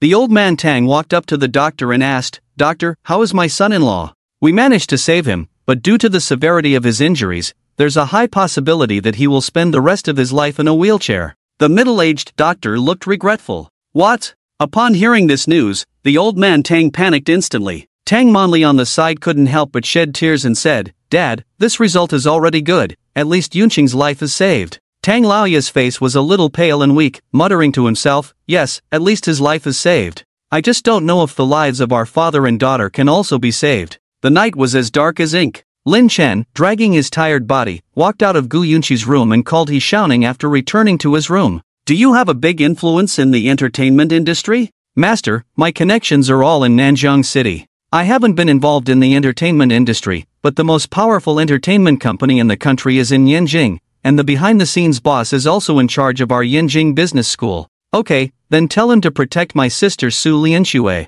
I don't want my sister to be tainted by the entertainment industry." "Understood, I will call the person in charge in Yanjing." "Okay, hang up." Lin Chen hung up the phone, ready to go to the bathroom to freshen up, but at this moment, there was a slight sound outside the door. Squeak! Lin Chen tiptoed to open the door and saw Su Lianxue listening to the movement in the room with her ear against the door. "Lianxue, what are you doing?" Seeing Su Lianxue still in the listening posture, Lin Chen couldn't help but smile. "Ah, brother Fan Fan, I just have a bit of insomnia, can't sleep, so I wanted to see if you were asleep." Su Lianxue, discovered by Lin Chen, blushed like a ripe apple. She lowered her head, fingers twirling the hem of her clothes, looking a bit at a loss. Lin Chen smiled, "I was just about to take a bath and rest. Brother Fan Fan, you go take a bath first, and then tell me a bedtime story later, okay?" Su Lianxue raised her head, tugging at Lin Chen's clothes, acting coquettish. Lin Chen couldn't handle it and quickly agreed. A few minutes later, Lin Chen, wrapped in a towel around his waist, walked out of the bathroom, while his sister Su Lianxue was lying on his bed waiting for him.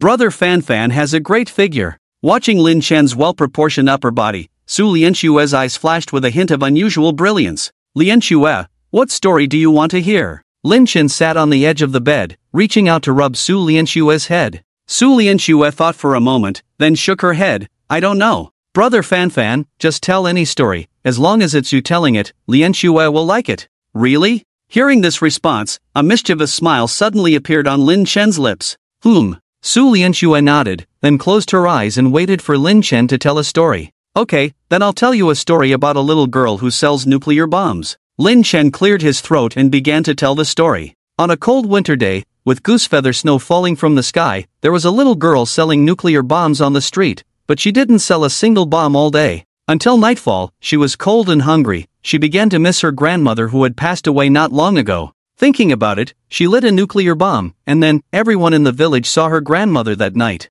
Hearing Lin Chen's story, Su Lianxue couldn't help but laugh. "Brother Fan Fan, your story is too funny." Su Lianxue opened her eyes, smiling at Lin Chen. The two locked eyes, and the air suddenly became a bit ambiguous. After a while, just as Lin Chen leaned down, about to do something, a slight cough came from the door. Su Lianxue and Lin Chen were both startled, and they turned their heads to see Gu Yunqi leaning against the doorframe with her arms crossed, looking at them with a playful expression. Gu Yunqi said with a smile, "It's okay, you guys continue, I'll just watch, I won't say anything." Lianxue, it's getting late, you should go back to your room and sleep." Lin Chen smelled a hint of gunpowder in the air and quickly signaled to Su Lianxue. Blushing, Su Lianxue got up from the bed, put on cotton slippers, and hurried back to her room. "Yunqi, it's getting late, don't you sleep?" Seeing Gu Yunqi still standing there, Lin Chen felt a bit embarrassed. "Brother Lin Chen, were you trying to bully Lianxue just now?" Gu Yunqi stared at Lin Chen with a serious expression.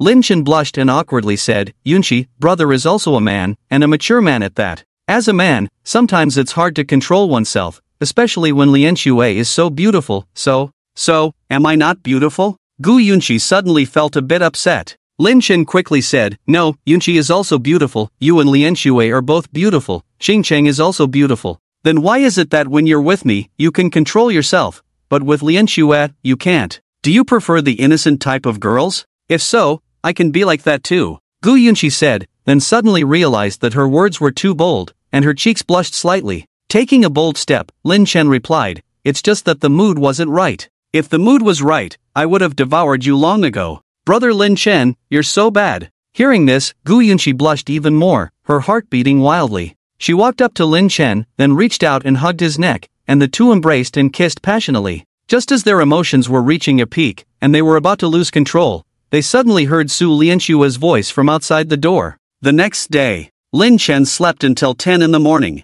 He thought that by this time, Gu Yunqi and Su Lianxue would be busy with their work, but to his surprise, Gu Yunqi was still at home. In the living room, Gu Yunqi was on the phone with her secretary Su Yunfei, arranging company matters. Seeing Lin Chen coming downstairs, Gu Yunqi hung up the phone. "Brother Lin Chen, this morning Grandpa Lu messaged me, asking to borrow money. I suspect it's that scoundrel Lu Wei coming back to ask Grandpa Lu for money again. Will you accompany me to see Grandpa Lu later?" Gu Yunqi furrowed her brows, looking worried. Borrow money? Lin Chen was puzzled, as he remembered that Grandpa Lu should have money. Why would he ask Yunqi for money? Yes, if Grandpa Lu needs money, I will definitely lend it. But I suspect it's his grandson Lu Wei who doesn't have money, so he's using Grandpa Lu's name to ask me for money. Gu Yunqi sighed softly, then added, Grandpa Lu is a good person, how did he end up with such a vampire of a grandson? An hour later, Lin Chen and Gu Yunqi arrived at the model building where Grandpa Lu lived. When they reached the third floor, they saw that Grandpa Lu's door was open, and they could hear him talking to another young man. Grandpa, you must help me. If I can't come up with the dowry money, Tingting will marry someone else. I will only marry Tingting in my life. If she marries someone else, I would rather die. Xiao Wei, don't be impulsive. Isn't Grandpa trying to help you figure something out? Grandpa, as long as you help me gather the money so I can marry Tingting, I promise you, I will work hard in the future, be filial to you, and take care of you in your old age. Xiao Wei, Grandpa doesn't want you to be filial to me, or take care of me in my old age. Grandpa just hopes that you can be a useful person, and stop living a wasted life. Hearing the conversation, Lin Chen couldn't help but be surprised. This kid Lu Wei was getting married? With a hint of curiosity, Lin Chen and Gu Yunqi walked to the door. Grandpa Lu, Yunqi, and I have come to see you. Lin Chen called out from outside. Soon, Grandpa Lu walked over from the living room with a smile, inviting Lin Chen and Gu Yunqi into the house. Inside, a young man in his 20s was sitting on the sofa. When Lin Chen and Gu Yunqi entered, he showed a slightly embarrassed smile. Yunqi, you're here? And who is this? Lu Wei looked at Gu Yunqi, then at Lin Chen, with a hint of confusion in his eyes. Lu Wei? Don't you remember me? I'm Lin Chen. Lin Chen looked at Lu Wei and shook his fist. When they were young, Lu Wei was a chubby kid who often bullied other children in the orphanage. Lin Chen couldn't stand by and would often fight him. For Lin Chen, it was a fun childhood memory, but for Lu Wei, it was a childhood nightmare. Seeing Lin Chen, Lu Wei's expression changed slightly, but he pretended to be calm and said, Lin Chen, Grandpa mentioned that you were back, and I was planning to find time to meet up with you. I didn't expect you to come today. Don't worry, we'll have plenty of time to catch up in the future. Today, Yunqi and I came over mainly to talk to Grandpa Lu about borrowing money. Lin Chen smiled. By this time, Gu Yunqi had already pulled Lu Jiwei to sit down and asked softly, Grandpa Lu, are you in trouble? How much do you need? Just tell me, and I'll transfer it to you now. Hearing this, Lu Wei's eyes lit up, and he quickly signaled to Grandpa Lu Jiwei. Grandpa Lu Jiwei sighed lightly, patted Gu Yunqi's hand, and said, Yunqi, Grandpa Lu isn't in trouble. It's just that my grandson Xiao Wei is getting married, and the bride's family is asking for 2 million as a dowry. I only have 50,000 on hand, and the 50,000 Lin Chen lent me before. I really have no other way, so I thought of asking you. 2 million as a dowry? Is the bride's family very well off? Gu Yunqi furrowed her brows, looking surprised. In Nanjiang City, the usual dowry for a marriage is mostly between 100,000 to 200,000. 2 million is 10 times that amount. Well, Grandpa Lu Jiwei was not sure about the bride's background, so he turned to his grandson Lu Wei and asked, Xiao Wei, what's the situation with Tingting's family? Lu Wei hurriedly replied, Tingting's family is in the wholesale building materials business. They have several properties, assets worth millions, and 2 million as a dowry is already the minimum. Moreover, her family has indicated that as long as our family can provide the dowry money, they have the house, and we can move in directly in the future.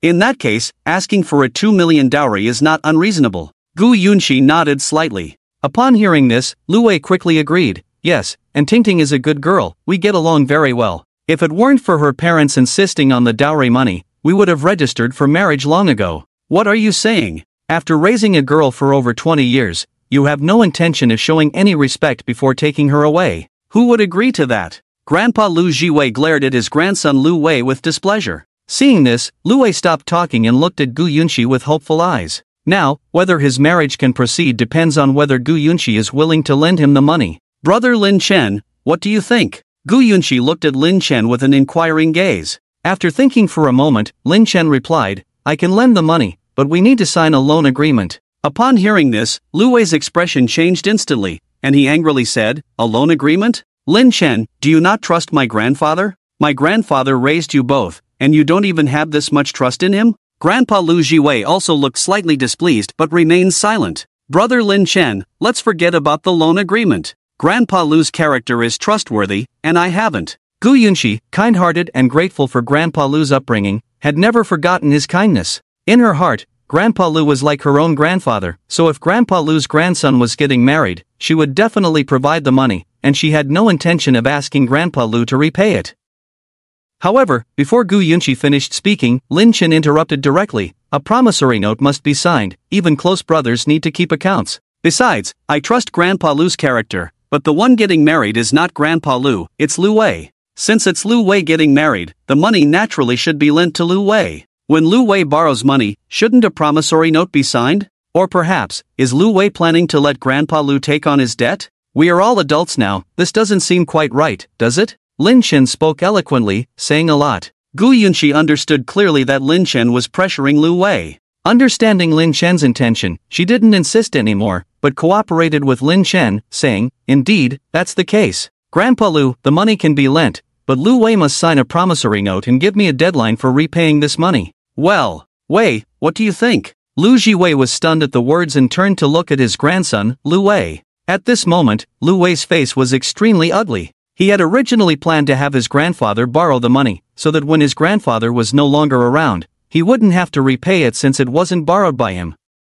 But Lin Chen proposed that he sign a promissory note, and once signed, if he didn't repay the money, he would have to bear legal responsibility. Grandpa, this is the white-eyed wolf you raised. I am your own grandson. Your grandson is getting married, and they have the ability, yet they refuse to help and insist on a promissory note. This is a complete lack of trust in our character. Lu Wei started to play Tai Chi, trying to change the subject. However, although Lu Jiwei was older, he was not foolish. He sighed lightly and said to Lu Wei with a heavy heart, Wei, although Grandpa is old, he is not yet senile. I understand Lin Chen's intention, he wants to put pressure on you. I spoiled you too much before, which led to you having no sense of responsibility. This is my fault as a grandfather, and now it's a good opportunity for you. You want to marry Tingting, right? If you want to, why don't you take responsibility yourself? Or is it that you just want to borrow money without intending to repay it?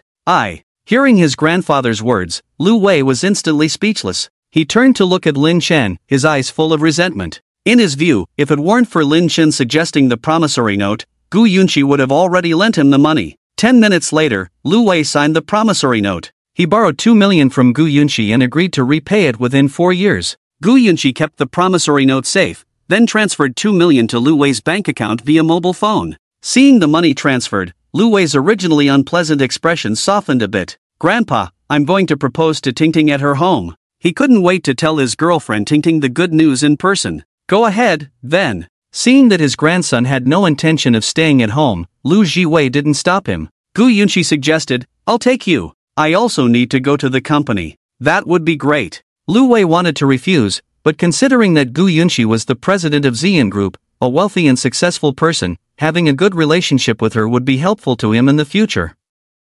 With this in mind, he nodded in agreement. Gu Yunxi took Lu Wei to his girlfriend's house, while Lin Chen stayed at Lu Jiwei's house to catch up. 20 minutes later, Gu Yunxi dropped Lu Wei off at a private mansion. The mansion was not small in size, decorated in an ancient Chinese style, giving the impression of a wealthy family from ancient times. Yunxi, can you accompany me inside? When getting out of the car, Lu Wei suddenly tentatively asked Gu Yunxi. Gu Yunxi was puzzled, but soon she understood the purpose of Lu Wei's request. In essence, it was because the other party's family environment was good, while Lu Wei was a poor boy with nothing. If Gu Yunxi could accompany him, the woman's family would look more favorably on Lu Wei because of her identity. Thinking that it wouldn't take long, Gu Yunxi nodded in agreement. Okay, when we go in later, just say I'm your sister. Okay, Yunxi, thank you so much. Lu Wei was grateful. Thinking of Lin Chen before, compared to Gu Yunxi now, Lu Wei felt that Lin Chen was like a wolf in sheep's clothing, while Gu Yunxi knew how to be grateful. Lu Wei walked ahead, arrived at the door, and rang the doorbell. Soon, the door opened, and a young woman in her 20s wearing home clothes came out. Tingting, haven't seen you in days, I missed you so much. Seeing the young woman, Lu Wei hugged her. Away, stop it, my parents are still at home. It's not good for them to see this. Zhou Tingting pushed Lu Wei away, then looked back, looking cautious. What are you afraid of? I'm here today to propose, after the proposal, you will be my fiancé, I can hug my fiancé, what can they say? Lu Wei was confident. Propose? Did you gather the betrothal money? 2 million, where did you get it from? Zhou Tingting looked surprised. At this moment, she noticed Gu Yunxi not far behind Lu Wei. Seeing Gu Yunxi, she was first amazed by Gu Yunxi's temperament and beauty. After reacting, she quickly asked, "Who is this?" "I am Lu Wei's sister, Gu Yunxi." Gu Yunxi smiled politely. "Hello?" Zhou Tingting nodded, then led Lu Wei and Gu Yunxi into the house. The three of them arrived at a separate courtyard, where Zhou Tingting's father, Zhou Changbin, was drinking tea, and Zhou Tingting's mother, Chen Shi, was watering flowers. Seeing guests, Zhou Changbin put down his teacup and said, "What, did you raise the money, kid?" "Uncle, there are 2 million in this card, it's the betrothal money I'm giving you, I truly love Tingting, please approve." Lu Wei stepped forward, took out a bank card from his pocket, and respectfully handed it to Zhou Changbin. "Lu Wei, who is this?" Zhou Changbin's expression was a bit off, he looked Lu Wei up and down, then looked at Gu Yunxi next to Lu Wei. Having met many people, when he saw Gu Yunxi for the first time, he felt that this woman was extraordinary. In terms of aura alone, she was definitely a successful person. "She is my sister, Gu Yunxi, the president of Ziyan Group." Lu Wei quickly introduced them. "Sister, this is Tingting's father, and that is Tingting's mother. Uncle, auntie, hello, I am Lu Wei's sister. It's nice to meet you, I came in a hurry and didn't bring any gifts, please forgive me." Gu Yunxi greeted politely. Hearing that Gu Yunxi was the president of Ziyan Group, Zhou Changbin quickly stood up, extended his hand, and said, "So you are President Gu, I should have welcomed you from afar, I should have welcomed you." "Uncle, you are too kind." Gu Yunxi smiled lightly. "Lu Wei, why didn't you tell me earlier that President Gu is your sister?" Zhou Changbin looked at Lu Wei somewhat reproachfully, as if he was looking at his son-in-law. Lu Wei was a little surprised by the favor, he awkwardly scratched the back of his head and said, "I forgot." "How could you forget such a thing? You need to be more attentive in the future." Zhou Changbin glared at Lu Wei, then said to Gu Yunxi, "President Gu, it's almost noon, how about having lunch together later?" "No, I have work at my company, I just came to bring Lu Wei over today, let Lu Wei talk to you about the next steps, I'll leave first." Gu Yunxi politely declined. Hearing this, Zhou Changbin did not stop her. Soon, Gu Yunxi left. After Gu Yunxi left, Zhou Changbin smiled and began to discuss with Lu Wei about his marriage to his daughter. "Lu Wei, you know, Tingting is the apple of our eyes, if you want to marry Tingting, it's not impossible, but the 2 million dowry is just the dowry money." Zhou Changbin said, lifting the teacup to take a sip, then continued, "After giving the dowry money, when it comes to holding the wedding, you'll need a wedding car, right?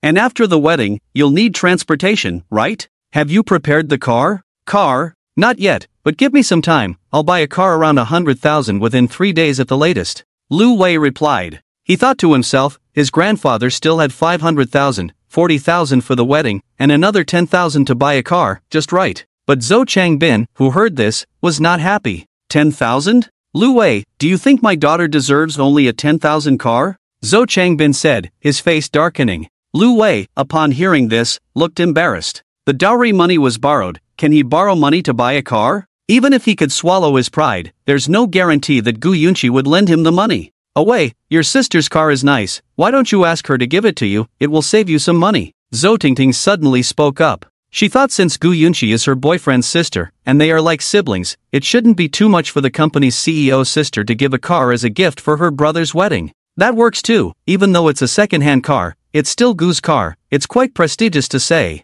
Zhou Changbin nodded, finding his daughter's suggestion feasible. Seeing his girlfriend and future father-in-law both agreeing, Lu Wei had to grit his teeth and say, "Okay, I'll go back and talk to my sister later, ask her to give me the car." On the other side, Lin Chen was in Lu Jiwei's room looking at the photos of his 7 sisters. Lu Jiwei had an album with many photos of children from the orphanage from childhood to adulthood. Among them were some photos of his 7 sisters. Lin Chen looked through them one by one, getting happier as he looked. Each of the 7 sisters had their own unique beauty, all of them were stunningly beautiful. "Grandpa Lu, why are there only 7 photos of Feishuan? And all of them are from before she was 10? Lin Chen asked, puzzled. Feishuan is the second sister, she was very pretty when she was young, and most likely even more beautiful as she grew up, but Lin Chen couldn't find any photos of her as an adult. Hearing Lin Chen ask about Feishuan, Lu Jiwei's expression suddenly darkened. After repeated questioning from Lin Chen, Lu Jiwei finally revealed the story of Feishuan. When Feishuan was 10 years old, a foreign couple decided to adopt a child from the orphanage because they couldn't have children of their own.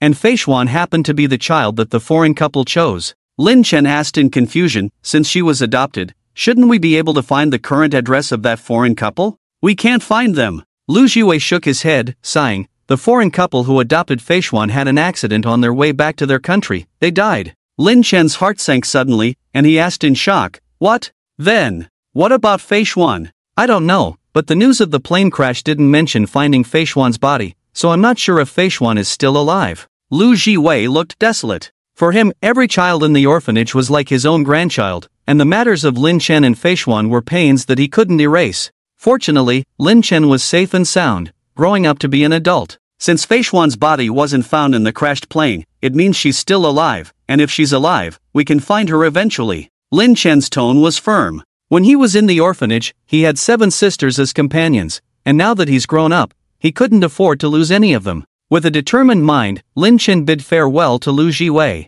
After leaving Lu Jiwei's rented house, Lin Chen saw Qinjiu waiting not far away. Open the door and get in. Lin Chen crossed his arms and looked out the window for a long time, then suddenly commanded in a deep voice, help me find someone, no matter the cost. I want to know if she is alive or dead and where she is. At noon, in the lobby of the Zian Group, the company receptionist was eating takeout when Lu Wei and his girlfriend Zhou Tingting walked over. They wanted to see Gu Yunxi, but they were stopped by the receptionist because they didn't have an appointment. Do you know who he is? He's Lu Wei, General Gu's brother. Does a brother need an appointment to see his sister? Zhou Tingting frowned, somewhat displeased. Brother? Where did General Gu get a brother from? Please don't cause trouble here, or I'll have security escort you out. The receptionist was firm. You. Zhou Tingting was annoyed. She turned to Lu Wei and said, what are you waiting for? Quickly call your sister. Do you expect this receptionist to let us in? Hearing this, the receptionist sneered, full of disdain. He had been working at the company for over a year and had encountered many scammers,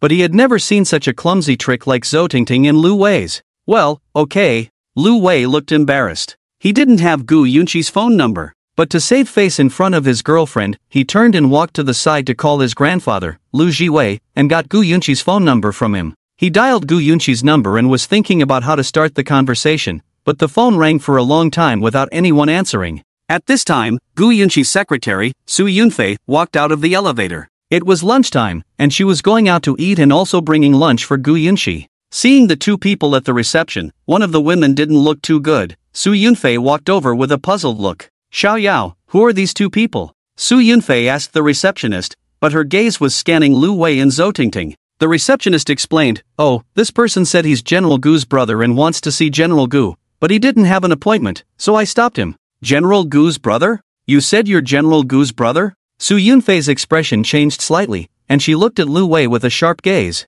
At this moment, Lu Wei had just hung up the phone and was thinking about how to handle the situation when he suddenly saw a powerful female executive staring at him with a serious expression, making him feel a little nervous. Yes, I am Gu Yunxi's brother, my name is Lu Wei, and my grandfather is. Lu Wei answered with a forced calmness. But before he could finish, Su Yunfei directly scolded, security, kick these two scammers out. Hey, what do you mean, lady? My boyfriend is General Gu's brother, and this morning General Gu even came to our house. Zhou Tingting was furious. Clearly, they were related, but they were stopped by the receptionist, and now they were being kicked out by a female executive. This was the first time she had encountered such a bizarre situation. You said General Gu came to your house this morning? Hearing this, Su Yunfei's expression showed some hesitation. She waved her hand, indicating the two security guards who were approaching not to act for the time being, then turned and called Gu Yunxi. General Gu, there's a couple downstairs, one of them claims to be your brother, named Lu Wei, and said you came to their house this morning.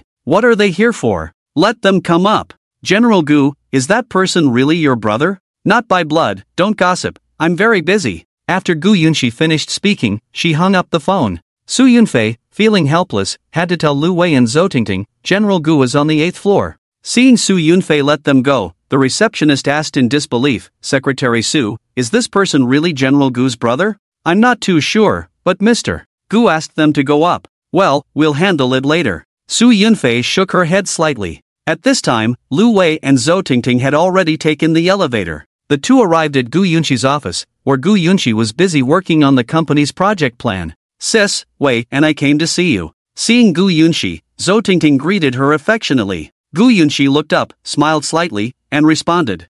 Thinking about the purpose of their visit, Lu Wei bit his lip and pretended to have a good relationship as he spoke. Sis, I want to talk to you about something. Do you have a moment now? Gu Yunxi looked at her watch and said, I'm very busy lately. I'll give you 5 minutes. Just say what you need to say. It's about my marriage. Tingting's parents want me to buy a luxury car, one that costs over 500,000. I was thinking. Although they had discussed it before, Lu Wei still felt a bit embarrassed to bring it up. Zhou Tingting, who was standing beside him, couldn't bear it and gave Lu Wei a disdainful look before speaking. Sis, Wei and I are getting married, and we'll need a car for transportation. If it's too cheap, my parents will lose face. So Wei and I discussed it and wanted to ask when you'll be changing your car. Changing my car? Gu Yunxi was surprised. What does it have to do with me if you two want to buy a car? Zhou Tingting smiled and said, well, if you want to change your car, great. You can just give your car to Wei, and we can save some money. Hearing this, Gu Yunxi's expression turned a bit unpleasant. She suppressed her dissatisfaction and looked at Lu Wei, asking, is this your idea or someone else's? Lu Wei was quite good at reading between the lines. He could tell that Gu Yunxi was not happy almost instantly. Sis, it's my idea. What's wrong? If you don't want to, then forget it. I'll have Wei buy a new one. Seeing her boyfriend struggling to speak in front of Gu Yunxi, Zhou Tingting felt that Gu Yunxi was too strict with Lu Wei, which made him fear her. So she took the initiative to communicate with Gu Yunxi. After hearing Zhou Tingting's words, Gu Yunxi pondered for a moment and said, fine, since Wei is getting married, I don't know what gift to give. I'll give you this car as a gift. With that, Gu Yunxi threw the car keys to Lu Wei. Lu Wei was surprised. He wanted to express his gratitude, but with his girlfriend present, he was afraid she would notice something, so he just looked at Gu Yunxi gratefully. Alright, I have a lot of work to do. I won't keep you. After Gu Yunxi finished speaking, she continued to focus on the documents in front of her. Having achieved their goal, Lu Wei quickly took his girlfriend and left. After leaving the office, Zhou Tingting happily linked arms with Lu Wei and said, Wei, your sister is really good to you. It seems like you two have a great relationship. It's okay. Lu Wei forced a smile, but inside, he felt a mix of emotions. Just as they walked out of the Purple Cloud Group's gate, they saw a figure getting out of the latest model of a Rolls-Royce. The appearance of the luxury car naturally attracted many onlookers, including Zhou Tingting and Lu Wei. Lin Chen? When Lu Wei saw that the person getting out of the car was Lin Chen, he could hardly believe his eyes. Hey, Wei, do you know that tycoon? Seeing that her boyfriend seemed to know Lin Chen, Zhou Tingting looked at him with an expression of admiration. Lu Wei had intended to deny it, but when he saw the admiring look on his girlfriend's face, his vanity began to swell. Well, as I told you before, my grandfather used to run an orphanage, and he was one of the orphans adopted by my grandfather. So, in a way, he's like my brother. Also, actually, Gu Yunxi is also. Lu Wei wanted to take this opportunity to clarify his relationship with Gu Yunxi, but before he could finish, Zhou Tingting had already run over to Lin Chen. Big brother Lin. Zhou Tingting walked quickly towards Lin Chen and blocked his way. Who are you? Looking at the unfamiliar girl in front of him, Lin Chen looked puzzled. I'm Zhou Tingting, Lu Wei's girlfriend. Big brother Lin, was that car just now yours? It's so cool. Zhou Tingting had a big smile on her face. At this moment, Lin Chen noticed Lu Wei walking quickly towards them. So, Lu Wei's girlfriend. Lin Chen thought to himself. That car just now wasn't mine, it belongs to a friend of mine. He happened to be passing by, so he gave me a ride here. Lin Chen shook his head. Upon hearing this, the smile on Zhou Tingting's face froze, and she awkwardly said, even if it's not Big Brother Lin's, being friends with such a rich person, Big Brother Lin must be amazing. If our Wei could be as amazing as Big Brother Lin, that would be great. At this point, Lu Wei had already walked over, and upon hearing his girlfriend praise Lin Chen, he became somewhat unhappy. Thinking back to the incident at his grandfather's house where Lin Chen caused him to sign an IOU for 2 million, Lu Wei began to mock him. Tingting, you've really misjudged this time. His acquaintance with the rich person is all thanks to Yunxi. Without Yunxi, do you think a poor guy like him could know someone who can afford a Rolls-Royce? Ah Wei, why do you speak like that? Hearing her boyfriend's words, Zhou Tingting quickly turned to glare at him, then apologized to Lin Chen. Big brother Lin, Ah Wei speaks without thinking, please don't mind him. No problem. Lin Chen smiled and shook his head. Zhou Tingting's attitude towards others was somewhat unexpected for Lin Chen. Lu Wei took out the car keys and suggested with a smile, Tingting, don't waste time with this poor guy. Now that we've sorted out the transportation issue, let's go eat first. After eating, we can discuss our wedding date with your parents. The betrothal gifts are settled. The transportation issue is also resolved, and he can't wait to marry his girlfriend Zhou Tingting. Okay. Zhou Tingting nodded, but then turned to Lin Chen and said, "Big brother Lin, why don't you join us for a meal? Why are you pulling him along?" Lu Wei looked displeased. Zhou Tingting smiled and said, "You just said he's your buddy. Anyway, we'll be family in the future, so while we're not married yet, it's best to establish good relations." "What buddy? I just said that casually. I don't have such a poor brother." Lu Wei quickly denied. Earlier, he had called Lin Chen his brother, thinking that the Rolls-Royce just now belonged to him. "Ah Wei, if you keep talking like this, I won't talk to you." Zhou Tingting glared at Lu Wei fiercely. Lin Chen simply ignored Lu Wei's taunts, his attention drawn to the car keys in Lu Wei's hand. Seeing Lin Chen staring at the car keys in his hand, Lu Wei felt proud. "What are you looking at? Have you never seen a Mercedes key before? Do you know where this car came from?" "Yunxi. Sister gave it to me." "Yunxi gave you her car?" Lin Chen was surprised. But then he thought that Lu Wei probably shamelessly begged for it.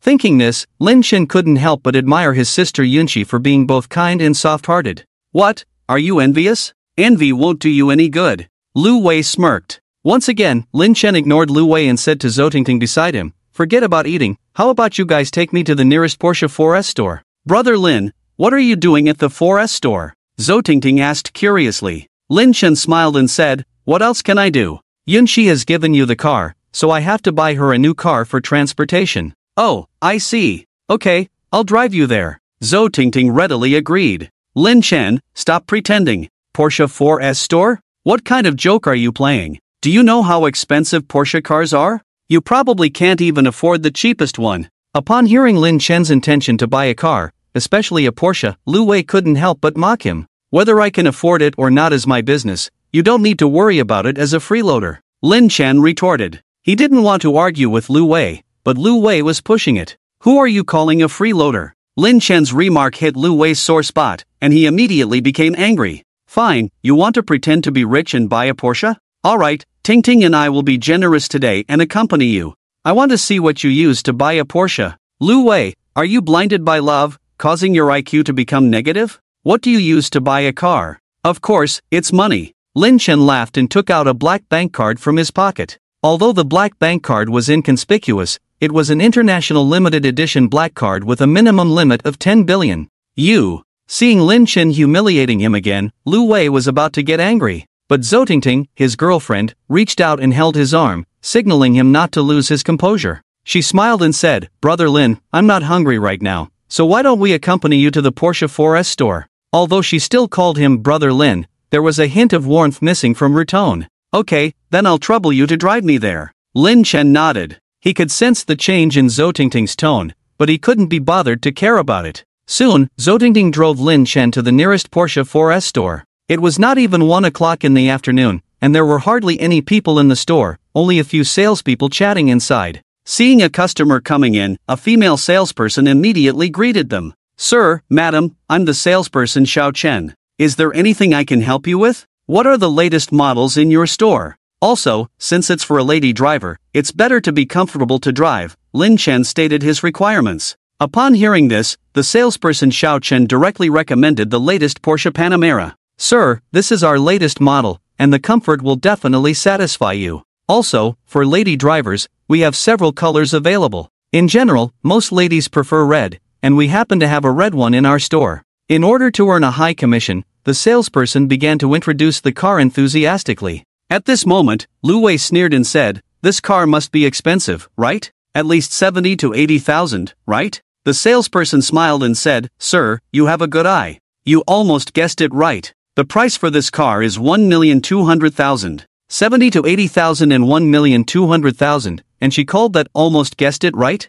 Lu Wei's mouth twitched, and he said to Lin Chen, "Did you hear that? 1,200,000. Can you afford it? Just swipe the card." Lin Chen couldn't be bothered with Lu Wei and directly handed the bank card to the salesperson. At first, the salesperson was disappointed to hear Lu Wei's comments, but she didn't expect Lin Chen to let her swipe the card directly. My goodness, is this guy so casual about buying a car? Over $1 million, and he bought it after just a few simple introductions? Hey, what are you still standing there for? Hurry up and swipe the card, I'm still waiting to see him lose face. Seeing the salesperson standing still, Lu Wei hurriedly urged him on. He was convinced that Lin Chen was putting on an act, and he even anticipated Lin Chen's excuses. In order to cut off Lin Chen's retreat, he suddenly asked Lin Chen, what if this card doesn't swipe money, will you say you brought the wrong card? Ha ha ha. Lin Chen replied, I have many cards, but each card can be swiped. There is no such thing as bringing the wrong one. You keep pretending, let's see how long you can keep it up. Seeing Lin Chen still putting on an act, Lu Wei felt disgusted. By this time, the salesperson had brought the POS machine, and after the card was successfully swiped, Lu Wei was dumbfounded. It really went through. Lu Wei wanted to confirm again. The salesperson also realized that Lu Wei was deliberately targeting Lin Chen, but Lin Chen was his lucky star. Sir, it has been successfully swiped, here is the receipt, if you don't believe it, you can take a look. To help prove it to his lucky star, she handed the receipt directly to Lu Wei. Lu Wei took a look and indeed it was successfully swiped. Lin Chen smiled at Lu Wei, if you like it, you can have this receipt. Lu Wei was stunned. What the hell do I need your receipt for? Before Lu Wei could get angry, Lin Chen had already gone to complete the formalities. After taking the car keys, Lin Chen bid farewell to Lu Wei and his girlfriend. After Lin Chen left, Zhou Tingting couldn't help but tug at Lu Wei's clothes and said, Away, didn't you say Lin Chen was a poor guy? Then where did he get the money to buy a Porsche? It's over $1 million, I didn't see him frown just now. With his girlfriend's question, Lu Wei also began to ponder, but soon he understood. Lu Wei explained, he has the money, that card just now must be from Gu Yunxi. No, Sister Yunxi. Why would Sister Yunxi do this? Isn't this favoring an outsider? You are her brother, why should she give her bank card to someone else? If she wants to give it, she should give it to you. Zhou Tingting frowned, starting to feel a bit unhappy. Lu Wei didn't know how to respond to that. Half an hour later, Lin Chen arrived at Purple Cloud Group. Just as he stepped out of the elevator, he saw Secretary Su Yunfei coming out of Gu Yunxi's office. Seeing Lin Chen looking for Gu Yunxi, Su Yunfei immediately said with a displeased face, Mr. Lin, this is working hours, I hope you don't come to the company for no reason, it's not good. Who are you to decide what's good or not? Lin Chen already had a bad impression of Su Yunfei, and this time he met her, he naturally wouldn't give her a good look. You. Su Yunfei was angry. Who are you? Go aside. Lin Chen pushed the door and entered Gu Yunxi's office. Su Yunfei stared at Lin Chen with a fierce look from behind, and this scene happened to be seen by Gu Yunxi unintentionally. Lin Chen, why are you here? Seeing Lin Chen, Gu Yunxi put down her work. Lin Chen smiled, I'm here to bring you the car keys. With that, Lin Chen placed the Porsche car keys on Gu Yunxi's desk. Lin Chen, did you buy a car? Where did you get the money? Gu Yunxi was somewhat happy, but also a bit surprised. Don't worry about that, brother has money anyway. Lin Chen quickly brushed it off. To prevent Gu Yunxi from continuing to ask, Lin Chen added, alright, you keep busy, but take care of yourself, don't overwork, earn money but don't exhaust yourself, I'll go back first. Okay, Lin Chen, love you. Gu Yunxi had important documents to handle at that moment, so she didn't detain him. However, as Lin Chen was about to leave, she still threw a flirtatious look at him. Little devil. Lin Chen couldn't stand it and quickly left. After Lin Chen left, Gu Yunxi thought for a moment, picked up the landline phone, and called Secretary Su Yunfei. Mr. Gu, did you call for me? Fei, I think you may not be suitable to stay in the company, so go through the resignation procedures. Gu Yunxi's gaze was somewhat indifferent as he stared at Su Yunfei. Su Yunfei's face turned pale at the words. Mr. Gu, are you firing me? Su Yunfei gritted her teeth and asked, I have dedicated myself to the company for these years, even if you want to fire me, you must give me a reason, right? Reason? At the last drinking session, you took advantage of the situation. I have tolerated you once, and even when you collaborated with other companies privately for personal gain, I pretended not to know. Gu Yunxi's tone became colder, but I can only tolerate one thing, and that is your attitude towards my man. So the reason you are firing me is because of that guy named Lin Chen? Su Yunfei suddenly realized, but her face became even uglier. As a senior employee of the company, she never expected to be fired because of her attitude towards Lin Chen, which made it difficult for her to accept. Shut up! When Su Yunfei referred to Lin Chen as a gigolo,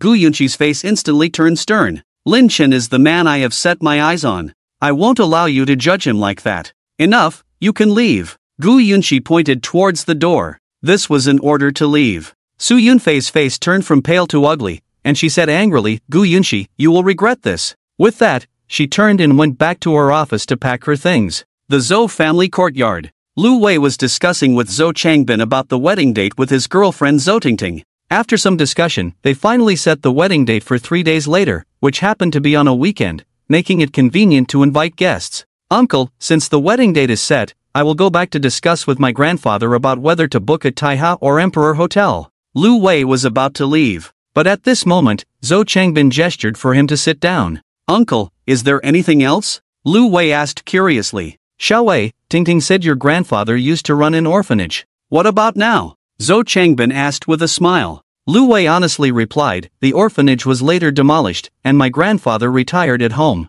Demolished? Then he should have received a good compensation, right? Just a few million. Lu Wei answered somewhat nervously. A few million? That's great. Your grandfather has only you as a grandson, so in the future, those few million will be yours, right?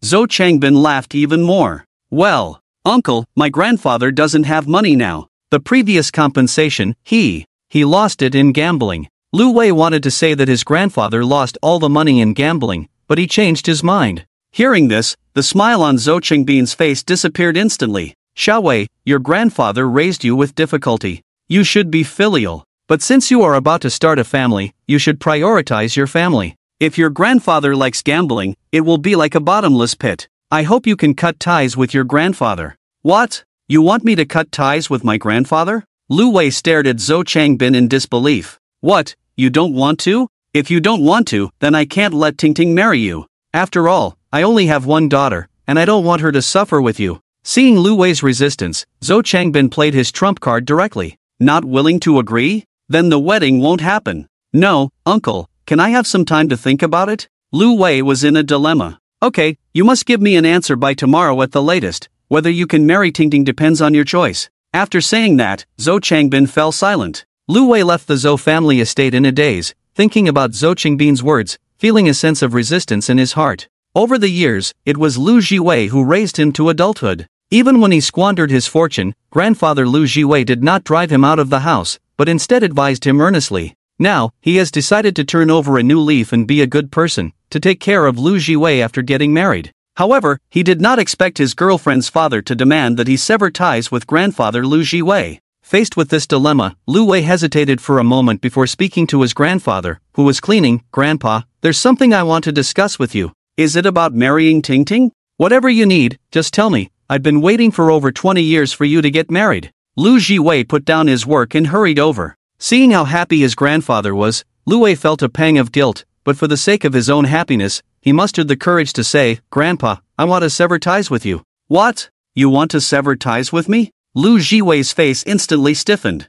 Grandpa, Tingting's father said that if I want to marry her, I must sever ties with you. Their family is well off and values social status. I already feel unworthy of Tingting, and with your situation. Lu Wei stopped there. Little Wei, tell me the truth. Is it really just because of this? If Tingting's father is willing to let her marry you, he must be a reasonable person. I don't believe your reason, Lu Jiwei said sternly, his eyes fixed on his grandson. Grandpa, I'm sorry, it's because Lu Wei confessed the lies he had told to Zhou Changbin to his grandfather. Although Lu Jiwei was angry, he ultimately held back. Tears welled up in his eyes as he patted his grandson's shoulder. Little Wei, I'm an old man. I don't matter. As long as you turn over a new leaf and live a good life, I don't mind bearing the blame for you. But you have to promise me, no more gambling in the future, and live a good life with Tingting, okay? Grandpa, I will definitely live a good life from now on. Seeing that his grandfather had clearly agreed, Lu Wei nodded happily. As he looked at Lu Wei, Lu Jiwei seemed to see a vision of his chubby grandson from his childhood.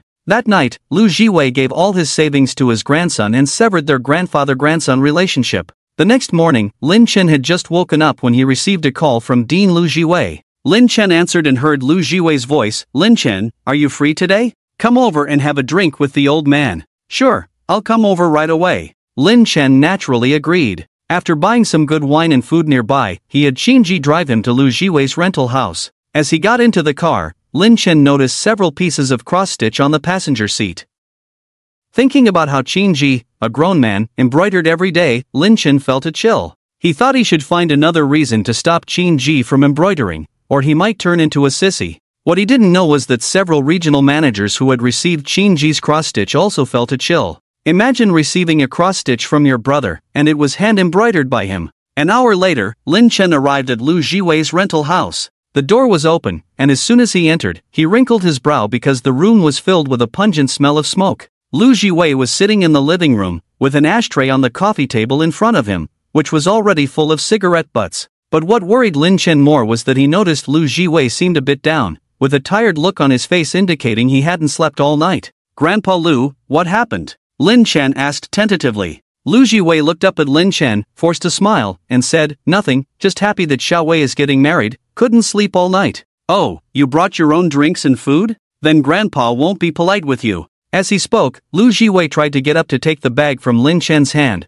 but as he stood up, he suddenly blacked out and fainted. The sudden turn of events startled Lin Chen, who quickly put down what he was holding and carried Lu Jiwei downstairs. Soon, Lu Jiwei was taken to the hospital's emergency room. Lin Chen informed Gu Yunqi about Lu Jiwei being taken to the hospital, but did not notify Su Lingxue and Yi Qingcheng. Su Lingxue had just entered the entertainment industry and was surely busy, while Yi Qingcheng was out of town, making it inconvenient to travel back and forth. Gu Yunqi arrived at the hospital soon after. "Brother Lin Chen, how is Grandpa Lu?" Gu Yunqi asked with a worried expression. As an orphan raised by Lu Jiwei, he was like a real grandfather to her. "Not sure yet," Lin Chen shook his head. At that moment, the door of the operating room opened, and two nurses pushed Lu Jiwei to the hospital ward. "Doctor, is my grandfather okay?" Gu Yunqi hurriedly asked the doctor who had just finished the surgery. The doctor took off his mask and replied, "Your grandfather had a cardiovascular blockage, just had surgery, he's stable now. But given his condition, I suggest he should not overexert himself even after recovery. He should rest and take it easy, otherwise it could be dangerous."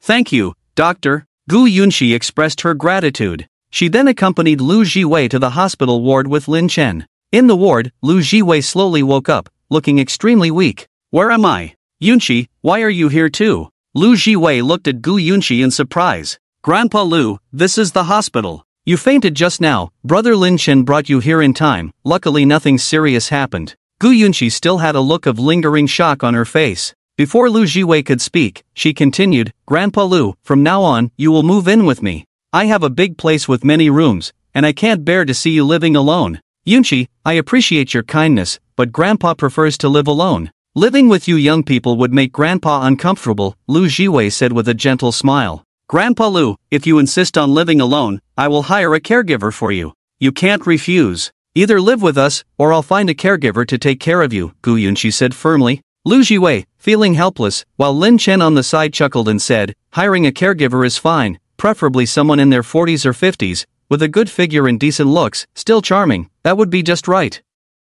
"You little rascal, do you think Grandpa Lu is as lecherous as you?" Lu Jiwei blushed and scolded Lin Chen. Gu Yunqi blushed as well, and whispered to Lin Chen, "Brother Lin Chen, do you like older women? What nonsense are you talking about? I like someone like you." Lin Chen hurriedly explained. "Humph, Brother Lin Chen is taking advantage of me again." Gu Yunqi blushed even more, but she felt as if she had eaten honey, very happy. Watching the close relationship between Lin Chen and Gu Yunqi, Lu Jiwei had a faint smile on his face. Thinking of his grandson Lu Wei, his mood suddenly became depressed. On one hand, there was his biological grandson, and on the other hand, there was the orphan he had adopted without blood ties. However, his biological grandson did not care for him as much as the two orphans did. As he thought about it, Lu Jiwei couldn't help but shed tears. "Grandpa Lu, why are you crying? Are you feeling unwell? I'll call a doctor for you." Seeing Lu Jiwei suddenly burst into tears, Gu Yunqi panicked and reached out to press the call button on the bedside.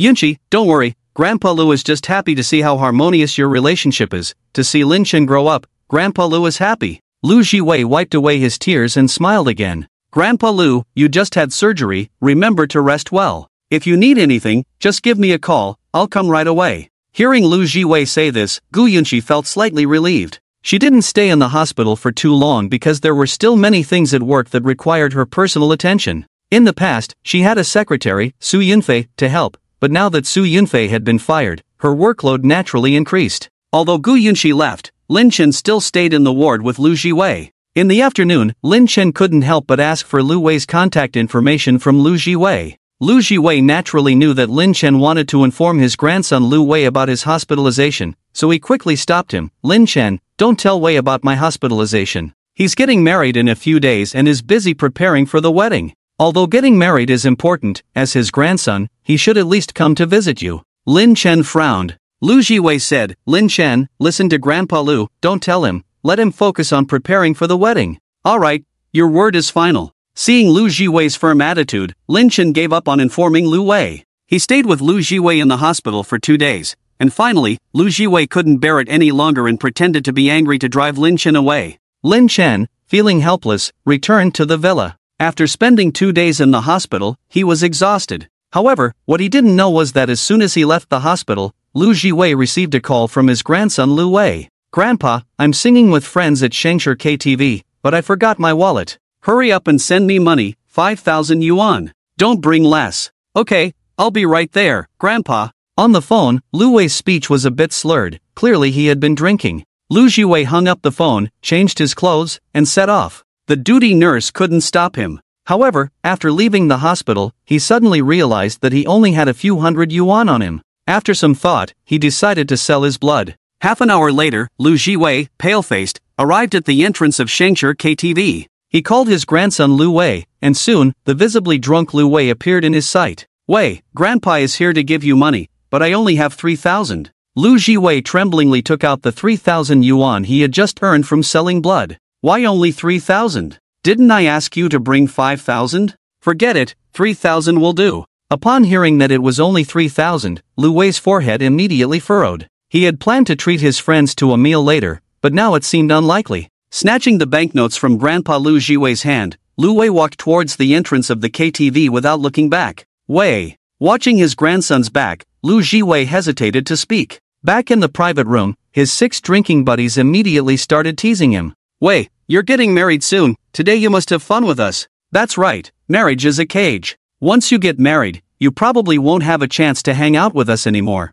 "Ah, this kid Lu Wei is really lucky. He actually managed to win over Zhou Tingting. She's my dream goddess. Just for this, Lu Wei must treat us today." "I agree. Zhou Tingting is from a wealthy family. Lu Wei, oh Lu Wei, you'll have an easy life from now on. At least 30 years less of struggle. We're really envious." Several guys expressed their envy with their words. Lu Wei, seeing this, felt greatly satisfied with his vanity. He waved his hand and said boldly, "Let's have a great time today. If there's not enough drinks, we'll get more. I'll foot the bill. In society, I, Wei Gu, am tough and don't talk much. Brothers, come, let's toast Wei Gu." Some of the guys, upon hearing this, exchanged glances and smirked, then raised their glasses to toast Lu Wei. Meanwhile, not far from the KTV, on the street, Lu Ji was walking back to the hospital. After a while, he suddenly felt dizzy and almost fell. "Sir, are you okay?" A kind passerby came over to support him.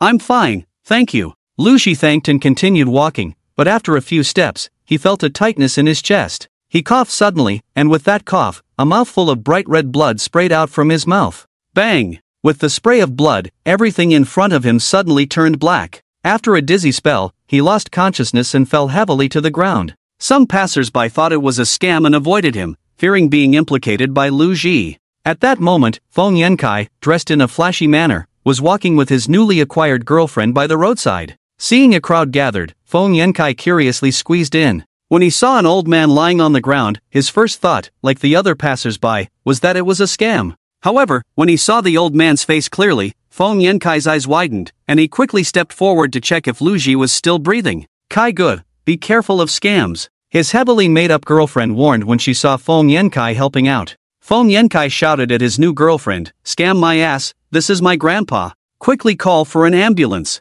After Lu Ji was taken to the hospital by the ambulance, Feng Yankai called Lin Chen. Upon learning that Lu Ji had been taken to the emergency room again, Lin Chen rushed over without hesitation. When Lin Chen arrived at the hospital, Lu Ji had already been taken to the care ward. Outside the ward, Feng Yankai and his girlfriend were waiting for Lin Chen. When Lin Chen appeared, Feng Yankai immediately went up to him. "Fan Gu, you finally came. How's my grandpa?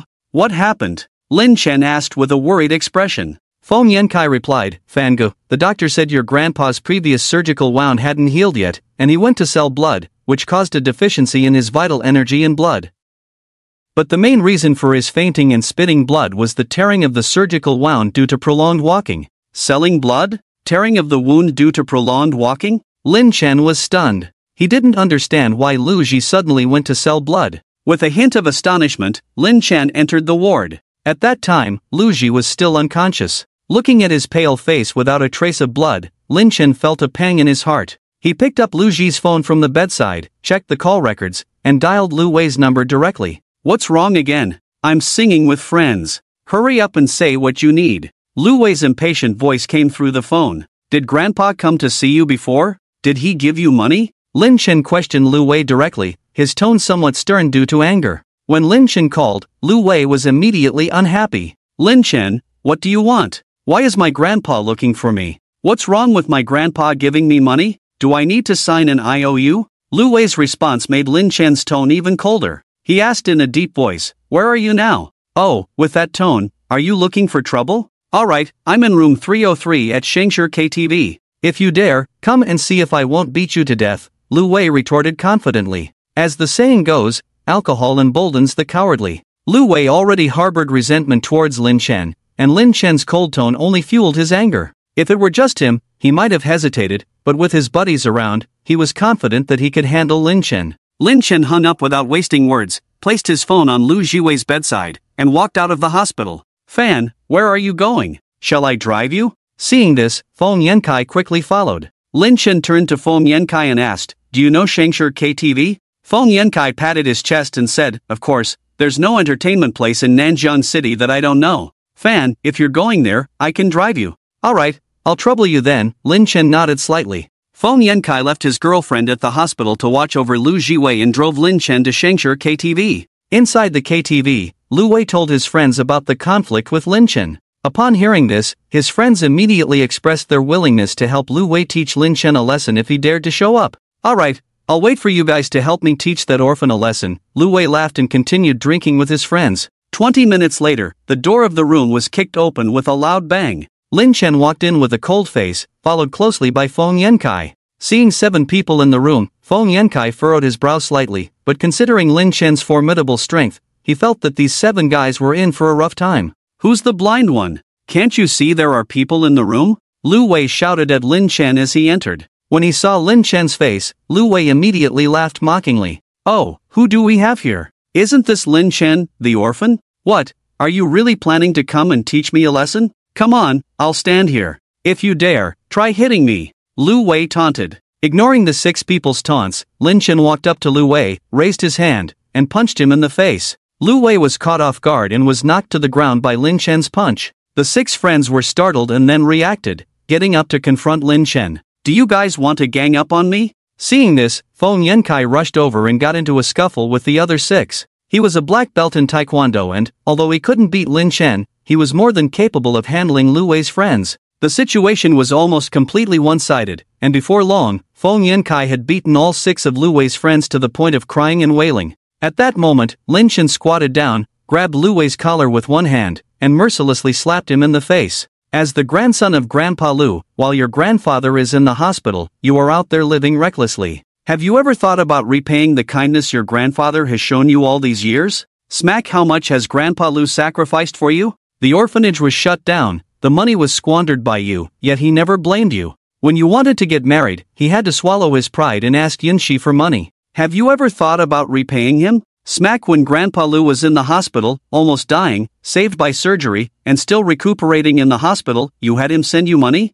Do you know that Grandpa Lu was penniless at the time, and the money was earned by selling blood? Smack. Lin Chen continued to slap Lu Wei's face one after another. Lu Wei had thought about resisting, but Lin Chen's strength was too great, and he didn't even have a chance to resist. Before long, Lu Wei's face was swollen like a pig's head. He had been a bit drunk before, but after being beaten, he became more sober. Hearing what Lin Chen had just said, Lu Wei was stunned, blood dripping from his mouth, murmuring, "My grandfather is in the hospital? The money from selling blood. When did all this happen?" Lin Chen angrily said, "When did it happen? Go find out for yourself. Which hospital is my grandfather in?" Lu Wei panicked. At that moment, all he could think of was the kindness his grandfather, Lu Ji, had shown him over the years. The thought of his grandfather being in the hospital, almost dying, made his heart ache as if being pricked by needles. City First Hospital, Intensive Care Unit. Lin Chen stood up, told Lu Wei the location of Lu Jiwei's ward, and Lu Wei, ignoring the pain on his face, wiped the blood from his mouth, limped out of the private room. "Fangu, how should we deal with these people?" After dealing with Lu Wei's 6 friends, Feng Yankai clapped his hands and turned to ask Lin Chen. "He who walks with the wise grows wise, but a companion of fools suffers harm. Lu Wei's bad behavior is influenced by these guys." Lin Chen glanced at the 6 men and said in a deep voice, "Tell them not to contact Lu Wei in the future. If they dare to contact him, break their legs." Feng Yankai nodded, Got it, leave it to me, Fan Gu, you can rest assured. I'll leave it to you here, I'm going out for a smoke. Lin Chen took out a pack of cigarettes, lit one, and left the private room. After Lin Chen left, Feng Yankai turned around, a sly smile on his face. You little bunnies, did you hear what Fan Gu just said? Yes, we heard with both ears. The 6 men paled in fear, nodding repeatedly. Oh, so you heard, but didn't take it seriously, huh? Looks like you didn't get enough beating just now. With that, Feng Yankai flexed his wrist and launched another round of beating. 5 minutes later, Feng Yankai finally stopped, and Lu Wei's 6 friends were already on the verge of collapse. At that moment, all they could think of was never getting too close to Lu Wei again, as he was nothing but trouble. After dealing with Lu Wei's friends, Lin Chen and Feng Yankai returned to the hospital. As they arrived at the ward, they heard Lu Wei's tearful voice from inside. Grandpa, I'm sorry, I will listen to you from now on. Please don't leave me. I have no parents, you are my only family. If you leave me too, I will truly be an orphan. Through the glass window of the ward, Lin Chen saw Lu Wei kneeling on the ground, holding Grandpa Lu Jiwei's withered hand tightly. Seeing Lu Wei like this, Lin Chen sighed softly. The trees long for calm while the wind does not cease, the children long for nurturing while the parents are absent. I hope that this young man, Lu Wei, can understand this truth after this incident. Fan Gu, do you have any other instructions for me here? If not, I'll take off first. Feng Yankai walked over with his girlfriend in his arms. Because he was in a hurry before, Lin Chen had not paid attention to his girlfriend's face. Now, taking a glance, Lin Chen couldn't help but sigh at Feng Yankai's good luck. His girlfriend was quite beautiful. Although not as stunning as his 7 sisters, she was still a rare beauty. Lin Chen smiled and said, "It's nothing, thank you for this time." Fan Gu, why are you being so polite to me? If it weren't for you asking me to go to the hospital before, how could I have pursued Feng Feng? Feng Yankai laughed, holding his girlfriend's hand with a slight force, causing his girlfriend to blush and pout. Hospital? Lin Chen was slightly surprised. Yes, during the auction, didn't you ask me to go to the hospital within 5 kilometers to pick up girls? Feng Feng is the flower of that hospital. Feng Yankai said proudly. Just then, Lin Chen's phone rang. Seeing the caller ID, Lin Chen was delighted because the call was from his 4th sister, Yi Qingcheng. Lin Chen answered the call, and soon, Yi Qingcheng's voice came through the phone. Brother Lin Chen, why did you take so long to answer the phone? Were you out picking up girls behind my back? No, don't talk nonsense. Am I the kind of person who likes to flirt around? Alright, I'll believe you this time. You have 10 minutes, hurry to the airport to pick me up. Airport? You're coming back to Nanjing City? What, not happy to see me? No, I'll be right there. After hanging up the phone, Lin Chen hurried to the airport. At the same time, in Nanjing City, in the northern part of the city, at the Tang family mansion. Smack! A powerful slap landed on Tang Laoye's face, leaving a red swollen handprint. However, facing the middle-aged man who slapped him, Tang Laoye showed no resentment. Instead, he had a nervous expression like a child who had done something wrong. Mr. Tang said that in recognition of your care for young Master Tang over the years, he will spare the lives of you and your daughter. But from now on, you and your family have no more ties with the Tang family. The steward in a Zhongshan suit had a cold expression and said in a deep voice, Do you accept Mr. Tang's decision? We accept, we accept. Tang Laoye knelt on the ground, repeatedly kowtowing to the steward, showing extreme humility. Tang Monli, who was on the side, felt bitter and helpless, but dared not speak up for her father. Who were they dealing with? That was Mr. Tang from Hong Kong, with assets spread globally, worth trillions, and connections that were terrifying.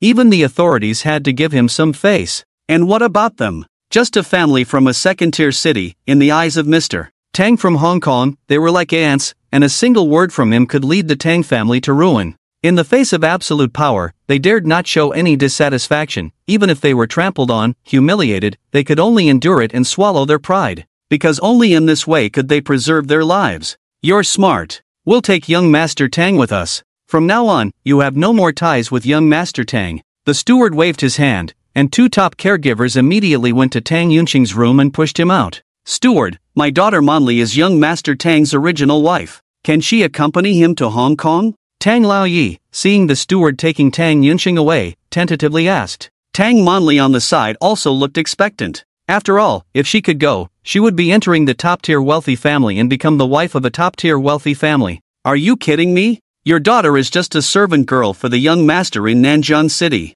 Being able to sleep with young Master Tang is her good fortune accumulated over many lifetimes. Do you really think she can become the main wife? Butler Fu sneered disdainfully. These words pierced the hearts of Tang's father and daughter like a steel needle, causing them almost suffocating pain, yet they dared not retort. Man proposes, God disposes. To survive, one must obediently comply. Despite this, as Tang Yunsung was being pushed away by the caregiver, Tang Monli's eyes still revealed a sense of reluctance. However, Tang Yunsung, who had long been awakened, chose to ignore his wife's reluctant gaze. His wife of many years was now abandoned by him. At this moment, Tang Monli's face was ashen, and her heart seemed to be bleeding. After serving him for many years, the man who had toyed with her body for years showed no affection or attachment towards her. Not long after, Butler Fu took Tang Yunsung away. On the way to the airport, Tang Yunsung began to talk to Butler Fu. Butler Fu, after suffering such a big loss this time, doesn't my father intend to help me seek revenge? Young master, there's no need to rush for revenge.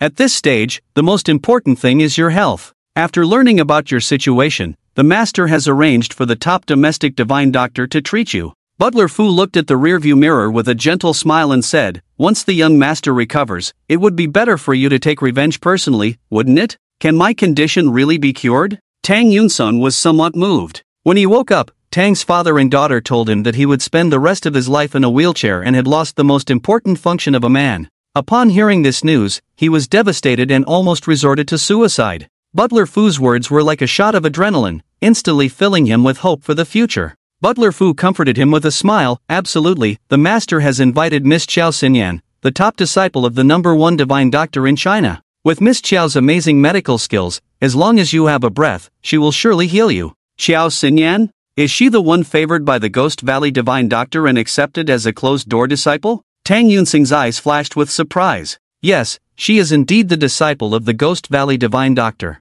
Butler Fu nodded with a smile. The Ghost Valley divine doctor is a figure sought after by countless wealthy and powerful people in China because of his unparalleled medical skills. Almost all the patients he treated recovered. In his current situation, if he could receive treatment from the disciple of the Ghost Valley divine doctor, the chances of recovery would undoubtedly be huge. Butler Fu, the matter of revenge can be postponed, but I need you to help me with something. After calming down, Tang Yunsung couldn't help but think of Ning Hongyan's appearance and smile. Thinking of her being with Lin Chen, he felt a burning jealousy. The woman he had set his eyes on must not be taken by other men. Feel free to command, as long as it is within my capabilities, I will help you solve it. Butler Fu said respectfully. I want you to help me catch a person and bring her to Hong Kong. Tang Yunsung's eyes flashed with a greedy look. The matter of killing Lin Chen could be put on hold for now, but he must have Ning Hongyan. He had already planned that once he was cured by the divine doctor, he would have Ning Hongyan and make her his personal plaything and tool for venting. Nanjiang City Airport. As soon as Lin Chen entered the airport terminal, he saw a tall, elegant woman surrounded by 4 men dressed as bodyguards. The woman was wearing a black suspender long dress, sunglasses, and had long hair, exuding a goddess-like aura. The 4 bodyguards around her were tall and sturdy, with a restrained aura and sharp eagle-like eyes, closely observing all the changes around them. When Lin Chen appeared, the cold and elegant woman immediately took a step forward, clacking her high heels as she walked towards Lin Chen. Brother Lin Chen. As she approached, she hugged Lin Chen's neck and planted a firm kiss on his face. This sudden scene immediately attracted the attention of countless onlookers, with some men showing envy and jealousy, wishing they could kill Lin Chen and take his place. Faced with the envious gazes of countless men, even Lin Chen, who had a thick skin, felt a bit overwhelmed. He wanted to pat Yi Qingqing's back, but remembering her previous injury, he moved his hand down a bit and lightly patted her twice. Brother Lin Chen, you're so naughty. Yi Qingqing's delicate body trembled slightly, raised her head, and stared at Lin Chen with a slightly flushed face. Realizing that he might have patted an inappropriate area, Lin Chen's embarrassed face turned red, and he coughed twice to explain, "Don't talk nonsense, I am a gentleman." "Put!" Yi Qingqing retorted, giving Lin Chen a fierce look, then took Lin Chen's arm and walked out of the airport. Behind them, the 4 bodyguards dressed as men followed closely. Although Lin Chen did not know these people, with just one glance, he could tell that all 4 of them were skilled fighters with considerable strength. The group of 6 walked out of the airport, where Qingjiu had been waiting outside for a long time. Seeing Lin Chen come out, he quickly opened the door for him. Lin Chen and Yi Qingqing got into the car, while Yi Qingqing instructed the bodyguards to take a taxi and follow them. In the back seat of the car, Yi Qingqing tightly wrapped her arms around Lin Chen's arm, resting her head lightly on his shoulder. "Brother Lin Chen, have you missed me these past few days?" "Of course, I've been thinking about you every day." "You're lying. If you missed me, why didn't you call me?" Yi Qingqing pouted, looking displeased. Isn't it because I thought you were busy? And I wasn't sure if you were on a mission or something. What if I called you at a bad time and put you in danger? I would blame myself to death. Fine. I'll believe you this time, but in the future, if you miss me, you must call me. If I don't answer the phone, send me a message. After hearing Lin Chen's explanation, Yi Qingqing's face finally cleared up. Okay, you're in charge since you're so big. Lin Chen affectionately reached out and rubbed Yi Qingqing's head, then asked, Qingqing, are you leaving again after this visit? Annoying. Yi Qingqing blushed slightly, gave Lin Chen a charming look, and replied, I came back this time mainly to see brother Lin Chen, so I wanted to come back to see you, and also visit Grandpa Lu. I have important matters to attend to in Tianhai City, so I have to go back tomorrow. Tomorrow? So soon? Lin Chen frowned. Oh, brother Lin Chen, I'm leaving tomorrow, but I'll be back. Besides, if you want to see me, you can come to Tianhai City anytime. As long as you come to Tianhai City, I'll be by your side 24 hours a day. Seeing Lin Chen frown, Yi Qingqing quickly shook Lin Chen's arm playfully. You're right, if I miss you, I'll just go to Tianhai City to find you. Lin Chen nodded slightly. With transportation so convenient now, it only took about 3 hours round trip from Nanjing City to Tianhai City. As if thinking of something, Yi Qingqing suddenly asked, Brother Lin Chen, you didn't tell Yunqi and Lins now about my return, did you? I forgot to tell them, I was in a hurry when I left earlier. I'll call them now and ask them to come back early tonight. Lin Chen said, taking out his phone to dial Gu Yunqi's number. Stop. Yi Qingqing saw this and quickly grabbed Lin Chen's phone. Seeing Lin Chen's puzzled expression, Yi Qingqing suddenly showed a mischievous smile. Lin Chen, today, you belong only to me. Lin Chen was embarrassed.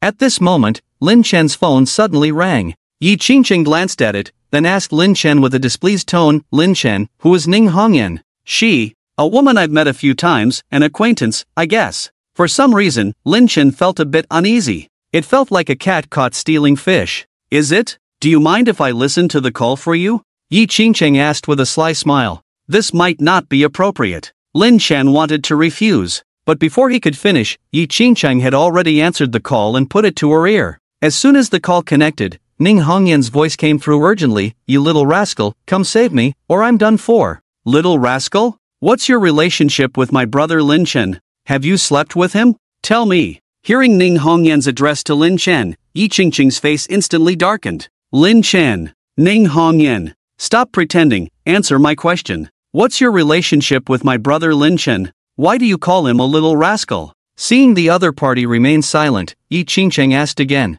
After a while, Ning Hongyan adjusted her tone and said, I don't know his name, so I call him a little rascal. As for what you said about sleeping with him, sorry, I'm not that kind of woman. Are you satisfied with this answer? If so, please give him the phone, I have an urgent matter to discuss with him. Fine, I'll give him the phone, you can talk to him. Yi Qingqing replied. Just as Lin Chen was about to reach for the phone, Yi Qingqing suddenly activated the speakerphone function and held the phone between them. Lin Chen's hand was left hanging in the air, while Yi Qingqing stared at him with a sly smile. Helpless, Lin Chen spoke into the phone, What's the matter? Hearing Lin Chen's voice, Ning Hongyan urgently said, Little rascal, if you want me to warm your bed, hurry to the Crystal Palace and save me. Otherwise, I'll be taken away, and you can forget about me warming your bed in the future. Due to the speakerphone, Ning Hongyan's words were heard clearly by Yi Qingqing and Qinjiu, who was driving. Now, Lin Chen was completely bewildered. He glanced at Yi Qingqing, who had an extremely unpleasant expression.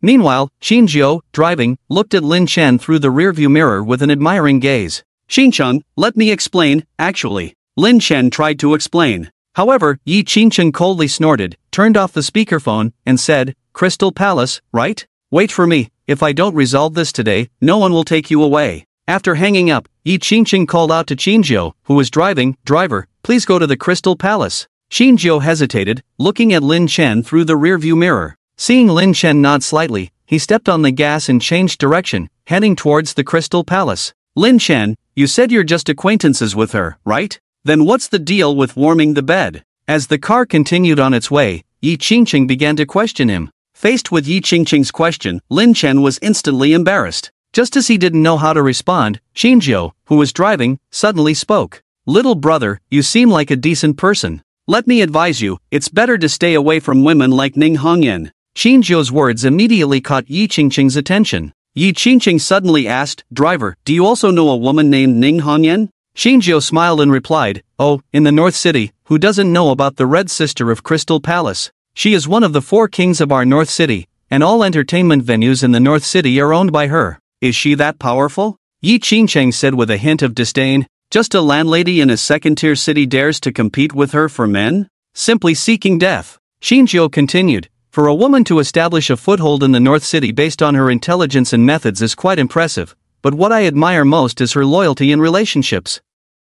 Loyalty? She's already trying to seduce my man, and you call that loyalty? Yi Qingcheng sneered. Seduce? Miss, you are overestimating the charm of your man. Even someone like me, a spirited young man, Ning Hongyan wouldn't even look at. Your man. Ha ha. Xinjiu glanced at Lin Chen through the rearview mirror, chuckled, and then added, although Ning Hongyan is single, she has always had someone in her heart. The reason she has worked so hard to develop her career is ultimately to avenge her fiancé. Avenge? Driver, can you tell me more about Ning Hongyan? Yi Qingcheng seemed intrigued by Xinjiu's words and began to inquire further about Ning Hongyan. Most men in the North City know about Ning Hongyan's story, right? Xinjiu pretended to be surprised as he glanced at Yi Qingcheng through the rearview mirror and then explained, actually, Ning Hongyan had a fiancé in the past. The couple worked together to build a business and opened an entertainment venue called Crystal Palace. Unfortunately, women who are too beautiful are often targeted by some powerful men. Xinjiu recounted the story of Ning Hongyan and her fiancé, portraying her as a woman who spent years building her influence to counter the power of the Tang family. After listening to Xinjiu's narrative, even Yi Qingcheng, who harbored some dissatisfaction, was moved by her devotion.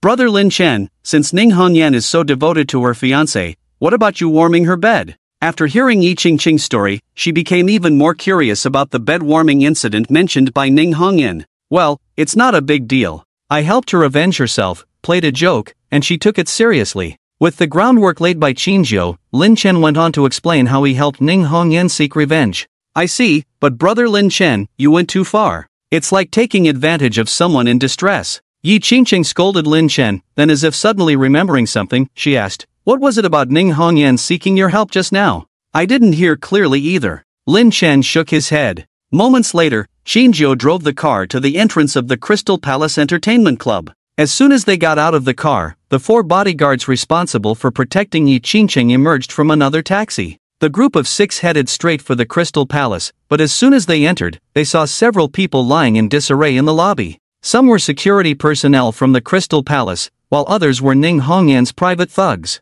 Seeing this scene, Lin Chen couldn't help but worry about Ning Hongyan's safety. Yi Qingcheng gave a signal, and one of the bodyguards immediately approached and lifted up a security guard who had just gotten up from the ground. Where is Ning Hongyan? The Red Sister is on the 6th floor, spare me, I'm just a security guard. The guard's face turned pale with fear. Let's go to the 6th floor. Without hesitation, Yi Qingcheng headed straight for the elevator. The 6th floor is Ning Hongyan's private floor. Except for her and a few female attendants, no one else is allowed to go there. But when Lin Chen and others arrived on the 6th floor, the spacious corridor was empty. Just as they were wondering if Ning Hongyan had been taken away, they suddenly heard a woman arguing with someone at the end of the corridor. You can give up, even if I die, I won't go with you. Miss Ning, I advise you not to be arrogant. Our young Master Tang has taken a liking to you, it's your good fortune accumulated over hundreds of lifetimes. Good fortune? If it's such good fortune, I'll let your mother go instead of me to accompany Tang Yunsheng. You bitch, you're asking for it. Smack after the argument, a crisp slap echoed loudly. Let's go. Hearing the commotion, Yi Qingcheng furrowed her brows and rushed towards the source of the sound. Lin Chen and 4 bodyguards followed closely behind and soon arrived at Ning Hongyan's office area. It was an office, and when Lin Chen and Yi Qingcheng arrived, Ning Hongyan had just been subdued by 5 men in black. They had tied her hands and were about to tape her mouth shut. Ning Hongyan looked almost desperate, but when she saw Lin Chen arrive, her eyes lit up and she shouted, "Little rascal, save me." In broad daylight, you dare to forcibly take a woman, who are you people? Release her immediately. Yi Qingcheng coldly snorted. The 5 men heard the commotion and turned to look at Lin Chen and the others. The leader, a young man about 1 meter 60 tall with a duckbill cap, suddenly growled, "Who are you people? If you don't want to die, get out of here now." "Ha, you want us to get out of here?" Hearing this, Yi Qingcheng was furious and sneered. She waved her hand, and in the next moment, the 4 bodyguards immediately pounced. Soon, the 2 groups were entangled in a fight. Yi Qingcheng thought it would be a one-sided battle, but to her surprise, the other 5 were not weak at all and fought evenly with the 4 martial arts experts she had brought. These guys are not ordinary people, Brother Lin Chen, I'll hold them off. You find a chance to save the person. Yi Qingqing frowned slightly, feeling something was amiss. But since she was here, she would not leave empty-handed. She rushed towards the young man with the duckbill cap. Lin Chen wanted to stop her, but it was too late. Qingcheng, that kid is not ordinary, be careful. Helpless, Lin Chen could only remind her loudly. Seeing that both sides were already fighting, Lin Chen seized the opportunity to come to Ning Hongyan's side and untied the rope on her hands. Ning Hongyan, still somewhat shocked, said, "Little rascal, luckily you arrived in time, or else I would have been taken away by them. Find a safe place to hide to avoid getting hurt." Lin Chen, worried about his younger sister Yi Qingcheng, instructed Ning Hongyan before turning to look at Yi Qingqing's side. As he looked, his face darkened instantly. He saw the opponent's ruthless moves, targeting Yi Qingqing's vital points, including the softest parts of a woman's body. Witnessing this scene, Lin Chen was instantly enraged. "You dare to hit my woman?" Lin Chen roared and rushed forward in big strides. Yi Qingqing's face changed, and she shouted, "Brother Lin Chen, it's dangerous, don't come over." Before she could finish her sentence, what happened next left Yi Qingqing stunned in place. Lin Chen punched the young man with the duckbill cap, sending him flying with one blow. Bang! The young man with the duckbill cap's body slammed heavily against the wall, completely dazed by Lin Chen's punch. At that moment, he felt as if he had been hit by a speeding heavy motorcycle. His internal organs were damaged, his organs shifted, and he slightly opened his mouth, spewing out a mouthful of bright red blood immediately. "You! Despicable!" The young man in the duck tongue cap stared at Lin Chen, feeling furious. He had originally planned to have some fun with Yi Qingcheng, this little beauty, and take advantage of her, but he never expected Lin Chen to suddenly appear and launch a surprise attack while he was off guard. With one blow from Lin Chen, he directly lost his combat power, feeling pain all over his body and unable to exert any strength. "Despicable? Too kind of you." Lin Chen walked up to him, lifted his leg, and ruthlessly stomped on his arms. Crack! The sound of bones breaking echoed in the spacious office. Immediately after, came the painful screams of the young man in the duck tongue cap. "Ah! I'll kill you!" The screams of the young man in the duck tongue cap attracted the attention of his four companions, who then withdrew from the fight and looked towards the young man in the duck tongue cap. Seeing their leader defeated, the four of them instantly lost the desire to continue fighting. "Kid, you have guts. Do you know who we are?" A young man over 6 feet tall with a stern face shouted at Lin Chen. "We are from the Hong Kong Martial Arts Association. Offending us is equivalent to making enemies with all martial artists in Greater China." "Oh, finished talking?" Lin Chen turned his head, glanced at the young man who spoke, then lifted his foot again and stomped on the other arm of the young man in the duck tongue cap. "Ah!" Another piercing scream rang out, and the intense pain caused the young man in the duck tongue cap to faint on the spot. The other four men glared angrily at Lin Chen, but knowing they couldn't win, they reluctantly carried the young man in the duck tongue cap and left in a sorry state. After they left, Lin Chen felt a gust of fragrant wind blowing towards him. Before he could react, his fourth sister, Yi Qingcheng, had already pounced on him. Lin Chen instinctively reached out his hands to embrace Yi Qingcheng, feeling the warmth and softness in his arms, which made his heart race. "Brother Lin Chen, you were so cool just now. I love you to death." Yi Qingcheng stared at Lin Chen's cheek, then kissed him on the forehead. "Sister Qingcheng, what does kissing the forehead mean? How about a kiss instead? Your brother Lin Chen has never kissed a girl before," Lin Chen shamelessly suggested. Hearing this, Yi Qingcheng wanted to indulge Lin Chen once, but realizing there were others present, especially her subordinates, she blushed and gave Lin Chen a fierce look. "Brother Lin Chen, you pervert! You're getting worse." With that, she wriggled out of Lin Chen's embrace and coughed twice before saying to the four accompanying warriors, "You guys go out first. Without my orders, you are not allowed to come in." "Yes, master." The four men bowed respectfully, then quickly left. "You must be Ning Hongyan, right?" Yi Qingcheng turned around and looked at Ning Hongyan not far away, her eyes sharp and fiery. Who was Ning Hongyan? After running entertainment venues for several years, she was so familiar with the skill of observing people's words and expressions that she could no longer be more familiar. Sensing Yi Qingcheng's hostility towards her, she quickly responded with a smile, "I am Ning Hongyan. You must be the sister Qingcheng who called earlier, right?" "What sister Qingcheng? Don't call me so casually, we're not that close." Yi Qingcheng's face was cold. "We're indeed not that close, but I've heard little rascal mention you before. I didn't believe him at first, but seeing you today, I believe it now. Sister Qingcheng, you truly live up to your reputation, stunning and enchanting. It's no wonder little rascal can't forget about you." Ning Hongyan chuckled, her gaze seemingly indifferent as she glanced at Lin Chen, who was feeling extremely uneasy. "Lin Chen mentioned me to you? What did he say?" Yi Qingcheng suddenly became interested. He said he has a girlfriend who is very beautiful, but she's just. Ning Hongyan hesitated, wearing a troubled expression. Yi Qingcheng became impatient and pressed. But what? Spit it out, don't beat around the bush. Blushing, Ning Hongyan continued somewhat embarrassedly, but she's too conservative, doesn't let him touch her, so he's feeling itchy all over. Watching Ning Hongyan's exquisite acting, Lin Chen was stunned. This woman should really be in movies, what a waste. With such acting skills, she'd definitely win an Oscar. Pa, Lin Chen, how could you spread such rumors outside? How am I supposed to face people now? Yi Qingqing's face turned red, she stomped her foot, turned to Lin Chen, and glared fiercely at him. Although it was a glare, there was no hint of blame in her eyes. On the contrary, it was full of shyness. Seeing the coquettish appearance of his fourth sister Yi Qingcheng, Lin Chen couldn't help but feel itchy. He coughed twice, scratched his head, and said, "My negligence, I won't do it again in the future." "Humph, that's more like it." Yi Qingcheng snorted, then walked up and hugged Lin Chen's arm, saying, "Lin Chen, let's discuss these matters privately in the future, don't let others know, okay?" "Ha? Oh, okay." Lin Chen almost thought he had misheard, but after confirming that he hadn't, he was overjoyed. If Sister Qingcheng said that, then there's hope, right? Just as Lin Chen was happily losing his bearings, a sudden sentence from Yi Qingcheng made him instantly tense, and his heart jumped to his throat. "By the way, what did you mean by warming the bed in your phone call earlier?"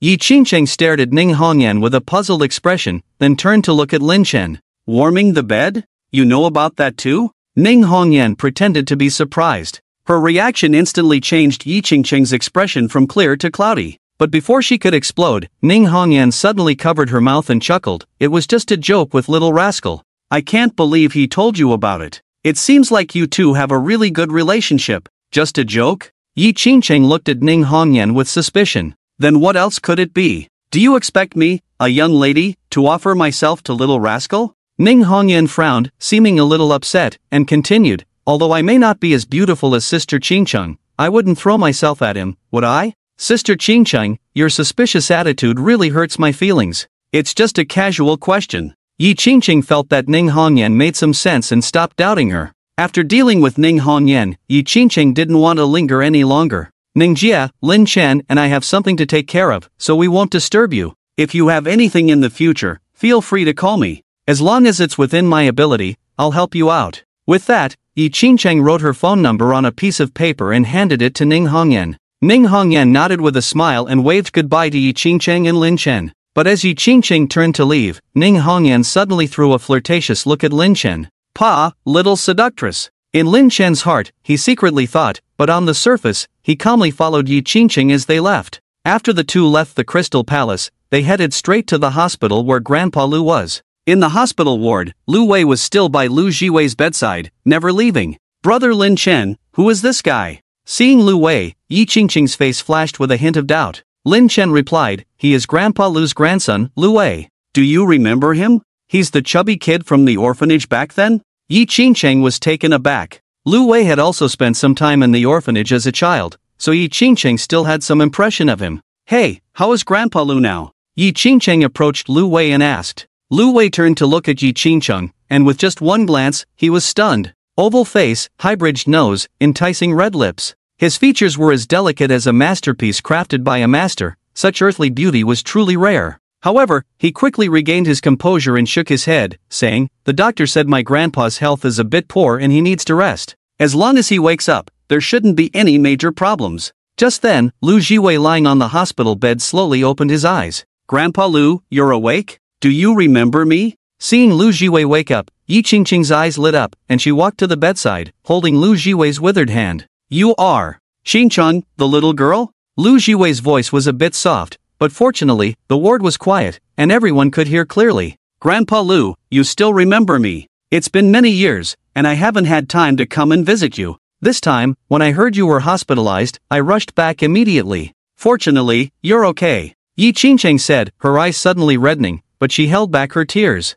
"Grandpa Lu is fine, but it's troublesome for you to come all this way." Lu Jiwei's pale face showed a kind smile, and he gently patted Yi Qingcheng's hand with his trembling hand. "Girls grow up so fast. In just over 10 years, you girls have become more and more beautiful. I wonder whose son will be lucky in the future." As he spoke, Lu Jiwei suddenly glanced at Lin Chen beside him. The meaning was self-evident. Seeing this, Yi Qingcheng blushed and fell silent. Lin Chen, on the other hand, had a thick skin and chuckled, as the saying goes, the sweetest water is within one's own field. I will take good care of Ching-chung, Grandpa Lu, you can rest assured. Lu Jiwei laughed and scolded, you little rascal, are you planning to marry all 7 girls? The capable should do more. I don't mind having more of a good thing. Ha ha, Lin Chen laughed heartily, looking pleased with himself. Suddenly, Yi Qingqing reached out and pinched his waist, and with that, Lin Chen instantly stopped laughing. Seeing that Lin Chen and Yi Qingqing's relationship was still as close as when they were young, Lu Jiwei's face showed a genuine smile of relief from the bottom of his heart. Grandpa! Just then, Lu Wei, who had been squatting silently on the left side of the bed, suddenly spoke up. Due to lying down, he hadn't noticed that his grandson, Lu Wei, was also in the ward. When he heard his grandson call him Grandpa, Lu Jiwei's body trembled, and he turned to look at Lu Wei. Wei, how did you come here? Lu Jiwei was overjoyed, but soon his smile froze. With a tearful voice, Lu Wei said, Grandpa, I'm sorry. I was ignorant before, I was unfilial. I swear, I will be good and obedient in the future, and listen to you, Grandpa. I'm sorry. Upon hearing this, Lu Jiwei's first reaction was that his grandson was probably short of money again. Thinking that he was already penniless, Lu Jiwei said helplessly, Wei, have you encountered some trouble again? Grandpa has no money left. No, Grandpa, I don't want your money. I just feel like I've been too reckless in the past, so I want to turn over a new leaf and start afresh. Lu Wei wiped away his tears and said firmly, from now on, let me take care of you in your old age. Nonsense, Grandpa doesn't need you to take care of him. Your marriage with Ting Ting is important. As long as you two live happily together, Grandpa will be satisfied. Seeing his grandson finally mature, Lu Jiwei was happy in his heart, but thinking of his grandson's current situation, he still shook his head and refused his grandson's filial piety. Grandpa, I will talk to Ting Ting's family. If they insist on cutting off the relationship between us, then I won't go through with the marriage. Lu Wei's face was resolute, as if he had made up his mind. However, Lin Chen frowned upon hearing this. Cut off the relationship between Lu Wei and Grandpa? Lu Wei, your grandpa needs rest. Let's talk about this later. You come out with me first, let Grandpa catch up with you. Lin Chen signaled to Lu Wei and then walked out of the ward. Lu Wei already guessed what Lin Chen wanted to talk to him about, but this time he didn't choose to avoid it, but faced it calmly. Grandpa, are you thirsty? Let me peel a pear for you. Seeing that Lu Jiwei's lips were a bit dry, Yi Qingqing picked up a pear from the fruit basket and started peeling it.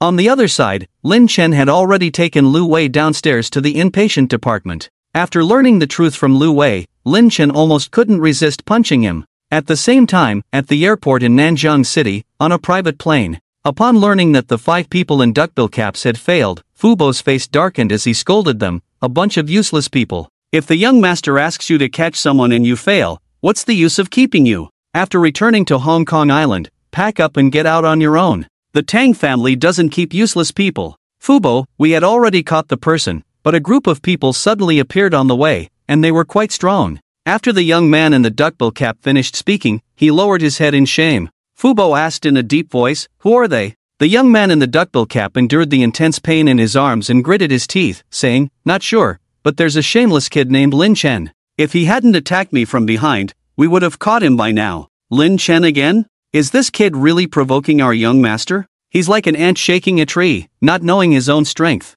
Hearing Lin Chen's name, Fubo's eyes narrowed slightly, a cold killing intent flashing briefly. The young master's situation cannot be delayed. Let's go back to Hong Kong Island first. As for this Lin Chen, let him bounce around for a few days. When Lin Chen and Yi Qingqing left the hospital, it was already late at night. Just as they walked out of the hospital, Lin Chen received a call from Gu Yunqi. Lin Chen, it's so late, why haven't you come back yet? Oh, I'm at the hospital with Grandpa Lu. I probably won't be back tonight. You go to bed early. Okay, take care, Lin Chen. Call me if you need anything. Also, don't forget that tomorrow is Lu Wei's wedding day. Don't be late. Alright, don't worry. Hanging up the phone, Lin Chen looked somewhat helplessly at Yi Qingqing beside him. Are you satisfied now? Hee, Lin Chen, tonight, you belong to me alone. No one can take you away from me. A captivating smile appeared on Yi Qingqing's beautiful face. However, her gaze towards Lin Chen was slightly strange. It felt as if she was staring at prey about to be caught. Lin Chen felt a bit awkward under her gaze and touched his nose, saying, if we're not going back tonight, where are we going to sleep? Without hesitation, Yi Qingqing said, let's get a room. Ha! Lin Chen was dumbfounded. This happiness seemed to come too suddenly, didn't it? He hadn't even prepared himself mentally yet. However, the beautiful sister was so proactive, if he still refused, it would hurt the beautiful sister's heart too much. Half an hour later, Lin Chen opened a luxurious Riverview room at the Emperor Hotel. "Brother Lin Chen, you watch TV first, I'll take a shower." Just as she entered the room, Yi Qingcheng began to undress and headed straight for the bathroom. Lin Chen swallowed and nodded, saying, "Okay, I'll wait for you. The night is long, no rush." Hearing this, Yi Qingcheng couldn't help but laugh. She threw a flirtatious look at Lin Chen and said in a very ambiguous tone, "Brother Lin Chen, if you're in a hurry, you can shower with me, I don't mind." Without waiting for Lin Chen's answer, Yi Qingcheng had already turned and entered the bathroom. However, she did not close the bathroom door. Listening to the sound of the shower in the bathroom, Lin Chen almost couldn't resist rushing in. "Lin Chen, are you so impatient? Since it's the first time, shouldn't it at least be on the bed?" Lin Chen took a few deep breaths to calm his excited heart. 10 minutes later, Yi Qingcheng came out of the bathroom. Her long hair cascaded down, surrounded by a layer of mist, her slender white legs particularly eye-catching. Wrapped only in a bath towel, Lin Chen could tell that she was definitely naked underneath. Lin Chen cleared his throat and said, "I'll go take a shower too." With that, Lin Chen, with red eyes, rushed into the bathroom. But when he came out after showering, he found that Yi Qingcheng had already changed into a set of white hotel pajamas. "Qingcheng's sister, it's getting late, shall we rest early?" Lin Chen suggested. "Don't rush, brother Lin Chen, I'm not sleepy yet. How about you accompany me for a drink?" Yi Qingcheng said, taking out a bottle of fine red wine from the nearby wine rack, pouring 2 glasses and handing one to Lin Chen. "Drinking to liven up the mood?" "Sure." Lin Chen thought to himself, not refusing, and raised his glass to clink with Yi Qingcheng, finishing it in one go. The strong aroma of the wine was far less intoxicating than the faint fragrance of a girl on Yi Qingcheng. They chatted as they drank. Before they knew it, a glass of red wine was empty. Seeing Yi Qingcheng's flushed and charming face, Lin Chen gathered his courage, put his arm around her. Yi Qingcheng did not resist, but nestled in Lin Chen's arms like a docile kitten. With a slightly hoarse voice, Lin Chen said, "Qingcheng's sister, it's late, you have to go to the airport tomorrow, let's get some rest." "Okay." Yi Qingcheng nodded slightly in response. With Qingcheng's sister's consent, Lin Chen didn't say a word. Princess carried her directly into the room. Half an hour later. "Brother Lin Chen, you're so bad. Can't I?" "Not today, I'm not available today." "Oh my goodness." A night of silence. The next day, when Lin Chen woke up, Yi Qingcheng was nowhere to be seen. Only a note on the bedside table. Lin Chen picked up the note and read it. "Brother Lin Chen, I was originally planning to visit Grandpa Lu this time and eat you up. But unfortunately, luck wasn't on my side. Next time, I'll make sure to leave nothing of you. Love, Qingcheng." Looking at the message on the note, Lin Chen felt like crying. "Qingcheng's sister, you're just starting fires and not putting them out." Lin Chen sighed lightly, got up, washed up, and went to the hospital. In the hospital room, Lu Ji turned his head pretending to sleep, while Lu Wei sat by the bed lost in thought. Seeing this, Lin Chen couldn't help but smile and ask, "Grandpa Lu, what are you and your grandson doing?" "Lin Chen, you're here?" Seeing Lin Chen arrive, Lu Jiwei turned around in a hurry, his expression as if he had seen a savior. "Grandpa Lu, your health is not good yet, don't move around." Seeing Lu Jiwei struggling to sit up, Lin Chen quickly went over to stop him.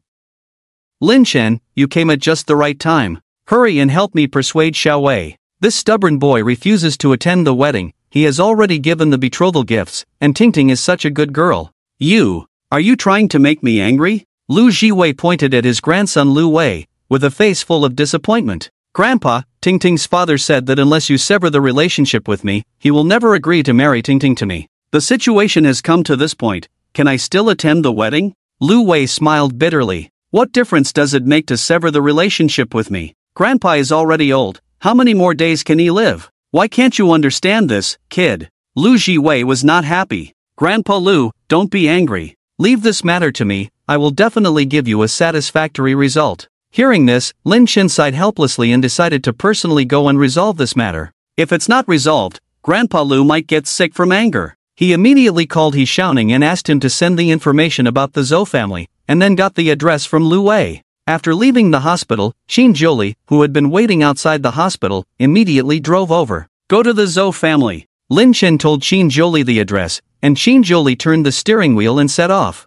On the way, Lin Chen received an email from Yi Xiaoning with the information about the Zhou family. Knowing that the Zhou family's main business is in building materials, and their biggest partner is actually He Xiaoning's Wanhao group, he immediately asked He Xiaoning to prepare a contract and have it sent over. Before long, Lin Chen arrived at the Zhou family. When Zhou Changbin learned that Lin Chen had come to plead for Lu Wei, he was about to kick him out. At that moment, the secretary of the Wanhao group, Zhang Yuan, arrived with the contract. Seeing He Xiaoning's secretary, Zhou Changbin warmly welcomed her, but Zhang Yuan didn't even look at him and instead looked straight at Lin Chen not far away. "Excuse me, are you Mr. Lin Chen?" "Yes." Lin Chen nodded. "Mr. Lin, this is the contract that Mr. He asked me to bring to you. Please take a look." Zhang Yuan handed the contract to Lin Chen carefully. Zhou Changbin, who saw this scene, was full of doubts. Why would a young man in his 20s make the richest man's secretary so polite to him? Who is Zhang Yuan? She is He Xiaoning's secretary, and besides He Xiaoning, Zhang Yuan's words carry the most weight in the Wanhao group.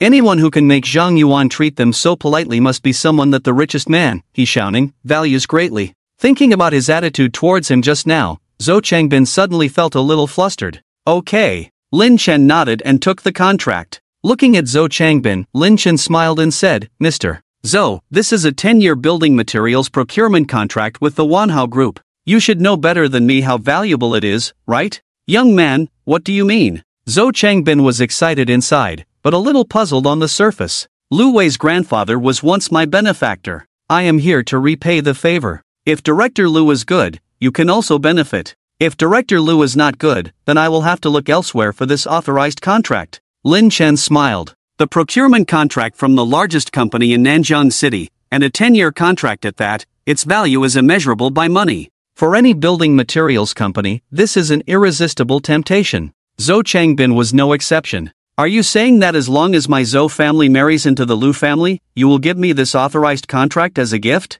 Zhou Changbin asked tentatively. Such a good thing falling from the sky, if it wasn't for the secretary of the Marriott Group, Zhang Yuan, personally delivering it, he would have some doubts about its authenticity. "Right." Lin Chen nodded, then said, "Mr. Zhou, take a minute to consider, this opportunity only comes once." "No need to consider, I agree," Zhou Changbin said without hesitation, reaching for the authorization contract. "Wait," Lin Chen said, "Mr. Zhou is a smart person, you should understand what I just said, right? Even if you have this authorization contract, I have 100 ways to make you lose it if Director Lu doesn't live well." This, Zhou Changbin hesitated. But thinking about the huge value of this contract, he still compromised. "Rest assured, Director Lu is kind-hearted. After my daughter marries into the family, she will definitely be 100 times more filial to him. If she dares to disrespect Director Lu, I will be the first to not let her off," Zhou Changbin guaranteed repeatedly. "If I remember correctly, today should be the day of Lu Wei's wedding with your daughter, right?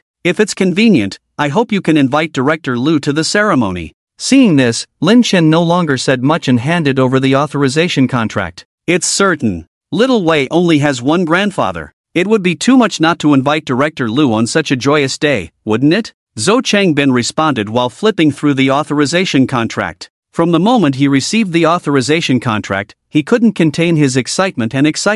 "Mr. Zhou, the opportunity is given to you. Whether you can seize it or not depends on how you treat Director Lu." With that, Lin Chen left without lingering, and Zhou Changbin became more and more curious. He couldn't help but ask Zhang Yuan, who was about to leave. "Secretary Zhang, may I ask, what is the relationship between the person who just met with Mr. He?" Zhang Yuan glanced at Zhou Changbin and warned, "His identity is shocking. If you don't want to die, I advise you not to ask too much or investigate randomly, otherwise, be careful of self-immolation." "Yes, thank you for the reminder, Secretary Zhang." Hearing this, Zhou Changbin broke out in a cold sweat. A shocking identity? Just investigating a little could lead to self-immolation. This identity is definitely not simple. It's no wonder that even the richest man in Nanjiang City would send a 10-year procurement contract to curry favor. After a brief shock, Zhou Changbin quickly called Lu Wei. "Wei, today at noon is the joyous day of your wedding with Tingting. Don't forget to invite your grandfather, Director Lu. If it's not convenient, I'll go pick him up myself." After leaving Zhou's house, Lin Chen went to Ziyun Group. At this time, Gu Yunqi had just finished dealing with some important documents. When she saw Lin Chen, her beautiful eyes lit up and she asked with a smile, "Lin Chen, why are you here?" "Missed you, so I came to see you." Lin Chen smiled. "Really?" Gu Yunqi blushed, her face filled with happiness. "Of course." Lin Chen nodded earnestly. "Okay, I believe you. Gu Yunqi smiled sweetly and then said, Lin Chen, since you're here, help me choose a location for the team building next week. Team building? Lin Chen was taken aback. He had always been in the mountains and was clueless about company team building. It's just going out to have fun. Help me choose a location. Gu Yunqi explained, with so much business going on in the company recently, and the employees are all exhausted, I've decided to give them a 3-day holiday next week and take them out to play. Yunqi, you're putting me in a difficult position. The longest place I've stayed besides Nanjiang is the deep mountains and old forests. Lin Chen was a little embarrassed. Well, I'll give you a few addresses,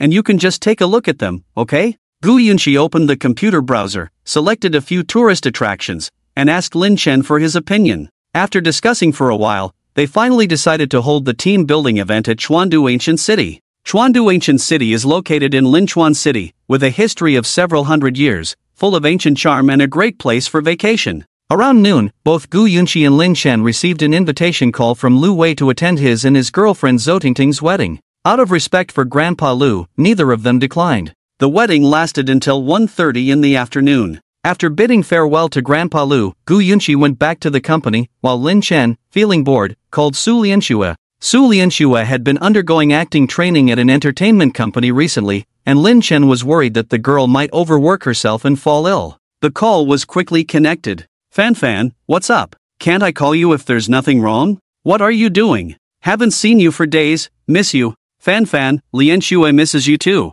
But these days, the company has invited a top teacher from the drama academy to provide me with comprehensive professional training. Must be tiring, right? Take care of yourself, don't overwork yourself, or I'll worry about you. I'm fine, really. Although it's tiring every day, it's fulfilling. By the way, Fan, I might have to go out of town for filming today. It's a bit rushed. Can you tell Yunqi for me that I won't be coming back? So urgent? Lin Chen furrowed his brows, wondering why she was in such a hurry for filming. But since acting was Su Lianxue's passion and career, Lin Chen didn't want to interfere too much and had to agree. A few minutes later, Lin Chen hung up the phone. He then noticed several missed calls on his phone. Ning Hongyan? Seeing the red call notification, Lin Chen returned the call. The call connected, and Ning Hongyan's soft and seductive voice immediately sounded in Lin Chen's ear. You finally answered the phone, little rascal. Sister is going to Linchuan City. Do you want to accompany me? If you come, sister can fulfill the promise made earlier. Linchuan City? Hearing Linchuan City, Lin Chen was a bit surprised. Wasn't that the city they had decided on for the company team building earlier this morning with Gu Yunqi? What's wrong? Are you busy? If you're busy, then the promise of warming the bed earlier might have to be postponed. Seeing Lin Chen hesitating to reply, Ning Hongyan's tone sounded slightly disappointed. After thinking for a moment, Lin Chen asked, when are we leaving, and how many days will it take? We're leaving in an hour, expected to be around 2 days, at most not more than 3 days. Okay, where should I meet you now? Lin Chen readily agreed. Tell me where you are, I'll come pick you up directly. Also, send me your ID number, I'll have someone buy the tickets first. Hearing Lin Chen's agreement, Ning Hongyan's tone instantly became joyful. 20 minutes later, a red Pamela stopped in front of Lin Chen. The car window rolled down, revealing Ning Hongyan inside wearing sunglasses and a delicate makeup on her pretty face. What are you waiting for, little rascal? Get in the car. Ning Hongyan's red lips curled up, forming a faint smile. You look nice. Lin Chen got into the passenger seat and couldn't help but compliment Ning Hongyan, who was stylishly dressed and sexy. Ning Hongyan was wearing a red suspender hip skirt, paired with red crystal high heels, her long hair casually falling behind her head, exuding an elegant mature woman charm. Especially her alluring figure, well-proportioned and captivating, made it hard for people to look away from her. Do I look good, little rascal? Seeing Lin Chen staring at her non-stop, Ning Hongyan's face showed a hint of pride. You look good. Lin Chen honestly nodded. Is your sister prettier, or is your girlfriend prettier? Ning Hongyan asked with a smile. As she spoke, she had already started the car and was driving quickly towards the train station.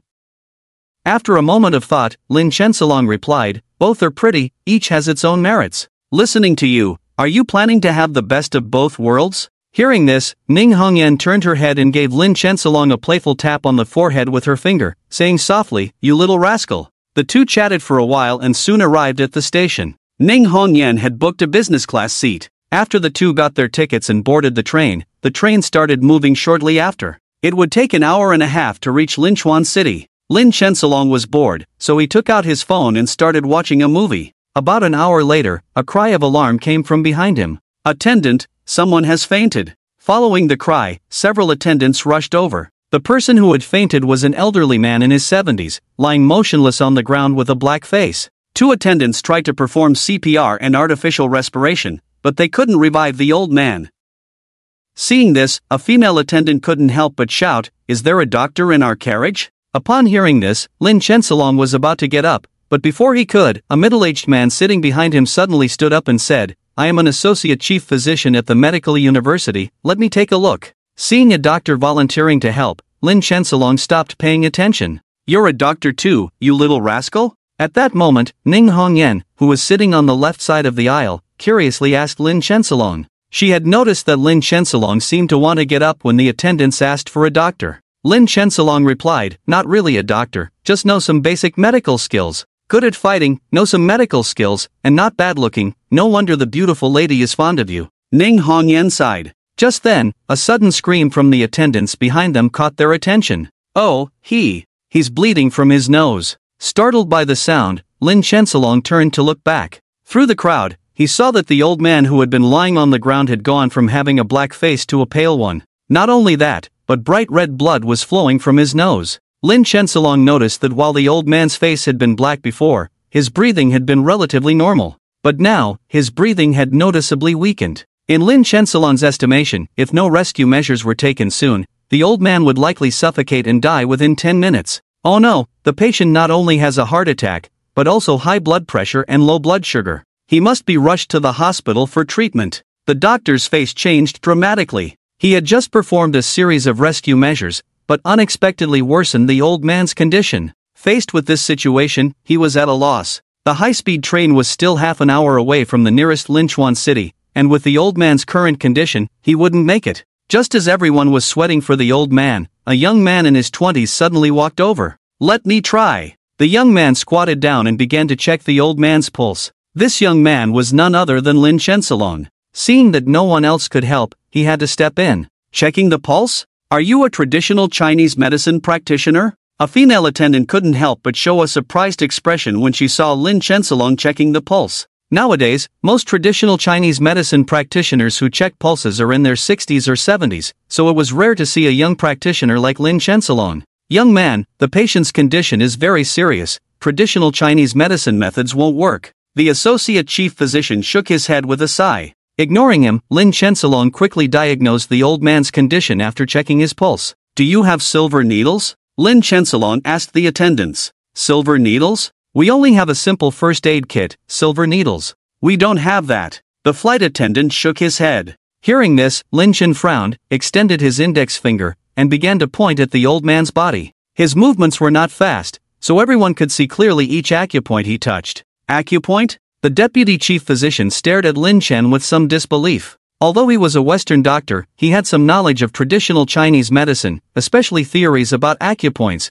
which he had been studying for almost 2 years. "You, a Western doctor, actually know about acupoints?" Lin Chen looked up in surprise at the middle-aged doctor, then injected qi into his fingertips again. Using qi to solidify the needle, he performed acupuncture. 2 minutes later, the old man's complexion began to visibly improve at a rapid pace. 3 minutes later, the old man slowly woke up. "What's wrong with me?" The old man opened his eyes, looking puzzled at the people surrounding him. "Wow, this is amazing. A miraculous doctor." Seeing the old man wake up, several passengers in the business car immediately exclaimed in astonishment. Some even started asking for Lin Chen's contact information. Finally, when Lin Chen returned to his seat, the middle-aged doctor suddenly approached him. "Excuse me, friend, what is your relationship with the miraculous doctor Miss Xiao Xinyan?" The middle-aged doctor asked curiously, his eyes full of anticipation. "Xiao Xinyan?" Upon hearing this name, Lin Chen's pupils constricted, his face showing surprise. The reason was simple: Xiao Xinyan was the youngest of his 7 sisters.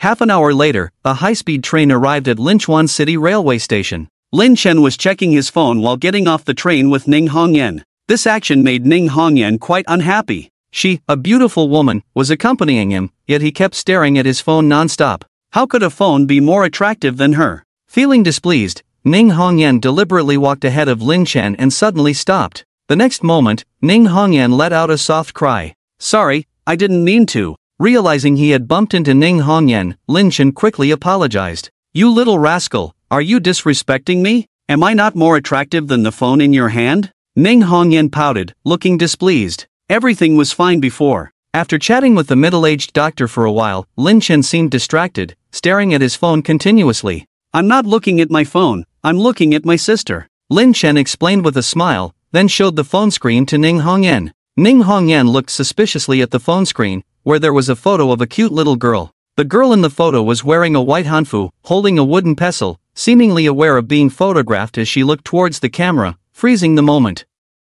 Such a pure little girl. "So, you like this type?" Looking at the photo of the little girl, a strange expression appeared on Ning Hongyan's face. "Ha ha." Hearing this, Lin Chen felt embarrassed instantly. He hurriedly explained, "I'm serious, she is my little sister who used to live in an orphanage before I was taken away." Lin Chen explained, but Ning Hongyan didn't seem to believe him. In her eyes, Lin Chen was just a playboy who liked all kinds of girls as long as they were pretty. Seeing that his explanation was not working, Lin Chen gave up trying to explain. He sent a text to Qinjiao to check his little sister Qiao Xinyan's phone number. Just as the two of them walked out of the train station, a black Mercedes immediately stopped in front of them. "Miss Ning, please." A middle-aged man in a suit and tie emerged from the passenger seat, opened the back door, and gestured for Ning Hongyan to get in. After getting in the car, Lin Chen couldn't help but ask Ning Hongyan curiously, "Where are we going?" "The ancient city of Chuandu," Ning Hongyan replied with a smile. "What?" Lin Chen was stunned when he heard the name Chuandu.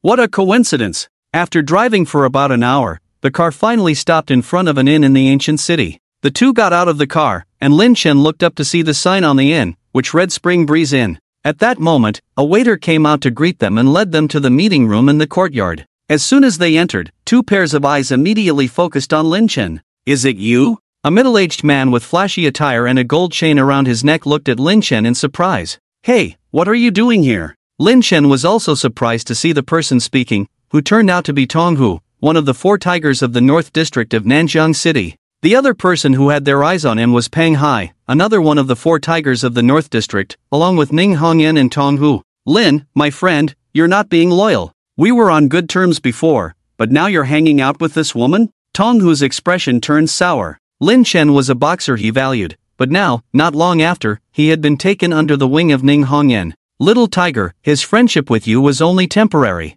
Now, he belongs to me." Ning Hongyan smiled and reached out to hold Lin Chen's arm. This scene left both of them in disbelief. "Kid, you've got some skills. You can even win over such a thorny rose. I admire you, I really do." Peng Hai greeted Lin Chen with a fist bump, but there was a hint of resentment in his eyes. Except for Tang Yunsheng, who had been disabled by Lin Chen and was recovering on Hong Kong Island, the other three of the four tigers of the North District had all gathered. "You flatter me. This person has too much charm, and sometimes it's quite troublesome." Lin Chen grinned, unapologetically acknowledging his relationship with Ning Hongyan. This surprised Ning Hongyan. She had thought that when Lin Chen met Tong Hu, he would likely stand with Tong Hu. But from Lin Chen's reaction just now, it seemed that his relationship with Tong Hu wasn't that strong. "Humph." Tong Hu snorted and fell silent. At that moment, a waiter walked in. "Gentlemen, my master will arrive tonight. During this time, you are free to move around as you please." After saying this, the waiter left.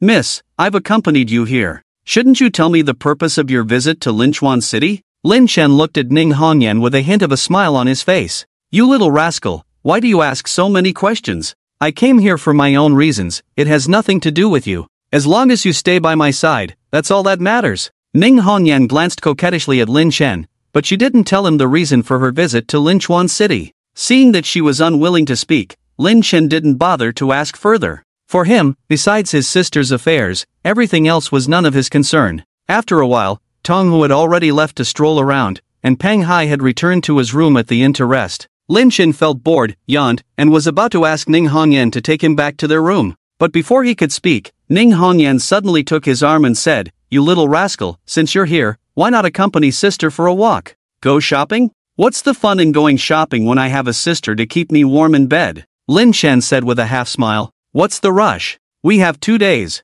You can't escape, and it's still daytime. I can't sleep either. Just say whether you'll accompany me or not." Ning Hongyan's cheeks blushed slightly. Lin Chen shrugged helplessly and said, "All right, since the young lady insists, if I don't accompany you, you'll probably come up with an excuse to break your promise again tonight. You know your place. Hearing this, Ning Hongyan's smile on her face grew even brighter. Before long, the two of them got up and walked out of the Chunfeng Inn. However, just after they left the inn, Peng Hai, who was supposed to be resting in his room, came down from upstairs. Watching Lin Chen and Ning Hongyan's figures disappear into the distance, Peng Hai's eyes filled with resentment and his expression became even more intense. He took out his phone and made a call. Have you arranged everything as I instructed? Master Hai, rest assured, everything is arranged. Barring any unforeseen circumstances, that kid is as good as dead. Very good. Upon hearing his subordinate's response, a cold smile appeared on Peng Hai's face. He had been monitoring Ning Hongyan all along, even having his own informants by her side.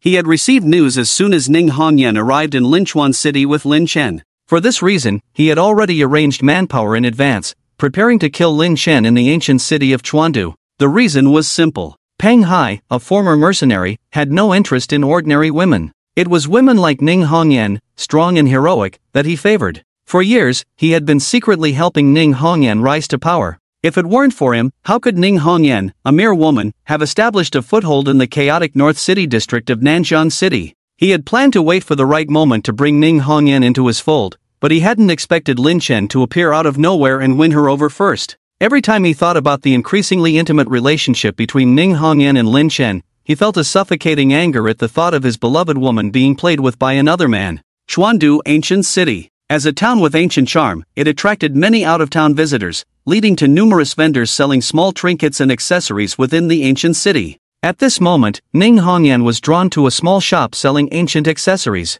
Little rascal, do you think sister looks good wearing this hairpin? Ning Hongyan picked up a ink jade hairpin from the display case and asked Lin Chen as she put it on her head. You look good in anything you wear. Lin Chen nodded. You're so sweet. Ning Hongyan teased Lin Chen, but the smile on her face proved that she was pleased with his compliment. How do you know I'm sweet? Have you secretly kissed me? No, you wouldn't have had the chance. Lin Chen pretended to be surprised. Ning Hongyan playfully flicked Lin Chen's forehead and said with a fragrant breath, little rascal, these tricks to tease young girls won't work on sister. Oof. Lin Chen shrugged in defeat. Seeing this, Ning Hongyan covered her mouth and giggled. But in that instant, Lin Chen suddenly felt a sense of danger. He turned his head in the direction where the threat seemed to be coming from, but all he saw was a crowd of people coming and going. Could it be just my imagination? Lin Chen furrowed his brows. The two of them wandered around the ancient city for over an hour. Finally, Ning Hongyan set her sights on an ancient-style makeup box.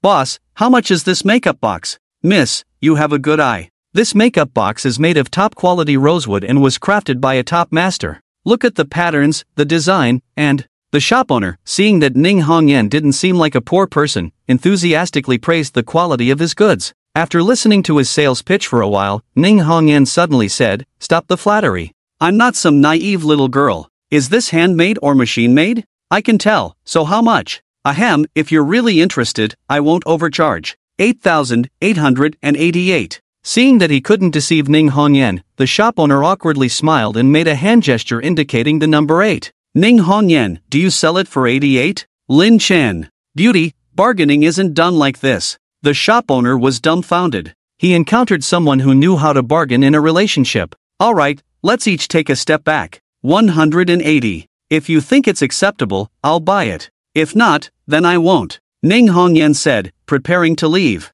Alright, we're not open today, for good luck. 188, 8 more, isn't that excessive? The shop owner panicked and hastily tried to keep her. As for the extra 8 yuan, it was his final stubbornness as the shop owner. Okay. Ning Hongyan nodded with a smile, then turned to Lin Chen and said, what are you waiting for? Give the money. What? I give the money? Lin Chen was stunned. Young man, your girlfriend is so beautiful, and you still hesitate to spend money on her? Not to criticize you, but if I had such a beautiful girlfriend, I would spend not just 188, but even 10,008. Seeing Lin Chen's reaction, the shop owner couldn't help but show a jealous and envious expression and gave him a lecture. Lin Chen looked strange, but still honestly paid the money. That's more like it. The simplest way to measure whether a man likes a woman is what? It's spending money on her. Young man, you have to learn more in this aspect. The shop owner took the money, packed the makeup box with a smile, and handed it to Lin Chen. Lin Chen sighed lightly, brother, your judgment isn't very good. She's not my girlfriend, just a friend. Even a friend can become a girlfriend. As the saying goes, as long as the hoe is swung well, there is no corner that can't be dug. Young man, keep it up. The shop owner chuckled and raised his eyebrows at Lin Chen. Insightful, this 108 was well worth it, I've learned something. Lin Chen gave a thumbs up to the shop owner. Good, good, come by often in the future. The shop owner waved goodbye to Lin Chen and Ning Hongyan. After strolling for over an hour, Ning Hongyan only bought two things, one was the makeup box from earlier, and the other was an ancient small sachet, which together cost just over 200 yuan. On the way back to the inn, Lin Chen curiously asked Ning Hongyan, I'm really curious, you're a wealthy beauty, why do you still like to bargain when buying things? And especially for these inexpensive little trinkets. Do you have to buy gold, silver, and jewelry if you have money? Luxury goods? Ning Hongyan gave Lin Chen a look and then smiled, I come from a humble background. Although I have money now, I won't spend it extravagantly. Maybe it's a habit I developed from being poor. I see. Lin Chen nodded. At this moment, the two of them had just entered a sparsely populated alley. After passing through the alley and walking another 100 meters, they would reach the Spring Breeze Inn. However, at this moment, the front and back of the alley were suddenly blocked by two groups of people. Who are you people? Seeing this situation, the smile on Ning Hongyan's face instantly disappeared. She looked at the group of people in front of her with a cold face and sharp eyes. Miss Ning, rest assured, we're not here for you. The leader was a tall man, 9 meters tall, with a cigarette in his mouth and a fierce look on his face. He first smiled at Ning Hongyan, then his expression turned cold as he looked at Lin Chen and said, Kid, speak up, how do you want to die? With that, he took a deep drag on his cigarette, then flicked the cigarette but between his fingers in Lin Chen's direction. Lin Chen dodged to the side and looked at the man with a strange expression. Are you targeting me? Are you sure you're not mistaken? The master of the Tianji Pavilion, actually being blocked by a group of big idiots. This would be a laughingstock if it got out. Mistaken? You're going to die here today, kid. A hint of killing intent flashed in the strong man's eyes. He waved his hand and said coldly, kill him. Damn, the tiger doesn't show its might, and you take me for a sick cat? Lin Chen's face darkened, about to rush forward. But at that moment, a sudden sound of fighting came from behind. Following the sound, a graceful figure was seen weaving through the crowd. It was a woman. More precisely, a woman with a good figure. The woman's moves were sharp and ruthless, targeting vital points. In a blink of an eye, she had taken down the group of people who were blocking their way. Silver Fox? Seeing the tall figure, Lin Chen instantly recognized her as the Silver Fox he had fought on the arena before. One of Ning Hongyan's fighters. Red Sister. After dealing with the enemies behind them, Silver Fox gracefully approached Ning Hongyan. You've worked hard. Ning Hongyan smiled. Just doing my duty. Silver Fox nodded slightly. She wore a Silver Fox mask, hiding her face, but her cold eyes behind the mask looked sharp. Don't chat yet, there are more here. Seeing strong fighters ahead, Lin Chen pointed at the group and said, let's take care of them too. Are you telling me what to do? Silver Fox turned to Lin Chen, her eyes showing a hint of hostility. Lin Chen felt a bit confused by her response. He thought, why is this woman so ungrateful? After all, I helped you avenge, and even gave you top-quality healing ointment. Otherwise, how could you have recovered so quickly? Leave one to interrogate, find out who sent them. Seeing Lin Chen at a loss, Ning Hongyan chuckled to herself, but still ordered Silver Fox to deal with the group ahead. Following Ning Hongyan's orders, Silver Fox nodded and swiftly went out. Bang! Swish! Ow! The fighting didn't last long. In just a few breaths, the previously numerous strong men were almost wiped out. Speak, who sent you? Silver Fox's right hand suddenly held a sharp knife against a strong man's neck, coldly demanding, speak. Lady, have mercy, I'm just doing someone else's bidding for money. I don't know who sent me, just a man in his 30s, average looking, I don't even know his name. The strong man couldn't stop sweating, his eyes filled with fear. Isn't this masked woman in front of him a bit too ruthless? If he had known there was such a powerful figure protecting her, he would never have taken that 30,000. Put. Before he could finish, Silver Fox's knife flashed. The next moment, the strong man, clutching his bleeding neck, took 2 painful steps back and fell to the ground, dead. Isn't that a bit too ruthless? Seeing Silver Fox kill the man, Lin Chen muttered quietly. Say another word, and I'll kill you too. Silver Fox turned and glared fiercely at Lin Chen. Lin Chen quickly shut up, but he couldn't help thinking, if you could kill me, you wouldn't have lost to me before. But he was a man and didn't want to argue with a woman, so he didn't bother with Silver Fox. Let's go, to avoid unnecessary trouble later. Ning Hongyan pulled Lin Chen to leave. Watching this scene, Silver Fox's eyes flashed with a hint of coldness, but quickly concealed it. After a while, the three returned to the Spring Wind Inn. Oh, back so soon? Upon entering, they saw Peng Hai drinking tea in the hall. Seeing Ning Hongyan, Lin Chen, and the others return, he politely picked up 3 teacups and poured tea, saying, "The Longjing tea in this shop is very good, would you like to try?" Not interested, Ning Hongyan rolled her eyes and headed upstairs. At that moment, Tong Hu also returned. When he left, he brought 2 subordinates with him, but when he came back, he was accompanied by 2 young women who were dressed coolly and had tall figures. Seeing both Ning Hongyan and Peng Hai in the hall, Tong Hu asked in surprise, "What are you both doing here? Has that big shot arrived?" "Not yet, will we not notify you when he does?" Peng Hai chuckled, picked up his teacup and took a sip. "Little tiger, old Peng, I advise you to stop, or else be careful, I won't be polite to you."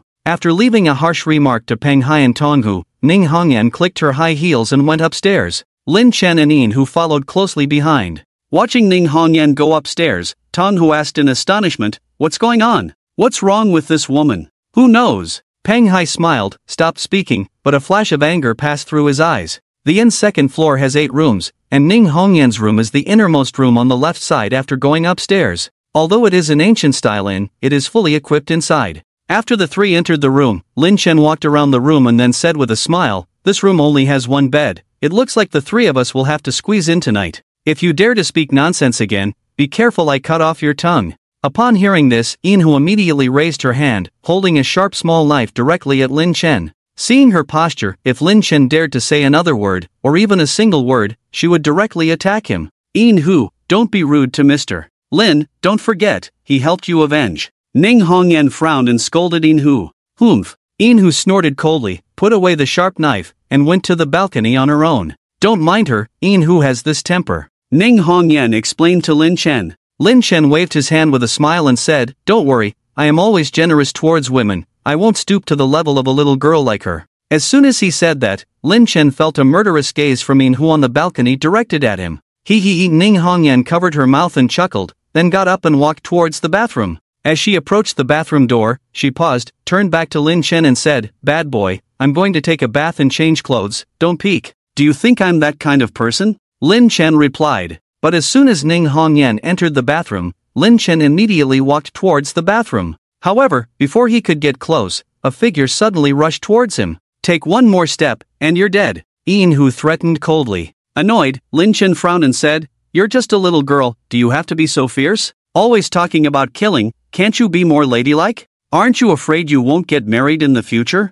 Yin Hu coldly snorted, "What's it to you? Shameless scoundrel. You can eat your meal messily, but you can't talk nonsense." "How am I shameless?" Lin Chen retorted. "Who was just saying you're not that kind of person? And what are you doing now? Still saying you're not a shameless scoundrel?" Yin Hu sneered. Lin Chen argued, "Yes, I just said I wouldn't peek, but I didn't say I wouldn't look openly, what's wrong with that?" Yin Hu was speechless. At that moment, she suddenly had a new understanding of Lin Chen. This person was not only shameless but also shameless to the extreme. "Yin Hu, are you outside? I forgot to bring my clothes, they are in the storage room on the 1st floor, can you help me get them?" Ning Hongyan's voice came from the bathroom, along with the sound of running water. "Okay." Yin Hu responded, gave Lin Chen a warning look, and then left the room. Looking at the bathroom door so close by, Lin Chen swallowed and reached for the door handle. He gently pushed. The next moment, Lin Chen couldn't help but curse. It was locked from the inside. Outrageous. This is completely not believing in his character.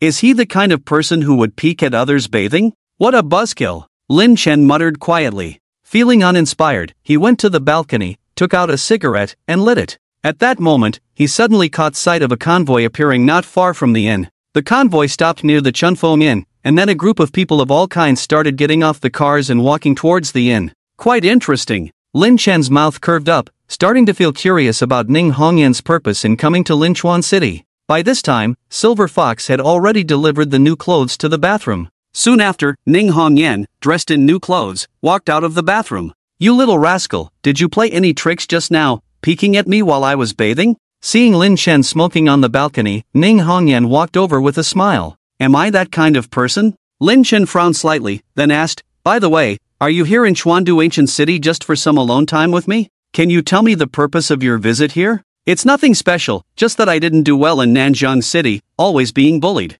So, I thought of finding an organization, finding some backing." Ning Hongyan replied with a smile. "Looking for backing? Why not find me? With me around, no one dares to bully you in the Dragon Country. Lin Chen furrowed his brows. In the Dragon Country, the Tianji Pavilion was definitely a top force, so with him around, did Ning Hongyan still need to find backing? Or rather, was there any force stronger than the Tianji Pavilion? Ha! Beside him, Silver Fox, who heard Lin Chen's words, sneered disdainfully. You may be powerful, little rascal, but sometimes, some things cannot be solved by one person alone. Ning Hongyan smiled and said, alright, the big shot should be arriving soon. Little rascal, do you want to accompany me to meet him? No need, they are just a bunch of small fries, not worth my time. Lin Chen refused. Okay then, you have fun by yourself for now. I'll come find you later. With that, Ning Hongyan left the room with Silver Fox. Feeling bored and having just finished his cigarette, Lin Chen decided to go downstairs to the nearby convenience store to buy more cigarettes.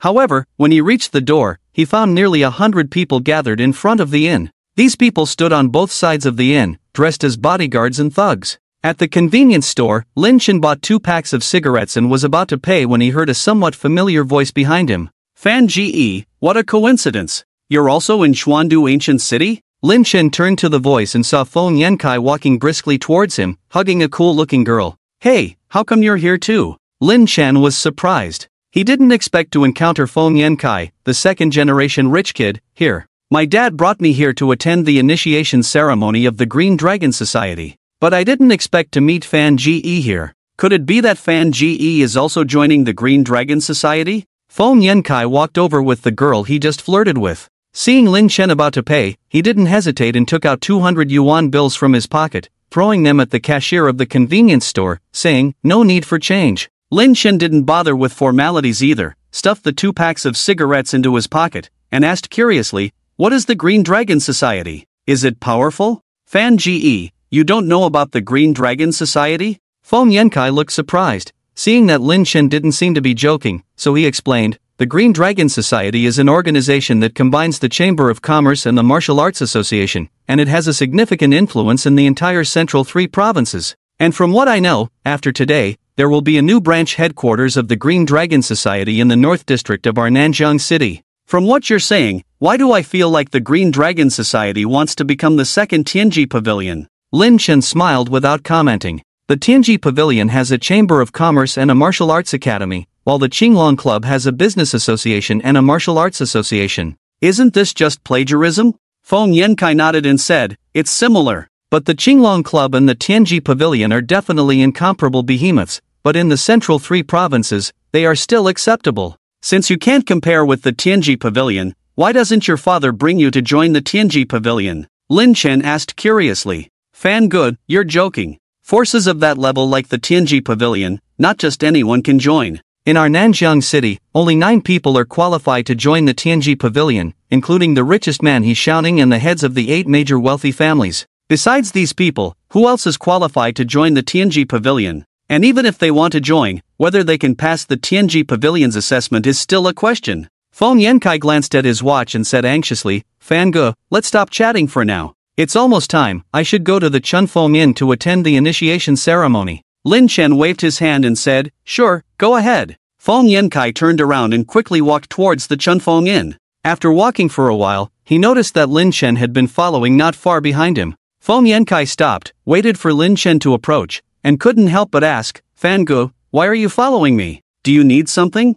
I'm not following you, just going the same way. Lin Chen smiled and passed by Feng Yankai, heading straight to the entrance of the Chunfeng Inn. Fan Ge, the Chunfeng Inn is the stronghold of the Qinglong Club. If you haven't been invited, it's better not to. Feng Yankai hurriedly reminded as he saw Lin Chen heading towards the Chunfeng Inn. But before he could finish his sentence, he saw Lin Chen had already walked in, and the people guarding the entrance of the Chunfeng Inn seemed not to have noticed him and let him pass directly. Truly my Fan Ge. Feng Yankai looked admiring and quickly followed. At this time, the Chunfeng Inn was crowded with many people, either rich or powerful, some were bosses of small forces, and some were local wealthy merchants. When Lin Chen walked in, he saw a group of people in the hall, chatting and laughing, including Ning Hongyan, Peng Hai, and Tong Hu. Seeing Lin Chen coming back from outside, Ning Hongyan swayed her waist and walked over. This scene immediately attracted the eager gazes of many men. After all, women like Ning Hongyan, who are beautiful, have a good figure, and energy, any man would have a strong desire to conquer.